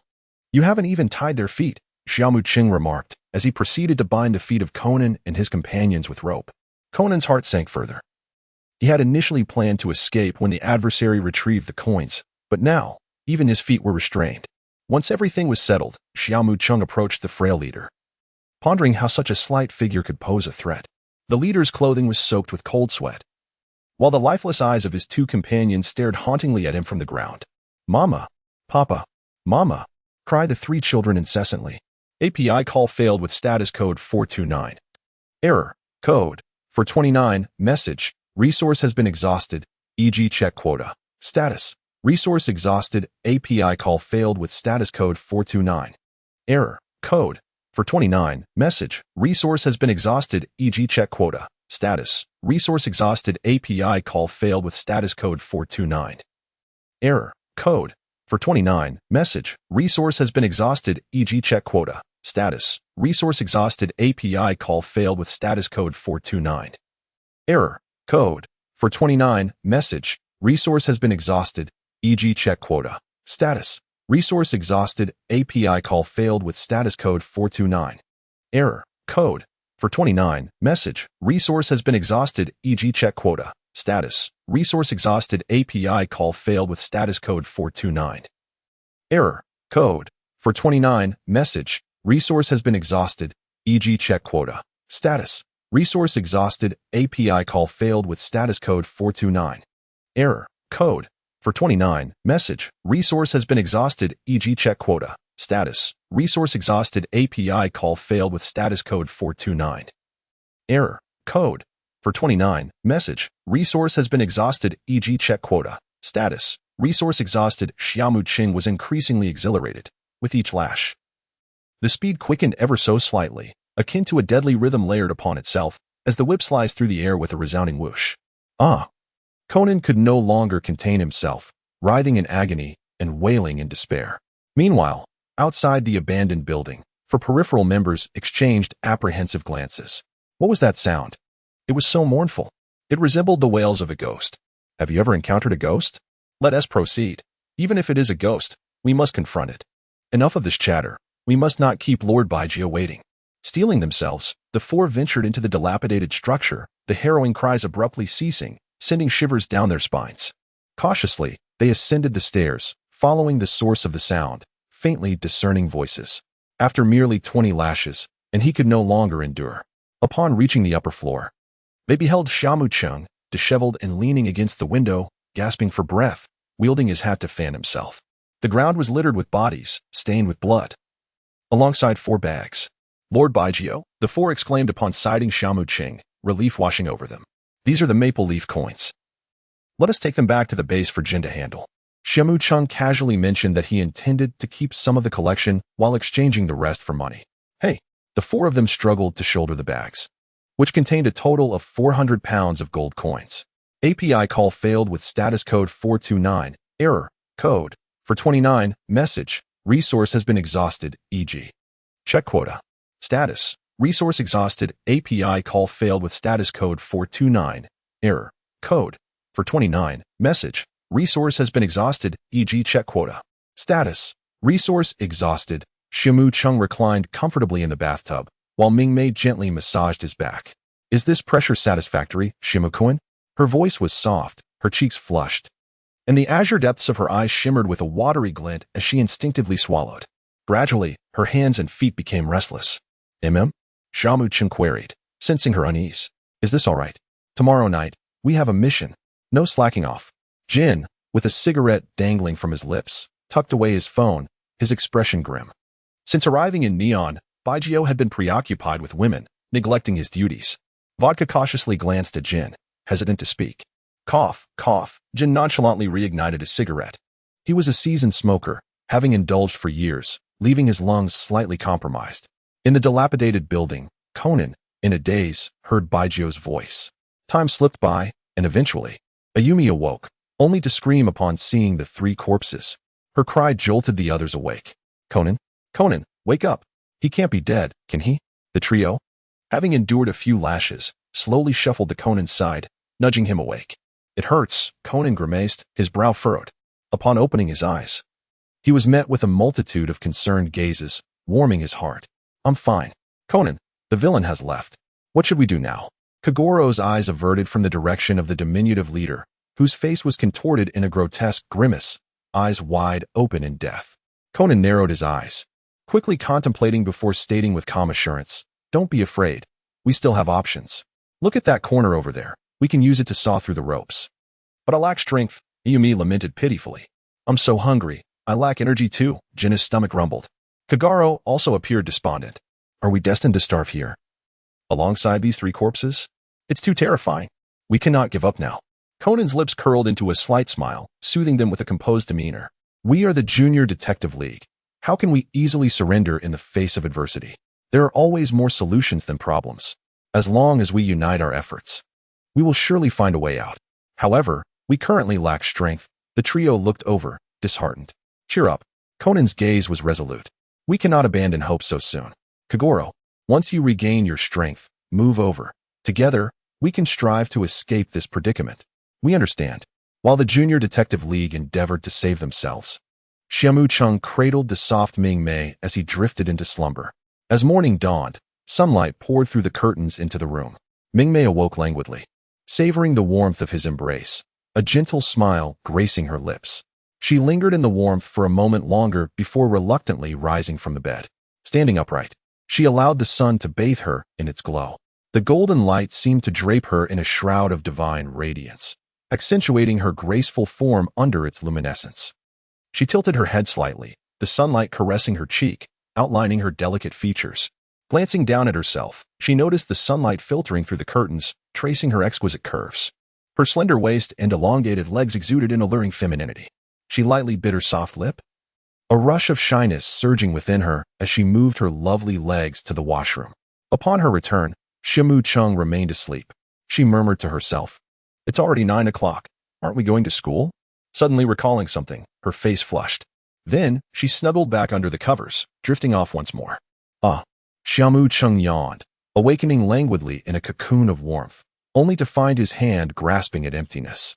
As he slightly opened his eyes, the vacant space beside him stirred a flicker of curiosity within. Surely, Ming Mei should have risen to prepare breakfast by now. He rubbed his sleepy head and continued to keep his eyes closed, contemplating that work could wait. He preferred to engage in other pursuits for the moment. With the intention of exercising in the morning, he rose, eager to invite Ming Mei to join him for some morning drills. Meanwhile, within the confines of an abandoned building, the young detective corps, after a night of relentless effort, had successfully severed the ropes binding them.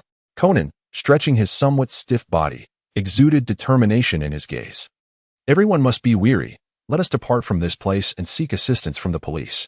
Though the trio appeared exhausted, glimmers of hope illuminated their faces. They cautiously navigated past the in the vicinity of Xia Mu Cheng. He ultimately found himself working in the school's infirmary. After a day spent idly, he accompanied Xiaolon home that evening. Sakura Language Quiet Bar was the venue of the organization. As a tranquil bar, it exuded a unique atmosphere of serenity. Gin and vodka sat in a booth, enveloped in clouds of smoke. Gin wore a cold demeanor, silently smoking, while vodka respectfully occupied a seat beside him. Their figures appeared somewhat blurred under the dim lighting, yet radiated a mystical and perilous aura. Soft music played in the bar, offering a subtle contrast to the silence of gin and vodka.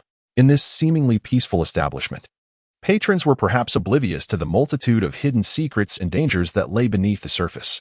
Hey, gin, vodka, it's been a while. I've missed you both. Xia Mu Cheng greeted with a cheerful smile as he took a seat across from them. Jin nodded coldly in acknowledgement. Vodka rose to pour him a glass of vodka. Jin casually assessed the newcomer, noting that he exhibited no signs of weakness. His complexion was rosy and vibrant, which puzzled him. He had expected someone who was perpetually entranced by women to appear pale and worn, yet the opposite was true. Jin shook his head, acknowledging that while the newcomer was indeed formidable, he was still too young, lacking resistance to the allure of women, oblivious to the harsh realities of society, as the saying goes. The allure of women is a double-edged sword. Only those like him, who abstain from such temptations, could be deemed true assassins. However, this was advantageous. Compared to someone devoid of desires, he preferred those with evident vulnerabilities. With this thought, Jin suddenly felt a sense of satisfaction. After all, for quite some time, aside from his cravings for wealth and carnal pleasures, the newcomer had exhibited an otherwise indifferent and lethargic disposition. This made things simpler. Moving forward, he would arrange for more female operatives to accompany him on tasks, thus fostering a greater sense of belonging. Xia Mu Cheng lifted his wine glass, taking a delicate sip, and then subtly fluttered his lips, as if savoring the exquisite flavor that blossomed upon his tongue. A faint, elusive expression of contentment graced his face. Upon noticing their indulgence in smoking, Xia Mu Cheng leisurely retrieved a pack of cigarettes from his pocket. In truth, these cigarettes were extracted from the confines of the system space, a realm capable of storing items from the system. Crack. Xia Mu Cheng lit a cigarette, gently exhaling a plume of smoke. The smoke carried a distinct and refreshing aroma, instantly permeating the air around the booth and rendering it a touch more invigorating. Jin Jiao and Fu Teijia couldn't help but glance over. Jin Jiao delicately flared his nostrils, astonished to discover that his breathing had become noticeably easier. Typically cautious, Jin Jiao preferred to indulge only in his own cigarettes. Yet this time, an intense curiosity surged within him. He yearned to inquire about the brand of the cigarette and where it could be purchased. However, his aloof nature prevented him from initiating conversation. Fu Teijia, on the other hand, harbored no such reservations. He inhaled deeply, savoring the surrounding air, scratched his head, and softly asked, "What brand of cigarette are you smoking, esteemed Baijio?" Xia Mu Cheng met the gazes of gin and vodka with a faint smile gracing his lips. He then gently shook the cigarette box in his hand, and 2 cigarettes promptly sprang forth, which he offered to gin and vodka. "You'll know if you try," he suggested. Vodka's face lit up with surprise as he eagerly extended his somewhat robust hand to accept the cigarette. Jin hesitated for a moment, but ultimately reached out to take one as well. "These cigarettes are a rare find, available only to me." A hint of mystery flickered in Xia Mu Cheng's eyes. Vodka, unable to contain his excitement, placed the cigarette between his lips, igniting it and taking a deep drag, his eyes widening in astonishment. "Wow, incredible!" he exclaimed, taking another hearty puff. Jin held the cigarette to his nose, instinctively nodding in approval. After lighting it, he inhaled gently, instantly feeling his mind clear and his breathing become more effortless, as though refreshed by a warm spring. "Is this a cigarette? It's clearly a miraculous remedy," Jin thought, silently taking a deep puff, a look of comfort spreading across his face. API call failed with status code 429. Error. Code 429. Message. Resource has been exhausted, e.g. check quota. Status. Resource exhausted. API call failed with status code 429. Error. Code 429. Message. Resource has been exhausted, e.g. check quota. Status. Resource exhausted. Xia Mu Cheng nodded, raising an eyebrow at him, and remarked, "That sounds quite arduous. When time permits, I shall take you to unwind." Upon hearing this, Vodka became exuberant, exclaiming, "Great! What shall we do for fun, esteemed Baijio?" Jin let out a soft scoff, admonishing, "Do not indulge in frivolous thoughts all day. There are tasks to attend to." Vodka, feeling slightly embarrassed, cast a sidelong glance at Jin and promptly composed himself, nodding seriously. Xia Mu Cheng cast an exasperated glance at him, urging him not to be so serious. A degree of relaxation is essential for optimal performance. Though he spoke these words, Qingjiu comfortably reclined on the sofa, subtly directing a fleeting gaze towards Xia Mu Cheng's pocket.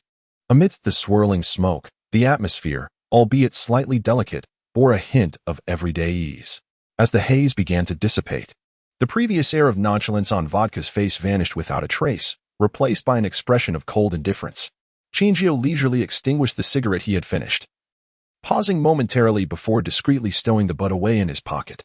Then, with a steely gaze and an impassive demeanor, he stated, "All right, enough of this idle chatter. It is time to commence our mission." API call failed with status code 429. Error. Code. For 29. Message. Resource has been exhausted, e.g. check quota. Status. Resource exhausted. As Xia Mu Cheng rose to depart, a soft click echoed, the sound of a lighter igniting. A subtle smile graced his lips, and he produced a cigarette, offering one to Qingjiu. Qingjiu maintained his usual stoic demeanor, unfazed as he calmly accepted the cigarette, observing the eager Vodka. A flicker of amusement danced in Xia Mu Cheng's eyes as he handed him 2 cigarettes, curious about the fate of the second one. Vodka, watching Xia Mu Cheng's retreating figure, respectfully extended a 3rd cigarette, addressing him as brother. With an impassive expression, Qingjiu stood and strode away, coldly remarking, "Take it to analyze the components." Vodka promptly straightened up, responding, "Hi." Yet, they were destined to be unable to decipher the cigarette's composition. 2 days elapsed. The management within the organization remained rather relaxed, with only occasional tasks being assigned. Xiaolan enjoyed another day off, and naturally, Xia Mu Cheng followed suit. In the morning, Xiaolan cheerfully hummed a tune, skipping towards him. However, upon seeing Ming Mei emerge from Xia Mu Cheng's room, she couldn't help but pout. Ming Mei, visibly flustered, hurriedly lowered her head and retreated to her own quarters, still unaccustomed to such situations. API call failed with status code 429. Error. Code. 429. Message. Resource has been exhausted, e.g. check quota. Status. Resource exhausted. API call failed with status code 429. Error. Code. 429. Message. Resource has been exhausted, e.g. check quota. Status. Resource exhausted. Xia Mu Cheng squinted his eyes, contemplating that such disobedience might necessitate a period of adjustment for them. After all, this was merely the beginning. Engaging in a game of do di ju often requires a phase of adaptation. Ming Mei possessed a gentle and submissive disposition. Once the initial barriers were breached, subsequent interactions would become considerably easier. Xiaolan and Ming Mei busily prepared breakfast in the kitchen. Initially, the atmosphere between them felt somewhat awkward. However, both women, endowed with kind and nurturing personalities, gradually began to engage in light conversation over time, fostering a connection and deepening their understanding of one another through their exchanges. Xia Mu Cheng sat on the sofa, perusing the newspaper, occasionally casting a glance at them. From their interactions, he discerned that they had, in fact, internally accepted their current situation, yet were reluctant to humble themselves due to concerns about their pride. Xia Mu Cheng pondered quietly to himself whether he should indulge in a drink that evening. Just then, he heard Xiaolan's voice. "Dinner's ready, you naughty man." "Coming," Xia Mu Cheng replied. At the dining table, Xiaolan sighed and spoke. "I wish to visit my father. I wonder how he is faring." Xia Mu Cheng nodded slightly. After all, he was his father, and it was only natural to show concern. He decided to visit later. Xiaolan revealed a sweet smile and then inquired, "So, where shall we go to have fun in the evening?" "We'll decide then," he replied. Suddenly, Xiaolan turned to Ming Mei and asked, "Will you join us, Ming Mei's sister?" Ming Mei hesitated for a moment before gently shaking her head. "I won't be going." Deep down, she harbored a sense of inferiority, always placing herself in a subordinate position, relying on Xia Mu Cheng's protection alongside her sister. Now, she was no longer restricted in her phone conversations with Gongye Shiho. After dinner, Xia Mu Cheng and Xiaolan arrived at the Muri Detective Agency. "Dad, we're here to see you," Xiaolan announced as she pushed open the door, her eyes scanning the surprisingly tidy space, leaving her astonished. "Xiaolan, you're back," Muri Kagoro exclaimed, his eyes lighting up as he quickly rose to his feet. "Come in and have a seat." Xiaolan rolled her eyes and huffed. "I'm just here to check on you. I'm not back for good." Hearing this, Mori Kagoro felt a pang of disappointment. Xiaolan's sister. A weak Conan perked up upon seeing Xiaolan. However, his spirits dampened when he spotted Xia Mu Cheng behind her. "Oh, it's you." Xiaolan instinctively distanced herself from Conan as the memories of Valentine's Day began to flood her mind. Go away, go away." Noticing her little gesture, Conan felt hurt, further solidifying his resolve to keep his secret of having shrunk. If anyone were to discover that the illustrious detective Shinichi Kudo had eaten something unsavory during the Heisei era, he would have no reason to continue living. "Dad, who tidied this place up?" Xiaolan asked curiously. Mori Kagoro chuckled and playfully ruffled Conan's hair, proudly declaring, "This little rascal did it. Living in my house and enjoying my food. He ought to contribute a bit." Conan's forehead twitched in exasperation, filled with helplessness. Ever since Xiaolan had left, Mori Kagoro's life had been entirely in his hands. Cooking, laundry, and household chores. All the responsibilities rested on his small shoulders. He couldn't help but internally lament that had it not been for the frequent encounters with his favorite cases, he would have long since packed up and left. Xia Mu Cheng set down the fruit and comfortably settled onto the sofa, turning his head to curiously observe Conan. To his astonishment, Conan's injury had healed unexpectedly. Xia Mu Cheng could hardly believe it. He had assumed that Conan would be laid up for at least 10 days to half a month. "Achoo." Conan sneezed. Feeling a bit lightheaded, he quietly lamented, could it be that he caught a chill yesterday? Meanwhile, Mori Kagoro leisurely sipped his beer. The table cluttered with an abundance of beer cans. Xia Mu Cheng sat on the sofa, gently embracing Xiaolan's delicate shoulders, engaging in a spirited discussion with Mori Kagoro. Meanwhile, Conan, with a sullen expression, occupied a corner, his heart filled with unease. Suddenly, Natsuki Makoto inquired curiously, "Conan, what about your parents?" A wave of panic surged through Conan, and he felt a cold sweat breaking out at the back of his head. He hurriedly responded in a childish tone, "My parents are abroad. They are quite busy with work." However, that seemed implausible. What kind of responsible person would abandon their child in a foreign land? It was quite disconcerting, surely. His parents must be exceedingly negligent. Natsuki feigned seriousness as he scrutinized Conan. Remarkably, during the many days Conan had spent at the office, he had yet to receive a single phone call from his family expressing concern or affection. Kagoro Mori cast a sidelong glance at Conan. The latter's heart sank. Filled with dread as he thought, "This is disastrous. I'm going to be exposed." How could Natsuki be so observant? Xia Mu Cheng observed with great interest the fluctuations in Conan's expression. Just then, with a resounding bang, a young black man burst into the room. He sported a backpack and a baseball cap, hands stuffed in his pockets, as he wandered about, seemingly in search of someone. "Is this the home of Mori Ran? Is Kudo Shinichi here? Please, summon him at once." Mori Kagoro glared at this impolite intruder, irritated that he treated the place as if it were his own residence. Conan and Ran exchanged puzzled glances, contemplating the origins and intentions of this young man. Upon noticing his complexion, Xia Mu Cheng's eyes sparkled with intrigue. Mori Kagoro slammed his hand on the table and stood up, exclaiming, Hey, who are you? What are you doing here?" The young man, removing his hat with an air of arrogance, replied, "Allow me to introduce myself. My name is Hattori Heiji, and like Kudo Shinichi, I am a student detective." "A student detective?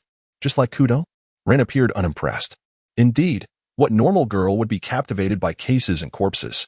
They were far more inclined to discuss clothing, cosmetics, culinary delights, and television dramas. API call failed with status code 429. Error. Code. For 29. Message. Resource has been exhausted. E.g. check quota. Status. Resource exhausted. Nakamura Makoto fell into deep contemplation. Perhaps what makes Hattori Heiji most captivating is his identity, followed closely by his detective intellect. Aki, Conan, suffering from a cold, was also curious about the reason this young detective sought him out. "Is the little brother unwell? I have brought a marvelous remedy." Hattori Heiji set down his bag and, with a mischievous grin, produced a bottle, proclaiming, "This is a splendid concoction. I assure you, it will cure all ailments." "Wait a moment," Nakamura Makoto interjected, rising to seize the bottle. Suddenly, he recalled that when Conan and Hattori Heiji converged, it invariably precipitated a case. If he was not mistaken, this time it would be a diplomatic incident. This case promised to be intriguing, as Hattori Heiji would make an erroneous deduction only for Conan. upon transforming after consuming the contents of the bottle to rectify Hattori's reasoning. But what would transpire if no one were there to correct him? Xia Mu Cheng, holding a bottle of liquor, expressed his confusion. Isn't this white spirit? How outrageous, Hattori detective. Is it permissible for a child to drink such high-proof alcohol? Conan and Xiaolan gasped in astonishment. Conan initially believed the individual possessed a miraculous potion, only to realize he was attempting to trick him into consuming liquor. And of the strongest kind no less. Infuriating, it left him seething with indignation. Nevertheless, Xiaomu seemed to have his moments of kindness. Xiaolan, displeased, remarked, "How can you bully a child like this?" Hattori Heiji awkwardly waved his hand, offering an explanation. My apologies. I typically consume this when I catch a cold, and it helps me recover swiftly." Muri Kaguru swiftly seized the bottle, declaring, "Children and adults are not the same. In that case, I shall confiscate this alcohol as an apology. You have no objections, I trust?" "Of course not." Hattori Heiji, finally recalling his purpose, adjusted his hat and stated, "Actually, I came from Osaka to engage in a contest with Kudo Shinichi. We are frequently compared. One is Hattori from Kansai, the other is Kudo from Kanto. I believe a comparison is warranted, which is why I am here." With his hands tucked into his pockets and a slight tilt of his head, he exuded the vigor of youth, confident from having solved numerous cases, both great and small. At that moment, Conan scrutinized this Kansai student detective, mirroring his own profession. The blood within him surged with excitement. Had there been background music, he would undoubtedly have struck a heroic pose to face the challenge. Muri Kaguru, in a moment of reverie, seemed to glimpse his younger self. "If you wish to compare, why not go to Kudo Shinichi's place? Why come to our office?" Xiaolan scratched her cheek, recalling that since returning from Liberty City, she had not kept track of Kudo Shinichi, only now realizing he had not been attending school recently. "Well, it can't be helped. I visited his home, but no one was there. I haven't seen him on the news either. Rumors have even circulated that Kudo Shinichi has gone missing." Having come all this way, he wanted to ascertain the current status of Kudo Shinichi, the one often compared to him. Hattori Heiji turned to Xiaolan, who was nestled beside Xia Mu Cheng, and tentatively inquired, "Thus, I thought to visit you, Muri-san. As I've heard you are quite familiar with Kudo Shinichi. Do you know where he might be? Familiar with him?" "Who said that?" Xiaolan questioned, puzzled. "It was your dear friend, Suzuki Sonoko, who mentioned it. I even visited Kudo Shinichi's school in search of him." "Sonoko," Xiaolan thought, feeling vexed that her friend harbored thoughts about her boyfriend. What a wicked woman. "I'm afraid I'm not well acquainted with him," Xiaolan replied cautiously, glancing at Xia Mu Cheng to find he was unfazed, which relieved her. Xia Mu Cheng, of course, paid no heed to her, gently patting her small hand in a gesture of reassurance. Knock, knock. "How long must I wait outside?" "Your detective agency certainly knows how to receive guests. Might I request a moment of your time to share my concerns?" A middle-aged woman, clad in a gray trench coat and sporting sunglasses, entered after knocking on the door, clearly seeking assistance. My apologies. Please, take a seat."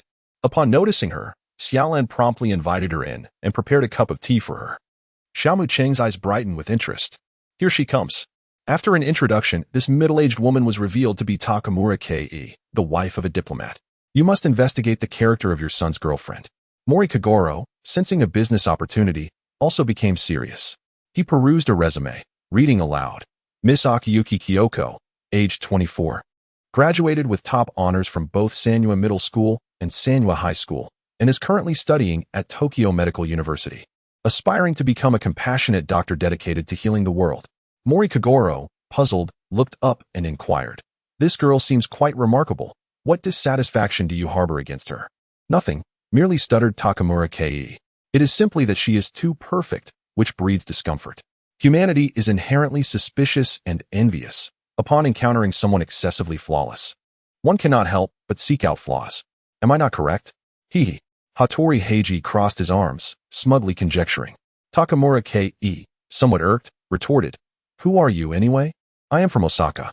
In any case, we shall discuss the details further once you arrive at my residence."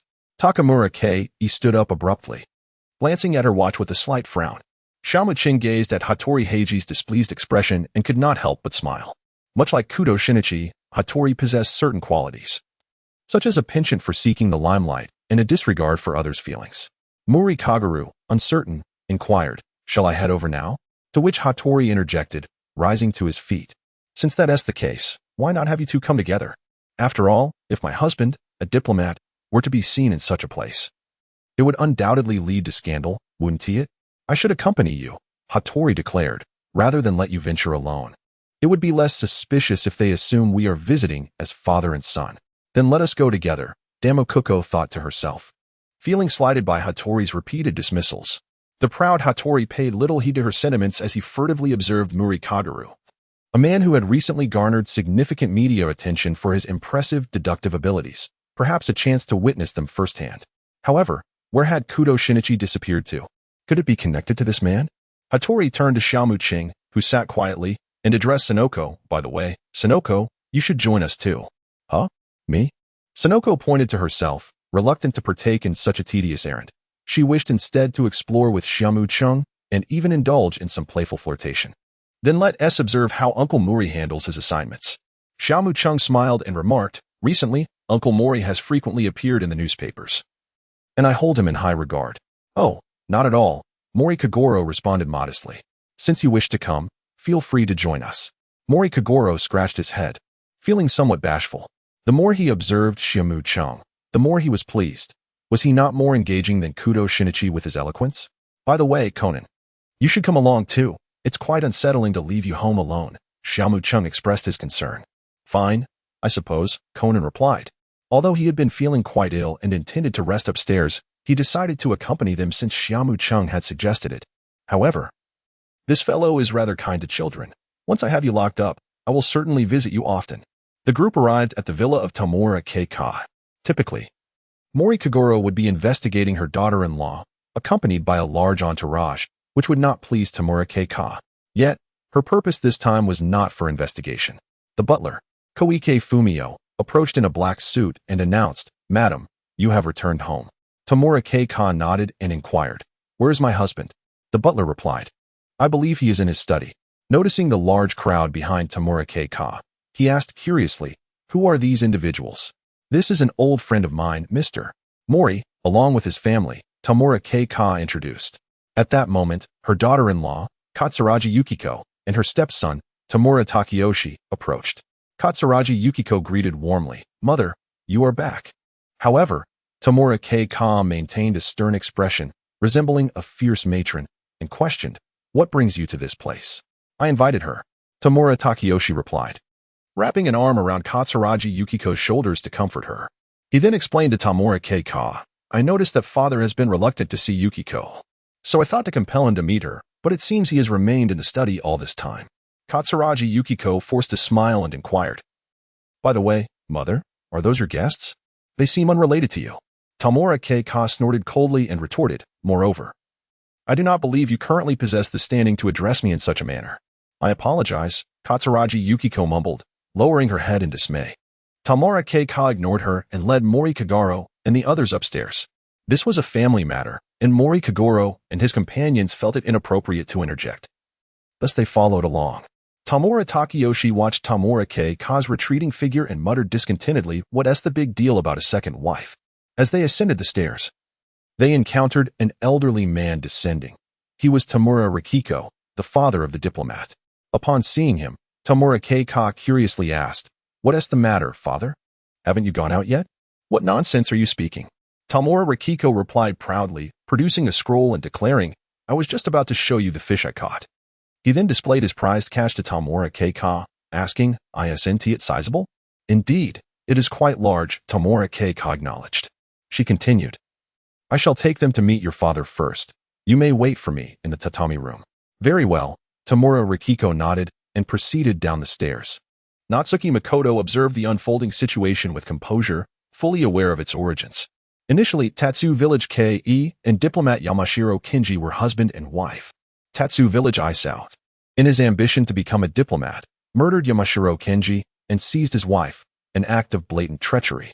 Subsequently, Tatsu Village Isao was enraged to discover that his son's secretly married bride was none other than Yamashiro Kinji's daughter, inadvertently revealing his past treachery against Yamashiro Kinji, leading to Tatsu Village K.E.'s realization and subsequent homicidal scheming, also attempting to implicate Tatsu Village Toshimitsu, who had once aided Tatsu Village Isao. The group arrived at the entrance of diplomat Tatsu Village Isao's study, where the faint sound of opera emanated, creating an unsettling atmosphere.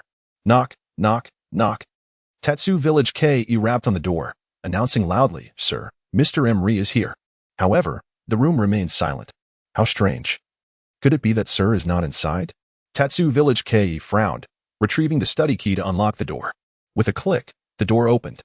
All eyes immediately focused behind the stack of books, where diplomat Tatsu Village Isao rested, his hand supporting his chin, seemingly asleep. Tatsu Village K creased her brow slightly, muttering with displeasure, "Honestly, leaving the stereo on like that without turning it off and falling asleep." Heiji Hattori sauntered over to the record player, commenting with curiosity, "Oh, this is opera." At that moment, Tatsu Village K stepped forward and gently nudged Tatsu Village Isao's shoulder, saying, "Sir, don't sleep. Wake up quickly." Unexpectedly, the diplomat collapsed like a puppet whose strings had been cut. This sudden turn of events stunned everyone present, with Kagoro Emery, Conan, and Heiji Hattori displaying expressions of shock. "Husband, what's wrong? Say something, husband." Tatsu Village K's voice trembled as she shook Tatsu Village Isao's body. Heiji Hattori swiftly checked the diplomat's pulse, declaring gravely, "It's no use, he's already dead." "Ran, call the police." Kagoro Emery commanded sternly. Okay. Ran leaned closer to Natsuki Makoto, finally relieved. "It's a good thing Natsuki-kun is here with me." Summermu gently caressed her small head, endeavoring to soothe her fears, while a faint smile played at the corners of his lips. A splendid performance was about to unfold. Due to a severe cold and fever, Conan felt dizzy and unsteady. However, at the moment he beheld the lifeless body, his eyes sparkled with an intensity, as though drawn by an enigmatic force. A case. He hurriedly leaned closer to the corpse, unhesitatingly reaching out to touch it. The deceased's body still bore warmth, and his lips were beginning to take on a purplish hue. There was a tiny red dot behind his ear, could it be? Conan knelt on the ground, his gaze fixed in concentration as he sought for clues.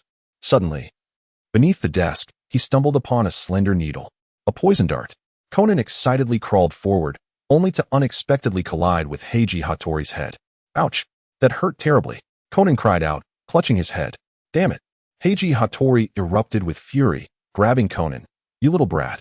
Are you asking for a beating? What business do you have near the corpse?" With that, he unceremoniously tossed him aside. API call failed with status code 429. Error. Code 429.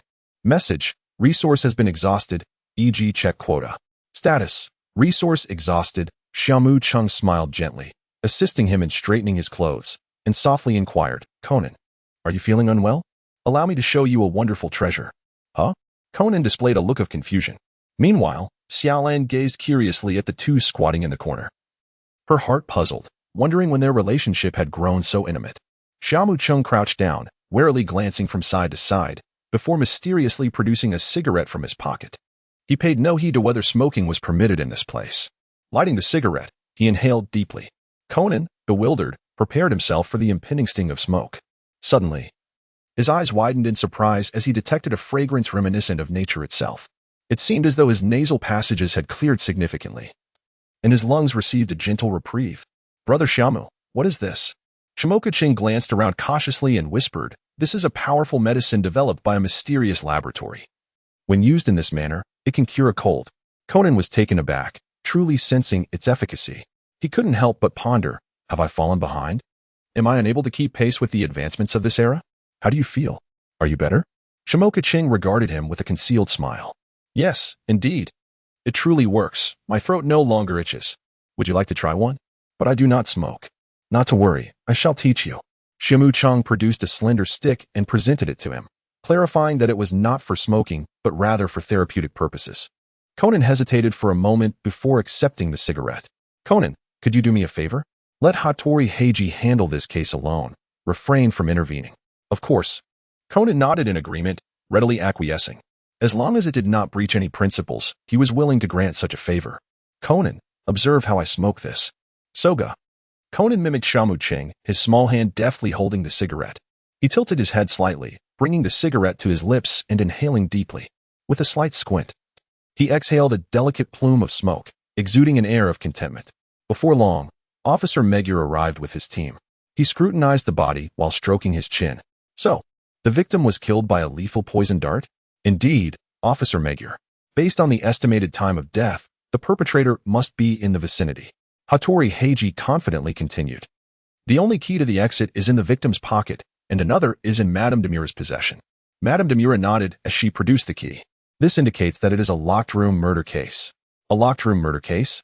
Kagoro Mori appeared utterly bewildered. Noticing his reaction, Hattori frowned. Why was the detective's performance so lackluster? Could there be another who would solve the case? Perhaps it would be the elusive Shinichi Kudo? Xia Mu Cheng, Xiaolan, and Conan stood by, observing as Hattori Heiji scurried about in search of clues. Upon noticing a gap in the door, he recalled his father, Takamura Yoshimitsu, mentioning fishing. Fishing line? An epiphany struck him as he gazed at the tape on the keychain. He dashed outside without hesitation. Moments later, he returned, his pockets filled with fishing line and a confident expression. I figured it out. I know the method of the locked room mystery and the identity of the murderer. What? What did you say? Officer Magyar, still questioning the alibis of others, looked astonished. You've solved it? Hattori Heiji, with his hands in his pockets, spoke slowly. Indeed. This fishing line is the key to creating a locked room murder case. First, poison the victim with a needle, then lock the door from the inside with the key. The killer can use fishing line and tape from outside to place the key in the victim's pocket. Finally, a swift tug on the line retrieves it, creating a perfect locked room. Officer Magyar was dumbfounded, murmuring, You're right. That could indeed work. After killing the victim, executing this method would take at least 5 minutes. Which means only you, Mr. Yoshimitsu, had the opportunity. Hattori Heiji pointed decisively at him. Takamura Yoshimitsu looked bewildered. The evidence is this fishing line I found in the tatami room. How about it? Is that correct? The elderly man, in his 70s, gazed at Hattori Heiji with a complicated expression, knowing he had little time left. For his family, he thought. Even if he had to go to prison, it mattered not. Finally, Takamura Yoshimitsu slowly closed his eyes and confessed, Yes, it is true. I am the one who killed my son, Akihiro. Humph. Too simple, Hattori Heiji smirked, his eyes fixed on the old man with unwavering confidence. That look is rather peculiar. Perhaps he is awed by my brilliance? Conan frowned, realizing something was amiss. No. The true culprit is not him. It is the client, Takamura Ke, who used the poison needle to kill her husband when she approached the victim. Conan wished to speak, but suddenly recalled his promise to Xia Mu Cheng not to intervene. However, with Hattori's deductions complete, was it permissible to step in now? As Conan wrestled with his thoughts, Xia Mu Cheng produced a freshly conjured misfortune sticker, gleefully flicking it toward the confessing elder. 3 misfortune stickers. Officer Magyar, staring at the elderly man nearing the end of his days, incredulously asked, Why would you kill your own son? As the 3 misfortune stickers integrated into his being, Takamura Yoshimitsu appeared momentarily dazed, slowly moving to the chair where his son had died. The table bore the fishing line, tape, poison needle, and other implements yet to be collected for experimentation. Forgive me, I am old now. It's a long story regarding the murder of my son. As he spoke, the old man unhesitatingly grasped the poison needle and plunged it into his own body. What? Officer Magyar and the others were taken aback by this turn of events. He rushed forward in shock, but alas, it was too late. The elderly man collapsed, just like his son, landing atop Akihiro Takamura. Hattori Heiji, hands in pockets, furrowed his brow. A suicide out of guilt? No, the true murderer is someone else. Kagoro Mori sat beside the bookshelf, his head bowed, a speaker affixed to his collar. Conan stood behind the bookshelf, his gaze burning with fury at the API call failed with status code 429, error. Code 429. Message, resource has been exhausted, e.g. check quota. Status, resource exhausted. Xia Mu Cheng was deeply intrigued by the unfolding events. What actions would Hattori Heiji take next? It seemed that this gathering of literary enthusiasts could not be easily swayed, so let us delve directly into the matter at hand. The perpetrator is none other than you, Madame Takamura Keika. Your visit to the office today was undoubtedly to seek my assistance in providing you with an alibi. You feigned waking up Takamura Isamu only to assassinate him with a poisoned needle. The opera and the fishing line were but distractions you left behind to mislead Hattori Heiji. Heiji, however, failed to absorb the remaining details. It was not fear of making an erroneous deduction that troubled him, but rather an overconfidence in identifying the culprit without sufficient evidence, neglecting other possibilities. Such hasty actions indirectly led to the demise of Takamura Yoshimitsu. Heiji took a deep breath, contemplating how he might make amends. From a strictly legal perspective, he might bear a degree of civil liability, perhaps needing to compensate Takamura Yoshimitsu's family. Nevertheless, this incident would undoubtedly inflict a profound blow on Heiji.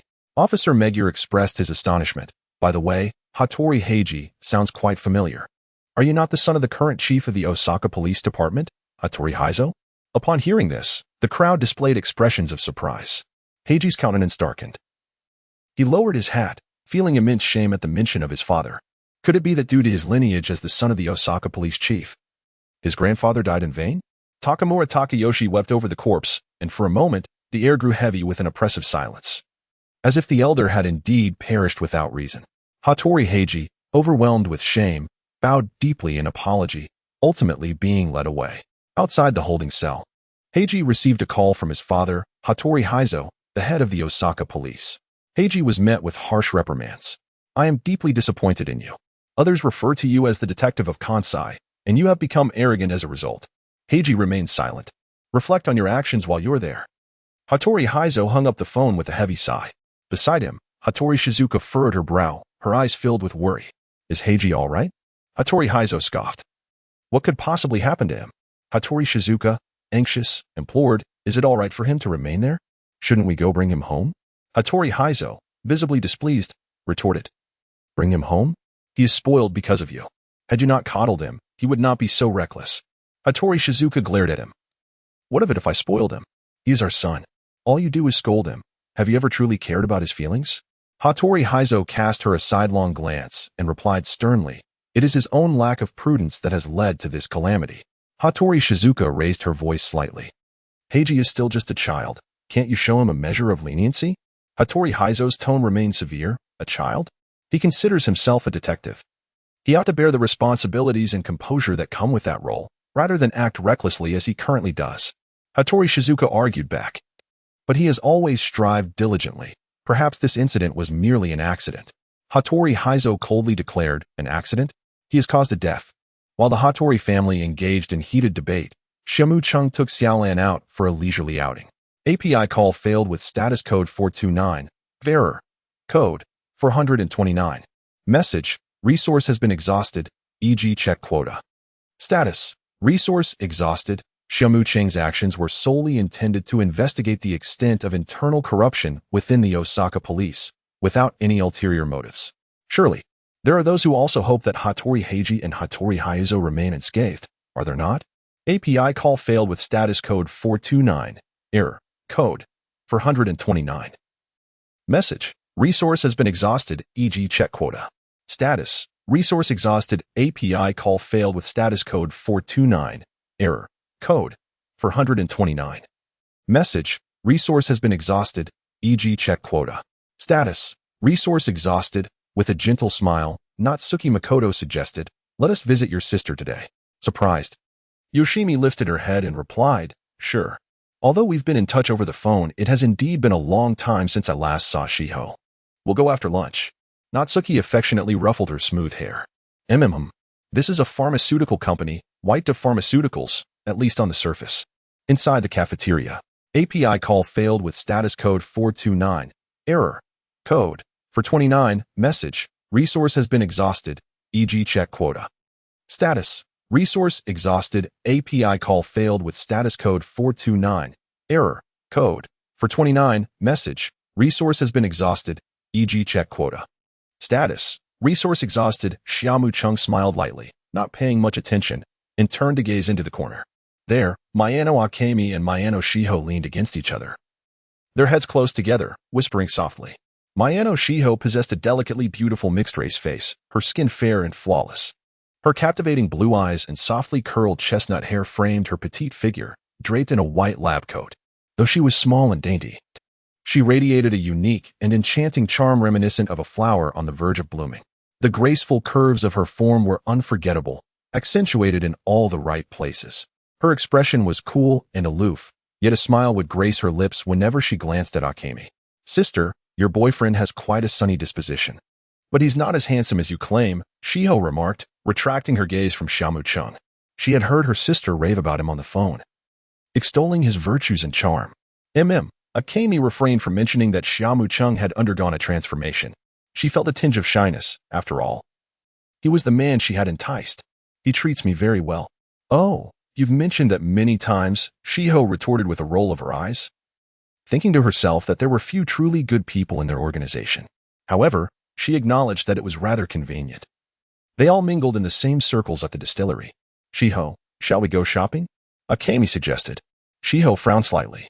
As she had been under strict supervision since the major defection of Jinxing and was uncertain, is it all right? Would it be troublesome? I'll ask Shirojiu. I don't think it should be a problem, Akemi replied, moving toward Xia Mu Cheng. Shiho looked on in surprise as Akemi approached him. Realizing that her brother-in-law was quite indulgent of her sister, even to the extent of asking for permission. Lord Shirojiu, may I go shopping with Shiho? Akemi's eyes sparkled like water, her voice soft and gentle. Oh, then you may go, Xia Mu Cheng nodded casually. I'll send a few people to accompany you. Wait a moment. Lord Shirojiu interjected, unable to contain himself. Xia Mu Cheng smiled as he retrieved a pack of fragrant cigarettes, offering one to his companion. Vodka, my good brother. Grant me this favor. Do you still doubt me? Mingmei will be just fine. As long as she is with my Ano Shiho, she shall harbor no other intentions. Upon seeing the cigarette, Vodka accepted it without a second thought, declaring, I shall certainly honor the favor of the Baijiu Lord. However, we must arrange for a few individuals to protect them. After all, Sherry is a crucial scientist nurtured by the organization. Thus, Mingmei, beaming with joy, linked arms with Mayano Shiho and set off for a day of shopping. Mayano Shiho, typically reclusive, felt an unusual thrill at the prospect of spending the entire day with her sister. The fact that her sister even gifted her a Dior handbag added to her unexpected delight. In the detention room of the police headquarters, Hattori Heiji sat despondently on a single bed, his mind swirling with thoughts. How could Detective Murray be so formidable? As he calmed his racing thoughts, he repeatedly recalled the details of the case. Why had Detective Murray collapsed to the ground? Was his deduction truly accurate? Yet, his demeanor at the scene had not seemed feigned. Hattori Heiji found himself engulfed in deep contemplation. At that moment, the sound of the door opening interrupted his reverie. Keiho, what brings you to Tokyo? Hattori Heiji furrowed his brow slightly. Yamauka Keiho gazed at him through the iron bars, her expression a complex tapestry of emotions. Her eyes betraying deep concern. Heiji, my aunt has informed me, and I couldn't help but worry about you. I had to come and see for myself. Thank you. Hattori Heiji replied in a low voice, warmth swelling within him. No need for thanks, Keiho's voice quivered. Heiji, why are you being so reckless? Don't you understand? My matters are not your concern. Since you have come, you should return quickly. I am fine. They haven't troubled me. And I will be back in a few days. Hattori Heiji feigned nonchalance, his gaze wandering elsewhere. I will stay with you, Keiho insisted, her eyes resolute. No. You should go back. You have school tomorrow. Remaining here serves no purpose, Hattori Heiji huffed, turning away defiantly, wishing to shield Keiho from witnessing his current plight. But you, Keiho began, yet was abruptly cut off by Hattori Heiji's irritable interruption. Enough. Are you pitying me? He snapped impatiently. Just go home. Your presence here is bothersome. Keiho's eyes brimmed with tears, and she bit her lip, fighting to contain her emotions. Foolish Heiji, do you truly despise me so? Why do you interpret my good intentions in such a manner? With that, she turned and hurried away, unable to stifle her tears. Hattori Heiji watched her retreating figure, an inexplicable agitation rising within him. He opened his mouth as if to say something, but ultimately, no words escaped. After a moment, he murmured to himself, Fool. How could I ever dislike you? I merely wish to shield you from my current state of disarray. He sighed, leaning against the wall, closing his eyes in resignation. Meanwhile, Xia Mu Cheng languidly perused the task information, ultimately selecting a debt collection assignment. The target, Yoshida Shigeru, had accrued significant gambling debts exceeding 100 million neon coins. As night fell, Xia Mu Cheng, accompanied by 3 subordinates, drove to a casino. They swiftly located Yoshida Shigeru, who was engrossed in a game at the gambling table. The scene shifted to a van darting swiftly through the streets of Miwa. The glow of the streetlights filtered through the windows, casting elongated shadows within. Yoshida Shigeru appeared visibly anxious, trembling under the scrutiny of Xia Mu Cheng and his associates. He opened his mouth, seemingly at a loss for words, unsure of how to begin. The atmosphere within the vehicle was suffocatingly tense. Yoshida Shigeru lowered his head, avoiding eye contact with Xia Mu Cheng and the others. Repaying debts is only fair. How do you intend to settle this? Xia Mu Cheng abruptly shattered the silence, scrutinizing him closely. Yoshida Shigeru, tall and lean, with glasses perched on his nose, trembled slightly. I need a few days, he stammered. I will find a way. I can win the money back or borrow from friends. API call failed with status code 429. Error. Code. For 29. Message. Resource has been exhausted, e.g. check quota. Status. Resource exhausted. API call failed with status code 429. Error. Code. For 29. Message. Resource has been exhausted, e.g. check quota. Status. Resource exhausted. API call failed with status code 429. Error. Code. For 29. Message. Resource has been exhausted, e.g. check quota. Status. Resource exhausted. API call failed with status code 429. Error. Code. For 29. Message. Resource has been exhausted, e.g. check quota. Status. Resource exhausted. Xia Mu Cheng glanced at his phone, and one photograph caught his attention with a sense of astonishment. It was a picture of a family of 3. Mr. Yoshida, we will send you abroad to mine. What do you think? I agree. Xia Mu Cheng picked up the glasses from the ground and helped him put them on, gently patting his shoulder as he said, well then. Let us record a video as proof. Shortly thereafter, Xia Mu Cheng adjusted his collar and gracefully stepped away. After changing back into his attire, he drove his Lexus towards the Mihua Hotel. The car glided smoothly along the street. Suddenly, Xia Mu Cheng noticed a young girl walking alone by the roadside, her eyes glistening with tears and her expression forlorn. At that moment, the system conveniently displayed the words Yuan Shanhiyi. Xia Mu's heart stirred as he gradually brought the car to a halt beside her. Miss, do you require assistance? He inquired with a smile, lowering the car window. Yuan Shan and Yi paused momentarily upon seeing Xia Mu, a flicker of caution evident in their eyes. No, thank you, she replied. API call failed with status code 429. Error. Code. For 29. Message. Resource has been exhausted, e.g. check quota. Status. Resource exhausted. Xia Mu Cheng revealed a faint smile. His tone gentle as he spoke. Please do not distance yourself so completely. I genuinely wish to express my concern for you. If you are facing any difficulties, perhaps I could offer my assistance. He gazed into Xia Mu Cheng's utterly sincere eyes, her wariness slightly easing. She softly replied, there is truly no need. I am merely contemplating a few matters. Xia Mu Cheng inquired with curiosity, oh, what occupies your thoughts? Might you share it with me? Perhaps I could offer some valuable counsel. He hesitated for a moment before ultimately shaking his head. I'm sorry, but I prefer not to speak of it. Well, please don't misconstrue my intentions. I merely worry about your safety during the night, he replied. Then, I shall take my leave. Xia Mu Cheng smiled lightly, not taking it to heart. This was a typical response from an ordinary person. He regarded this as an opportunity to leave a favorable impression. After all, could mere words from a childhood friend of over a decade truly stir her heart? Without the slightest hesitation, Xia Mu Cheng turned and prepared to depart. However, after taking a few steps, he found himself irresistibly drawn to glance back at the distant mountains and Yi. There stood the girl, clad in casual attire. Her delicate frame adorned with a high ponytail of glossy black hair. Her sparkling, large eyes were now rimmed with red, and her slender silhouette, shrouded in the evening darkness, exuded an air of fragility that stirred a profound instinct to protect her. At that moment, a gentle rain would have been the perfect touch. API call failed with status code 429. Error. Code. For 29. Message. Resource has been exhausted, e.g. check quota. Status. Resource exhausted. API call failed with status code 429. Error. Code. For 29. Message. Resource has been exhausted, e.g. check quota. Status. Resource exhausted. Xia Mu Cheng's lips curled into a charming arc, his voice gentle and imbued with concern. He and he exchanged a moment of stillness, her gaze lingering on his handsome visage, a wave of warmth surging within her. She initially intended to refuse him, yet the words faltered on her lips, unable to escape.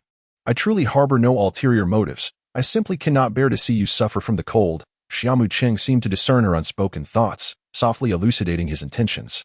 He bit her delicate lip, lowering her gaze slightly as her voice emerged, soft as a whisper, akin to the faint buzzing of a mosquito. Thank you. Xia Mu Cheng offered a faint smile and gently remarked, there's no need for such formality. I shall take my leave now. Do take care of yourself. With that, he turned and returned to his vehicle, starting the engine without a moment's hesitation, as if he had merely encountered her by chance and was simply extending a helping hand out of compassion. Yi, on the other hand, tightly wrapped herself in Xia Mu Cheng's coat, the warmth enveloping her petite frame, stirring her heart as if it had been delicately touched by something profound. At that moment, his handsome visage and gentle smile involuntarily surfaced in her mind, igniting within her an inexplicable sense of emotion. as she savored the lingering warmth of the coat. It felt as though she were cradled in a comforting embrace. Her gaze followed the retreating vehicle, her heart awash with a tumult of feelings. His kindness and gallantry left her somewhat flustered. After a brief pause, she suddenly came to her senses, realizing she had neglected to ask for his contact information. Frustration welled up within her, and she bit her lip, chiding herself for her foolishness. Glancing down at the coat draped over her, she pondered silently. This must be quite an expensive garment. How on earth will I return it to him? She tenderly stroked the fabric, which seemed to still carry Xia Mu Cheng's essence. Leaning closer, she inhaled softly, catching a faint scent reminiscent of warmth, akin to sunlight, a fragrance imbued with a hint of allure. Her cheeks flushed slightly, as she felt a tinge of shyness about her actions. Casting a furtive glance around to ensure no one had witnessed her almost infatuated behavior, she felt relieved that her moment of vulnerability had gone unnoticed. With her lunchbox in hand, she strolled slowly toward the hotel. Warmed not only by the coat but also by the realization that he was not only strikingly handsome but also exceedingly chivalrous. Had her heart not been otherwise occupied, she might have found herself enamored. API call failed with status code 429. Error. Code. For 29. Message. Resource has been exhausted, e.g. check quota. Status. Resource exhausted. Xia Mu Cheng quietly awaited until he felt the presence of Ye's dream. A consciousness descended into Ye's dreamscape, where everything unfolded as a manifestation of the dreamer's subconscious. The imagery was chaotic, depicting the daily interactions between Yi and Haibitsa Heiji. Filled with playful banter on their way to school, yet devoid of intimate exchanges, as they had yet to express their true feelings for one another. Their current relationship hovered in the realm of friendship, teetering on the brink of something more. Within the dream, the most recurring scenes depicted Haibitsu Heiji abandoning her for the sake of solving cases. I'm sorry, I cannot join you at the amusement park this time. I have a case that requires my assistance. I apologize, but once again, I lack the time to accompany you. Forgive me if I do not go. The evidence may be destroyed by the perpetrator. I cannot go with you to see the fireworks this time. I'm sorry, you should return alone for now. Just wait a moment. I will solve the case shortly. Wait for me. Could you please refrain from causing a fuss? Do you not see that I am occupied with serious matters? Do not be willful. Are you not bothersome? I apologize. I was too focused yesterday. Let us plan to go out during the next holiday. Regrettably, another case has arisen. Now, please do not disturb me. Cannot you see that I am busy? Xia Mu Cheng gazed quietly, aware that upon awakening, she might not retain these memories. Humans tend to deliberately evade unpleasant recollections. Thus, Xia Mu Cheng's task was to deepen this subconscious. The power of psychological suggestion is immensely potent, particularly regarding events that have already transpired, yielding even more pronounced effects. Through continuous psychological prompting, it can subtly alter her mental state, transform her thought patterns, and ultimately lead her to embrace the fallacious notions that Xia Mu Cheng seeks to instill. The dreams of Yuan Shan and Yu are gradually undergoing a transformation. As those beautiful images slowly fade away, the dreams that Heiji Hattori had once disappointed her with now perpetually cycle, growing ever more profound. Natsuki Makoto also introduced several highly plausible scenarios, such as on what should have been their joyous wedding day, Heiji Hattori inexplicably abandoned Kazuha, leaving her standing alone in the hall like a jester, while he dashed off to solve a case. Could such an event actually transpire? The answer is undoubtedly affirmative. API call failed with status code 429. Error. Code. For 29. Message. Resource has been exhausted, e.g. check quota. Status. Resource exhausted. Xia Mu Cheng exited the dreamscape, a smile gracing his lips as he activated his Lexus, heading home. Wishing you sweet dreams, Yuan Shan and Yi. The following afternoon, in the infirmary, the midday rest period enveloped the room. Xiaolin gently lowered her gaze, her autumn-like beautiful eyes fixated on Xia Mu Cheng before her, and softly proposed, "Tomorrow is a holiday. How about we go shopping?" Xia Mu Cheng reached out and gently wiped the fine beads of perspiration from her forehead. His brow furrowed in confusion as he inquired, "Another holiday? Wasn't there just one yesterday?" "Indeed, there is another break tomorrow. The garden has invited me to go shopping," Xiaolan replied, her hands softly resting against his chest as she leaned in closer, her dark hair cascading down, her breath slightly labored. "Don't you wish to accompany me? Or are you inclined to stay home and play with that vixen Mimi?" "No worries, I will join you," Xia Mu Cheng replied, his hand tenderly caressing Xiaolan's slender waist, which exuded strength, with the hint of defined abs subtly emerging, a testament to her unwavering dedication to karate training. Content: Xiaolan nestled closer, whispering, "Why is there a patch of red on the sheets in the infirmary?" A student accidentally injured herself during gym class and bled on the sheets while lying down. He explained, "Is that so?" Xiaolan seemed skeptical, her beautiful eyes scrutinizing the man before her. Her cherry lips parted slightly as she leaned in for a kiss. "My man is truly handsome. I can never get enough." The school bell chimed, ringing through the classroom. Yu Yuan cast a sidelong glance at Xiaolan, her crescent-shaped eyes betraying her thoughts. Once an embodiment of innocence, Xiaolan had, over time, become enmeshed in a vivid tapestry of emotions. Losing her previous clarity amidst her time with Xia Mu Cheng, the rosy hue gracing Xiaolan's angelic face resembled the first blooms of peach blossoms in spring, her lips curling into a bright smile. She playfully winked at Yu Yuan with her sparkling eyes. Yu Yuan, her expression impassive, turned her gaze away, her heart brimming with envy. The dashing young man received love letters daily, and even with the knowledge of Xiaolan as his girlfriend, young girls continued to flock to him. Such shallow-heartedness, she thought, as they were only captivated by his exterior. The following day, on the bustling streets, Xiaolan and Yu Yuan walked hand in hand, elegantly swaying their long, beautiful legs as they strolled forward. Xia Mu Cheng, with his hands tucked into his pockets, trailed behind with an expression of utter ennui, unable to suppress a yawn. He silently lamented the perils of shopping. As he pondered this, he cast a glance at the curve of Xiaolan's casual pants ahead. Xiaolan relished the opportunity to sit atop her master. At that moment, Xiaolan, sensing his gaze, turned around with a smile, prompting Xia Mu Cheng to instantly don a cheerful facade. Satisfied, Xiaolan turned back, resuming her light-hearted banter with UNC. Uncle Mori and Officer Magyar often remarked that whenever we appeared, so too did the mysteries. Conan and Muri Kagoro walked behind Xia Mu Cheng. One might say it was merely a coincidence, perhaps. Muri Kagoro, with his hands in his pockets, bore a melancholic gaze. As the divorce from Eri Kisaki weighed heavily upon him, Conan rolled his eyes in exasperation before shifting his focus to Xia Mu Cheng. Pondering whether this fellow had truly come to Neon merely to accomplish, Xia Mu Cheng felt a peculiar sense of familiarity with this individual. Suddenly, a pen clattered to the ground. "Hey, you dropped something," he thought to remind her. However, she continued on her way, seemingly oblivious to his presence. Xia Mu Cheng placed a hand on her shoulder and said, "Excuse me, I'm talking to you." To his surprise, the woman was none other than Sada Mihoko. A glint of coldness flashed in her eyes as she swiftly grasped Xia Mu Cheng's hand, forcefully propelling herself into his embrace, while her small foot expertly hooked around his heel, attempting to leverage him into a fall. Nevertheless, Xia Mu Cheng instinctively wrapped his arm around her slender waist, standing firm and unyielding.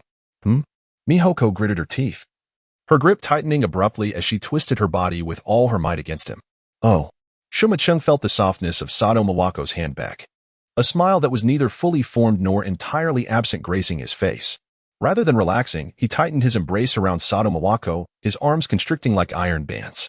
He leaned slightly closer, murmuring teasingly in her ear, "My dear, what are you up to?" Just then, from their concealed position, officers Magyar, Chiba, and Takagi emerged. Upon witnessing Miwako clinging tightly to Xia Mu Cheng's large hand, her waist ensnared in his embrace, Officer Takagi's heart surged with indignation as he swung his fist towards Xia Mu Cheng, exclaiming, "You scoundrel! Release that girl at once." With a dismissive glance, Natsuki Makoto maintained his embrace while delivering a sharp kick to the officer's abdomen. A pained cry escaped Takagi's lips as he was sent hurtling into a nearby trash receptacle. "Takagi, are you all right?" Mumbling an expletive, Inspector Magyar rushed forward, only to halt in surprise upon recognizing Natsuki Makoto. "Natsuki, my boy?" The scene shifted to a CAF where the group was seated. Kagoro Muri inquired, "You were attempting to ensnare the perpetrator behind the serial assaults on women?" Inspector Magyar, casting a weary glance at Takagi, who was still nursing his abdomen, responded, "Indeed. Which is why we requested Officer Sato to adopt that particular guise." Sato Miwako glared at Natsuki Makoto, her voice laced with indignation. "That was utterly outrageous. You pervert." Natsuki Makoto averted his gaze from her, aware that mentioning Eri Kisaki would be imprudent. Miwako Sato had indelibly etched Natsuki Makoto's visage into her memory. Their previous encounter during the high-speed chase had left an unforgettable impression, defying any attempt to erase it. At that moment, she found herself scrutinizing Natsuki Makoto's physique. From his taut biceps to his broad chest, each muscle attesting to his robust strength. When she was in his arms just now, she deeply felt his amazing explosive power. Ran swiftly interjected, offering an apology on Natsuki Makoto's behalf, her eyes filled with sincerity. Please forgive him, Officer Takagi. I'm certain Natsuki-kun didn't intend any harm. Takagi, ever the affable character, waved it off, dismissing any notion of pursuing the matter. It's quite all right, no harm done.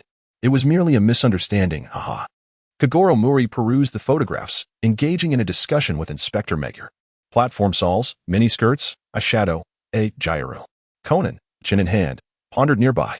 Xia Mu Cheng displayed little interest, aware that the fixed soles of shoes were often the target of an assailant.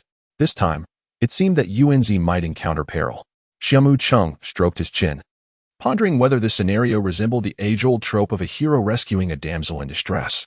While somewhat cliché, such narratives have proven timeless. This presented a splendid opportunity to deepen their bond.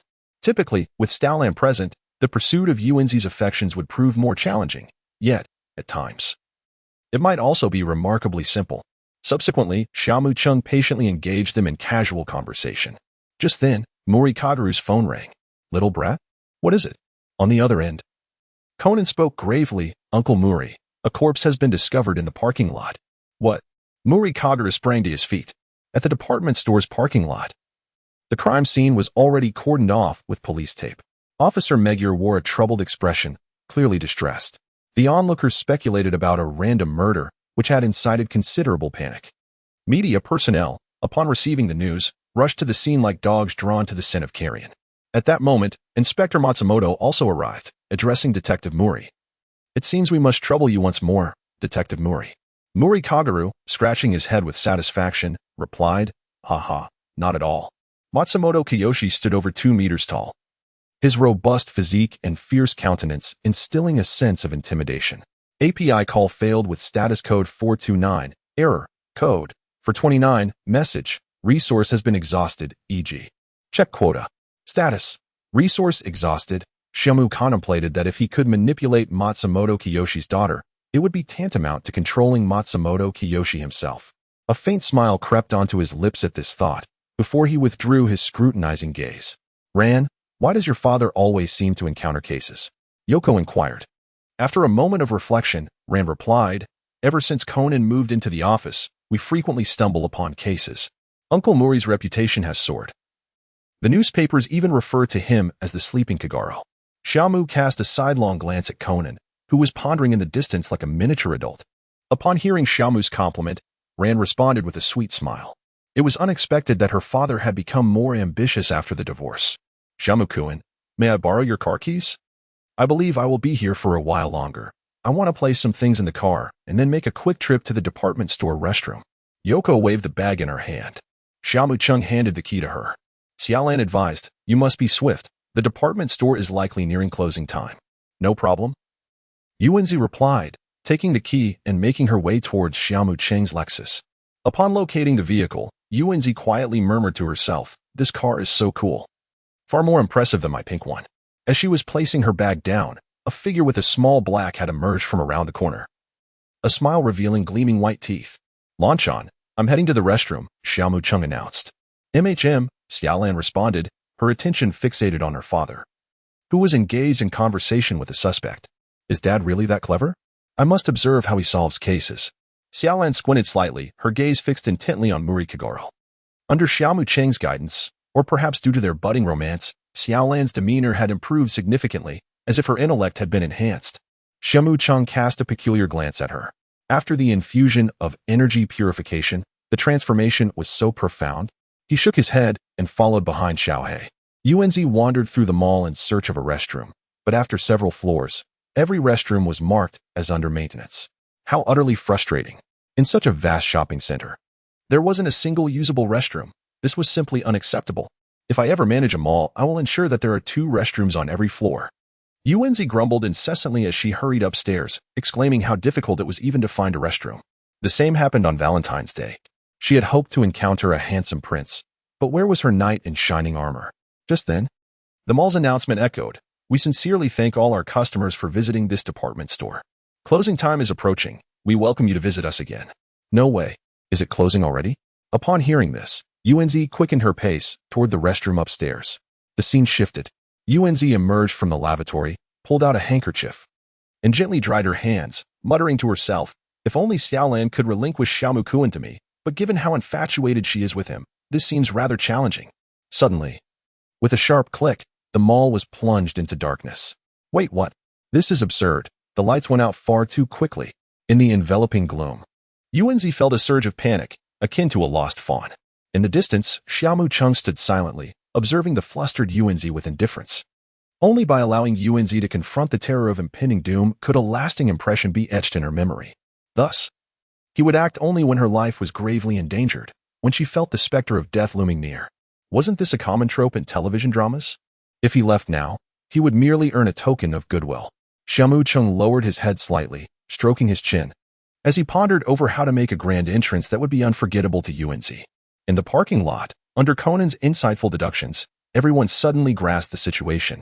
Xiaolan looked at Conan with a strange gaze, feeling that this boy bore an uncanny resemblance to Kudo. Moreover, how could anyone doubt a child's analytical prowess? Xiaolan scratched her head in confusion. Upon hearing Conan's reasoning, Inspector Matsumoto immediately commanded, "This security guard is a prime suspect. Find him at all costs." In unison, the crowd responded, "Yes." Xiaolan turned around and noticed Yuanzi had not returned, causing her heart to race with anxiety. She quickly took out her phone to contact Yuanzi, who was wearing platform shoes. "Yuanzi, where are you now?" Yuanzi's voice came through the phone. "Xiaolan, I'm in the stairwell. I must tell you, this mall is terrible. I merely took a little longer to find the restroom, and they don't need to turn off the lights so quickly, do they?" Xiaolan looked around in vain for Xia Mu, but her concern for Yuanzi overwhelmed her, and she hurried towards the stairwell. "Xiaolan, did you hear me? You're not getting cozy with Xia Mu, are you?" "Ah." A piercing scream erupted from Yuanzi's phone, followed by the sound of the device crashing to the ground. "Yuanzi!" Xiaolan's pupils dilated in fear as she quickened her pace. Conan exclaimed, "Oh no, Yuanzi hasn't returned from the restroom, and she's wearing thick-soled shoes." Upon hearing that the second daughter of the Suzuki family might be in danger, Inspector Matsumoto promptly grabbed his walkie-talkie. "All officers, be advised, a criminal may be pursuing a young girl within Cupido Mall. Split into 2 teams and search from above and below. Ensure the protection of that girl." Matsumoto turned to Officer Muro and instructed, "Muro, hurry and notify the mall." Xia Mu Cheng slightly tilted his head, offering a reassuring smile to the garden, as she gazed at the dark bruises adorning his arm. A resonating thrum filled Yuanzi's mind. At that moment, a magnetic and gentle voice softly whispered in her ear, "Do not fear, for I am here." She lifted her gaze to behold his extraordinarily handsome profile. Listening to his comforting words that enveloped her in a sense of security, her pupils dilating slightly.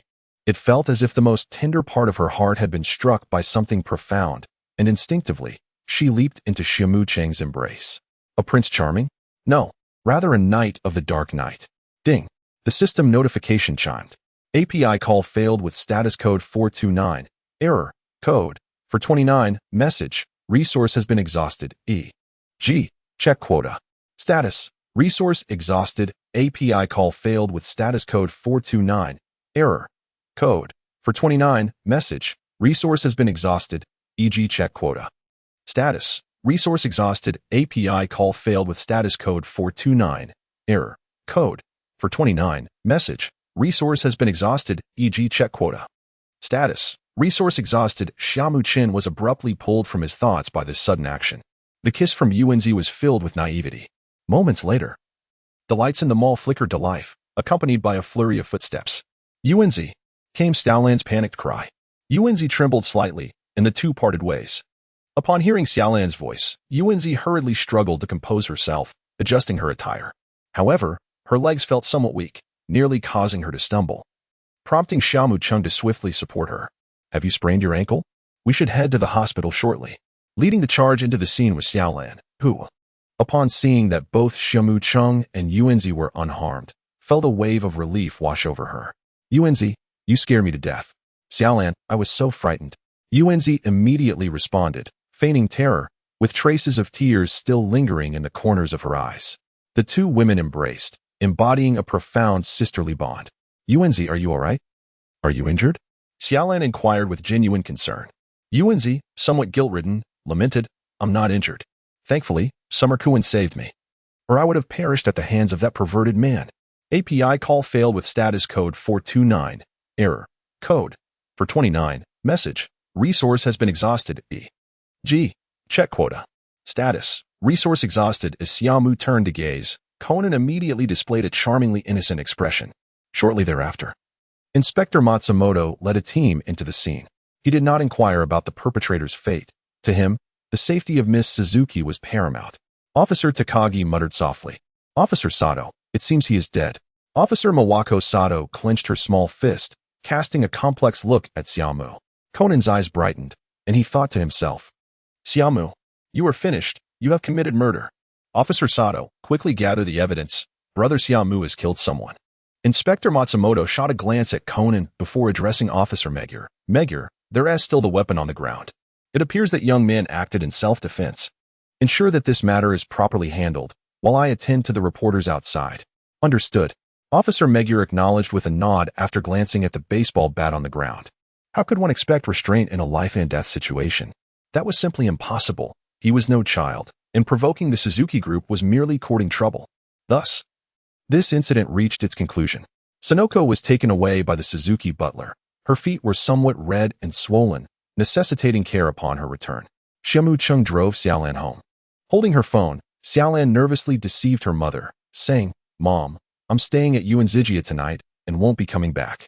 Oh, I see, Fei Yingli replied, a glint of coldness flashing in her eyes, secretly contemplating, does she really think I can be so easily fooled?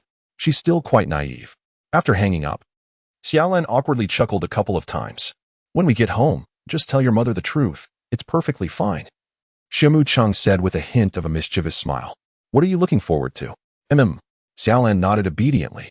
Upon their arrival, Mingmei had already prepared warm water. Anticipating their return, API call failed with status code 429, error, code, for 29, message, resource has been exhausted, e.g. check quota. Status, resource exhausted. Xia Mu Cheng withdrew his thoughts, his expression in a daze. This was an exquisite treasure, a robust battle pet. Moreover, it was a divine beast that served as a guardian and support for the home. Given that its name contains the words void, it may one day traverse to other realms, albeit that possibility lies far in the future. Xia Mu Cheng was filled with anticipation. Xiaolan quietly nestled closely behind him, her delicate, pale hands gently embracing his waist. She slightly parted her lips, her tender voice whispering in his ear, What are you thinking about, Xia Mu-kun? The warm breath brushed against him, causing a slight tickle in his ear. Nothing. Xia Mu Cheng glanced at her, raising an eyebrow. Since there's nothing, shall we have a little chat? Xiaolan exhaled softly, her slender fingers dancing like nimble sprites as they caressed his chest. Xiaolan's fingers moved with a gentle, deliberate grace, as if she were stroking a precious treasure. Her fingers were delicately long, her nails neatly trimmed and clean, the pads soft as they glided slowly across Xia Mu Cheng's chest, each touch imbued with an indescribable tenderness.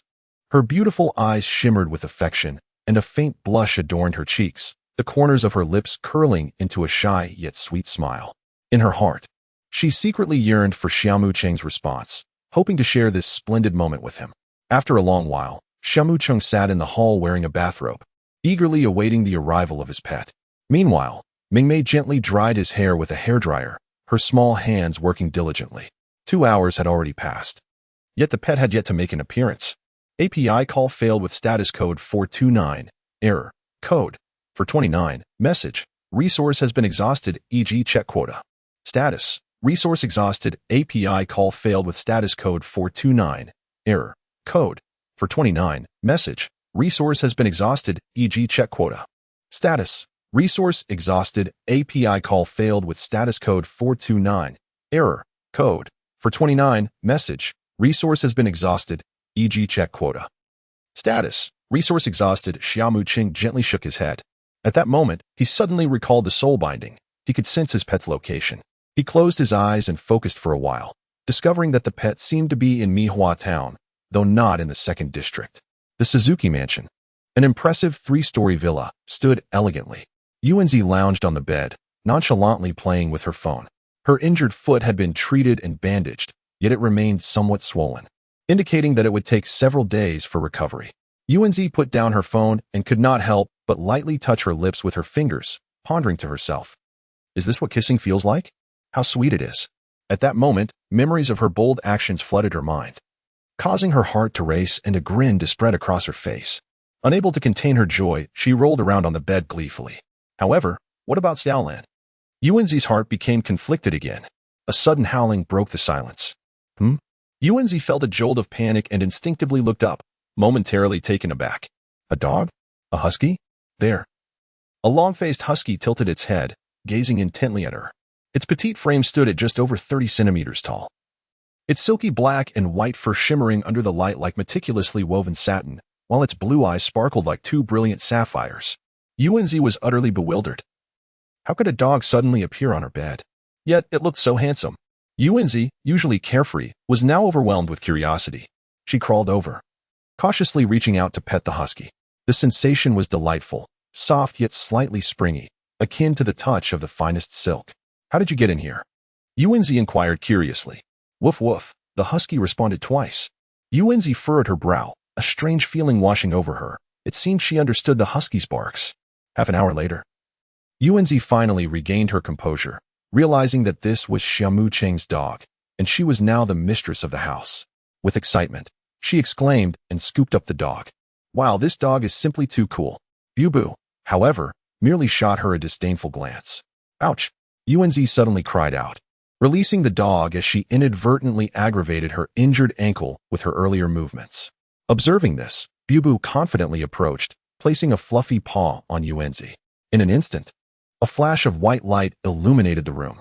Yuanzi was astonished to find that her leg no longer hurt.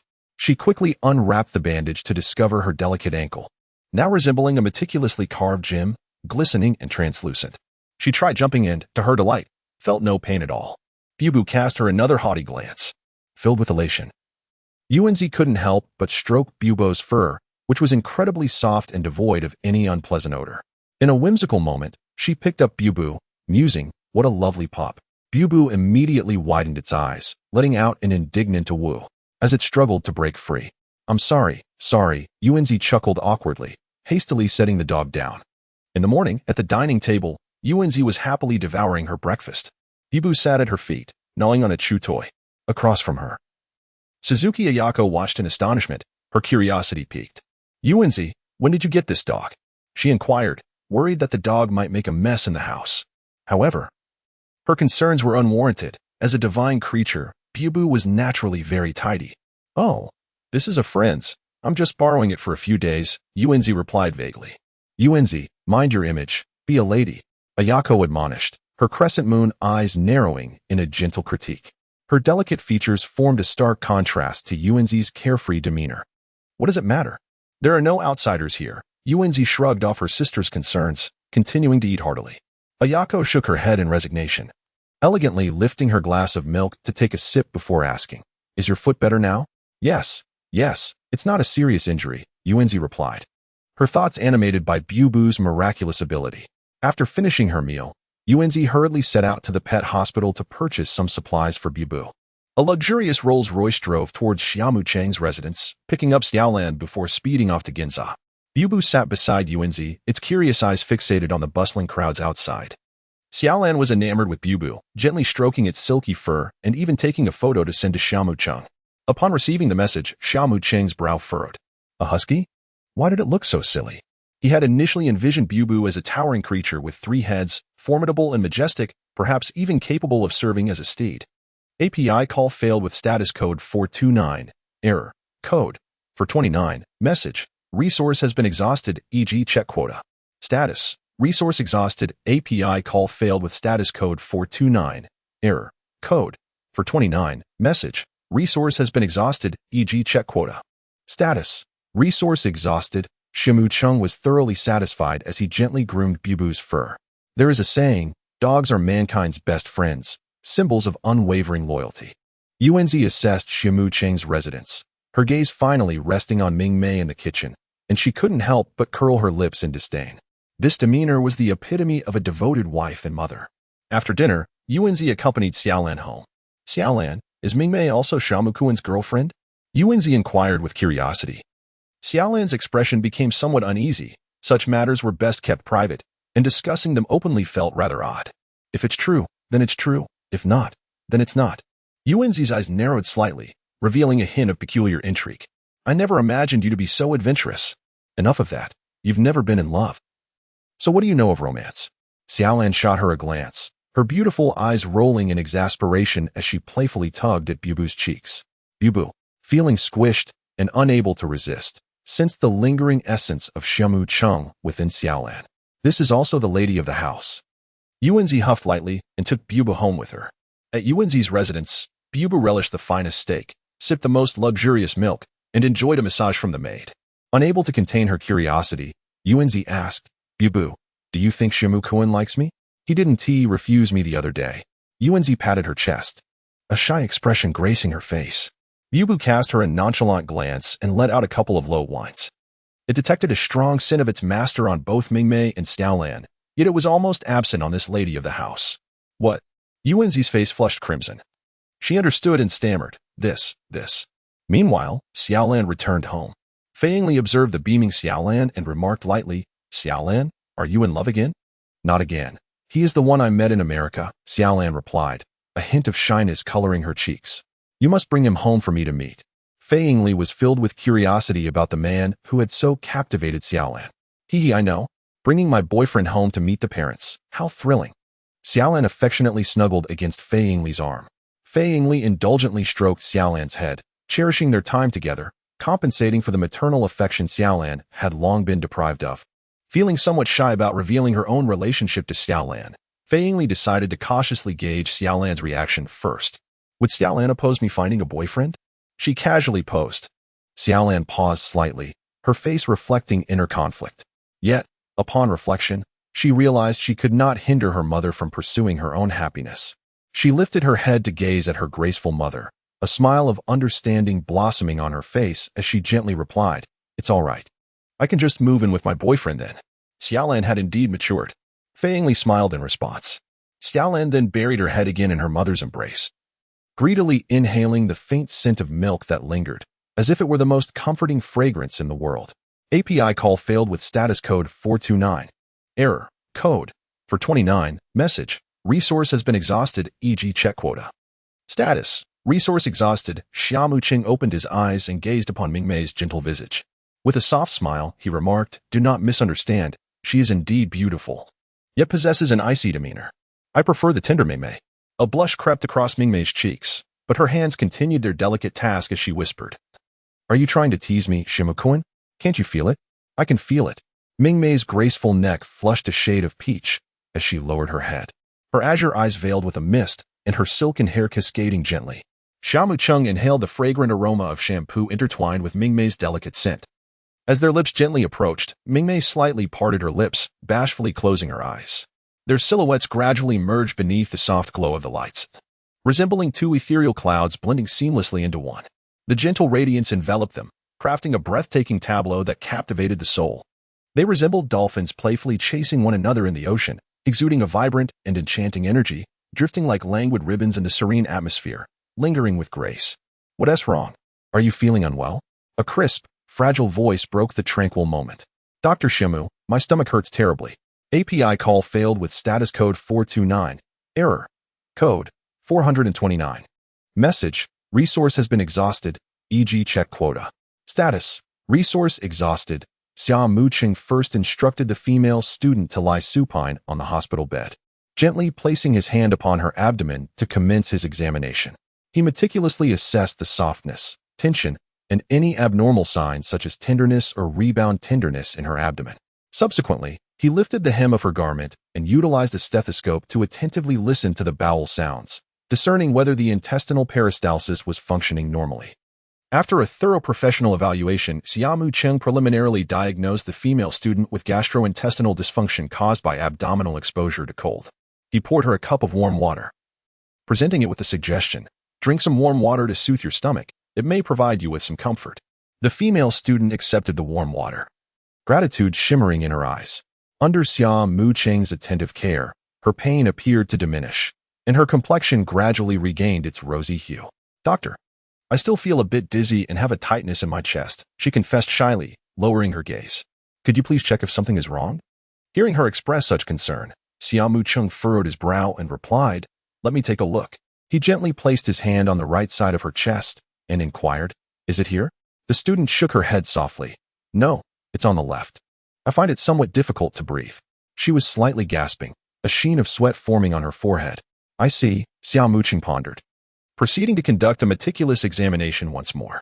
Inside the gymnasium, sunlight streamed through the expansive glass windows, illuminating the high jump area where a group of vivacious young women showcased their youthful exuberance. The division between the male and female high jump zones was distinctly marked, with Xiaolan's section particularly commanding attention. Standing at the starting point, Xiaolan's face was etched with determination, her hair tied back in a ponytail. She resembled a nimble leopard, sprinting towards the bar with remarkable speed. Approaching the bar, she leaped gracefully, her body tracing an elegant arc through the air. 30 meters. 40 meters. Yuan Zi had long grown accustomed to this spectacle, casting a casual glance at Xiao Lan before slowly retreating. Teacher, I've injured my knee and wish to visit the infirmary, one girl announced. Go ahead, take care of yourself, came the reply. The surrounding classmates erupted in enthusiastic cheers. As expected of Mali, her waist must be exceptionally strong, one female classmate remarked. Another chimed in with a hint of envy. What a shame she doesn't ride a tricycle with such beautiful legs. Nearby, Bubu lay sprawled on the ground, panting, accompanying Yuanzi to school. Bubu possessed a unique ability to diminish its presence, almost rendering itself invisible. Xiaolan radiated vitality, exuding a brilliant glow. As she scanned her surroundings, she could not spot Yuanzi's figure, which stirred a flicker of curiosity within her. Has Yuanzi gone to the restroom? Why didn't she call for me? At that moment, Yuanzi entered the infirmary, noticing a female classmate exiting. The girl offered a shy smile before tossing her hair back and departing quickly. Yuanzi turned her head, puzzled by the girl's seemingly awkward demeanor. She must have hurt her knee. Yuanzi, do you feel unwell? Xia Mu Cheng asked lazily, reclining in his office chair. Not really, I just took a tumble. Xia Mu Cheng, is your hand better? Yuanzi approached, tugging at his sleeve and gently caressing the spot where he had been injured previously, with no trace of a mark remaining. It's healed, Xia Mu Cheng replied, observing the focused expression on Yuanzi's face. Did you sneak away? Is there something you need? Yuanzi showed no intention of withdrawing her hand, boldly stating, I never had the chance to thank you properly for your help that day. No need for thanks, you are Xiaolan's friend, and thus, you are my friend as well. Xia Mu Cheng smiled softly, intrigued by what this girl might express next. Just a friend? That was my first kiss, and your hand. Yuanzi's voice grew urgent, her cheeks flushing with a delicate hue as she spoke. Xia Mu Cheng spoke with a smile that was both enigmatic and playful. Of course, we are friends. What would happen to Xiaolan otherwise? But, Yuanzi's petite face puffed up as she directly nestled into his embrace. A kiss entails responsibility. Xiaolan can keep it a secret for now. API call failed with status code 429. Error. Code. For 29. Message. Resource has been exhausted. E.g. check quota. Status. Resource exhausted. API call failed with status code 429. Error. Code. For 29. Message. Resource has been exhausted. E.g. check quota. Status. Resource exhausted. API call failed with status code 429. Error. Code. For 29. Message. Resource has been exhausted. E.g. check quota. Status. Resource exhausted. Xia Mu Cheng gently lifted her chin, directing her gaze towards him. This garden truly exuded an aura of cuteness. His voice was soft and deep, resonating with warmth. The heartbeat of the garden seemed to skip a beat as she gazed dreamily into Xia Mu Cheng's eyes, momentarily transported back to the moment when he shielded her from danger with his own body. Xia Mu Cheng, she softly whispered his name. I do not wish to miss you. Her delicate, fair hand encircled Xia Mu Cheng's neck, and she leaned in to kiss him willingly. API call failed with status code 429. Error. Code 429. Message. Resource has been exhausted. E.g. check quota. Status. Resource exhausted. API call failed with status code 429. Error. Code 429. Message. Resource has been exhausted. E.g. check quota. Status. Resource exhausted. API call failed with status code 429. Error. Code 429. Message. Resource has been exhausted. E.g. check quota. Status. Resource exhausted. Xia Mu Cheng gently placed Yuanzi on the bed, meticulously examining the condition of her injured knee before applying medication. Ah, it hurts. Just bear with it. It will be over soon. I understand, Yuanzi replied, her small hands gripping the edge of the hospital bed, her brow furrowed, only relaxing after a considerable time. By the way, you should avoid wearing headbands in the future. Xia Mu Cheng sensed her gradual ease. Oh, well, all right, Yuanzi thought of Xiaolan, her small hands shyly covering her face. Xiaolan would only see Yuanzi when school ended. Yuanzi, are you hurt? Xiaolan inquired with genuine concern. Yes, I accidentally fell, Yuanzi replied, appearing somewhat awkward as she tilted her head slightly. Ow! Bubba suddenly howled. Yuanzi's face flushed instantly as she hurried over to grasp Babu's face, her eyes glinting with a threatening light. Whimper, Babu pressed his ears tightly against his head, his tongue lolling out, his blue eyes wide with surprise. Xiaolan, unable to comprehend Babu's canine language, felt perplexed. Then perhaps you should skip the club activities and return home to rest, she suggested. Okay. Yuanzi waved her hand and limped away. In the car. Yuanzi extended her small hand. Quick, heal me. Bubba glanced sideways, filled with disdain, yet reluctantly extended his paw to cast a healing spell on Yuanzi. Days quietly slipped by. Yuanzi began to avoid Xiaolan daily, seeking out Xia Mu Cheng for conversation instead. Initially, she felt hesitant, even foolishly wishing for Xia Mu Cheng to ignore Xiaolan. However, under Xia Mu Cheng's influence, she soon came to understand the situation. As time passed, Yuanzi realized that having only Xiaolan by her side might not suffice. Xia Mu Cheng possesses remarkable prowess, a fact that leaves the two ladies feeling somewhat overwhelmed. Yuanzi, a member of a prominent family, exhibits an astonishing capacity for rapid ideological shifts. Having never witnessed a pig's run, she certainly has tasted its flesh. She understands that winning Xia Mu Cheng's favor is essential for garnering more affection. Thus, Yuanzi begins to align her actions with Xia Mu Cheng's wishes, a transformation that delights him immensely. On a particular day, Xia Mu Cheng, while contemplating future plans in the infirmary, gently caresses Yuanzi's small head with his large hand, savoring the sensation of her sharp teeth and clever tongue. Yuanzi, I have heard your sister is quite beautiful. Yuanzi glares at him, indignant that Xia Mu's standards have lowered once more. Yet, having embarked on this tumultuous journey, she has no intention of retreating. For a rogue like Xia Mu, it's enough for him to ensnare me. He must not entrap my sister as well.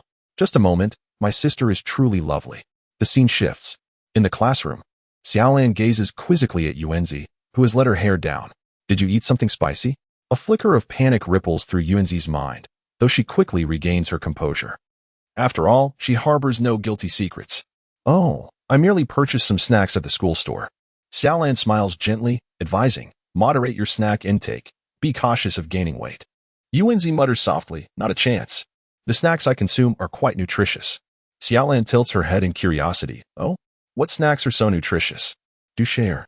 Yuanzi licks her slightly swollen lips, pondering for a moment before responding.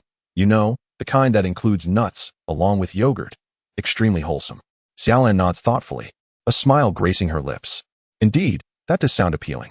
However, moderation is key, or it will affect your main meals. Yuanzi rolls her eyes. I know. You sound just like my sister. Amused by Yuanzi's remark, Xiaolan chuckles. I'm merely looking out for your well-being. By the way, you've been acting rather mysteriously lately. Are you concealing something from me?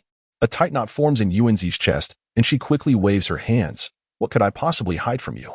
Xiaolan studies Yuanzi with suspicion, sensing something amiss but unable to pinpoint its source. Well, I hope you truly have no secrets from me. After speaking, Xiaolan turns to prepare her textbooks for class.